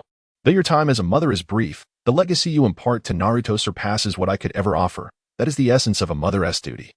This is not solely for you, but for Naruto as well. With that, he cradled Naruto once more. To willingly face death for the sake of your son is also the obligation of a father. The two within the barrier shared a profound gaze. Outside the barrier, Sarutobi Hiruzen struck the barrier with his staff, only to be jolted backward by the force of the rebound. Many in the ninja world, initially somber, found humor in this unexpected turn of events. Yet, the vitality in their chatter had diminished. This Hokage is quite amusing, using his staff to bang against the barrier? Tears are flowing. This old man is truly bothersome. It took considerable effort to evoke that sorrowful atmosphere. How annoying it is to be forced to laugh in such a melancholic moment. Yet, I cannot bring myself to resent this Hokage. I think I understand why the streamer reacted that way. On the screen, the Leaf Ninjas finally arrived. Third Hokage, what is the situation? Hiruzen pressed his hand against the barrier. No. To prevent the Nine Tails from escaping, they have opened the barrier ahead. We cannot enter. They intend to handle the Nine Tails themselves. Inside the barrier, the specter of the death god emerged from Minato's abdomen, seizing the soul of the Nine Tails. Damn fourth Hokage. Seal it. As Minato's words fell, the death god's arm pulled the Nine Tails soul from its host and forcibly sealed it within Minato. Ugh. Pain etched across Minato's face. My body is paralyzed. I never anticipated its chakra would be so heavy. After having half its soul sealed away, the Nine-Tails' body shrank dramatically in size. The chains that once bound it now draped loosely over its diminished form. Damn it. Minato slammed his palm onto the ground. With a resounding thud, a small sacrificial altar emerged from the earth. Next is the 8-trigram seal, to imprison the Nine-Tails within Naruto's body. The Nine-Tails bared its fangs, its voice dripping with malice. A sacrificial altar for the ritual? You intend to seal me away again? And inside that wretched brat, no less. Cough. At the sound of Kushina's coughing, Minato rushed to her side. Kushina. Now. The Nine-Tails' eyes flashed with vicious intent as it suddenly raised its claw, driving its razor-sharp nail toward Naruto, who lay helpless on the altar. Kushina and Minato's eyes widened in unison, their bodies instinctively shielding the altar. Shink. The Nine-Tails' nail pierced clean through their chests. Blood sprayed as they gritted their teeth. Minato's brow furrowed in pain, while Kushina clenched her eyes shut. The nail had pierced through the chests of both individuals. Yet Minato exerted all his strength, striving to use the heel of his shoe to brace against the ground, preventing the Nine-Tails' claw from advancing towards Naruto. The ground was ground down by Minato's shoe, producing a cloud of dust. No one, save for himself, could fathom the excruciating pain he was enduring at that moment. In the Pure Land, Kushina's heart ached at the sight, as the sound of dripping echoed in her ears. It was the blood from the Nine-Tails' claws, dripping onto Naruto's chest. I have stated that this is a duty within my father's capability. Therefore, shouldn't a mother fulfill this obligation even more? Chapter 65. Delivering a critical blow. The Nine-Tails' neck was tightly bound by the adamant and sealing technique, its only means of expression a gaze filled with hatred. You, Kushina. Drenched in cold sweat, weakly remarked, this is the first time I've lost to you in a couple's quarrel. I understand how serious you are. Minato, gritting through the pain, replied, thank you, Kushina. With that, he dabbed a bit of blood from the corner of his mouth with his thumb and smeared it onto his palm, slowly beginning to form hand seals. Summoning technique. Bang. A formidable-looking toad appeared, crossing its arms and exuding an air of arrogance. However, in the next moment, Nine-Tails. The toad, Fukasaku, cried out in alarm, then turned to the two and loudly inquired, I say, Fourth Hokage, what is happening here? Fukasaku. I entrust the key to the seal to you. Immediately ensure that Jiraiya-sensei safeguards it. After accepting the key into his scroll, Fukasaku solemnly stated, I have received the key. I shall take my leave now. With that, it vanished with a resounding pop, and Minato exhaled a sigh of relief. Thus, I find solace. He spoke softly, Kushina. It appears we cannot endure much longer. It is nearly time to initiate the 8-trigram seal. I wish to seal as much chakra as possible within Naruto. We must part for a while. If there is anything you wish to convey to him, now is the moment. Kushina gazed at Naruto on the altar, and it was evident to anyone that her eyes were filled with profound reluctance. Naruto, do not be picky with your food. Ensure you eat well each day and grow robustly. Remember to take warm baths daily and avoid staying up late. Ensure you are well rested. Additionally, cherish friendships. It is all right if you do not have many, as long as you have a few trustworthy companions. Although I may not excel in this area, you must strive to learn and master ninjutsu. However, everyone has their strengths and weaknesses. Do not engage in reckless borrowing. And always remember to save the rewards from your missions diligently. You must wait until you are 20 to drink alcohol, as excessive consumption is detrimental to your health. Moderation is key. Furthermore, regarding the 3 prohibitions concerning women, as your mother, I confess my understanding is limited in this regard. In essence, there are only men and women in this world. Inevitably, you will develop an interest in the latter. Just be cautious not to become entangled with peculiar women. Seek out exceptional females like your mother. And concerning the same 3 prohibitions, be wary of Jiraiya-sensei. Upon hearing this, Minato could only smile wryly. Jiraiya. Upon hearing Kushina mention his name, felt a lump in his throat. Tears uncontrollably streamed down his face. What kind of teacher am I? Unable to even save my own disciple? In the wake of this, Scorpion fell into a contemplative silence. This scene successfully evoked within him a profound reminiscence of his parents. Ever since he had transformed himself into a mere puppet, he had believed he had forsaken the emotions inherent to humanity. Yet now, beyond the feelings of poignancy and sorrow, a flicker of compassion for the savior Naruto began to stir within his heart. Perhaps this is what it means to empathize? Both he and Naruto had suffered the loss of their beloved parents. Naruto felt as though his heart were being violently torn asunder. The pain so intense that even the act of breathing became a struggle. This stirred a sense of unease in the previously silent pain of the Akatsuki and the tearful Konin. This scene compelled Naruto to experience a suffering far beyond his years. For on the screen, it was his very own parents facing death. That day marked not only his birthday but also the anniversary of his parents' demise. As he listened to Kushina's earnest admonitions, tears and snot flowed down his cheeks like a broken dam. He gazed at his mother on the screen, blood at her lips, trembling as she instructed the infant on the altar. Naruto, regardless of the hardships or pains you encounter, you must adhere to your own pace and cherish your dreams, nurturing them with unwavering faith in yourself. Minato looked at Kushina, his eyes brimming with guilt. As their conversation continued, tears welled in Kushina's eyes. I still have so many things I wish to share with you, and I long to live alongside you. I love you. In her final moments, Kushina expressed her regret. I'm sorry, Minato. I spoke too fervently. Minato shook his head gently. No, it's all right. He tilted his head slightly, gazing at Naruto on the altar. Naruto. What your nagging mother wanted to convey is akin to what I wish to express. With that, he closed his eyes. A trigram ceiling. The screen abruptly darkened. Upon witnessing this, the Nine Tails fell silent. Thanks to the live broadcast, it was the first time in its Fox life that it felt the warmth of having parents. Observing the world outside, it saw Conan, with swollen eyes, comforting Naruto softly. The emotional impact of this scene resonated particularly with those who had grown up without parents or those who had lost them despite once having them. This was especially poignant in the land of Rain, where 10 children struggled to find a pair of parents. A young girl wept, gasping for breath. Wah, Kushina. I've given up on dreaming of Minato. You truly are a wonderful wife and mother. Her companion beside her wiped away tears and retorted, your snot is dripping everywhere. How disgusting. The girl, hands on her hips, shot back. And you dare criticize me? I didn't find you disgusting just now. Wiping your tears is such a remarkable feat. ISNT it? Hurry. Keep your hands near your nose. More is about to flow. I know, RS. Korazetsu looked up at the moon, determination in his gaze. Mother, I will undoubtedly rescue you, no matter the obstacles that lie ahead. Itachi paused his steps and turned to face the direction of Konoha. In this moment, he gained a profound understanding of the love parents have for their children. Reflecting on that letter, a tremor coursed through Itachi's heart. Perhaps it would be best to visit the Azuki Castle prison first and discreetly deal with Danzo? He must not be allowed the chance to return to Konohagakure alive. His thoughts were perilously dangerous. Within the Kimui dimension, Obito had donned his mask. Rin, if you were to see me like this, you would probably not even spare me a glance, would you? For someone who has committed such acts, if I do not realize the Eye of the Moon plan, even taking my own life in atonement would not suffice to repay my sins. The Moon Eye plan, I shall achieve it by any means necessary. In Sunagakure, Gaara stood atop a tall building, lost in thought as he gazed at the horizon. His silhouette appeared somewhat solitary.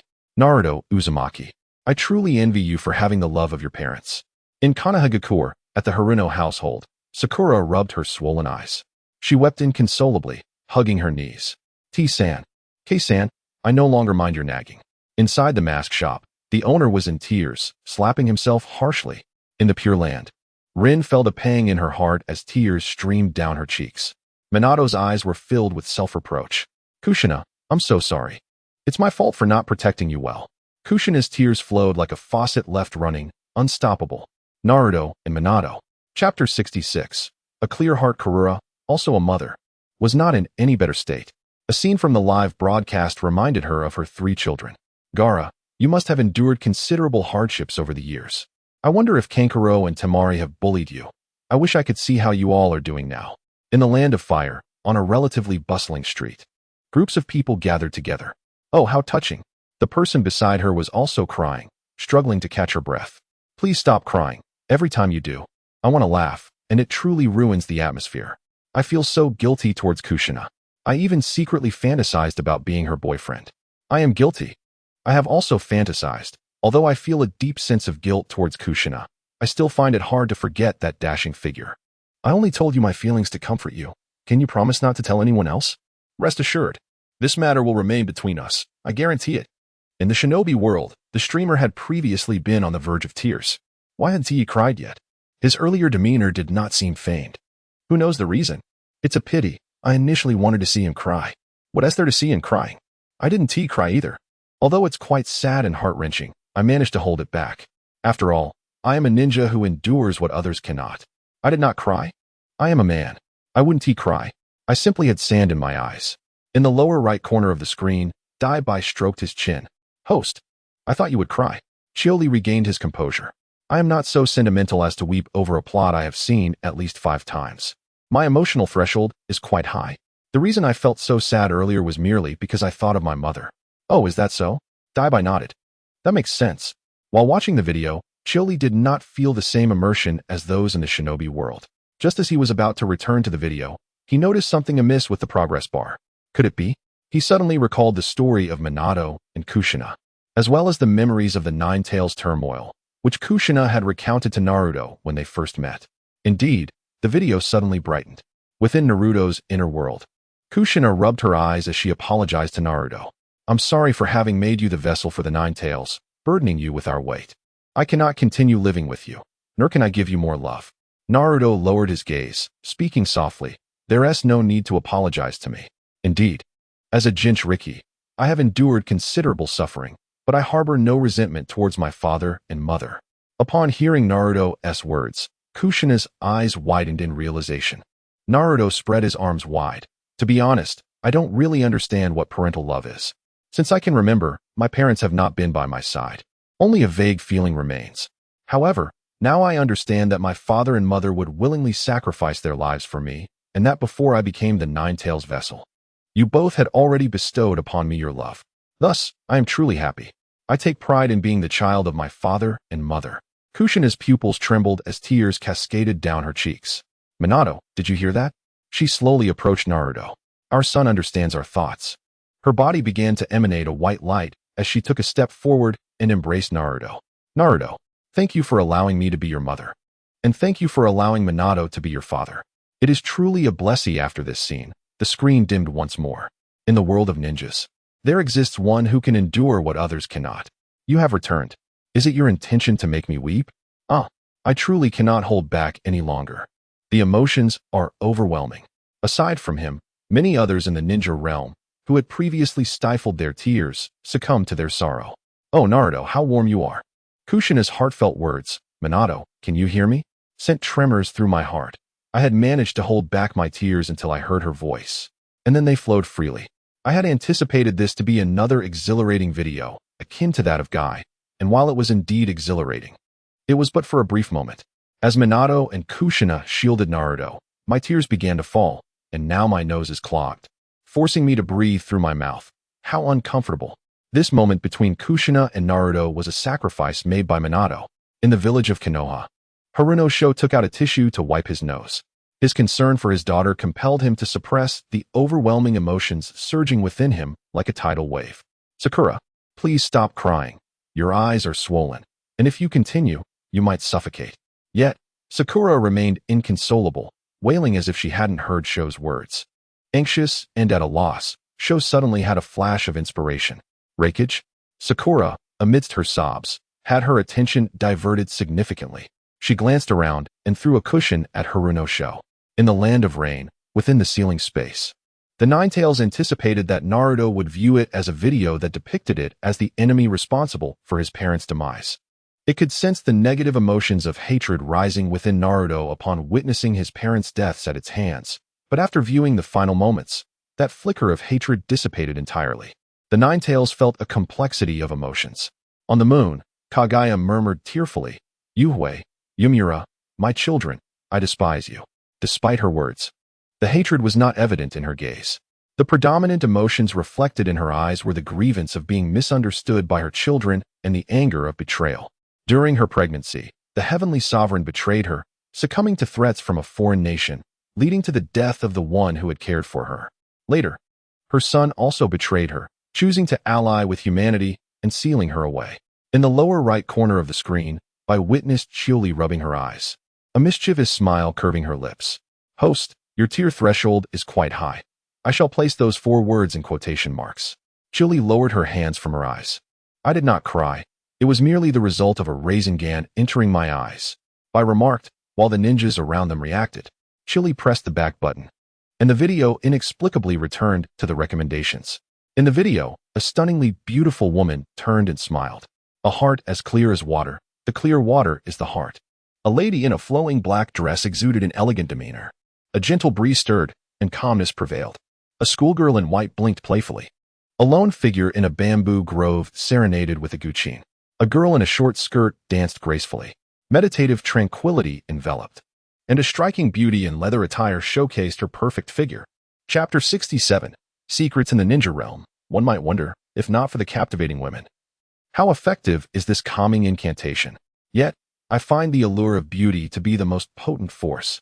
Both elements are impactful. The enchanting women divert our attention, while the calming incantation soothes our emotions. What a marvelous video and calming spell.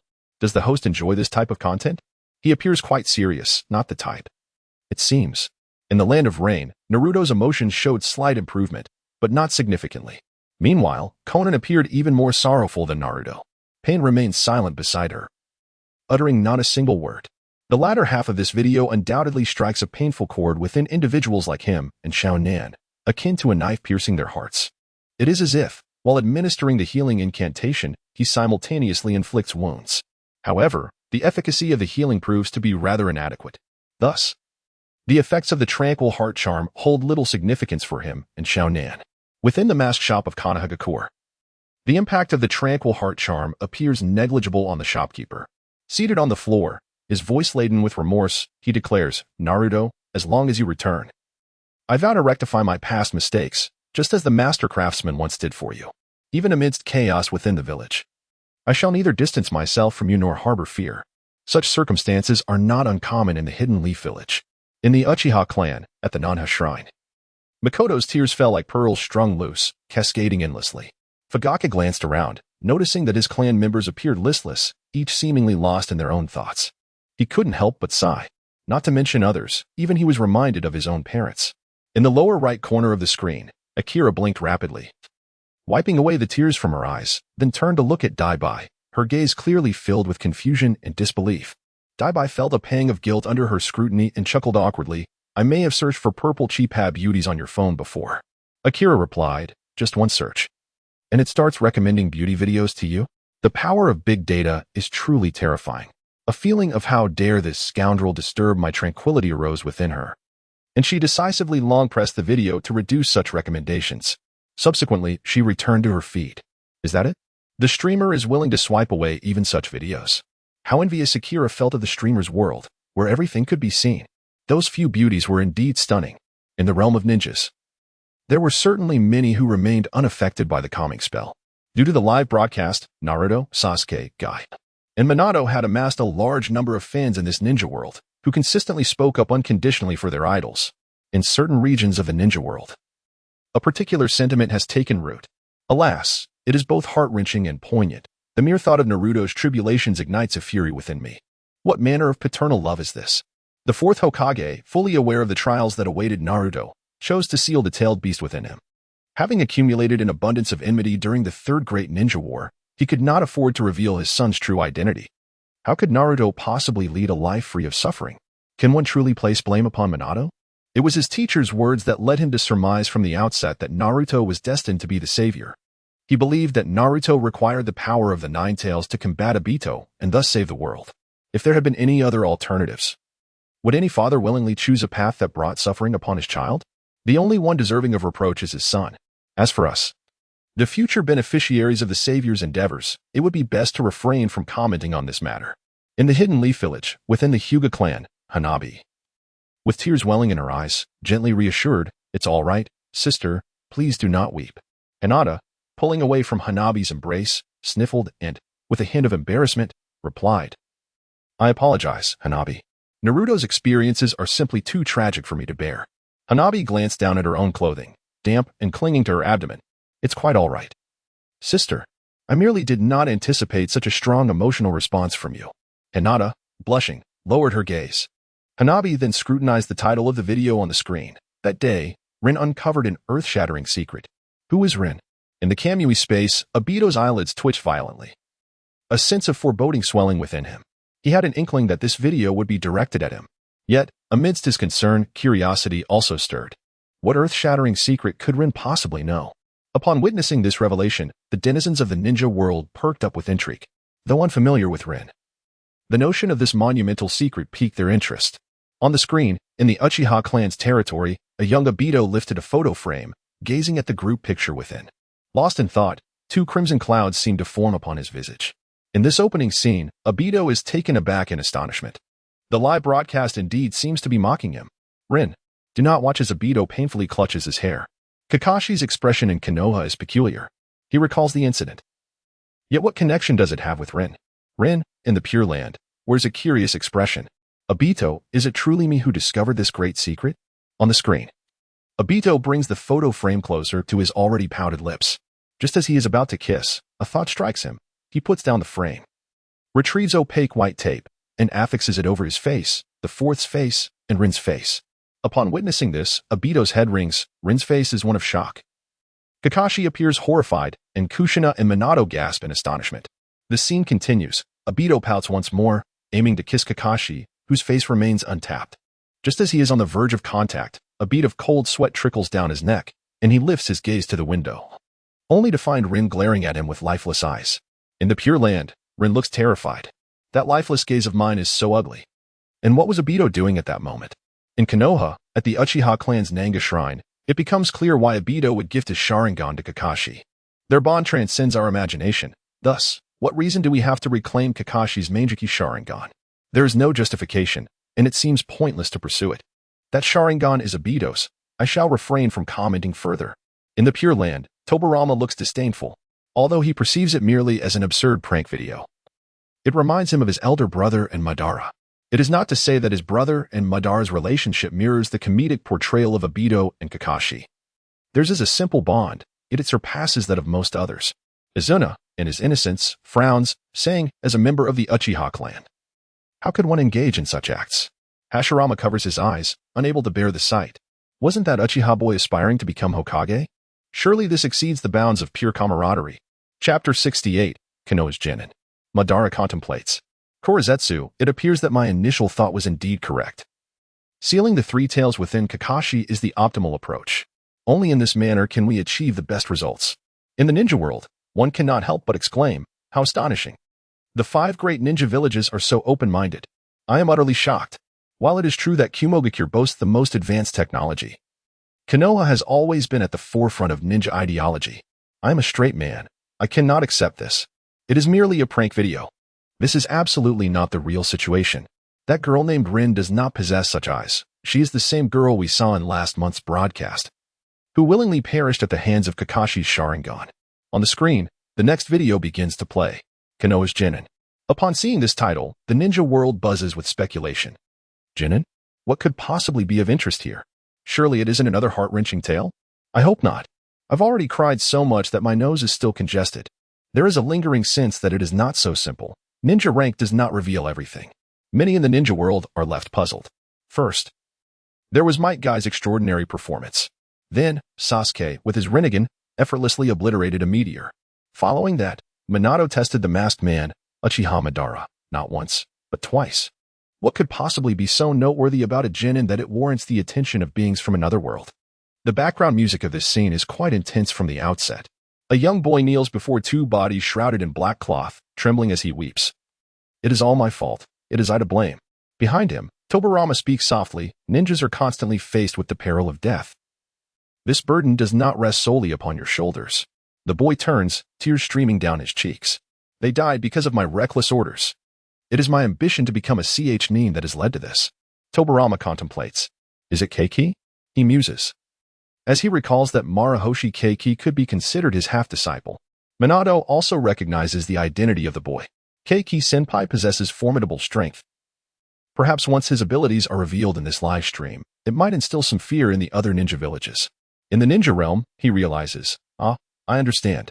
He is burdened by guilt for having caused the death of his comrades, which is why he has lived as a Genin for a lifetime. This suggests that the boy's strength might not be as feeble as it appears. Analyzing the background music of this video, it seems this Genin could indeed possess considerable power. He looks utterly unremarkable. His true strength is indiscernible. On the screen, a Konoha ninja places a hand on Naruto's shoulder, smiling as he inquires of Marahoshi Keiki. A perennial Genin, how many years have you been one? At this moment, Keiki resembles an elderly man, squinting with a smile as he replies, This year marks exactly 50 years. Accompanied by passionate English background music, the scene shifts. In a forest, Naruto asks Keiki, Can I ask you to return to Konoha alone to report the situation? What about you, Grandpa? Keiki replies calmly. It is imperative that they understand Konoha's strength has not waned. With a smile, he adds, I entrust this to you, Naruto. Naruto obediently runs towards Konoha. Once Naruto is a distance away, dozens of ninjas appear behind Keiki. With his back turned to them, Keiki slowly draws his sword from its sheath. In a flash, the blade gleams. In the next moment, the light of the sword is past. Keiki's swordsmanship is sharp and precise, effortlessly cutting down those ninjas as if slicing through vegetables. This scene indeed left many in utter disbelief. What have I just witnessed? A single strike for each? Is this old man treating ninjas like mere cabbages to be chopped? Such formidable prowess he possesses. These are ninjas, and yet he single-handedly decimates them? My assessment is that he pales in comparison to the illustrious Kaikage. Crawl away. How many formidable beings in this world can truly rival the Kaikage? Moreover, he is merely a lowly genin. Is it really necessary to hold such lofty expectations of this elder? What a fine lowly genin, who now refuses to undertake missions against the genin of Konoha. Who knows, perhaps I too might encounter a scenario where a teammate perishes, leading to a lifetime of guilt as a mere genin? The burden on this elder's back is indeed formidable, effortlessly deflecting so many shurikens without a scratch. Such grace. The movements of this elder are so fluid and elegant, it feels as though he is confronting not a band of ninjas, but an assembly of ordinary folk. At that moment on the screen, earth release, earth pillar explosion. Gyuk leapt backward into the water, extending his hands and forming two seals. As he performed this jutsu, memories flooded his mind. The second Hokage spoke, I understand your resolve to remain a genin for life, but I shall not permit any complacency. Follow me, and I shall spur you on with my techniques. Water release, water barrier. Kisame thought he must be mistaken. How did he just form those seals? Zabuza's eyes widened in disbelief. Am I seeing correctly? A two-seal water barrier? Taught by that rascal Senju Tobarama? Izuna turned his head. Humph. I once thought you were quite strong, but it seems you are nothing exceptional after all. On the screen, avalanche of rocks. Gyuk's mind flashed with the image of the third Hokage holding a shuriken. Subsequently, a shuriken manifested in his own hand. At that moment, he seemed to be enveloped in the shadow of the third Hokage. Gyuk hurled the shuriken. Shuriken shadow clone technique. With a flurry, all hostile ninjas, save for the female ninja, were utterly annihilated by this technique. Exhausted after employing these jutsu, Gyuk collapsed to the ground. A female ninja emerged from the shadows with a smile. You look quite fatigued, old man. Allow me to shatter that frail body of yours. Gyuk panted heavily. The second Hokage, the third Hokage, do I also possess the will of fire? At that moment, the view ahead darkened as Naruto stood before him. Gujia looked up in astonishment. Naruto? Why? Why have you returned? With his back turned, Naruto turned his head and smiled, saying, A man destined to become Hokage will never allow his comrades to sacrifice themselves for him. In Gujia's mind, three figures flashed before him. The fourth Hokage declared, I will never allow my comrades to die for me. The third Hokage asserted, As long as I am alive, I will not let you die in vain. The second Hokage remarked, Then during your time alive, make sure to atone for your sins. In the ninja world, one could not help but exclaim, Wow. Naruto shines like a warm sun. How comforting. The fourth Hokage is so gentle and handsome. The contrast with the second Hokage is striking. This old man, despite his age, possesses such strength. One can only imagine how formidable he was in his youth. Konoha truly is a gathering place for monsters, with powerful individuals emerging one after another. Indeed, in the first great ninja war, there were the second and third Hokages. In the second, the legendary three ninjas and White Fang. In the third, the Yellow Flash rose to prominence, and if all goes as expected, this generation will be represented by Sasuke and Naruto. They also have Guy and this esteemed elder. Konoha is truly abundant in talent and strength. Speaking of which, I wonder if this old man will simply perish like this chapter 69, the little fanboy on the screen. The female ninja thrust her blade into the ground. You all need to know your limits. Before she could finish her sentence, Gujia shouted loudly. This is a Konoha ninja. We will never allow scoundrels like you to destroy our village. The female ninja began forming hand seals with both hands, shouting, Die, old man. Earth release, Earth Stone Dragon. Gujia's gaze sharpened as he formed 4 hand seals. I will not perish. Water release, Water Dragon Bullet. A pale blue dragon surged forth from the water, sinking its jaws into the neck of the stone dragon. Upon witnessing this, the female ninja stumbled back in panic, collapsing to the ground in fear. After the scene concluded, the screen faded to black. Zabuza began to question his life choices. Is his water dragon bullet formed with only 4 seals? Ashigaki Kasame shook his head. This venerable elder of Konoha is hardly a true ninja. Pipa Shirzan, imitating the ancient techniques, raised his hands, eager to attempt the four seals. However, at that moment, the screen illuminated once more, and the stirring background music surged to life. Upon recognizing the figure on the screen, Pipa Shirzong instinctively lowered his hands and took a half-step back. The image revealed Might Guy, unleashing the 8 gates in front of a young Kai, enveloped in a radiant green aura. "Father, what is this?" Kai inquired. Might Guy explained, "The 8 gates. One of the forbidden techniques." Kai gazed at his father in awe. "When did you learn such a formidable technique?" Might Guy responded, "As a low-ranking ninja. I persevered in my training for 20 years to finally master this singular move." Kai murmured softly, 20 years. "So, this is the only technique Father can impart to you. And for you, it shall be the most extraordinary move. You have already become an exceptional ninja. But when employing this technique, a stringent condition must be met: self-restraint. In the ninja world, this remarkable low-ranking ninja is indeed the father of Kai. Undoubtedly. This video must be extraordinarily captivating. I firmly believe that Kai's father surpasses him in strength." I wonder what basis you have for this theory. I still believe that Kai is the strongest. I also think Kai is stronger. He is a deity in my heart. But Guy can make Kai call him father. Ah. That. It does seem plausible when you put it that way. The scene on the screen shifted, revealing Kai, Ebisu, and Nara Shikamaru gazing at the formidable 7 ninja swordsmen opposite them. There is no escaping now. Is that not the 7 ninja swordsmen of the mist? Pipa Shirzan gazed at the 3 young ninjas in the distance. To think that even the young ninjas from other villages are aware of us. Have we become renowned figures? With that, he raised his executioner's blade and exclaimed, "Oh dear, there's a small nick on the edge. It needs to taste some blood to allow the iron to regenerate." The 3 young ninjas from Konoha stared at Pipa Shirzong, seemingly paralyzed with fear, unable to move a muscle. Shifting the perspective, a ninja radiating a green luminescence darted past a path with a swift motion, leaving only a fleeting green afterimage. Witnessing this, Pipa Shirzong's lips twitched. He conceded that his earlier words had indeed been a touch arrogant. The ninja, enveloped in an ethereal green glow, though reduced to ashes long ago, remains haunted by profound psychological scars. Is it the 7 ninja swordsmen of the mist? Do they still wish to intimidate the Emperor Kai? Your time of arrogance is drawing to a close, I assure you. This fanged ninja, remember the haughty demeanor you exhibit at this very moment. The might of the 7 ninja swordsmen of the mist is indeed formidable. However, it greatly depends on their opponent. And they are now faced with the father of Emperor Kai. Prepare to meet your demise. There is no salvation. Inform their families to make arrangements for their final rites. The second Tsuchikage, with a gleeful malevolence, remarked, "Kisame Hashigaki, please accept my condolences. The reputation of your mist will soon be extinguished." In the screen, Kurama Shinjin despaired.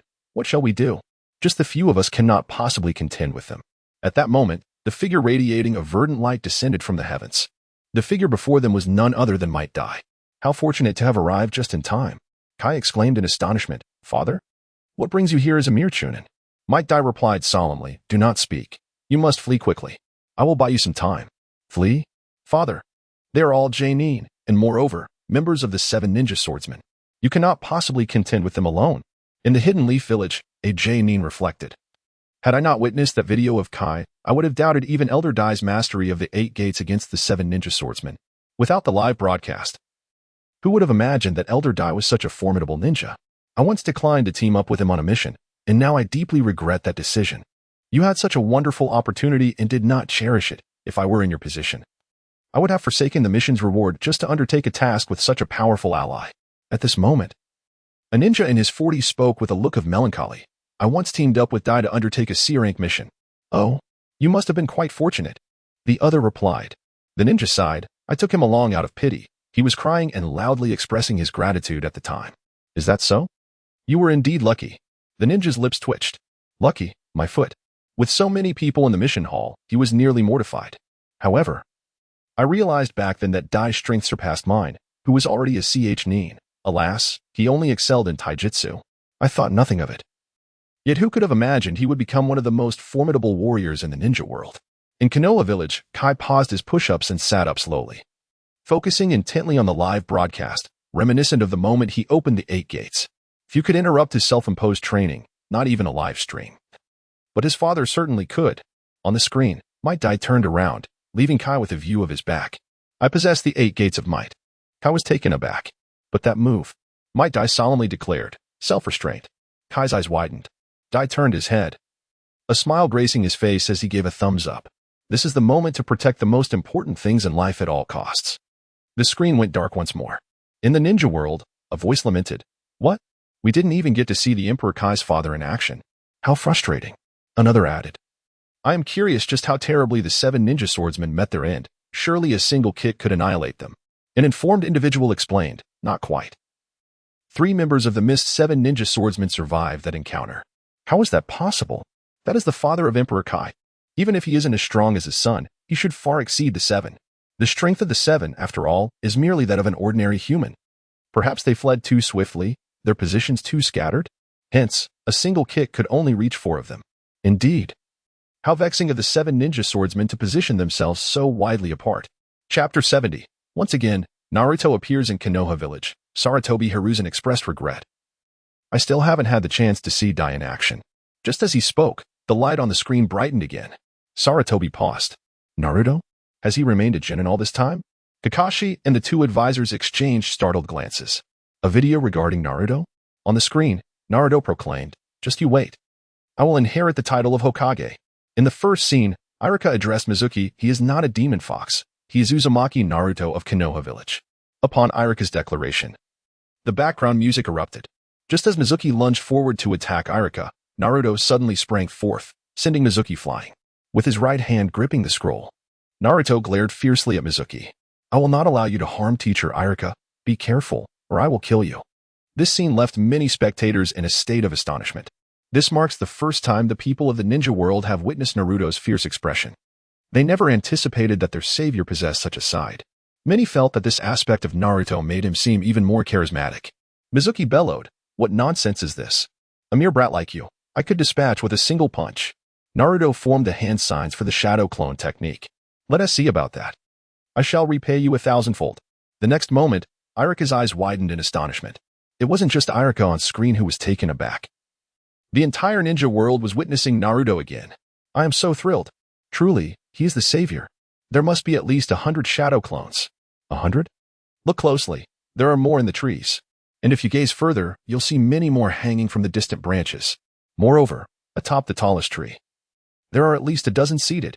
So Naruto has been this strong since childhood. I had thought he would gradually grow stronger.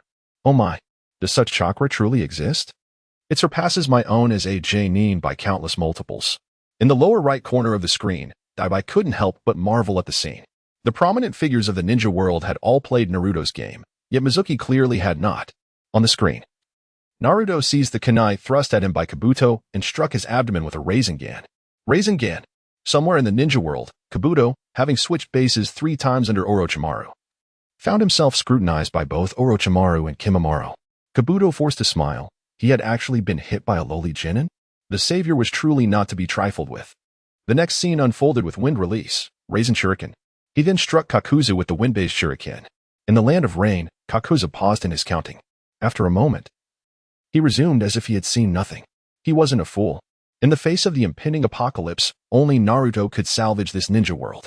If he sought to confront Naruto, he might well lose the chance to count his money again and could even become a target of enmity in the ninja realm. He had just begun to savor a peaceful life in his later years and did not wish to lose it so soon. The scene shifted to a desolate ruin, where Sakura gazed around at the devastation, her pupils trembling incessantly. What is this? How did it come to this? Her tears fell to the ground as her fists clenched tightly. Naruto, hurry up, please. In the distance, amidst the ruins, a sudden explosion sent up a cloud of smoke. The wind tousled Sakura's hair as she gazed at a familiar figure in the distance. Amidst the swirling smoke appeared a mysterious silhouette, adorned in a red cloak and carrying a massive scroll.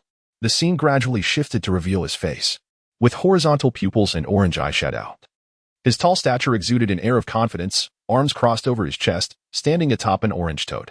As the camera zoomed out, it became clear that beneath him, the toad was perched upon a larger one, flanked by 2 equally gigantic companions. In the ninja world, I'm going to bleed from my nose. So handsome. Naruto is incredibly handsome. The powerful and charismatic Naruto brings such a sense of security. Indeed, watching him instills a profound sense of reassurance. How envious I am of the villagers of Konoha. they actually get to live alongside Naruto in the same village. In the next moment, Sage Art, massive Rasengan. The Ninetales trapped in the ceiling space was forcefully repelled by the colossal Rasengan, its form uncontrollably hurtling back. Before the Ninetales could react, another scene unfolded on the screen. Sage Art, supermassive Rasengan barrage. The screen revealed countless Narutos in the sky, each wielding a large Rasengan. The Ninetales fell silent. Little Naruto's smile faded slightly upon witnessing this. Two complex reasons weighed heavily on him: the death of his parents and the fox's hatred for humanity. He was well aware that the true culprit was the masked man. Yet, this issue felt overwhelmingly intricate for him at present. Konan and Nagato observed Naruto's bewildered expression, deep in thought. In Konoha, I must admit I underestimated Naruto's chakra before. The sheer number of Narutos wielding massive Rasengans is staggering. After all, Naruto possesses the Uzumaki lineage and is the savior of the ninja world. It is entirely reasonable for him to have such abundant chakra. In the Hokage building, within the Hokage's office, Mito Kamizumi displayed a peculiar expression. I anticipated that Naruto would eventually gain the Ninetales' acknowledgement, just as the fourth Hokage had hoped. That Naruto would become the Jinchuriki and harness the Ninetales' power to forge a brighter future. However, I did not expect him to earn the Ninetales' recognition through sheer physical prowess. Sarutobi Hiruzen recalled the Ninetales' ferocity during its rampage, shaking his head slightly. The Ninetales won't acknowledge Naruto simply because of his strength. It must be some unique trait within Naruto that draws the Ninetales to him. Its hatred for humanity is beyond our comprehension. In the subsequent scene, Sage Art, Dissolution Rasengan. As Six Paths of Beto retreated, Naruto pursued him, clutching the Dissolution Rasengan. Six Paths of Beto narrowed his Rinnegan. This is bad. Rinne Rebirth. Naruto, with the Rasengan in hand, swiftly dodged. He then hurled the Dissolution Rasengan, which relentlessly sliced through Obito's abdomen and the god tree beside him. In the final scene, during the Hokage succession ceremony, Naruto donned the seventh Hokage robes and suddenly flashed a smile downwards. In the Pure Land, Obito, still unaware of his future strength, felt a pang of concern. Is this future Naruto truly so formidable? He can even sense my Rinne Rebirth in the future. Surely I won't be his match? No, that cannot be. Obito furrowed his brow in contemplation. From the intensity of chakra, it is evident that my chakra in the screen surpasses Naruto's. If I fell to that Dissolution Rasengan, it must be because the future me lacked information about Naruto, leading to that blunder. Now that I know about Guy and Naruto, if I encounter them in the future, I shall not be caught off guard again. Humph, just a truncated video. After analyzing Naruto's data, it will soon be time for the future me to strike back. Although the version of me in the screen may still fail, I will never accept that I could lose one-on-one to a mere child, even if that child is Naruto Uzumaki, the savior of the ninja world. Chapter 71. You must tell me. Tobirama mused. Although future Naruto may not sense chakra as keenly as Obito, they evidently exist on the same level. Guy's 8 Gates severely injured Obito, yet Obito's wounds could heal in an instant, illustrating a disparity between the realms of sage and mortal. Since Naruto shares the same level as Obito, the injuries he inflicts on Obito would naturally be irreparable. Thus, is it true that future Naruto defeated Obito and became the 7th Hokage of Konoha?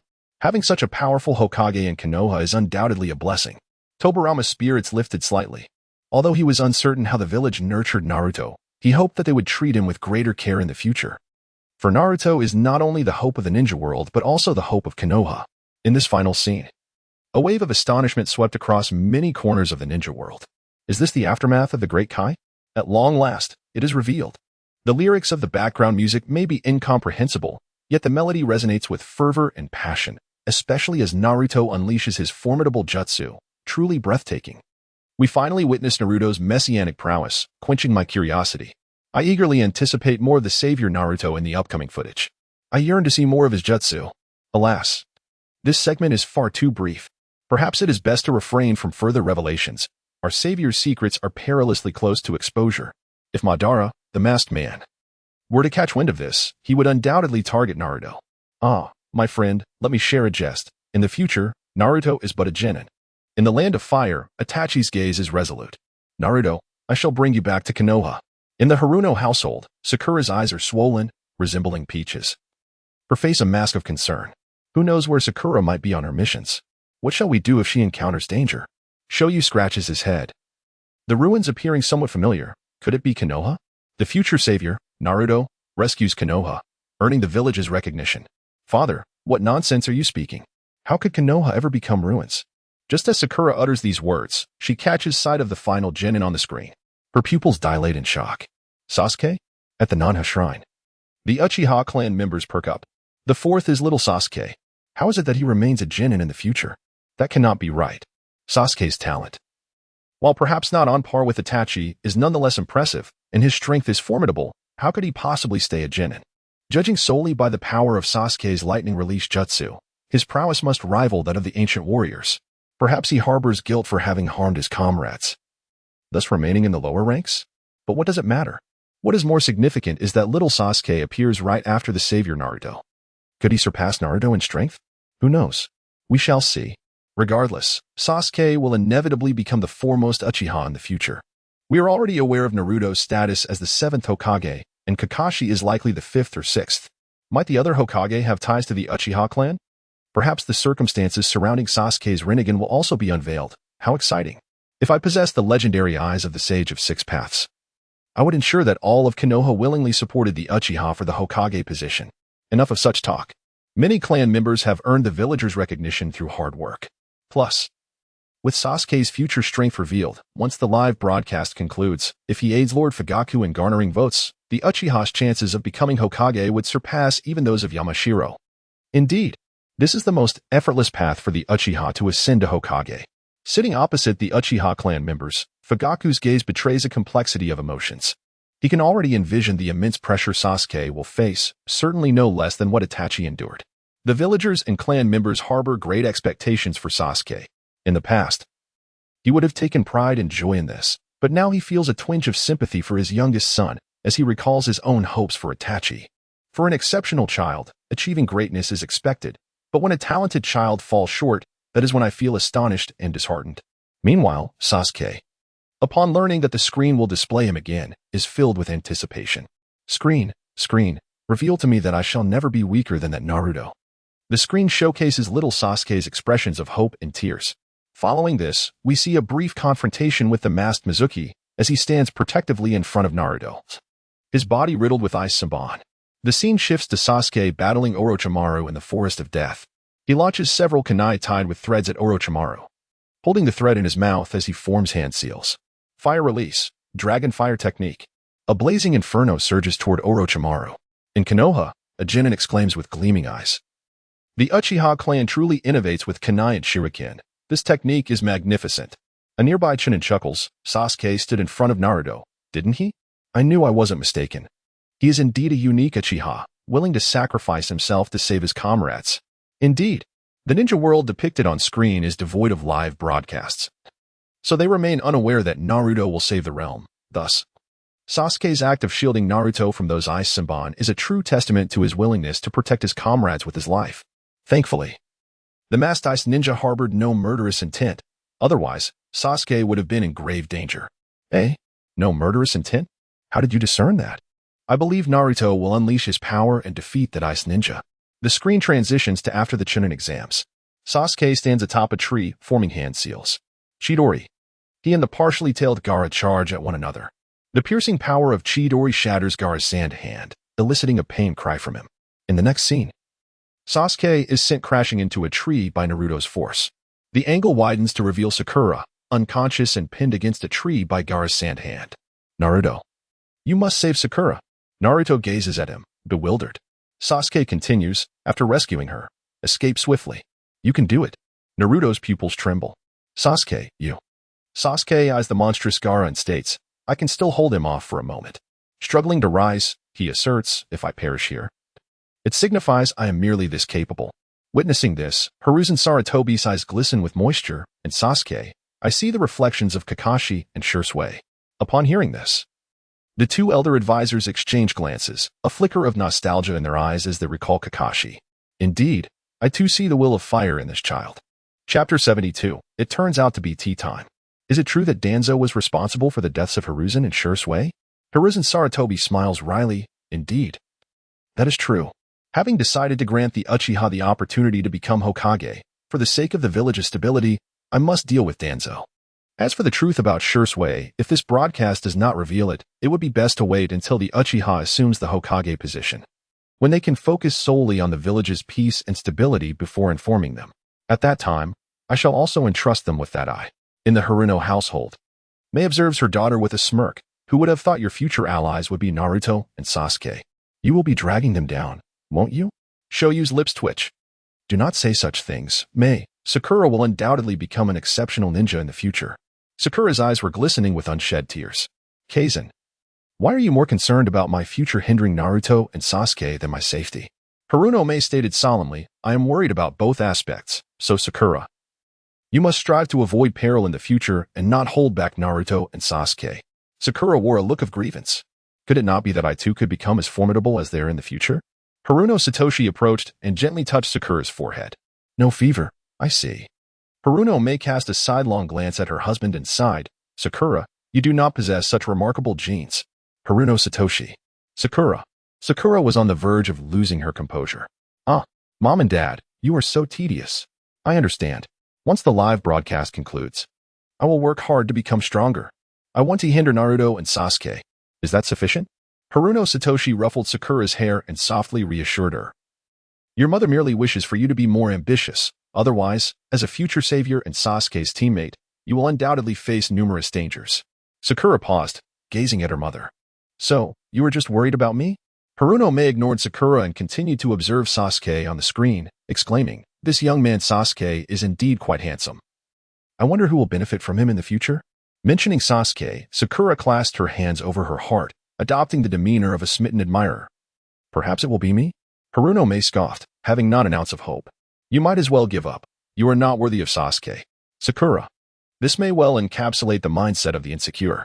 From a place of inferiority, one perceives oneself as vastly inferior to others. She gazed at the screen, where Sasuke, clad in white, looked down upon Naruto, elegantly sheathing the Kusanagi sword. Sasuke's figure then leaped down, embracing Naruto's shoulders. This scene struck a profound chord in Sakura's heart. Leaving her starry-eyed, the screen flickered, revealing Itachi clad in Akatsuki garb, thrusting a kunai towards Sasuke. Sasuke unsheathed the Kusanagi sword, parrying the kunai, sparks flying in the air. Itachi kicked the Kusanagi, and after exchanging a couple of blows, he seized Sasuke's clothing, hurling him away, the Kusanagi embedding itself in the rooftop. As Sasuke landed, he swiftly performed hand seals. Chidori. He then slammed the Chidori into the ground. Chidori stream. A surge of electricity erupted from the earth. Itachi, witnessing this, leaped into the air, only to find Sasuke perched upside down on the ceiling. In the next moment, Itachi was pierced through by Sasuke's Kusanagi. This segment of the ninja world was truly magnificent. Coupled with the background music, each movement was perfectly timed. I was utterly astonished. Why do I feel that Sasuke's combat is even more stylish than Naruto's? I concur. Although he may not be as powerful as Naruto, his techniques are simply dazzling. This battle showcased Sasuke's tactical brilliance to its fullest. Such a spectacular exchange between ninjas is a rarity. I believe I shall never forget this battle. Much like the one between the fourth Hokage and the masked man, etched deeply in my memory. And what of Guy? Will he be forgotten? I speak of genuine ninjas. Is Guy truly within the realm of normal ninjas? My apologies, but Sasuke is just too striking. How can I help but admire him more? Alas, my heart is small, only able to harbor my beloved Minato from the Uzumaki clan. In Konohagakure at the Southie Shrine, I had long suspected that to thwart the clan's coup, Itachi must have stained his hands with the blood of many clansmen. Is little Sasuke seeking vengeance for the Uchiha? Just by looking at Sasuke's gaze towards Itachi, one can see the hatred almost written on his face. Who knows how many clansmen that man has slain? Humph. Although these events will not transpire in this timeline, I shall always harbor prejudice against Itachi. Once I attain strength, I shall certainly teach him a lesson and confine him within the police force's prison. How could Itachi so easily fall to Sasuke's blade? Was it an illusion, or did he hold back? He certainly did not allow us to strike him so effortlessly. I suspect it was an illusion. I believe Itachi did hold back. He must have wished to perish at Sasuke's hands. If the Itachi on screen truly killed many of his clansmen, how could he not bear a shred of guilt? As an Uchiha, he chose to aid the village, slaying his own kin. Such a choice is utterly unworthy of my respect. Fugaku opened his mouth but ultimately refrained from defending Itachi. To many clansmen, Itachi's actions symbolize betrayal. They are the victims and thus have every right to vent their anger upon him, even though the Itachi of this world would no longer commit such acts. And even though the live broadcast did not reveal whether Itachi killed his kin for the sake of Konoha, everything remains mere conjecture. Yet Fugaku understands that the suspicions of the clansmen are correct. He knows his son well. Itachi is indeed capable of such actions. In the clan grounds, Sasuke wore a face of bewilderment. How could I be fighting against my brother? It appears as though I am intent on killing him. How is that even possible? Have I truly injured him? That seems even more improbable, though the version of him on the screen is formidable. He does not believe that such means could ever strike his brother. Sasuke picked up a kettle, pouring its contents into a cup, seeking a sip of cool water to calm his nerves. Why does it have a faint tea flavor? Puzzled, Sasuke opened the teapot, realizing, it was brewed tea. Has it not been discarded? His gaze turned complex. If memory serves correctly, this pot of tea was brewed by my brother before he departed. After steeping for so long, the flavor remains so faint. If not for the insufficient tea leaves, then surely my brother has diluted the water too much. In the lower right corner of the screen, a mischievous grin adorned the face of Dabai. Host, quickly send a barrage, Itachi's specific technique. Yet Qiuli gazed at him seriously, stating, No, Dabai, you are mistaken. During their brotherly battle, Itachi definitely did not hold back, and this was undoubtedly the most earnest fight he has ever engaged in. Dabai was taken aback. Host, are you serious? Qiuli nodded. At that time, Itachi was gravely ill, and Sasuke's strength was not to be underestimated. Itachi was indeed fighting with great difficulty. Who would have thought? Here Qiuli suddenly shifted his tone. What if he had been just a bit careless and ended up killing Sasuke? How could Itachi afford to be negligent? In the late stages of his terminal illness, he had to consider how to allow Sasuke to win reasonably. How arduous it must have been for him to face such a situation. Chapter 73. Sasuke is a person of great ambition. Itachi. All Uchiha. Fugaku. Sasuke. My brother has a terminal illness? Sasuke's mind went blank. His ocular power surged uncontrollably. Even the experiences of Naruto and his parents had not propelled him to elevate his other eye to the second tomo. At this moment, upon learning of Itachi's terminal illness, he activated his double Manjiki Sharingan. Fugaku, Makoto, and Izumi were engulfed in a buzzing sensation, momentarily struggling to accept this news. The Uchiha clan members, observing Fugaku's expression, tactfully refrained from uttering a word. It was only then that the ninja world came to a realization. The one battling Sasuke was none other than his elder brother, Itachi. Was that formidable figure named Itachi truly stronger? Yet, the Sasuke on screen appeared to possess great strength already. According to the broadcaster, Itachi seemingly surpassed Sasuke's prowess. It was implied that Itachi had intentionally held back during their encounter. Another formidable warrior from Konoha had been unveiled, one who eclipsed Sasuke considerably despite their similar ages. In the subsequent scene, lightning gathered ominously in the sky. The technique was named Kirin. Sasuke gazed down at Itachi, raising his left hand and calmly uttering, "Let it dissipate along with the thunder." In Kamui's dimension, Obito pondered thoughtfully, to summon a thunderstorm using fire release and then direct the lightning for an assault? What a genius idea. The next moment, Sasuke unleashed the Chidori sharp spear, piercing through both Tobi, who had kidnapped Karin, and the very fabric of the scene. Upon witnessing this, the Uchiha erupted in fervent exclamations. Tobi is finally dead. Bravo, Sasuke. He actually killed Tobi. Haha. Even Fugaku momentarily shifted his focus, a glimmer of satisfaction evident in his eyes. Sasuke truly was his son. Among the higher echelons of Konoha, Tobi had been the most oppressive force against the Uchiha, having proposed the relocation of their clan during the Genin meeting. The long-suppressed grievances of the clan members finally erupted at this moment. To have eliminated Tobi? This was more exhilarating than witnessing his son awaken his Sharingan. My admiration for young Sasuke grows ever stronger. Haha. He is a person capable of great deeds. Well done. Sasuke, I shall impart all my techniques to you. When the time comes to eliminate Tobi, I shall take pride in contributing to that effort. Regardless of Tobi's status as a high-ranking official in Konoha, now that the higher-ups were aware of Sasuke's act of slaying him, did the Uchiha still have hope of competing with Danzo? Who cares? All I know is that I am immensely pleased. Tomorrow's concerns can wait. Haha. Takuma, do stay tonight. Let us celebrate with some drinks. Certainly. This is a day worth commemorating. Lord Fugaku, please invite Sasuke as well. He need not drink alcohol. Fruit juice will suffice. I must raise a toast to him. As for Karin, that is of little consequence. In the Hokage building, Shikamaru stood up in shock. Sasuke, he shouldn't have acted like Shisui or Kagami. How could he do such a thing? Hiruzen Sarutobi's lips curled into a bitter smile. It dawned on him almost instantaneously. Perhaps Sasuke sought vengeance for his kin? If it weren't for the live broadcast, it would have been Toby commanding Itachi to annihilate the clan, sparing only Sasuke, who ultimately learned the truth and exacted revenge. It seems Sasuke is not the character we had presumed him to be. Perhaps this is the course of action that a rational individual ought to take? Sarutobi Izashi exhaled a sigh of relief. Fortunately, he had the foresight to have his old friend placed in the prison of Zuki Castle ahead of time. At the very least, it ensured the preservation of Danzo's life. The Uchiha clan had yet to be annihilated, and barring any unforeseen circumstances, it would likely remain so in the future. Thus, it seems that Sasuke may not necessarily feel compelled to eliminate Danzo completely in the future. The scene shifts on the screen to reveal Uchiha Sasuke, the sole clansman who awakened the Sharingan alongside me. Six Paths Madara lunges towards Sasuke.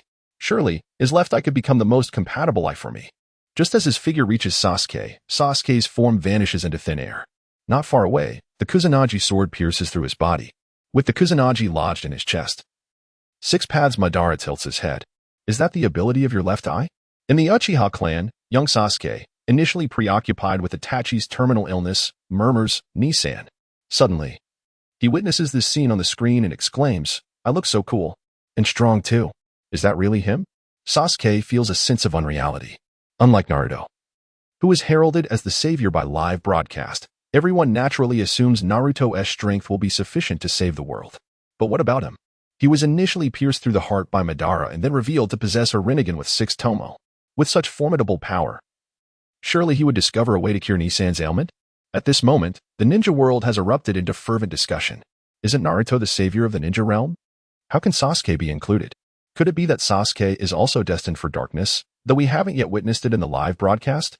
Could it be that we overlooked Sasuke? He's also our savior and not merely a Konoha strongman who survived Madara's hands. It seems to be the case. While Sasuke is undeniably handsome and powerful, I still prefer Naruto as the savior. Perhaps it is because Sasuke emanates a cold demeanor, unlike Naruto's warmth, which creates a sense of closeness. I had always thought Sasuke would possess a gentle character, only to realize my misunderstanding. I find this version of Sasuke even more captivating. It turns out that the Rinnegan also possesses ocular techniques. Then Sasuke's ability must be a spatial substitution technique, truly an enigmatic and formidable power. How did you discern it was a substitution? Why am I left in confusion? It's because after using his ocular technique, Sasuke swapped places with the Kusanagi sword not far away. First, a flash of yellow light dazzled, and then Sasuke showcased his abilities. In the realm of shinobi, perhaps we should undertake an A-rank mission instead of seeking to obliterate the world. This live broadcast has raised my expectations, despite my relatively mediocre strength compared to most chunin, and my ample experience. When I utter the words merely a village shadow, I feel no burden whatsoever. In the Pure Land, Madara's pupils suddenly constrict. He senses that the version of himself on the screen has grown stronger. Yet, even so, the presence of Naruto and Sasuke on screen exerts significant pressure on him. What could be the nature of Uchiha Sasuke's strength? And how could his eye not belong to me? Where did he obtain that Rinnegan? If it were implanted with Hashirama's cells, the timeline simply wouldn't align. This ninja world seems to be more profound than I had imagined. Chapter 74. One day, all will be executed. Izuna feels the pressure emanating from Naruto and Sasuke on the screen, plunging him into despair. Nissan, you will eventually be killed by the joint efforts of Naruto and Sasuke, won't you? Perhaps it would be best to avoid opposing the ninja world. I only wish for you to live well. A powerful figure like his brother should be revered wherever he goes, effortlessly quelling the entire ninja realm and preventing further wars among the nations. He is still uncertain of his brother's motives for opposing the entire ninja world. Is there truly no other way? In the Hokage building of Konoha, the 4 individuals in the office are momentarily stunned by the scene before them. An eerie silence permeates the atmosphere. Ultimately, it is Kakashi who breaks the stillness. I believe that everything is predestined. The immense strength of Sasuke implies that he may not necessarily be weaker than Naruto, indicating that Madara's power cannot be countered by Naruto alone. This means that in the future, they will require both Naruto and Sasuke to save the world. Regardless of what extreme actions Sasuke may take in the future, we must protect him and guide him towards the path of a savior, for this concerns the fate of the ninja world. We cannot gamble on the notion that only Naruto possesses the strength to save it. On the screen, Sasuke stands beside Sage of 6 Paths, coldly declaring, "Tailed beasts, I demand your submission. One day, you shall all be executed." The Nine Tails roars in fury. "What did you say? It raises its paw to strike Sasuke. Yet in the next moment, its eyes transform into the shape of the 6-Tomo Rinnegan. Simultaneously, the eyes of the other 8-tailed beasts also morph into the 6-Tomo Rinnegan. The Sage of Six Paths speaks. The tailed beasts have fallen into an illusion. It only took a glance. After this scene concluded, the screen faded to black once more. At that moment, the entire ninja world seemed to fall silent. Subsequently, one ninja inquired of his companion, "Did I not just witness the Sage of Six Paths?" His companion swallowed hard, a flicker of astonishment crossing his eyes. Taking a deep breath to steady himself, he replied, "Wasn't that the Sage of Six Paths depicted in the paintings? I never imagined I would see him on the screen. The Sage of Six Paths truly exists. I had always thought he was merely a legend." Sasuke controlled all 9-tailed beasts with just a glance. My heavens! When the tailed beasts rampaged through the village, I thought the apocalypse was upon us. Yet, Sasuke managed to subdue all 9 with a mere look. Even the Sage of Six Paths appeared taken aback. Sasuke's Rinnegan possesses 6 Tomo. Could he possibly surpass the Sage of Six Paths? While I cannot ascertain if he is indeed more powerful than the Sage, it seems that Sasuke's eyes may be of a higher caliber than the Sage's Rinnegan. After all, he is the Sage of Six Paths. Is Sasuke a god? Does Naruto possess such strength as well? What are we waiting for? Let us set off. If I do not witness Sasuke with my own eyes, I shall forever live with regret. We should at least wait until the live broadcast concludes, right? No, I can no longer wait. Even if it means standing at the entrance of the Uchiha clan, I must see our 2 saviors of the ninja world. Within the ninja realm, countless young women erupted into fervent screams at this scene. "Ah, Sasuke, how handsome. I never appreciated the shape of the Rinnegan before. It seemed like a mosquito coil, but this I compliment Sasuke-kun's perfectly. I have given up on Minato-kun. Sasuke should be the protagonist of the bedtime story I weave. I want all 3. 3. Are you including Naruto as well? No, it's about Guy. I adore Naruto's gentle nature, yet the 4th Hokage is simply too dashing. I cannot let go of him. I like Madara too. Although he is the enemy of the saviors, he exudes such charisma." In the Rock Village, Inoki took a deep breath to regain his composure. The stance of the Rock Village must be declared. We must resolutely stand alongside Naruto and Sasuke, forming an alliance with Konoha to safeguard the growth of our 2 saviors. Naruto seems amiable enough, but Sasuke does not appear to be someone who is easily swayed. If the Rock Village were to do something that displeases Sasuke, it could lead to future troubles once he matures, which would be a grave error on our part. At the very least, we must wait until Naruto and Sasuke pass from this world. He cannot leave any potential threats for the Rock Village. How utterly unjust. Why must there be 2 saviors in the ninja world, both hailing from Konoha? Why? Why can't our Rock Village produce a powerful savior? In the Pure Land, Uchiha Taijima had only just emerged from his stupor. What is this? The strength of this Uchiha descendant. Could the Sage of Six Paths truly exist? Has the world transformed into a battleground for deities? On the moon, all of this chakra belongs to me, lamented another. Meanwhile, Sharon's heart brimmed with shock. The Sage of Six Paths is still alive? How is that possible? The ancestors of the Feather Village have long since passed. Is he still attempting to save the ninja world he established? Since this ninja world is the fruit of your failure, allow me to assist in its destruction. In the Land of Fire, the daimyo ceased his fanning. I believe the 5th Hokage should indeed be an Uchiha. Konoha needs a hardliner as Hokage. His words resonated with sincerity. Itachi's eyes widened in astonishment. Will Sasuke truly become this powerful in the future? After the initial shock, feelings of relief and joy flooded his heart. Upon witnessing this scene, Itachi felt the lines on his face soften considerably. Back at the Uchiha clan grounds, Sasuke's eyes nearly bulged from their sockets. Is that me? Brother, did you see? This is the future me. I am so strong, Sasuke exclaimed, leaping from the ground in excitement. Mom and Dad, did you all see? The future me controlled 9-tailed beasts with just a glance. At the Nanga Shrine. Did I see that correctly? Lord Sasuke controlled 9-tailed beasts with just a glance. Those are tailed beasts, 9 of them. Am I dreaming? Or have I fallen under a genjutsu? Why should we even consider a coup? Why risk our lives for such a venture? Once Lord Sasuke matures, the Uchiha will soar to new heights. I feel as though I was a fool, once thinking to use the Sharingan to control the 9 tails to aid in the Uchiha coup. But now, Lord Sasuke's power has broadened my horizons. To hell with the 9 tails. To hell with the Hokage. I no longer coveted. I apologize, Lord Fugaku, but after witnessing Lord Sasuke's strength, I find myself losing interest in the Hokage's position. Fugaku paced back and forth, his emotions tumultuous as Sasuke's father. The elder chuckled, Fugaku, your two sons are truly prodigious. Have you considered having a third child? Who knows? This third child may be even stronger than Sasuke. Before Fugaku could respond, the elder continued, if you were to have a brother or sister, Sasuke would undoubtedly be pleased. His desire to protect his younger sibling would likely intensify his urge to grow stronger. Chapter 75. Little Peanut. Fugaku's face flushed crimson. Itachi is already this old. Having a third child now seems rather inappropriate, does it not? What is inappropriate about it? Fugaku, this is a matter of great significance for the rise of the Uchiha. I sincerely hope you will consider it. We have immense confidence in your offspring. Even if your third child's strength does not equal that of Lord Sasuke, their talents may rival Itachi's. In that case, the Uchiha's power would grow even stronger. Clan leader, please give serious thought to the idea of a third child. Indeed. Clan leader, Sasuke's brother or sister will surely possess extraordinary talent. If you are too busy to nurture them, we clansmen will gladly assist in their upbringing and training. Lord Sasuke's strength stems from his quest for vengeance against Itachi, now that he no longer has that hatred to fuel his growth. He must find a new motivation to become stronger to protect his younger siblings, lest it hinder Lord Sasuke's development. Upon hearing this, Fugaku's body trembled. In the bottom right corner of the screen, Qiuli was already searching for videos of Little Peanut to satisfy his desire for sharing. Surely, that world with only 100 episodes of Naruto would not contain this segment.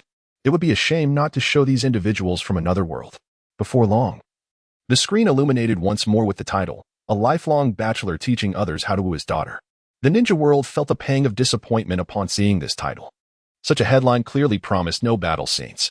I long to witness a battle. The notion of being single holds no appeal for me. Even mundane videos featuring Naruto or Sasuke would suffice. Amidst the discussions of the crowd, the video commences. In a household within the Hidden Leaf Village, Sakura places her bowl into the sink, having finished her meal. At that moment, Naruto's voice resonated from the television. Today marks a new celebration, Parent-Child Day. And he expressed his hope that everyone enjoys themselves. Sakura softly apologized, saying, I'm sorry, Sarada, I truly cannot avoid work today. I shall endeavor to return home before dinner. Sarada responded with a nonchalant smile. It's perfectly all right for me to skip the festivities. My father isn't around either.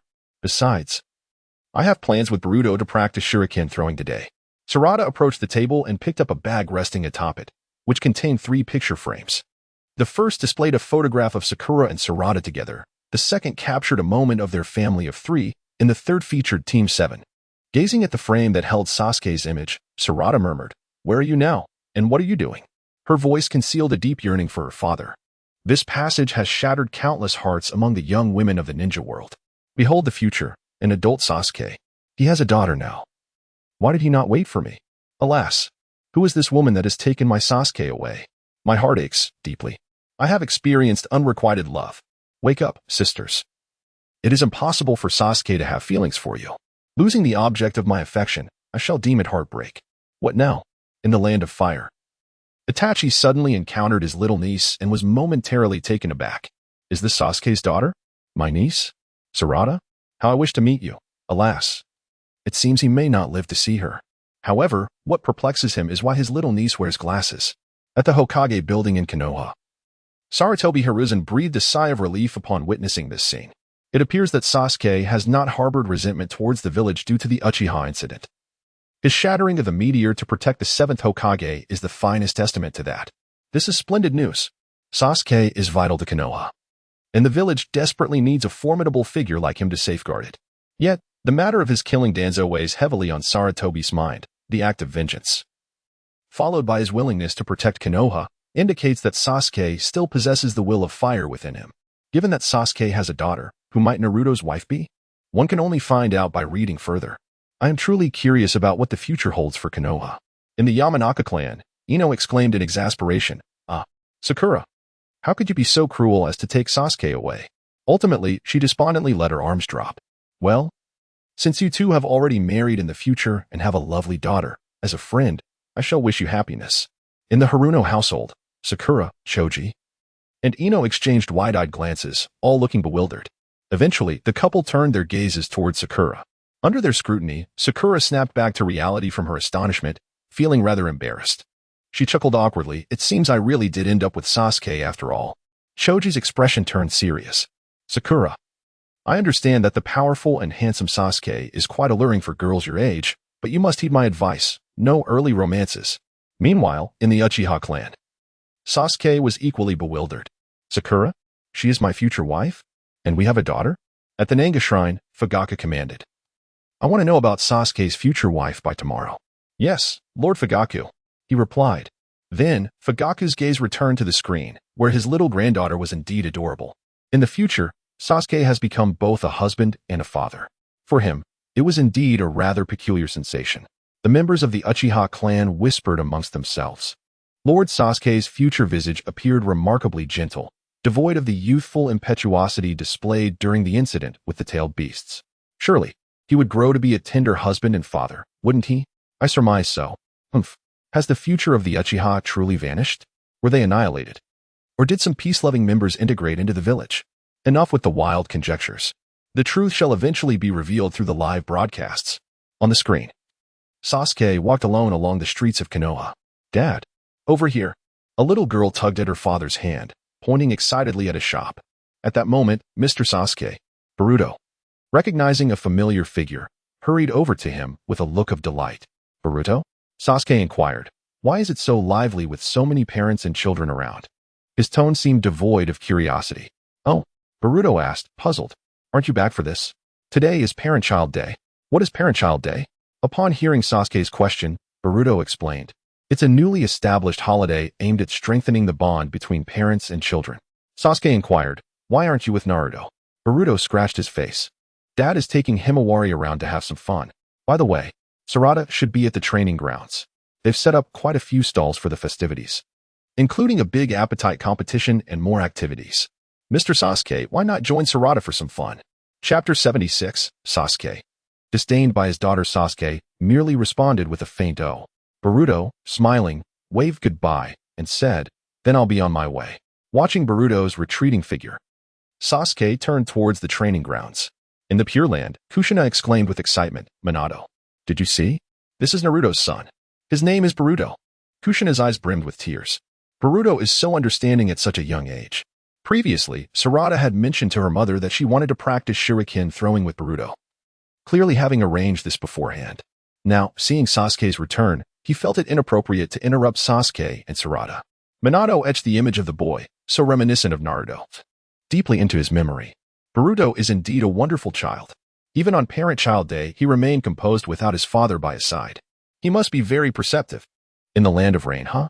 Naruto scratched the back of his head, observing the boy on the screen who appeared older than him, addressing Sasuke as dad. Uncertain, he wished to take another look. In the ceiling space, kid, have you considered what I spoke of? I offered you my chakra in exchange for eliminating that brat named Uchiha Sasuke. Naruto's attention was momentarily diverted. Annoyed by the fox's incessant questioning, he shouted, no. Stop bothering me. Be quiet. The Nine Tails. This scene appears somewhat familiar, doesn't it? You two little rascals. On the screen, Sasuke arrives at the training ground mentioned by Boruto. He closes his eyes, his mind drifting into memories. In these recollections, Sasuke fails to execute the great fireball technique in front of Fugaku, who, with a face full of disappointment, remarks, you truly cannot compare to Itachi at that age. After uttering these words, Fugaku turns and walks away. As the scene shifts, Sasuke gazes at Fugaku's retreating figure and calls out, Father. Fugaku turns back, and Sasuke adds, I have mastered that technique. I wish to show you. This time, he unleashed a majestic fireball. Fugaku, standing behind him, pressed his lips together, lost in thought. Sasuke turned back to his father with a face full of anticipation. Without uttering a word, Fugaku turned and walked away. After reflecting on the past, Sasuke murmured, Father and son. Huh? Dad. Upon seeing Sasuke, Sarada appeared somewhat surprised. You're back? When did you return? Sasuke explained, just now. Sarada curiously inquired, but how did you get here? Boruto said you were here. Boruto? Sasuke asked. Are you preparing to train? Oh, well. Sarada hesitated. Sasuke suggested, why don't we go to the market for a bit? Sarada's eyes widened in astonishment, her face alight with joy. Can we? At the Namikaze shrine, Fugaku furrowed his brow and admonished, how can even such trivial matters become a luxury? Sasuke as a father is utterly inadequate. The Uchiha clan members murmured, Are you serious? Are you really comparing yourself 100 steps away to Lord Sasuke, who is merely 50 steps away? Are you certain it isn't Sasuke who, thinking of you, wishes to be a good father and has taken time to spend with his daughter? In the Hokage building, Sarutobi Hiruzen gazed at the distant view of Konoha village on the screen, reflecting, the future of Konoha looks truly prosperous. It seems young Naruto has managed the village exceptionally well. On the screen, the father and daughter walked side by side. Sarada squinted her eyes into crescent shapes. I never expected Dad would come back today. Sasuke inquired, today? Because today was before Sarada could utter family day, Sasuke interrupted her. I happened to be nearby for some business and thought I would drop by. Sarada's gaze instantly became clearer, but the smile on her face gradually faded. She looked dejected and said, Oh, I see. This scene has truly astonished many. Sasuke, you possess the gift of speech. How amusing. With such emotional intelligence. It is hard to believe that he could find a partner. I suspect his wife is merely enamored by his appearance and prowess. Is this the true essence of Sasuke behind the scenes? He is one of the saviors, his strength akin to that of a deity. Even when faced with his own daughter, he remains untouched by the mundane, which seems perfectly natural. I find this side of Sasuke to be even more alluring. My admiration for him has only deepened. What should I do? On screen, Sasuke gazes at his daughter's forlorn expression, enveloped in silence. At that moment, a voice reached his ears. Daddy, I want this. Buy it for me. A little girl pointed at the red candies in a small stall. Her father chuckled indulgently. I can't win with you. With that, he turned to the vendor. I'll take one. The little girl clasped her hands together, joyfully exclaiming, Great. Thank you, Daddy. Upon witnessing this, Sasuke seemed to recall something. Shall I buy you one too? You want to eat it, right? Sarada paused for a moment, replying, No. I don't want it right now. Sasuke glanced at the stall. Don't be shy. It's red candy. Sarada asked curiously, What's so special about red? It's the same color as your glasses and clothes. You like red, don't you? Sarada sighed. I don't dislike it. Sasuke looked around again. What about tomatoes? I see a stall selling chilled tomatoes. Sarada exclaimed, I said I don't want it. Cold sweat trickled down Sasuke's cheek as he fell silent for a moment. All right then. The atmosphere turned slightly awkward. In the ninja world, it was amusing. For Sasuke, spending time with his daughter was perhaps more exhausting than battling Uchiha Obito. What a stark contrast it was. It was somewhat endearing. Despite his immense power, he found his interactions with his daughter to be humorous. Sasuke, who once controlled 9-tailed beasts and declared he would execute them all, was now helpless against his daughter's fierce demeanor, which was quite hilarious. On screen, Sarada walked ahead while Sasuke followed. Judging by her expression, Sarada seemed to be in high spirits. They had just passed a shop selling tailed beast dolls. At that moment, Sarada stopped and turned her gaze towards a familiar figure, the 7th Hokage, Naruto, carrying a sunflower. 9-tails is indeed hard to find, she remarked, pointing towards a nearby shop. Dad, what about this store? Sasuke turned his head to look at Sarada, memories flashing through his mind. It reminded him of his childhood, being carried by Itachi. Suddenly, he felt an epiphany. I understand, he said, kneeling before Sarada. Seeing this, a bead of sweat trickled down her face. What's wrong? Sasuke turned his head back. I'll carry you. Sarada shouted, Don't do that. It's too embarrassing. With that, she hurriedly walked away, leaving Sasuke squatting there alone. After a moment, Sasuke stood up, watching his daughter's retreating figure, filled with helplessness. In the Pure Land, Kushina murmured, Naruto, Sunflower, Boruto, ha ha ha. Mikoto, your son is too amusing. Chapter 77, The Ugly Refusal in the Ninja World. Laughter erupted. Our savior's emotional intelligence is truly beyond words. It was hilarious to see Sasuke being rejected by his own daughter. The dignity of the savior was swiftly diminishing due to this video. The interaction between this father-daughter duo was simply adorable. Sasuke is a savior, after all. Sarada, don't be so dismissive of your father. It's endearing. Perhaps it's time for Sasuke to have a child.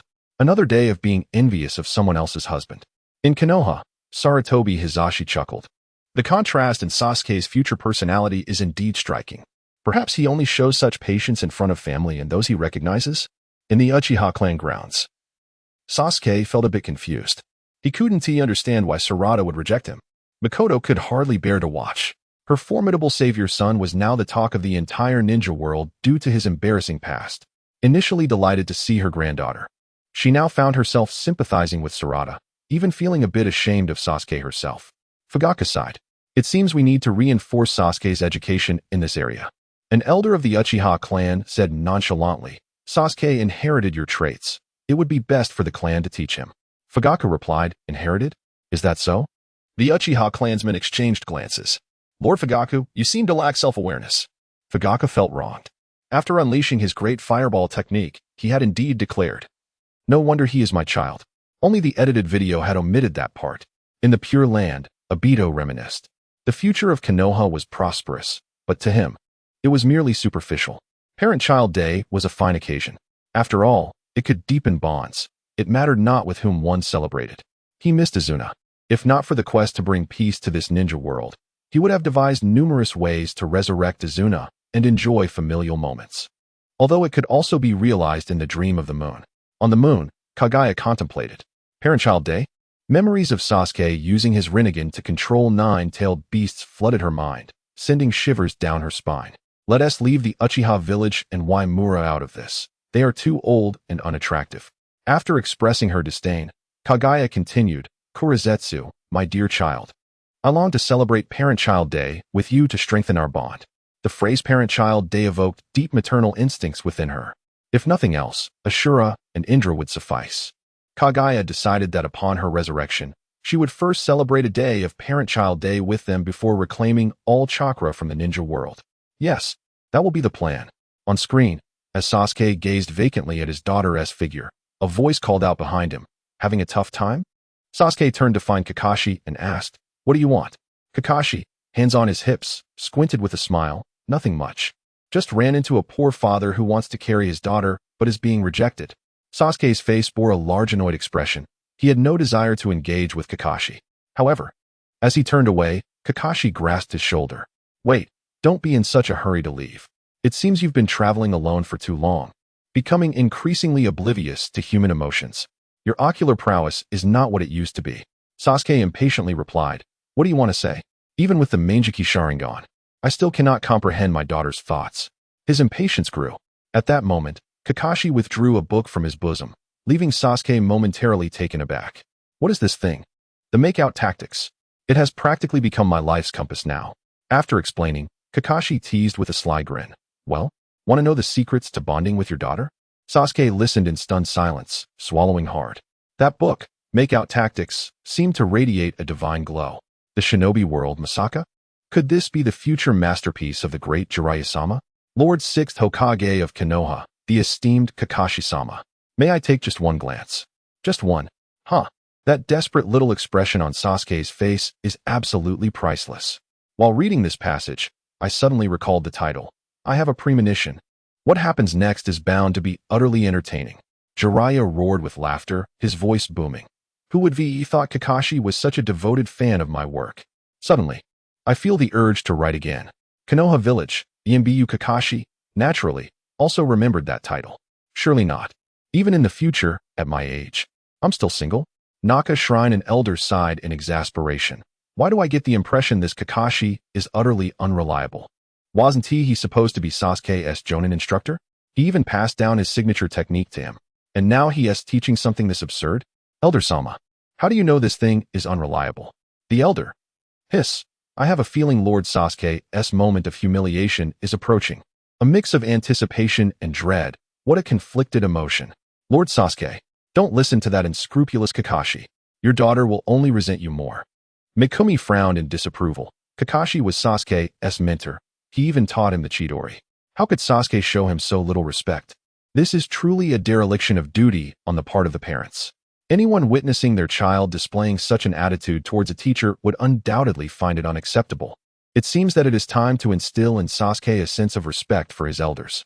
In the background, White Fang wore an expression of deep concern. Kakashi, how is it that at your age you have yet to find a girlfriend? At this rate, the Hatake lineage may face extinction. On the screen, Shino was playfully teasing the Ninetales plush toy in his arms. Good baby, good baby. However, upon lifting his gaze, he caught sight of Sasuke. The Ninetales exclaimed, damn you. What are you holding in your arms? What are you babbling about? Do not let me see you again. Damn it. You humans are truly despicable. Meanwhile, Naruto, armed with a large bowl, was preparing to devour the curry within, and upon witnessing this scene, merely curled his toes without offering an opinion. The curry rice is simply exquisite. Oil girl Shino. If you ask me why, I cannot quite articulate it, but I feel rather awkward at the moment. Oil girl Shino. Shino, although you are still quite young, you often present a serious demeanor. Is that merely a fade? On screen, Shino hurriedly concealed the nine-tailed plushie behind her back.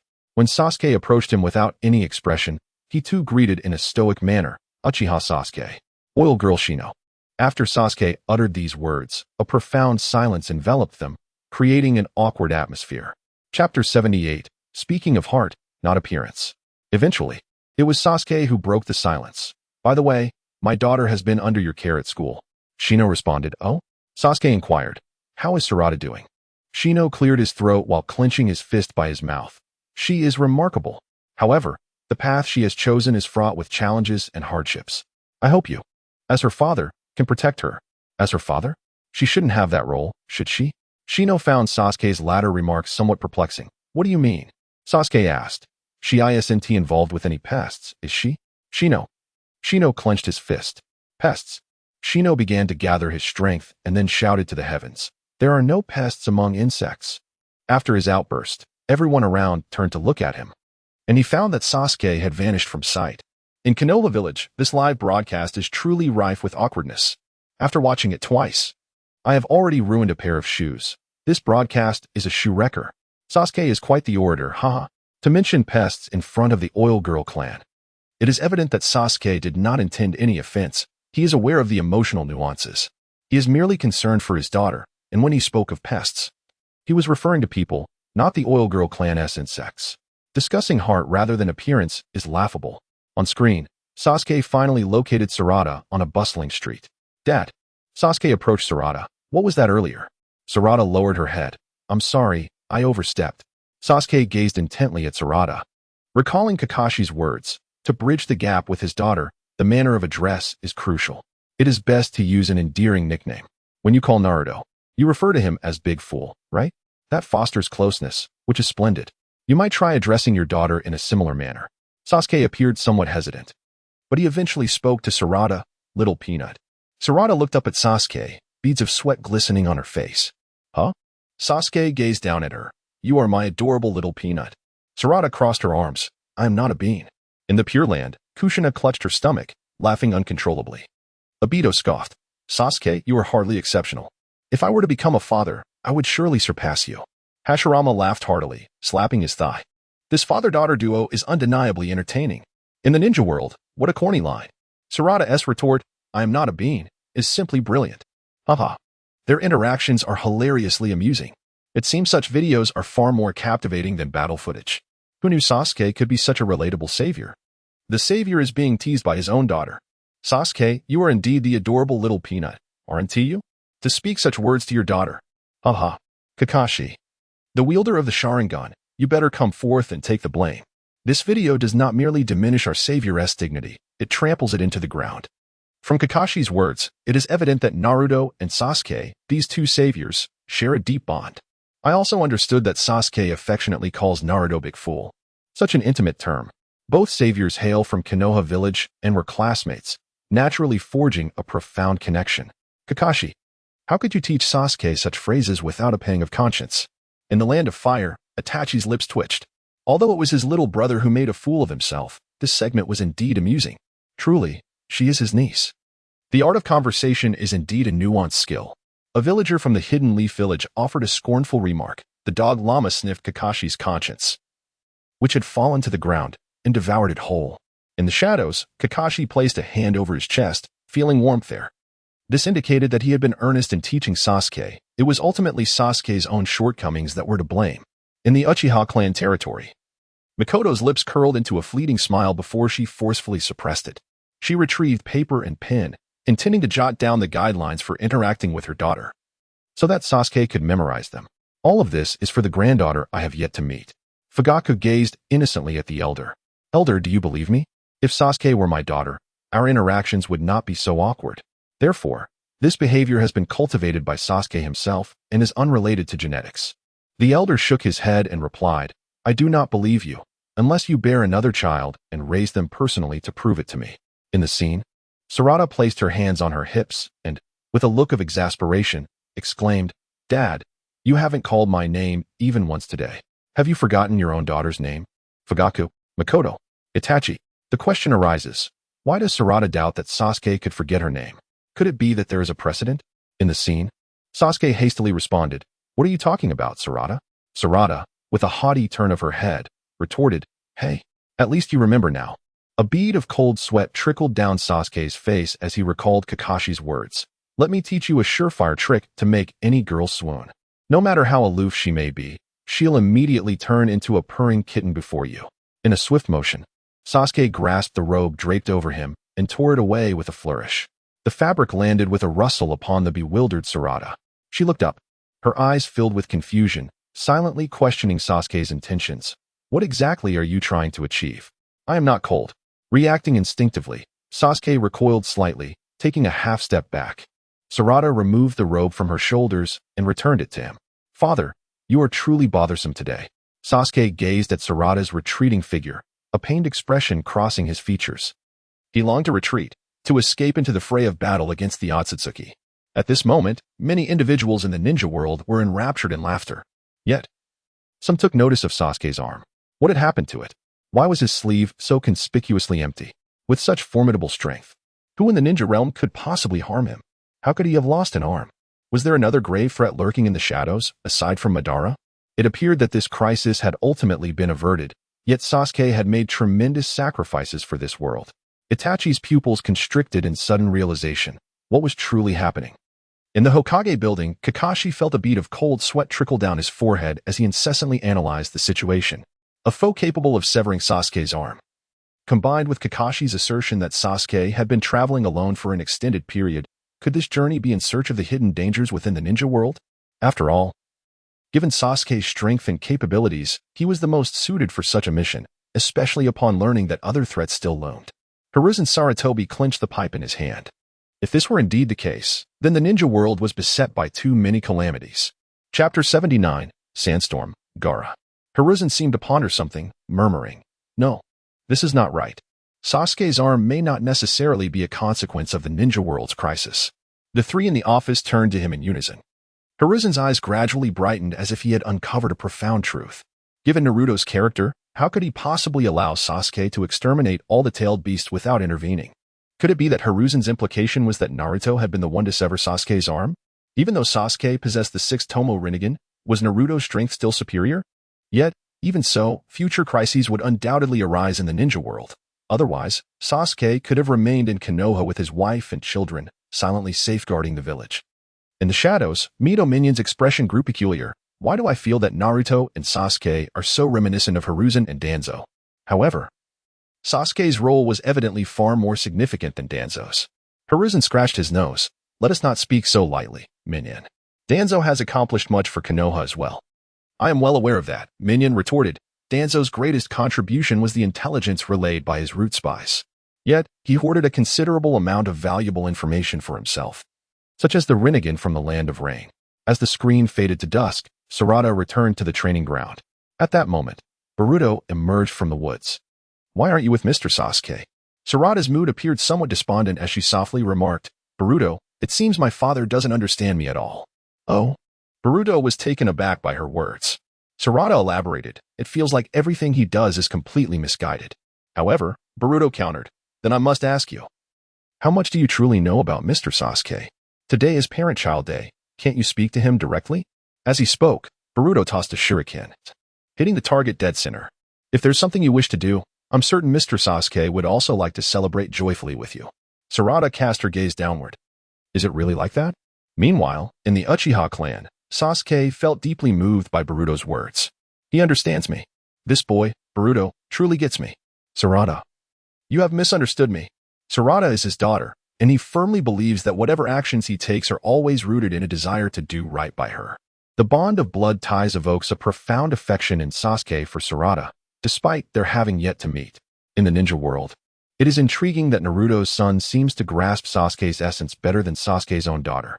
For Sasuke, direct communication is paramount. There is no need for veiled insinuations. Truly, Sarada's reticence is quite pronounced. Viewing this matter through the lens of adult maturity is misplaced.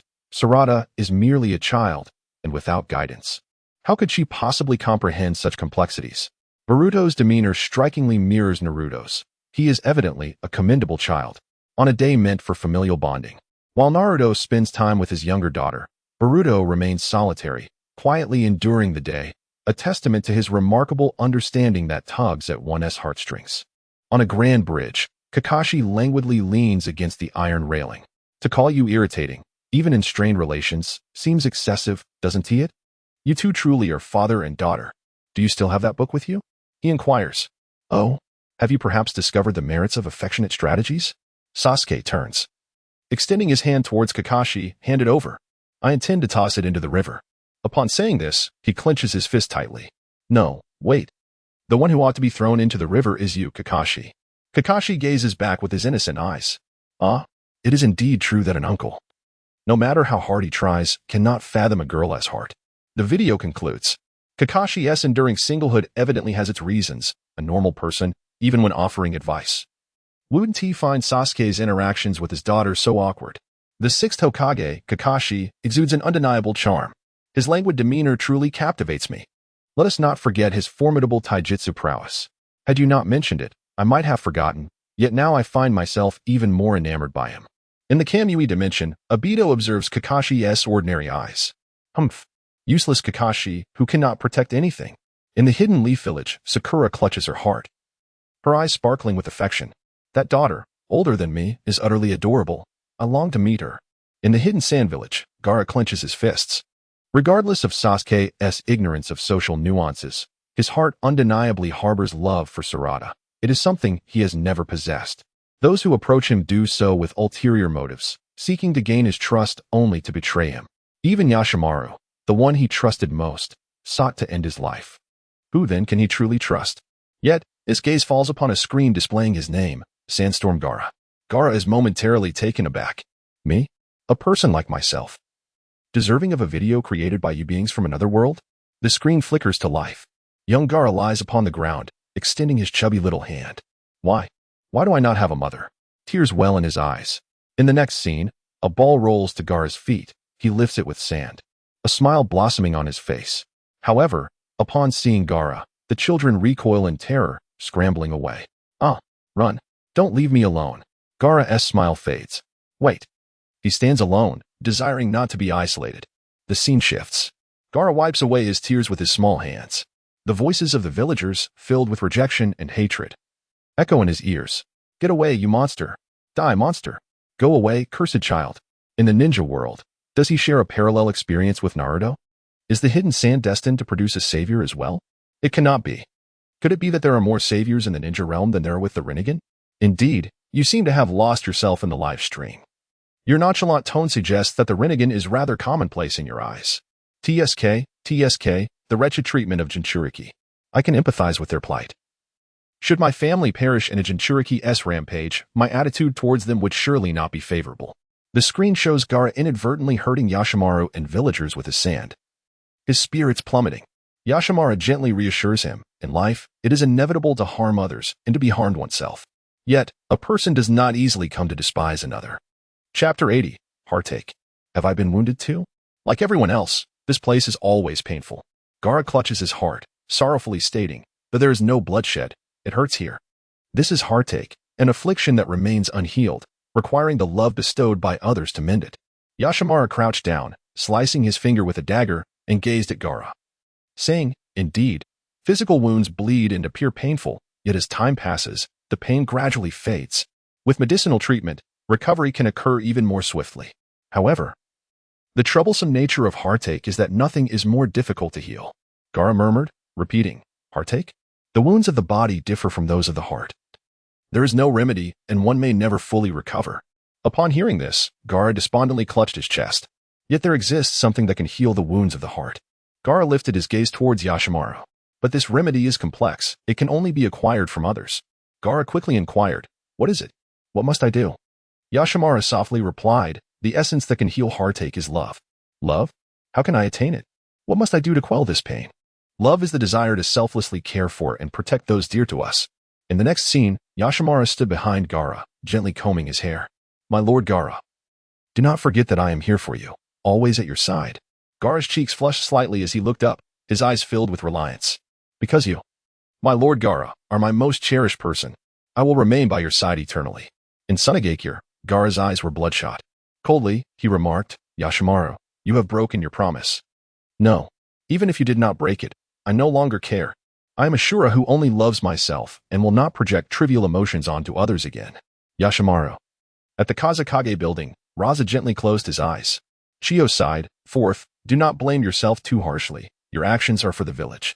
In the ninja world, Yashimaru of Sunagakure is quite gentle, and combined with his delicate features, one feels an urge to fall in love.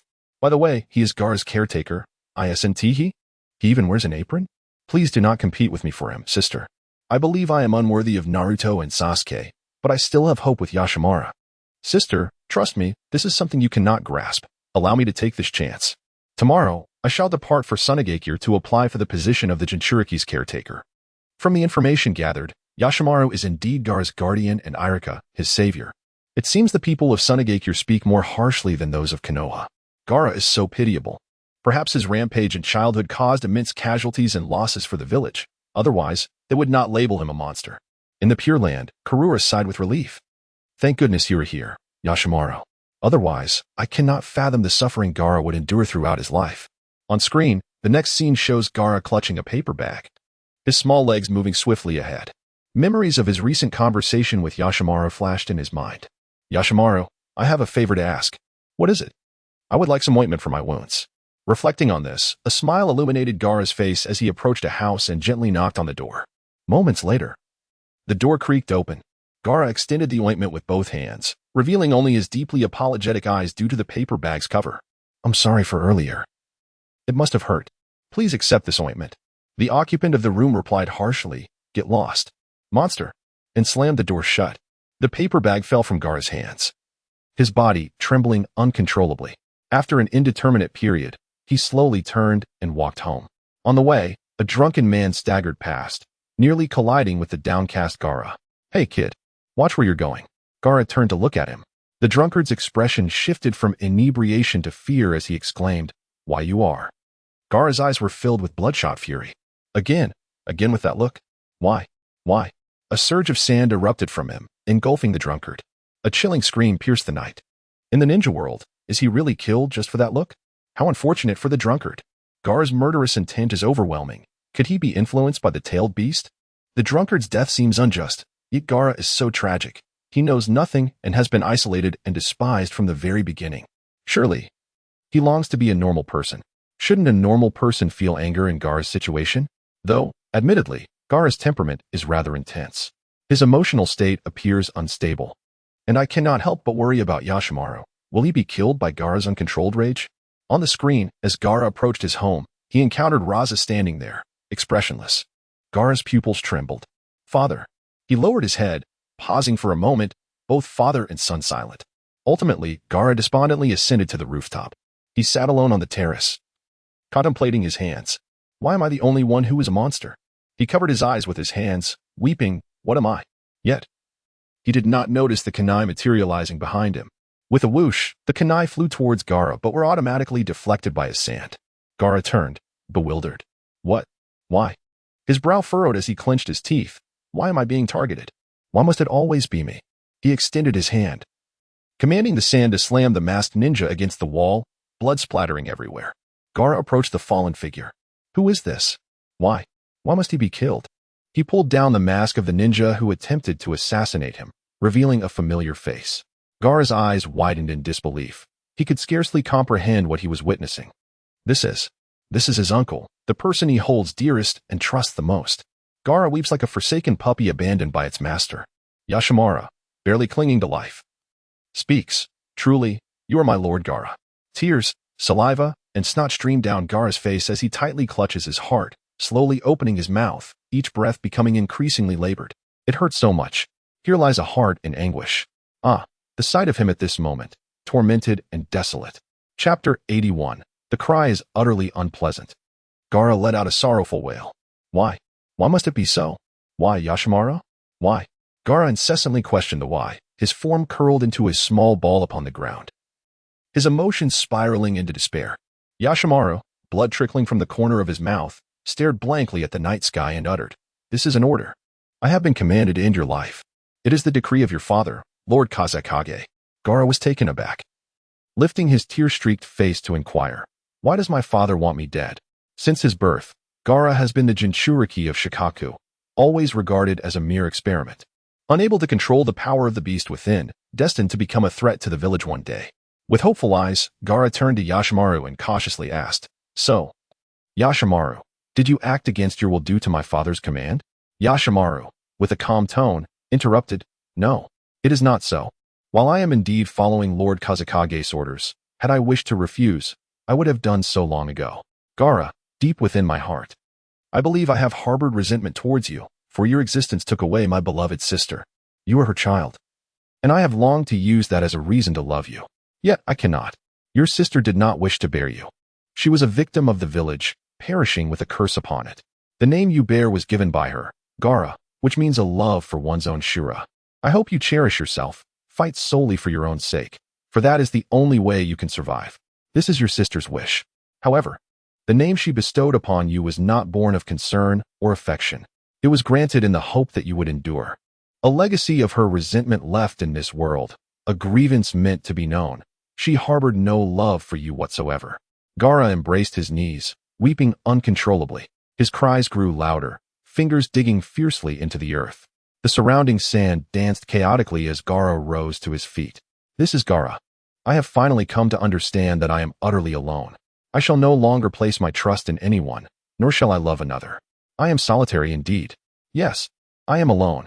This plot twist has left many in the ninja world in a state of bewilderment. How could this individual behave in such a manner? Initially, I anticipated him to embody the role of Irika or perhaps that of a more straightforward character, and I found him rather endearing. Yet, is there truly no one who cherishes the Shura? The future Kazekage Gaara seems to be fated for an unfortunate destiny. Wait, is Gaara destined to become Kazekage? Where did you glean that information? I thought I hadn't overlooked anything. The live broadcast certainly did not mention it, merely speculated. It feels likely. After all, aside from Kakashi, all the other villages contributed their shadows to shatter the meteor. Thus, the remaining uncertainty perhaps stems from Kakashi's lack of involvement at that moment. Gaara's heart must be utterly shattered at this juncture, having been despised by the villagers throughout his life, enduring profound solitude, only to be betrayed by the very uncle he trusted and relied on, who uttered such cruel words. His belief in life may very well collapse completely. The uncle, acting on the orders of his father, coming to assassinate him. How deeply ironic. Had I endured Gaara's plight, I would certainly seek to obliterate that village after gaining strength, rather than shielding it from a meteor. It seems that Yashimaru's words are not sincere, but rather a command from the fourth Kazekage, aimed at fulfilling a particular agenda.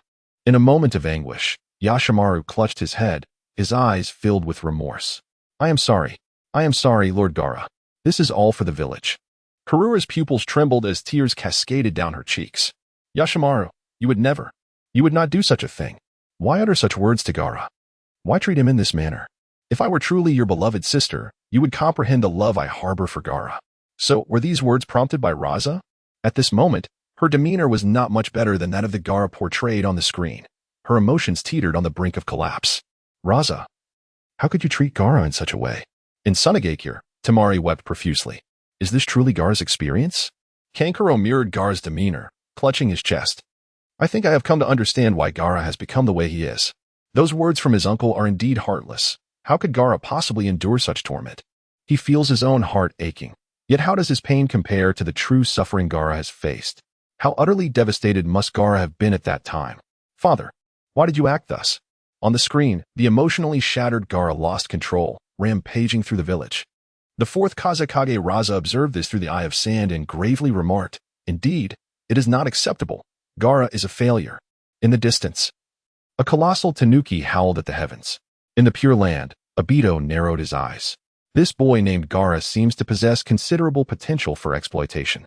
It remains to be seen whether Obito can seize the opportunity to lead him into darkness. However, even he could not help but scoff. This fourth Kazekage is truly despicable. Who would treat their own flesh and blood in such a manner? He pales in comparison to Uchiha Sasuke. In the Land of Rain, within the ceiling space, Kurama scoffed disdainfully. Shikaku's wailing is indeed unbearable. Outside the ceiling space, Naruto sniffled and wiped his tears with his sleeve, clearly reminded of his own experiences. Yet, Gaara's ordeal is far more tragic. At least his father loved him, and he never faced an assassination attempt within his village. Conan observed Naruto, whose eyes were misty with tears, as he let them drip into his bowl. Noticing Naruto attempting to eat again, she couldn't help but intervene. Naruto, do not eat that. It is no longer fit for consumption. If you are still hungry, I shall prepare another for you. Naruto's petite frame trembled. No, this smells so good. I want to eat this. As Conan approached to take the bowl from him, Naruto hurriedly shoveled a couple of mouthfuls into his mouth. Conan paused, her expression complex. Alas, this child has sullied it. It is beyond saving. Moments later, Naruto exclaimed, I am full. Conan gazed at his tear-streaked face, her expression growing even more intricate. Naruto, you need not worry. As long as you remain in the land of rain, we shall ensure you are never hungry. Really? Is that so? It appears I still lack a sense of security. In the ninja world, with such a father present, why would Gaara ever consider saving Sunagakure? It is truly perplexing. It is hard to fathom that such a father exists in the ninja realm. The future Sasuke is 1,000 times stronger than the fourth Kazekage. Sasuke is undeniably a good father. How can the fourth Kazekage even be compared with him? Perhaps the fourth Kazekage has his own burdens. The sealing techniques in Sunagakure are not as robust as those of other villages, and the stability of the Jinchuriki seal may be tenuous. If Gaara frequently loses control, he indeed poses a potential threat. As Kazekage, he must consider the village's safety. Chapter 82. Uninterested on the screen, the next scene unfolds on a street in Konohagakure. Sasuke spoke up. Hey, get up ahead. What is your name? Gaara slightly tilted his head. Gaara of the Sandstorm. I find you intriguing as well. What is your name? Uchiha Sasuke, came his reply. Beside them, Naruto enthusiastically pointed to himself, grinning foolishly. What about me? What about me? Gaara abruptly turned away.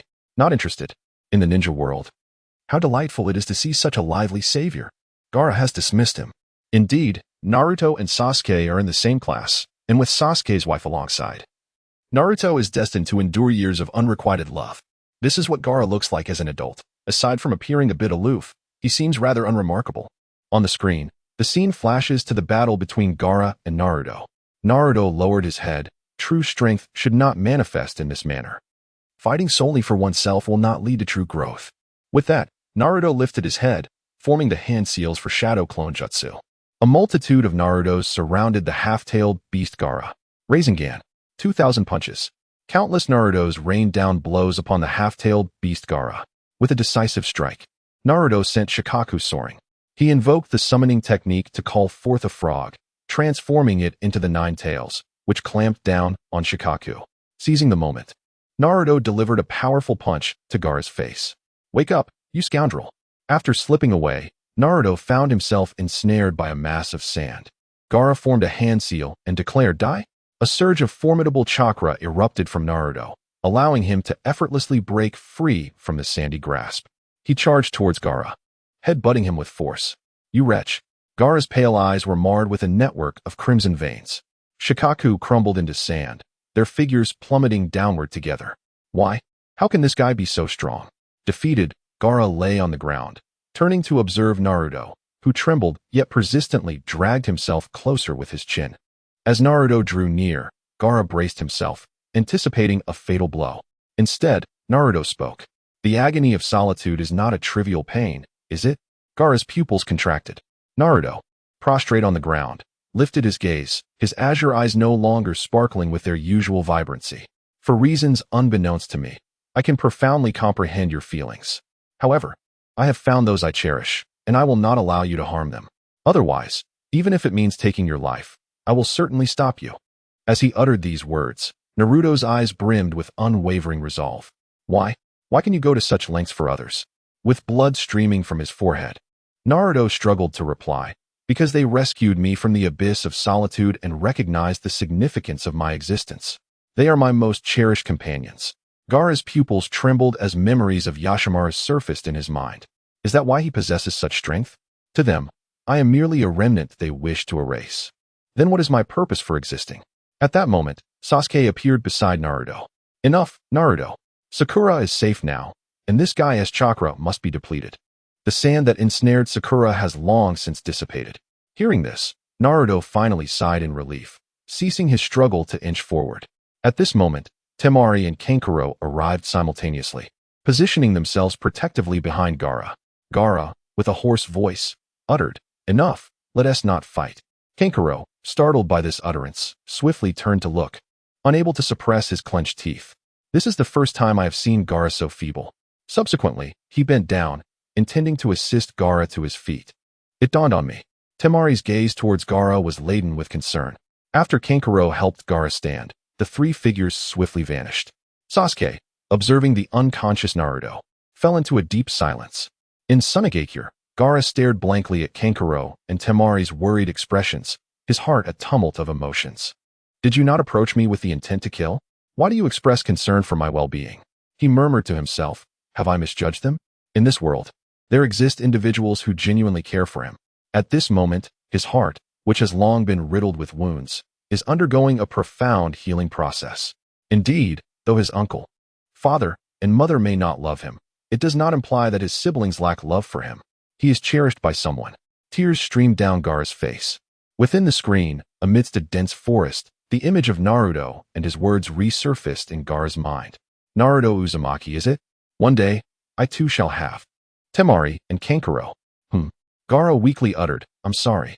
Temari and Kankuro were taken aback, exchanging incredulous glances. "It's nothing." The people of the ninja world began to murmur. It turns out that it was Naruto who truly saved Gaara. Gaara must have been moved by Naruto's unwavering resolve to protect his comrades. Now, he longs for the recognition of others, prompting him to apologize to Kankuro and Temari. Otherwise, given Gaara's nature, how could he possibly utter such words? Gaara's emotional turmoil was merely a consequence of the tailed beast within him, deep down. He must be a genuinely good person, as evidenced by his act of delivering medicine to the villagers he had inadvertently harmed. In Sunagakure, Raza was visibly shaken. He exchanged a glance with Chiyo, both reflecting disbelief. Gaara has endured so much pain, yet upon witnessing Naruto's path, he has repudiated his former self. How benevolent must his original heart have been? Raza's eyes glistened with moisture as he murmured, "Have I truly erred? Perhaps I was mistaken from the very beginning." Gaara should harness the power of love to suppress Shikaku. On the screen, Gaara was engulfed in memories. Love. That day became the most extraordinary of my life. I discovered that there were those who shared my plight yet traversed different paths. Thus, I resolved to strive as a sand ninja, aspiring to become Kazekage and forge bonds with my village to survive. My previously despondent life finally took a step forward. As the scene shifted, Gaara appeared clad in the ceremonial robes of the 5th Kazekage, eliciting jubilant cheers from the villagers below. In the ninja world, though devoid of combat scenes, this moment was equally striking. Gaara, having been a Jinchuriki who had rampaged countless times, had inflicted immense suffering upon the villagers. Yet, through his efforts, he managed to dispel their animosity and prejudice, earning their recognition and ascending to the position of Kazekage. The extent of Gaara's suffering remains unknown. The screen merely shifted perspectives, glossing over the hardships he endured over the years. Given his youthful appearance, it would be no exaggeration to declare him the youngest Kage in history. What an exceptional young man he is. Chapter 83, Gaara vs. Deidara in Sunagakure. Temari's eyes brimmed with tears of joy. "Did you see that, Kankuro? Gaara has truly become Kazekage. I always believed he would achieve great things." A radiant smile spread across Kankuro's face. "Gaara will undoubtedly surpass our father as Kazekage. I firmly believe this." Since learning of Raza's plot to assassinate Gaara, both Kankuro and Temari's perceptions of Raza have changed. If they cannot comprehend Raza's motives, the rift between them will only widen with time. In the Kazekage Tower, Raza spoke with a complex expression. "I was not mistaken. Gaara has indeed become Kazekage. It seems the test against him must be halted immediately." On the rooftop, Gaara stood, embracing the cool night breeze. Gradually, he regained his composure, grappling with the reality of what he had just witnessed. "I become Kazekage?" Kankuro had not been wrong. "I have truly earned the villagers' recognition." Despite the screen having provided an answer, Gaara's heart remained uncertain. Can I really achieve such a thing? He recalled the villagers' attitudes towards him. How could I possibly gain their approval? Taking a deep breath, he sought to calm his tumultuous emotions. "How did you accomplish this, future self?" In Iwagakure, Deidara wiped a tear from the corner of his eye. What an inspiring tale. His journey is incredibly moving. On the screen, above Sunagakure, within a colossal sphere of sand, Gaara's expression was grave as he commanded the unique sand to pursue a large white bird. This scene left Deidara in the hidden stone village momentarily stunned. Would he really end up fighting this guy in the future? He actually felt a certain fondness for him. Humph. No matter how strong he is. My art is the greatest. He will surely fall before me. On the screen, Kankor sneered disdainfully. Fool. How can anyone escape Gaara's sand? The white bird dodged frantically. But Deidara, riding atop it, looked increasingly harried. Damn this relentless sand. Just as Kankor predicted, the sand eventually coiled around Deidara's arm. Inside the sphere of sand, Gaara extended his palm. Desperate, Deidara flung a swarm of white centipedes from his hand, attempting to blast the sand apart. Ha! Boom, boom, boom. Yet after the deafening explosions, the sand remained unscathed. Gaara clenched his fist. Sand coffin. With a sickening squelch, flesh and blood sprayed, Deidara's entire arm was crushed into pulp. Back in the hidden stone village, Deidara's lips twitched involuntarily. Was I really that pathetic in the future? No matter. My art reigns supreme. I'll defeat him in the end. Noki's veins bulged in fury. That idiot Deidara. Becoming a rogue ninja and daring to abduct a Kage? The audacity. In the land of rain, Naruto glanced between the screen-s Deidara and the cloaks worn by Konan and Pain, his face paling. Tendo Pain spoke calmly. It seems in that future, we remained unaware of Madara's schemes. The Akatsuki still pursued the tailed beasts. The shinobi's abilities are impressive. Konan frowned. Does that mean? If we never uncover Madara's deception, we'll inevitably clash with Naruto, the destined savior, and after straying down the wrong path be defeated by him? Tendo Pain turned his gaze to Naruto. Naruto, his face turned green. Tendo Pain considered Konan's words. Could it be true? Did we truly err? Opposing the world's salvation? His voice remained steady. Rest assured, I will take you as my disciple. The Akatsuki now exists only to protect you, to hone your strength. Even if we were to collect the tailed beasts again, the half of the 9 tails within your father, the yellow flash, would suffice. Kurama, across the shinobi world, murmurs spread. Gaara's sand is terrifyingly fast. Its defense, offense, and speed are unmatched. How could he possibly lose? That stone rogue is finished. His explosive techniques and flight make him troublesome, but Gaara can fly too. It shouldn't be an issue. Something feels off, we'll see. I've grown to like Gaara as he is now. I hope nothing happens to him. In the hidden sand village, conflicted whispers arose. How strange Gaara became Kazekage. Yet my hatred lingers. But in this battle, I don't want him to lose. Perhaps because he is our Kage now. And that rogue ninja is Sand's enemy. That's reason enough to stand with him. The one who took my loved ones is now the one shielding me. How ironic. The villager from Sunagakure hesitated to speak, his expression conveying deep discomfort. Upon witnessing Gaara crush Deidara's arm on screen, the ninjas observing from Sunagakure could not contain their cheers. Success. Incredible, Lord Kazekage. Deidara, drenched in cold sweat from the pain, realized that the sand continued to constrict around his arm. Gritting his teeth, he abruptly tore his own arm free. A large white bird ascended into the sky. Deidara warily regarded the unique sand.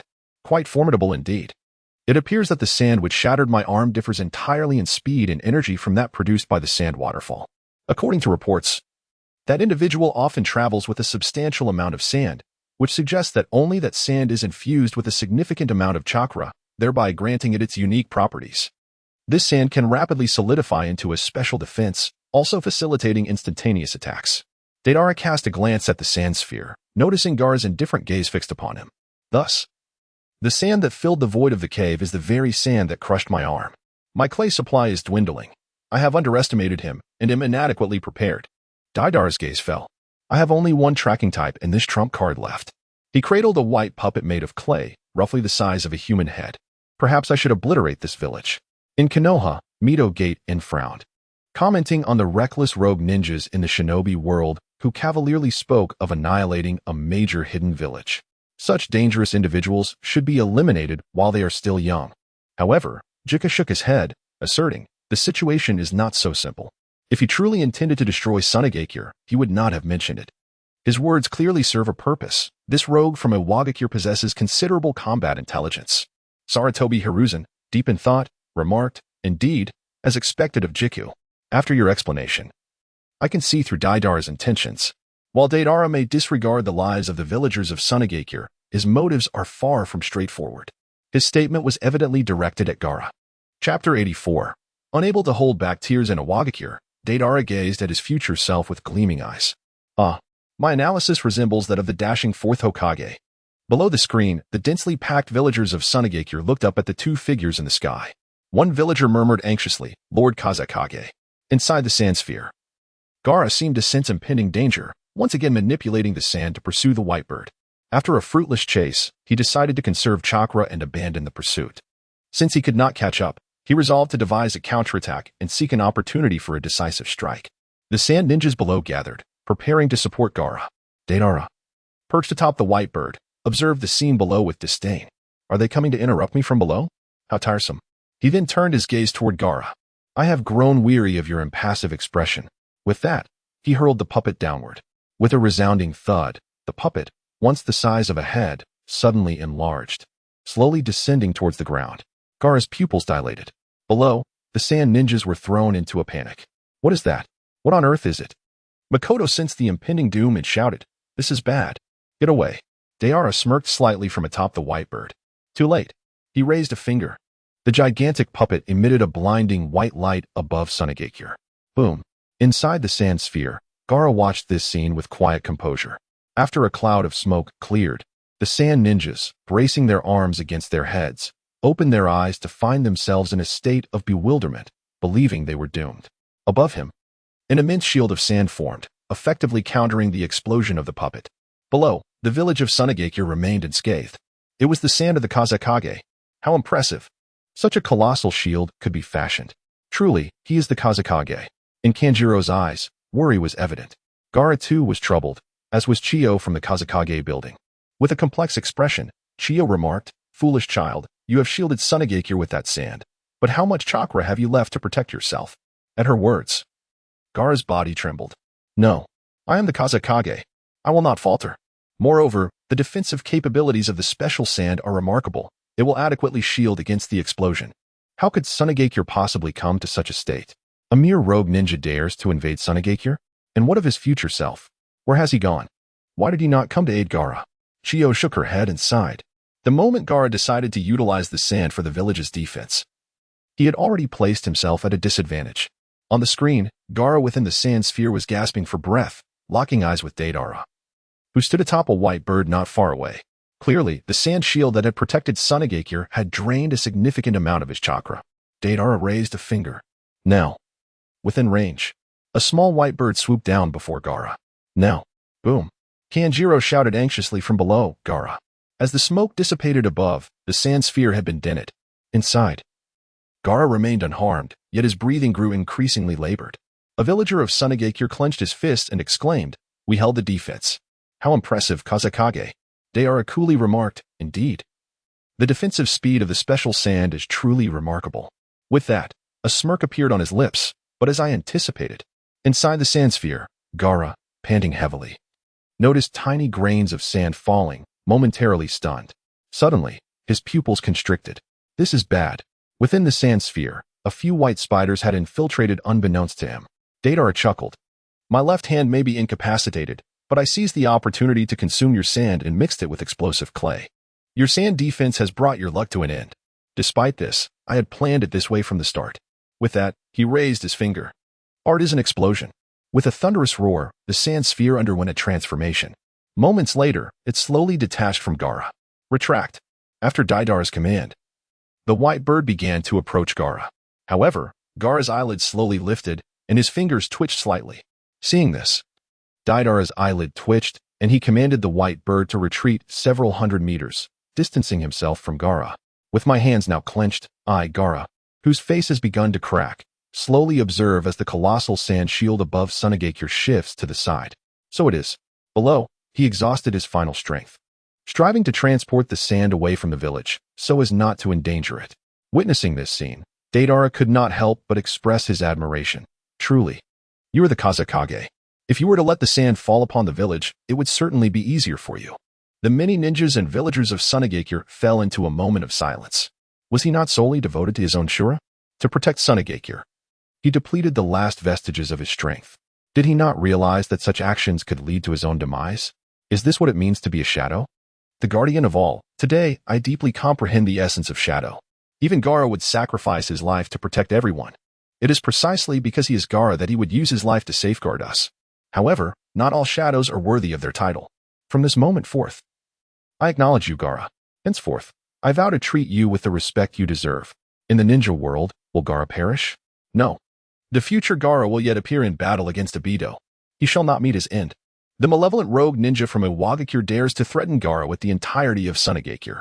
How could Gaara possibly be vanquished otherwise? Did that rogue ninja not declare his intentions from the outset, planning to mix the explosive clay into the sand?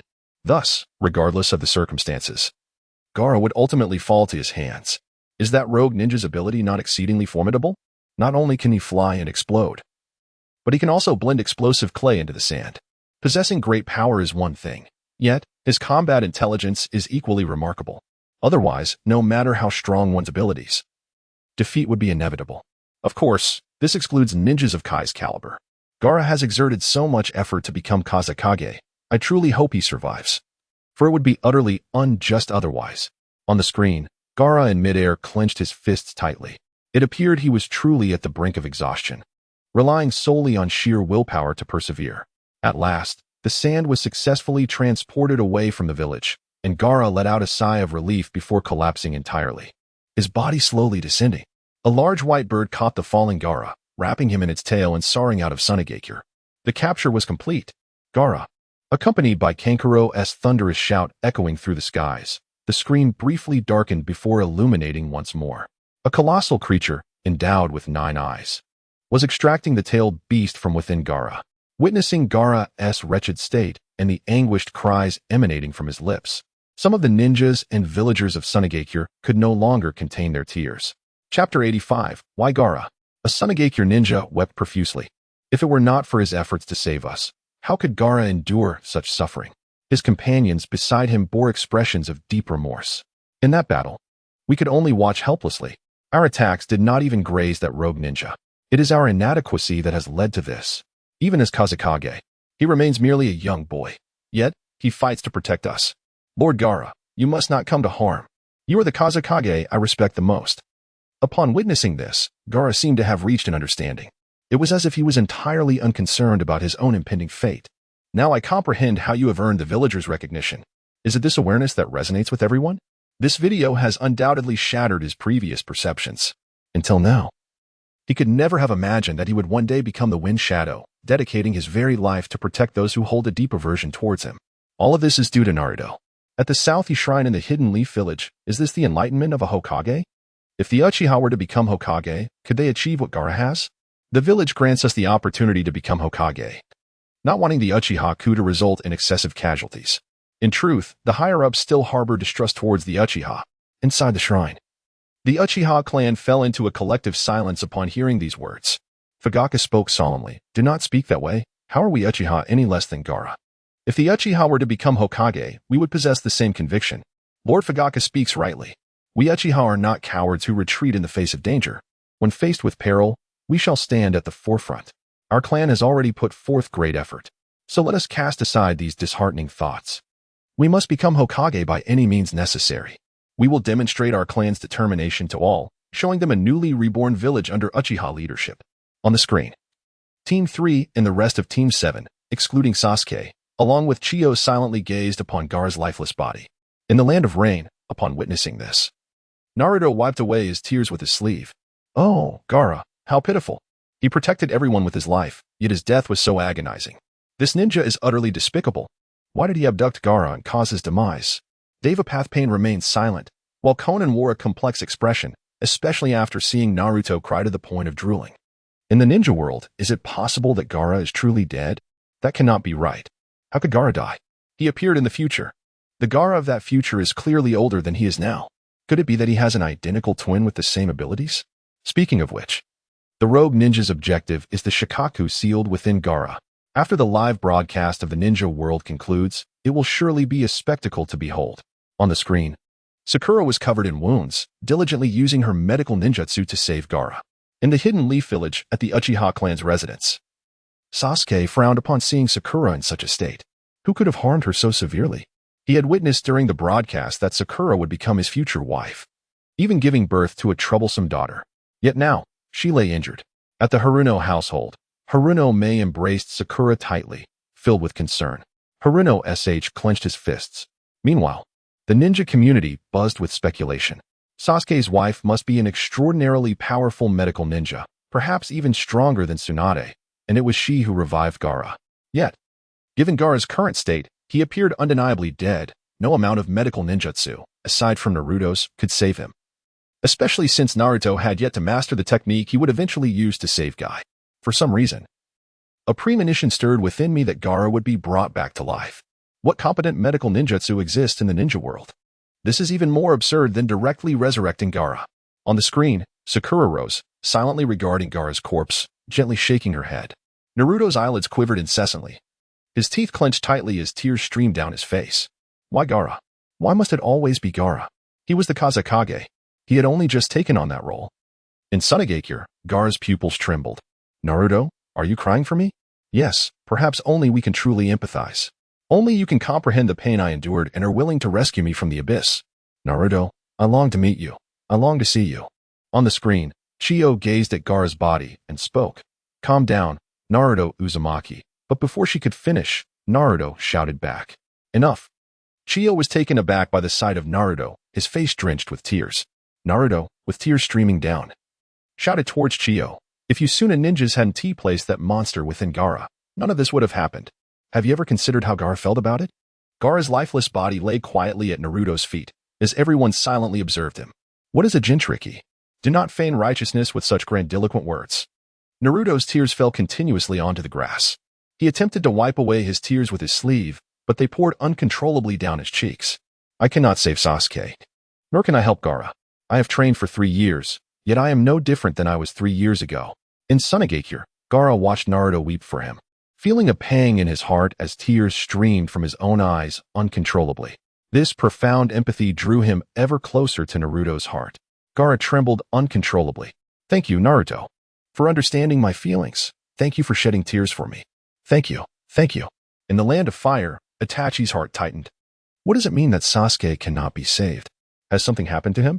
In the Hokage building of Konohagakure, Kakashi fell into deep contemplation. What does Naruto's statement imply?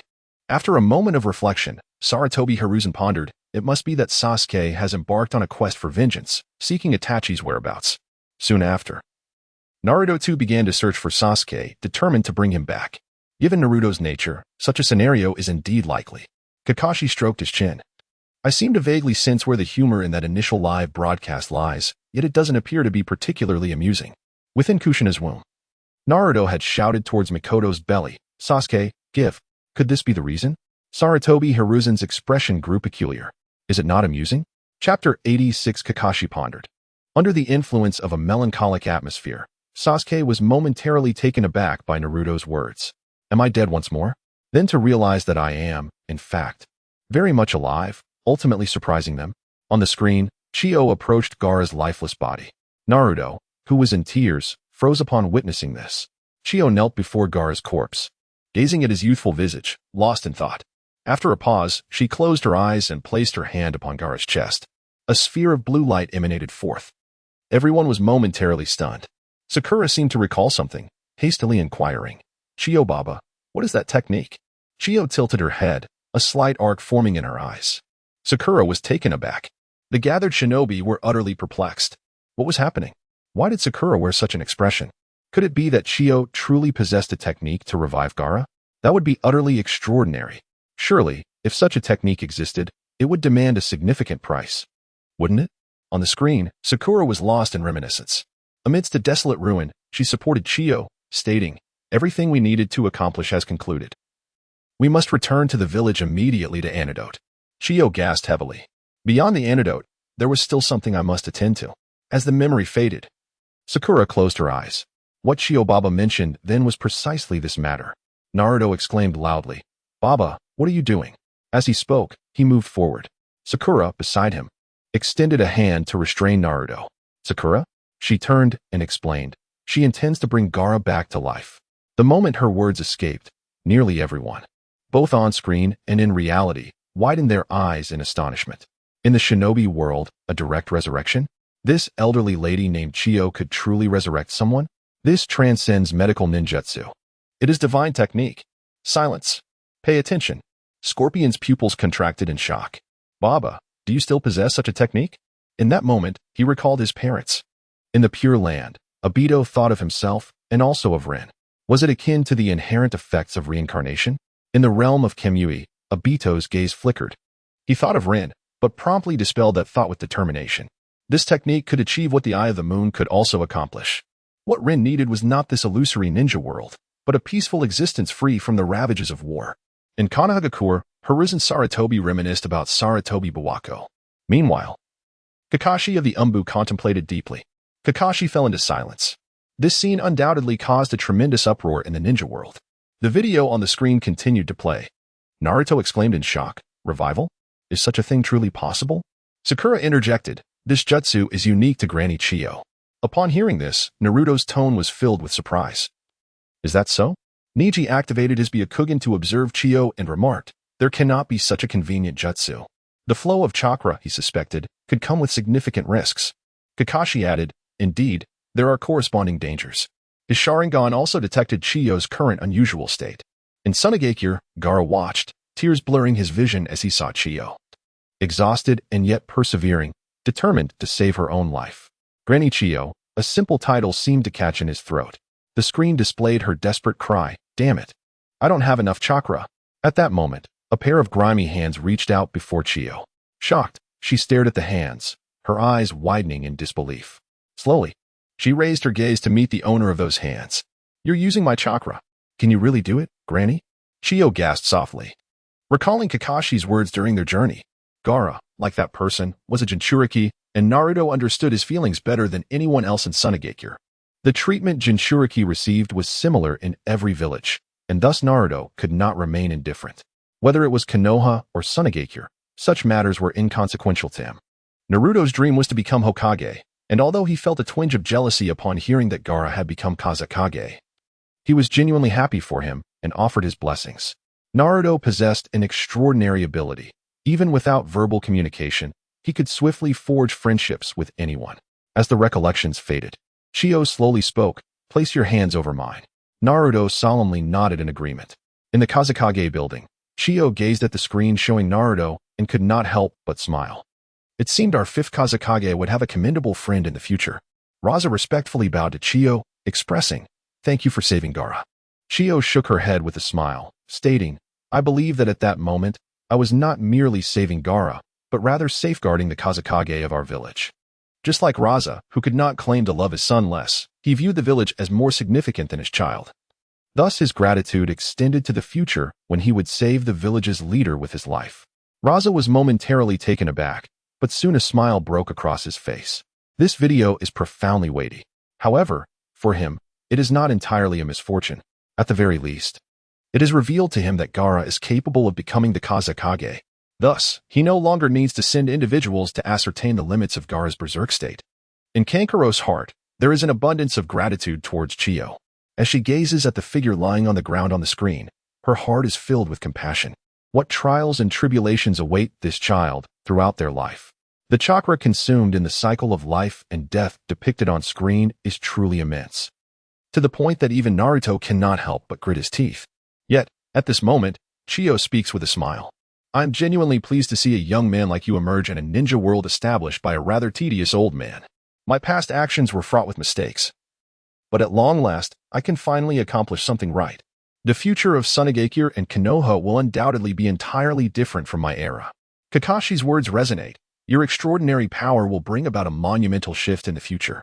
You are destined to become the one and only Hokage in history." Chiyo, with her seasoned experience as a longtime elder of Sunagakure, perceives that Naruto will indeed transform the ninja world. Such insight is truly remarkable. Indeed, it mirrors my own sharp intuition. Can we not maintain a semblance of dignity? How dare you accuse me of lacking it? Did you consider your own face when you claimed the yellow flash was already half as handsome as you? In the land of rain, Pain observes an increasing silence. He turns to Konan and states, "I believe Chiyo's words hold significant truth." Konan lowers her head, lost in contemplation. The future peace of the ninja world may have little connection to our Akatsuki. Before Naruto brings peace to the ninja world, I should still be his greatest adversary. Konan reflects on this notion, and for a moment, the atmosphere grows eerily silent. Chapter 87. Barriers. None of the three, nor the fox, voiced their opinions. The Nine Tails acknowledged its own public humiliation. The individual endowed with the Rinnegan is, without a doubt, the spokesperson for the malevolent specter. He embodies a formidable antagonist within the realm of ninjas. On the screen, Naruto's pupils quiver incessantly. Chio continued, Sakura, the one you must save in the future is not this half-dead old woman, but someone you hold dear. You and I share a striking resemblance. Women with a strong spirit are indeed rare. You shall evolve into a kunoichi who surpasses your master. Tears streamed down Sakura's face. Naruto, the elderly woman implored. You are the only one capable of comprehending Gaara's suffering. He, too, understands your pain. Please, save Gaara. Naruto gradually closed his eyes. Gaara, Gaara. The whisper of Gaara echoed. Who is it? Is someone calling me? Who? Gaara gazed at his own hands. What are these hands? They are my hands, but who am I? At that moment, a hand landed on Gaara's shoulder. He turned to see a weary face. Gaara. He stared blankly at the figure before him. Naruto. Gradually, Gaara's consciousness began to awaken. As he glanced around, he noticed that the area was filled with sand shinobi standing beside him. Naruto chuckled. To save you. Everyone came running. All doubts within the ninja world were dispelled. Gaara's appearance truly reflected someone who had died and been resurrected. This astonishing technique that subverts comprehension is simply incredible. The bond between Naruto and Gaara is destined to flourish, and the same goes for the relationships between Sunagakure and Konohagakure. In the future, it seems that these two villages will indeed form an alliance. After watching this video, Sunagakure and Konohagakure should consider uniting sooner than anticipated. It is remarkable that Sunagakure dared to inform Konohagakure about such a significant event as the abduction of the Kazekage, even requesting their ninjas to rescue the captured Gaara. The camaraderie between these two ninja villages is truly commendable. Who would have thought that the elderly woman in the rather provocative swimsuit I saw last month harbored such noble intentions, sacrificing her own life to save the village's leader? It is profoundly moving. Furthermore, the next scene that appeared on the screen significantly hushed the discussions in many parts of the ninja world. This scene unfolds just before Gaara's speech as he assumes the role of captain of the 4th Division within the Ninja Alliance. Below, a multitude of ninjas stands. Their numbers unknown. One of the rock ninja sneers, questioning the wisdom of appointing such a young boy as captain. A sand ninja beside him frowns and retorts. Gaara is not just a child. You know nothing. Refrain from speaking recklessly. The rock ninja, undeterred, replies, Of course I know nothing. He was our enemy not long ago. Anger flares in the sand ninja's eyes as he exclaims, So was I. Whether you can trust him is uncertain. Keep your words clean. Nearby, a leaf ninja coolly interjects, To be honest, I feel the same. The cloud ninja nearby erupts in anger. You leaf ninjas are so arrogant. It was your renegade ninjas who attacked Lord Killerbee and disrupted the 5 Kage summit. What do you intend to do about the left hand of the rakeage that you have taken from him? The leaf ninja, incited by these words, questions. What did you say? Above, Kakashi speaks to Gaara. All right, Gaara.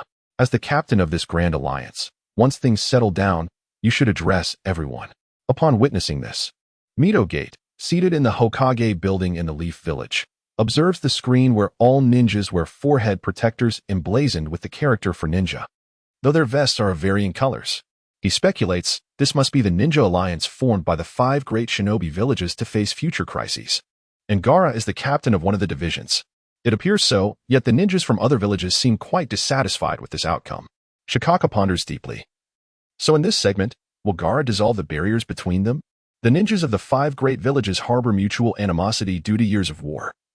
How can mere words bridge such divides? He rests his chin on one hand. If he cannot, then this segment of the video lacks significance. His youth does not vindicate his position as captain.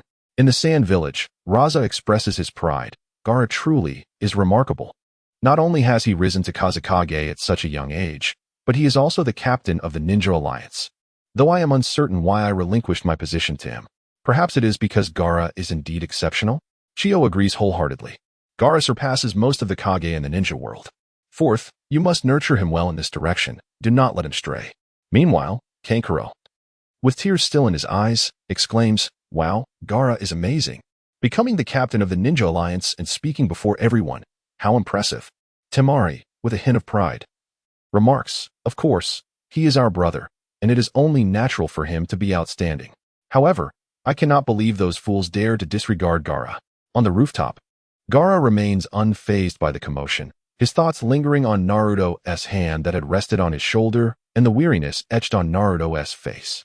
Besides chakra exhaustion, He must have faced considerable hardship to save me, Naruto. On the screen, Hinata whispers to Niji, "It seems everyone has yet to fully trust one another." Niji explains, "After years of enmity, it is difficult to dissolve such barriers in a short time, especially between sand and rock. Just as they converse, chaos erupts, with some ninjas engaging in physical conflict. Indeed, it is only natural. The ninjas of the 5 great villages have fought against one another for years. How could they set aside their grievances merely due to a common enemy? I hope Gaara's experiences will prove impactful against an enemy like Madara. The ninja world cannot afford to be complacent." As the footage continues, a mist ninja watching the spectacle declares, "I truly detest the rock village." "Hey, what did you say?" retorts a rock ninja. The mist ninja, unperturbed, replies, "If you heard me, that cannot be helped." He then turns to the questioning rock ninja. "I say your rock village is filled with uncouth brutes. Yet it appears that the mist cannot ally with the rock either. You will eventually betray one another." The mist ninja continues with bravado, "If you have an issue, let us settle it with fists." "What is that? Come at me." The rock ninja challenges. "My father was killed by your sand ninjas. If you seek death, I shall oblige you." Observing the unfolding chaos, Kakashi heaves a sigh. At that moment, Gaara extends a hand, and a flurry of sand sweeps through the ninja alliance, effortlessly separating the combatants. In the next instant, Gaara's voice resonates throughout the ninja alliance. "For the sake of our respective nations and villages, during the protracted conflicts of the 1st through 3rd Shinobi Wars, we have inflicted harm upon one another, fostering hatred that craved power, leading to my very existence." The crowd gradually quiets. "I was once filled with hatred, destruction, and was a Jinchuriki. I loathed this world and humanity, much like the Akatsuki, seeking to obliterate everything. Yet, one leaf ninja intervened. He wept for me, his enemy, seeing in me a friend despite the harm I had caused him. He saved me. We were once foes, yet he too was a Jinchuriki, bearing similar suffering. And we understood each other. There existed no animosity between us." At this point, Gaara pauses before continuing, "Here and now, there are no enemies. For we all bear the scars left by the Akatsuki. There are only ninjas. If, despite this, you still cannot forgive the Sand Village, then after the war concludes, take my head." Kakashi observes the shifting expressions among the crowd below. "The enemy seeks to take my friend who saved me. Should the enemy succeed, the world shall be doomed. I wish to protect my friend, to safeguard this world. Yet I am too young, too naive, and insufficiently capable of such a task. Thus I implore you all to lend me your strength." The emotions of the ninjas within the alliance reach a fever pitch, and a chorus of cheers erupts around them. "We shall serve, Lord Gaara." At this moment, it seemed that all the ninjas from the hidden villages had set aside their prejudices. The rhetoric of Gaara was profoundly stirring. Not only did it ignite the emotions of the ninjas on screen, but it also resonated throughout the ninja world. "Oh, Lord Gaara, I am willing to fight for you." The charisma of Lord Gaara was undeniably compelling. "I cannot forgive Tsunagakure. I shall sever his head after the war." Such magnanimity truly befits one who ascended to the role of a Kage at such a young age. Of course, there were those who remained less fervent, grasping certain crucial points. Was the Akatsuki truly a dangerous organization? Why did Gaara claim that they had inflicted suffering upon the ninja world? All I remembered of the Akatsuki was Konan's countless explosive tags and her attire. I had not anticipated it to be an evil organization. My brief interactions with Konan suggested she was not a villain at all. Many in the ninja world shared this sentiment. In their entrenched perceptions, Konan was merely a strikingly beautiful, affluent woman. How could Konan be a villain? She is so lovely and wealthy. I refuse to believe she is a bad person. Surely, she must be a victim coerced by true malevolence. How frustrating. I shall travel to the land of rain to rescue Konan. In the Pure Land, Hashirama was overwhelmed with emotion, tears brimming in his eyes as he raised his fist and shouted in unison with the ninjas on screen, "I pledge my allegiance to Lord Gaara." In the land of rain, Konan sighed. As expected, the Akatsuki has strayed from the path due to Madara. Pain shook his head, asserting, "Not necessarily. The Akatsuki has its own ideals.